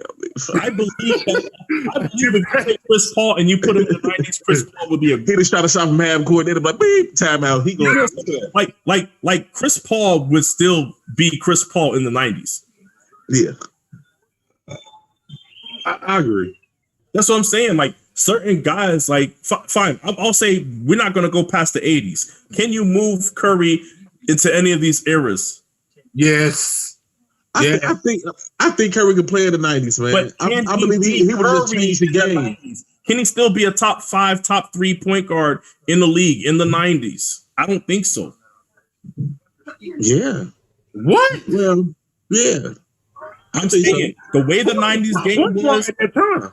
The way the 90s game was, he would. I'm saying is he would have never got the ultimate green light. Bird never got an ultimate green light to shoot threes. Fucking Reggie Miller never got an ultimate green light to shoot threes. If you relegate, Reggie was shooting them bitches from half court too.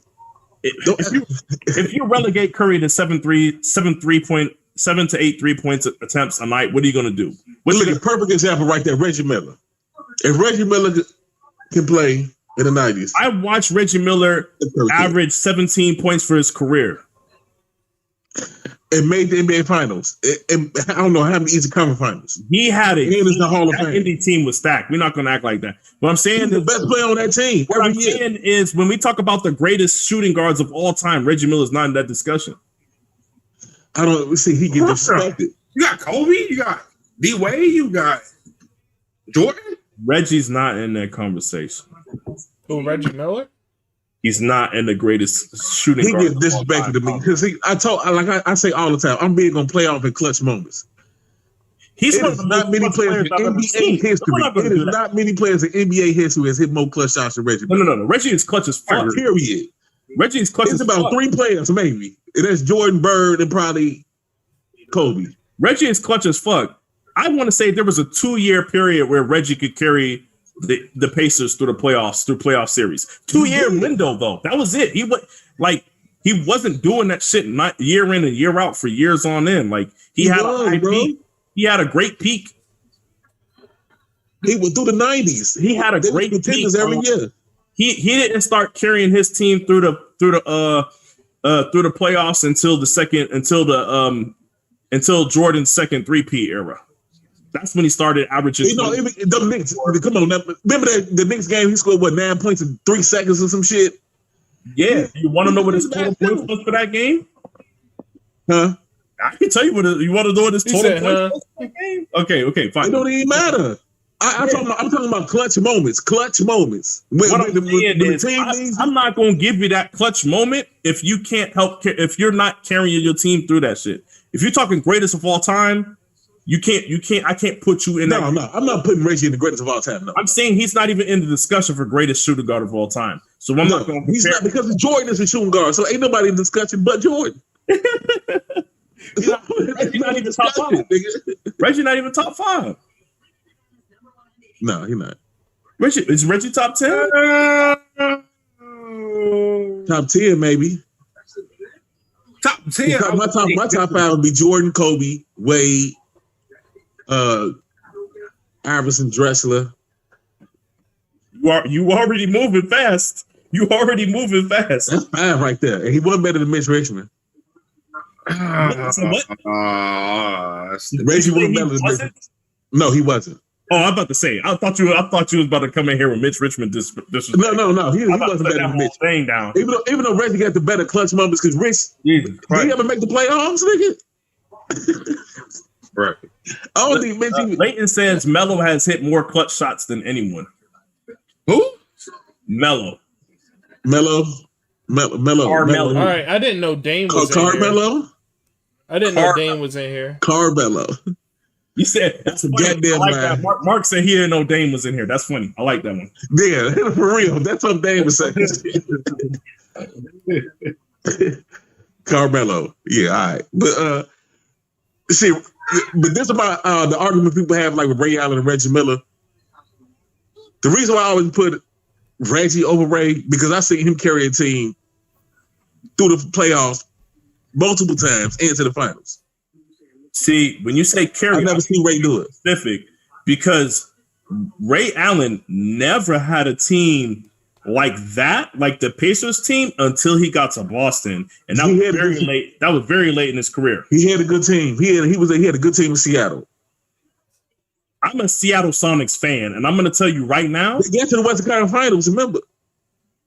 No. Ray Allen wasn't on that team. But Rashard Lewis and No. We did not make it. We did not make it to the Western Conference Finals with that team. Maybe I'm thinking about Milwaukee did. You're thinking about Milwaukee, and even in Milwaukee, they didn't even make the Eastern Conference Finals with the team. Yeah, they lost 7 games, didn't they? Yeah, so I think what I'm saying is the best team that he had. That's proving my point. You go to Milwaukee, it was him, Glenn Robinson, and who?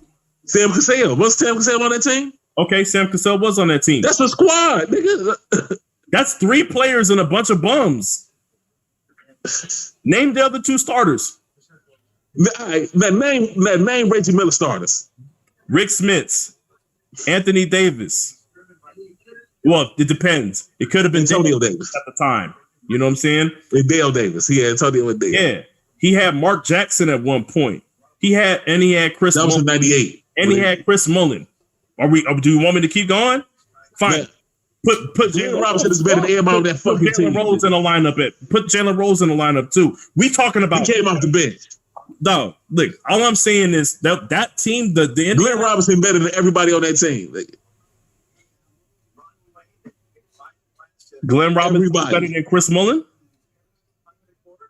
By that time Chris Mullin got there, he wasn't the same player no more. He wasn't better than Chris Mullin. Stop it. You forgot about the big dog. And how many of those players? How many of those was putting up 26, 27 How many of those players on Milwaukee play defense? Sam Cassell. If Sam Cassell's your best defender, then that's a problem. Everybody on Indiana played defense, bro, except for Reggie Miller. He's the only person that didn't play defense. He didn't have to. Thank you. Thank you. That's what I'm saying. That Indiana team was nice. And like I said, when I said Dale Davis and Anthony Davis or Antonio Davis, they had Antonio Davis coming off the bench and Jalen Rose coming off the bench. You're talking about a squad. For those days, that's a squad. They had a squad, but Ray Allen had squads too. Who was coming off the bench for Milwaukee? I can't remember that team right now. I didn't think so, motherfucker. I can't remember that team right now. I'm trying to think. I didn't think so. I only remember Sam Cassell, Big Dog.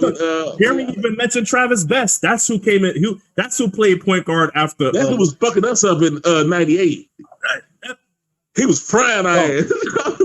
They never had a team like that. I watched Ray Allen average 24 points a game in the season with a garbage ass team around him. Going to the hoop, dunking on people, crossing people up. When Ray Allen was in his prime, he had no help, bro. Man, he had 2 good teams. Seattle was a good team. And I'm gonna let you know, Ray Allen in his prime is better than Reggie Miller. Fucking switch. Reggie Miller. And Ray Allen played defense in his prime. Ray Allen, Reggie never played defense. Who got bigger? Well, in the end of his career, Ray got clutch moments, but because he was actually on a team to where he was in a position to do it. Reggie was carrying the Pacers for 10 years. He carried them niggas on his back. I'll tell you right now, it wasn't for 10 years. It was probably for 2. From 90 to 2000. Brody, man, I can't carry them niggas. I can't wait to bring this shit up. He was the best player on that team for 10 years. There was never nobody on that team better than him. I'm gonna bring this up. What the hell? Why would you throw to him? This dude is right next to you, man.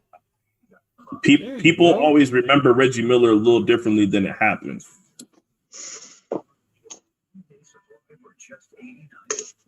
Okay, so I'm going to get to his points just because he just scored, right? So I'm going to go points per game for Reggie Miller. 10, 16, 24, 22, 20, 21, 19, 19, 21, 21, 19, 18, 18, 18, 18, 16, 20, 16, 12, 10, and 14. Now, if you want to talk about that window, I said second three-peat, right? Right. Now look at, I said 10 years. This name is 10. Second three-peat time, 21, 21, and 19. Before, you said 10 years. You said 10 years. Did that sound like 10 years worth of carrying a team at 19 points, 18 points a game? He was a high scorer. He was a high scorer on the team. All right. Every year. The only time he won a high score, I think, was in 2000 when he went to the finals. Jalen Rose outscored him. In the 90s, that's a pretty high number. That's a pretty high average. Yeah. And 18 in the 90s was not 18, 19 in the 90s was not enough to carry a team through the playoffs. He was the best player on the team. Well, they weren't going through the playoffs. They were going as far as they were going.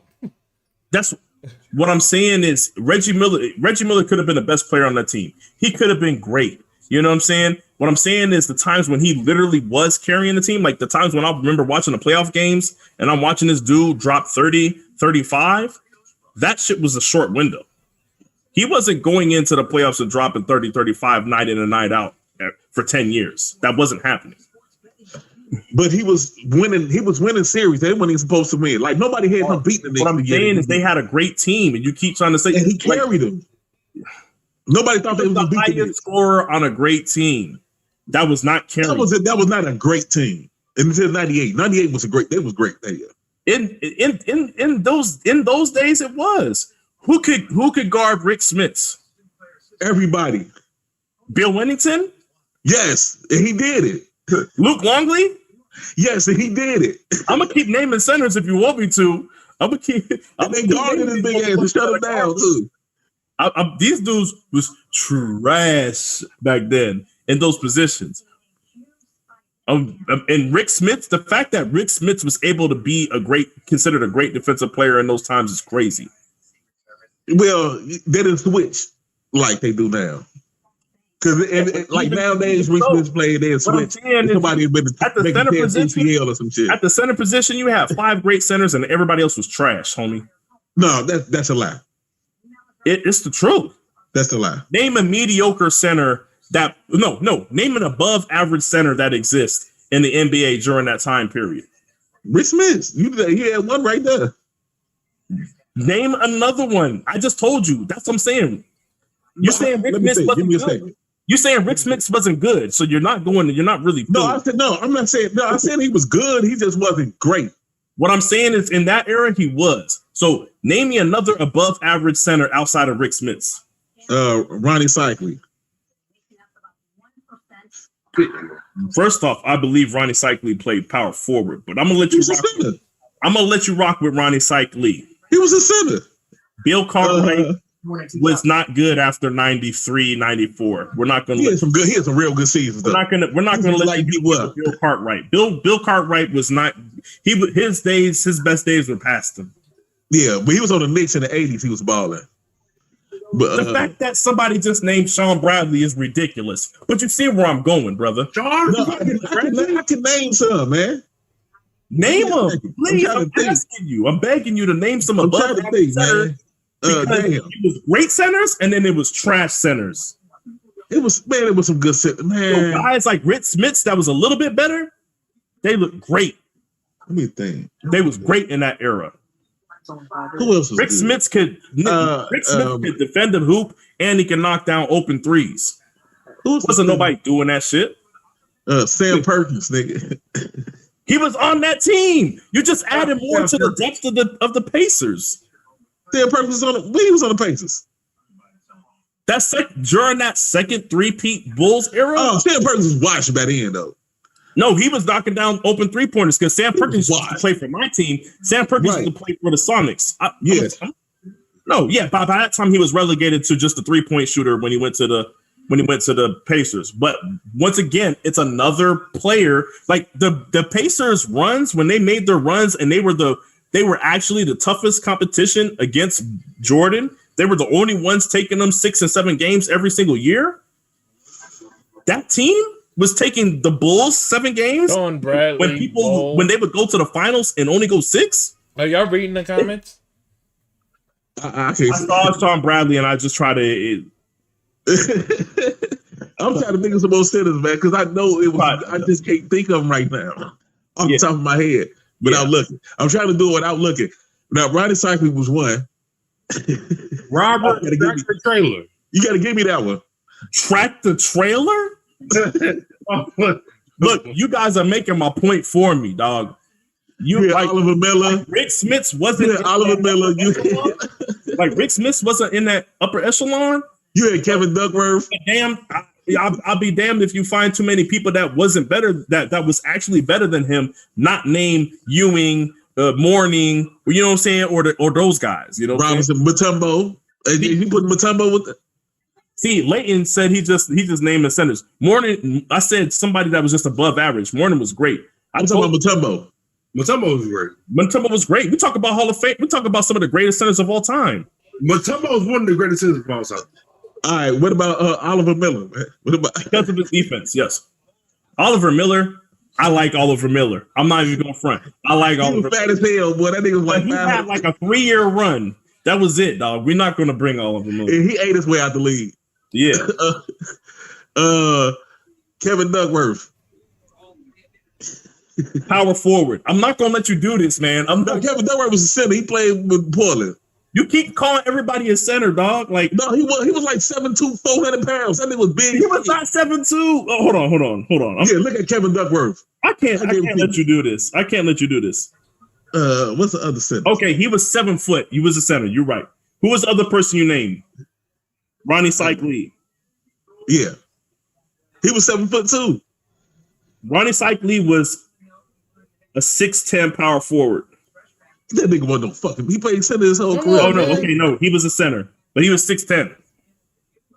If you Ronnie Cyclee, he was given 19, 20. For the record, 20. I'm gonna let you. What? You look at his stats, bro. You really trying to make Ronnie Cyclee a 20 night? Hey, he was. If he averaged 20 in the season, I know he did. The most he averaged in the season was 17. Oh, my bad. He could score. And the reason why he could score at center because he was a smaller, more agile center. Yeah, he had a nice mid range. Out of position. But that's a whole nother thing though. Ronnie Cyclee trash, but go ahead.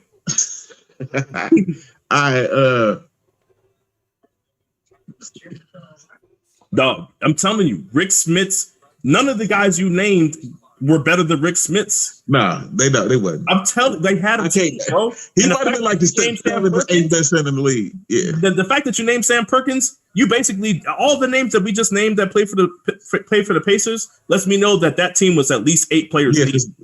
Because Rick Smits is better than Sam Perkins. I was just 8 players deep in the NBA back in those days. You had a squad. Yeah. They had a squad. They had a squad that 98 team. That 98 team, they had a squad. They had a squad. Come on, man. Reggie was a leading scorer on a great team. That's what he was. He didn't carry that team. Certain playoff series he did. I give him that. I'm not gonna say that he didn't. I watched them joint like the 98 and 97 year. I felt like he carried them. Yeah, the year he took us 7, he carried them motherfuckers, man. The year he beat the Knicks that year, he carried them. Oh, he carried them. Yeah. But that wasn't 10 years. That wasn't no 10 years. But I never seen Ray Allen do that. Ray Allen didn't have a team good enough to get to the playoffs. Ray Allen was getting there. He wasn't carrying it up. Ray Allen was playing in a league when it was Kobe, Steve Nash, Allen Iverson. Like he was playing at a time where the shit was just getting ramped back up, and he didn't have not with that team. He didn't have an opportunity. Hell no. The Seattle and Milwaukee team, he had an opportunity. Oh, that Milwaukee team was not good. He made it to the playoffs once with them, if I remember correctly. Yeah. Somebody told me to look up Ray Allen's averages, and that was a while. No, don't do that. Don't do that. No, we ain't doing that. Yeah, well, you know what? Maybe I should look up his defensive stats. Because if you look up his averages and compare it to Ray, it's gonna sound crazy. Because this shit gonna say 20, 24, 22, 23, 25, 27. But I'm just saying, I never seen him make the shots and do the clutch moments that Reggie Miller did. Reggie Miller was the Pacers. When Ray Allen got the opportunity, he did that. Elton Campbell, we not doing that. Oh yeah, Elton Campbell. I forgot about my boy Elton Campbell, long neck Campbell. Divock, thank you. Vladdy is a perfect example. Vladdy was probably one notch below Rick Smits. Like the fact that Vladdy can ball though, man. The fact that Vladdy was considered one of the best centers in the league. No, Vladdy can play. Vladdy can play in this day. I'm not saying he couldn't play. Yeah. Nah, Vladdy was good. Matter of fact, I'm not gonna lie. I don't know. If it wasn't for Rick Smith's defense, I'd take Vladdy over Rick Smith's. Because Vladdy was nice, especially with the passing. He could pass, he could shoot, he could put the ball on the floor. I forgot all about Vladdy. That was good. Hey, you want to know who? Here, this is my last thing I'm gonna say before I get off this bitch. Last discussion I want to have. The craziest thing that I thought about, because I played NBA 2K and shit, right? So I made a player, and I made a player build like Dennis Rodman.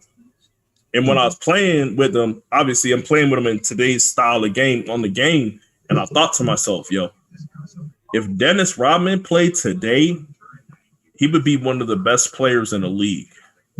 When I say that, he would I think that he could average 15 to 20 points offensively just off of going to the hoop and getting layups. Stop. You might be doing a little too much. I'm a Rodman fan. Hey, look. Young Dennis Rodman was athletic. He could run the floor. The young Dennis Rodman did. What I'm saying is in today's game, if you could run the break, young Dennis Rodman to dunk on you, Tobias. Rodman wouldn't have run the break and got some dunks. I watched DeAndre Jordan average 15 points a game. Don't tell me that Rodman can't do it. No, he can't. 15 is a lot. 15 is a lot for Rodman. What I'm saying, we'll find him. Well, let me put it this way: Rodman, you could see Rodman getting 15 to 20 point games here and there. Here and there, maybe. Yeah. Here and there, he ain't averaging that. He ain't averaging that. What I'm saying, but when I say he would be one of the, if you can get a guy like Dennis Rodman, who would be more of a lockdown than Kawhi in a game today where there's not very many one-on-one defenders, I think he would be the best defender. Teams would love Dennis today because Dennis could guard everybody on the court. And then he can run the floor. And then he can run the floor. Yeah. And you can play small ball still. Yeah, you can put him at center. He was the best rebounder of all time, pound for pound. Thank you. Like you would kill on the boards, and you would still be small enough to run up and down the court, and it wouldn't affect you. He can guard. He can still switch everything with him because he can guard everybody. Young Rodman could also pass. Yeah. We talking. Well, fuck it. Old Rodman could pass. Rodman's a guard Jordan. Gives that the flux too. This is what I'm saying. Like Rodman would be an absolute problem. I think Rodman would be more of a problem in today's game than he was then. Yeah, he'd be multiple times defensive player. He's like a better Draymond to me. Thank you. That's exactly where I was going with it. Time out. Rodman doesn't have the offensive skills to average 15 to 20 points a game. No. I'm with you on that one. 15, he doing too much. You telling me he can't do what Giannis does? No. You are disrespectful to Giannis. Stop. You brought that up one too many times. Stop being disrespectful to Giannis. Tell your boy. Talk to your boy, man. What's wrong with you? Hey, look. Fine. From my last question because I'll rock with whatever y'all say when it comes to this. Do you think Lonzo could ever average 15 points a game in this league? Yes. If Lonzo Lonzo has the same shooting ability as Dennis Rodman, and he has the same ability to get to the basket as Dennis Rodman in his younger years. What are we talking about? Don't tell me that Lonzo can average 15. Stop. Lonzo's a point. He had a ball in his hand. He can drive. He can shoot. He shoots better than. And you know what? People be mistaken. Dennis could shoot the three if he wanted to. Because I just say him hit some big was too bad. But he used to play around. He played too much. I'm just saying this. But you see where I'm going with this. He would play too much. He didn't take offense serious. He didn't give a fuck about offense. Okay, fine. All he cared about was getting the rebound. Averaging 15, but he wouldn't average 15 because he wouldn't be taking those shots. Yeah, he didn't care. He didn't want to shoot the ball. He didn't want to. He wouldn't choose to take those shots. If he shot the ball, it was the last second. He just had to throw that bitch up. If he didn't hit a three and do like this, I don't know. I didn't know I could shoot. I was like, man, shut up, nigga. You can do that. I hate when people say that, but they don't got the offensive skills. Man, I watch Dwight Howard get 20 points a game off of putbacks and fast breaks. Hey, but Dwight had skills, man. Fast breaks and putbacks, doggy. And it was like, oh man, this boy Dwight nice. And get to the finals too. Like, he nice. He took the team to the finals. Did he take the team to the finals? This is my point I was talking about earlier, Sean. Are we going to act like Hedo Turkoglu wasn't averaging 25? Are we going to act like Jameer Nelson wasn't a top? Jameer Nelson was hurt. Rafer Alston was. Skip to my Lou was out there balling. Dog, we're not gonna disrespect. You're not about to take that from Dwight. Stop hating on people, man. Stop. Dog. We're not taking that from him. He took a team to the finals. They got to come up to the finals. Yes. I just don't like when people use the term book. He was a big part of it, but he didn't take nobody nowhere. He didn't take nobody nowhere. He was part of it. He was a big part of it. Man, that nigga was giving them like 24 and 15, eh? Put back to fast breaks. And 3-4 blocks a game, nigga. Yeah, defensively, he was the anchor. He was the reason why everything worked. They funneled everybody to the hoop, and he would just slap everybody's shit. They made sure that he had a great point guard at the time. Well, that point guard was great that year, and he was able to feed him, especially on the fast breaks. But even in a half court set, he would find a way to find Howard cutting into the hoop. But there's a reason why that success was never duplicated with Howard. No, because that one year he don't played out his mind though. That's the reason why they made it to the finals. He never played like that again. He played like they got the bag. And it was I was mad. I was watching Hedo Turkoglu. I was like, nah, man, I seen this dude play in Sacramento this whole time, dog. This is not Hedo Turkoglu. I mean, he was playing defense. He would bring the ball up the court, crossing niggas and shit. He was doing pull-up, step-back threes. I was like, this is not Hedo Turkoglu, dog. This is not him, dog. He was smoking LeBron and them, though. He was frying their ass. Season, I was like, yo, he's going to fall off eventually. He ain't going to be able to maintain. And then he stepped it up in the finals. He was hitting game winners and shit. He was hitting game winners in the Eastern Conference. He lost. No matter, he lost. Yeah, Kobe cooked them niggas. That's what we doing. You know what, Tobias? I knew we shouldn't have mentioned anything. He ain't right, though. Kobe cooked them niggas. I know all that hot shit and lost. Don't matter. Yeah, that's what happened. But yeah, man, listen. What the fuck? Dwight, a Hall of Famer? Everybody make the Basketball Hall of Fame. Apparently not, because how Sean Kemp not in the Hall of Fame? Not enough years in the league. He ain't playing long enough. Like 11, 12 years, man. Did he actually play 11, 12 years? Yeah. Oh, I don't think he played. He said he played those last 3 years. Even in fat games for Cleveland, he was still making the All-Star game. I mean, he was fat. People was put 19 and 10. People was voting anybody. All-Star game isn't made off of your stats. It's made off of voting. No, but I'm saying, but his stats he was scoring 20-something in Cleveland.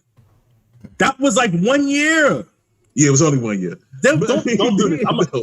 Once again, I'm a Sonics fan. Me and Mickey are the only ones like just as big of a fan of Sean Kemp as Mickey is. I am. Okay, me and Mickey done had this conversation multiple times, dog. Like, you're not gonna tell me what Sean Kemp did and didn't do. Like, I didn't say it was only 1 year. I agree with you. It was. But do you think he's a Hall of Famer? I don't think he played. I don't think he did enough for long enough, man. Is Bernard King a Hall of Famer? He should. He better be. Like, you see what I'm saying? Like, I don't even know.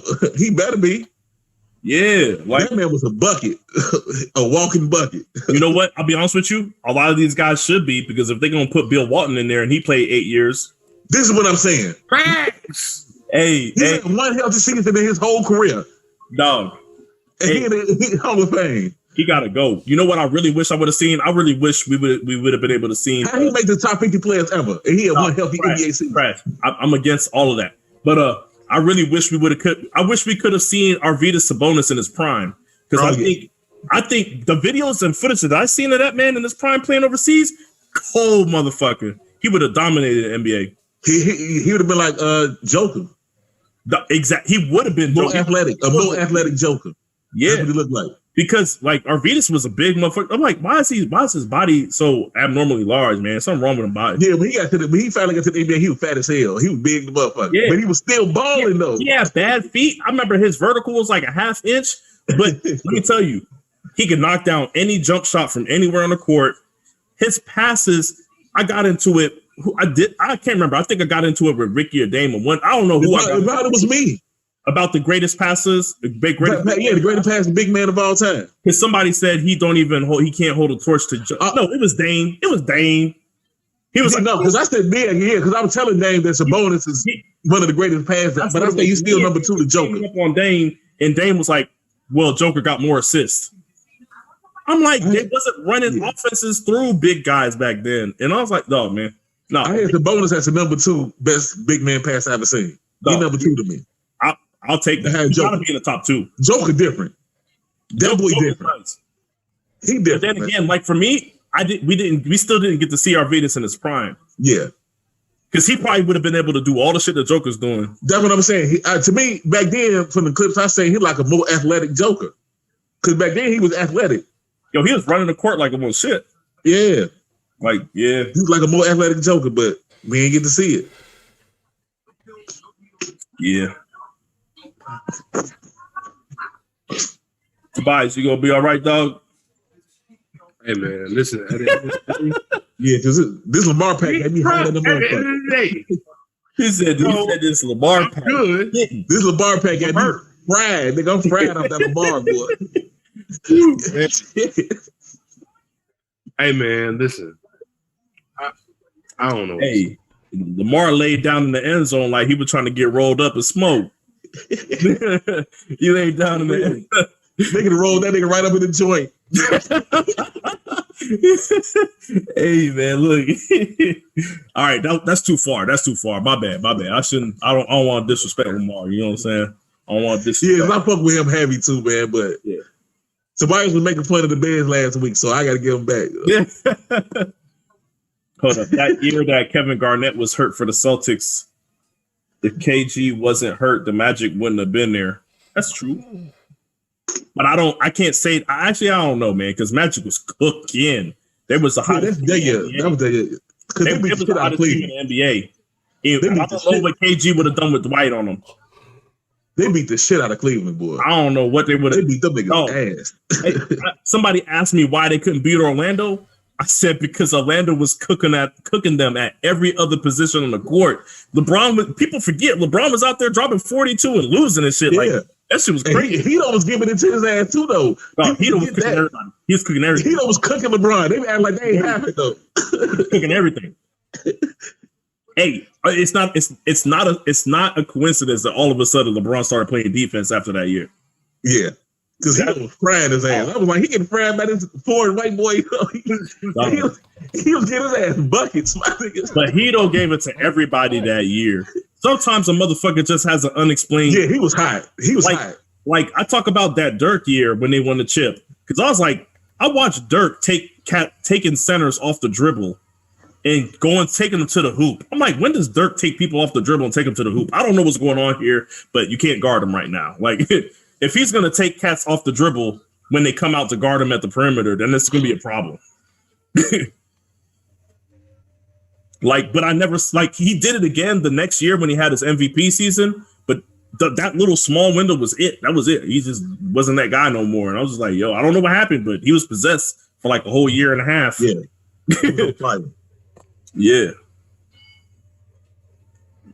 I'm like for sure. If you want him to stop shooting, then you put Udonis Haslem on him, and then he started taking Haslem off the dribble. He started hitting him with like dream shakes and shit. I was like, man, I don't know. Everybody they put on him, he was cooking. No, it didn't matter. Dream shakes, everything. I'm like, man, he using moves I ain't never seen him use before. Yeah, right. Yeah, the man possessed, as they say. Jerry, you know what? On that note, Jerry, we might have to ask you to leave. I might have to go myself. Mikhail was a good passer. Yes, he was a good passer for a big man, but he's not on the level that we was talking about. No, he's not on Sabonis or Joker level. No. Yeah, Shaq is one of the better big man passers too. Yeah, people don't give him too much credit for that, but he was that guy. He was great passing out the double team. Great vision. Hey, I don't know if anybody had better vision passing out of a double team as a big man. The who, Shaq? Yeah, passing out of a double team as a big maybe man. Hakeem. Yeah, okay, I give you that. Hakeem was just better at everything than everybody though. I don't know. To me, that's how I feel too about Hakeem. That's how I feel too. You know, he the best thing I ever seen in my life. I don't care. And I'm saying Shaq. So imagine Hakeem in today's game. God damn. Hakeem would still be able to cross centers over in today's game. Like he would still cook. They wouldn't be able to do shit with Hakeem nowadays. Yo, what do you do when you see Hakeem get in a passing lane still and running down the court? What do you do in that scenario? Because he's the fastest dude. That like different. He was different, man. Dog, the fact that he was able to average more than 2 steals a game forever for his career, right? Yep. Yeah, like that's wild to me. He's like top 3 in steals and stuff. I think it's Stockton Jordan. I think he's like third. You say top 3, he's third in steals. Like he's up there. Like, yeah, that's crazy. But all right, man, I'm gonna holler at y'all. Yeah, I'm getting about it. If I was Tobias, I'll take this time to practice some Madden or something. I don't know. Hey man, that shit ain't gonna help you win. Go ahead though, if it make you feel better today. Got plenty of time. You feel me? Dog. Got plenty of time to come up with excuses as to why you bought. You lucky you ain't had no PS4s. I'd have smoked your motherfucker. That. Who you talking to? Me or him? Son? I got a PS4 and a PS5 and an Xbox One, dog. Don't. I'm talking about you. If you had Madden on there, that's what I'm saying. Yeah, I don't. I'm not gonna lie. I think I got like Madden 19 or something on there. I ain't got. Right. That's what I'm saying. Recent shit. You're right. But yeah. Yeah. All right, Ralph Sampson. Okay, that was a good name. See, that was a really great name. That was in the 80s though. Yeah, it was. It was before Rick Smith was really doing this thing. All right, man. I'm cutting the string. All right, do that. I'm about to hit end on this meeting, though. Actually, before you do that, thanks everybody for joining in and participating. Leighton, Jerry, Robert, anybody else that's in here, thank you for participating. We will be back tomorrow, and hopefully the game will be more exciting. So hopefully we're not watching the team get routed that shouldn't be getting routed. Looking at you, Ravens. So damn, homie. Yeah, man. Thanks for joining in, guys. Appreciate it. It was fun. I don't know what to expect from the Browns Chiefs game. Right. But hey, y'all be easy, man. Appreciate y'all having me on. Yeah, definitely, man. Don't be a stranger tomorrow too, man. If you want to hop in. I'm here. All right. All right.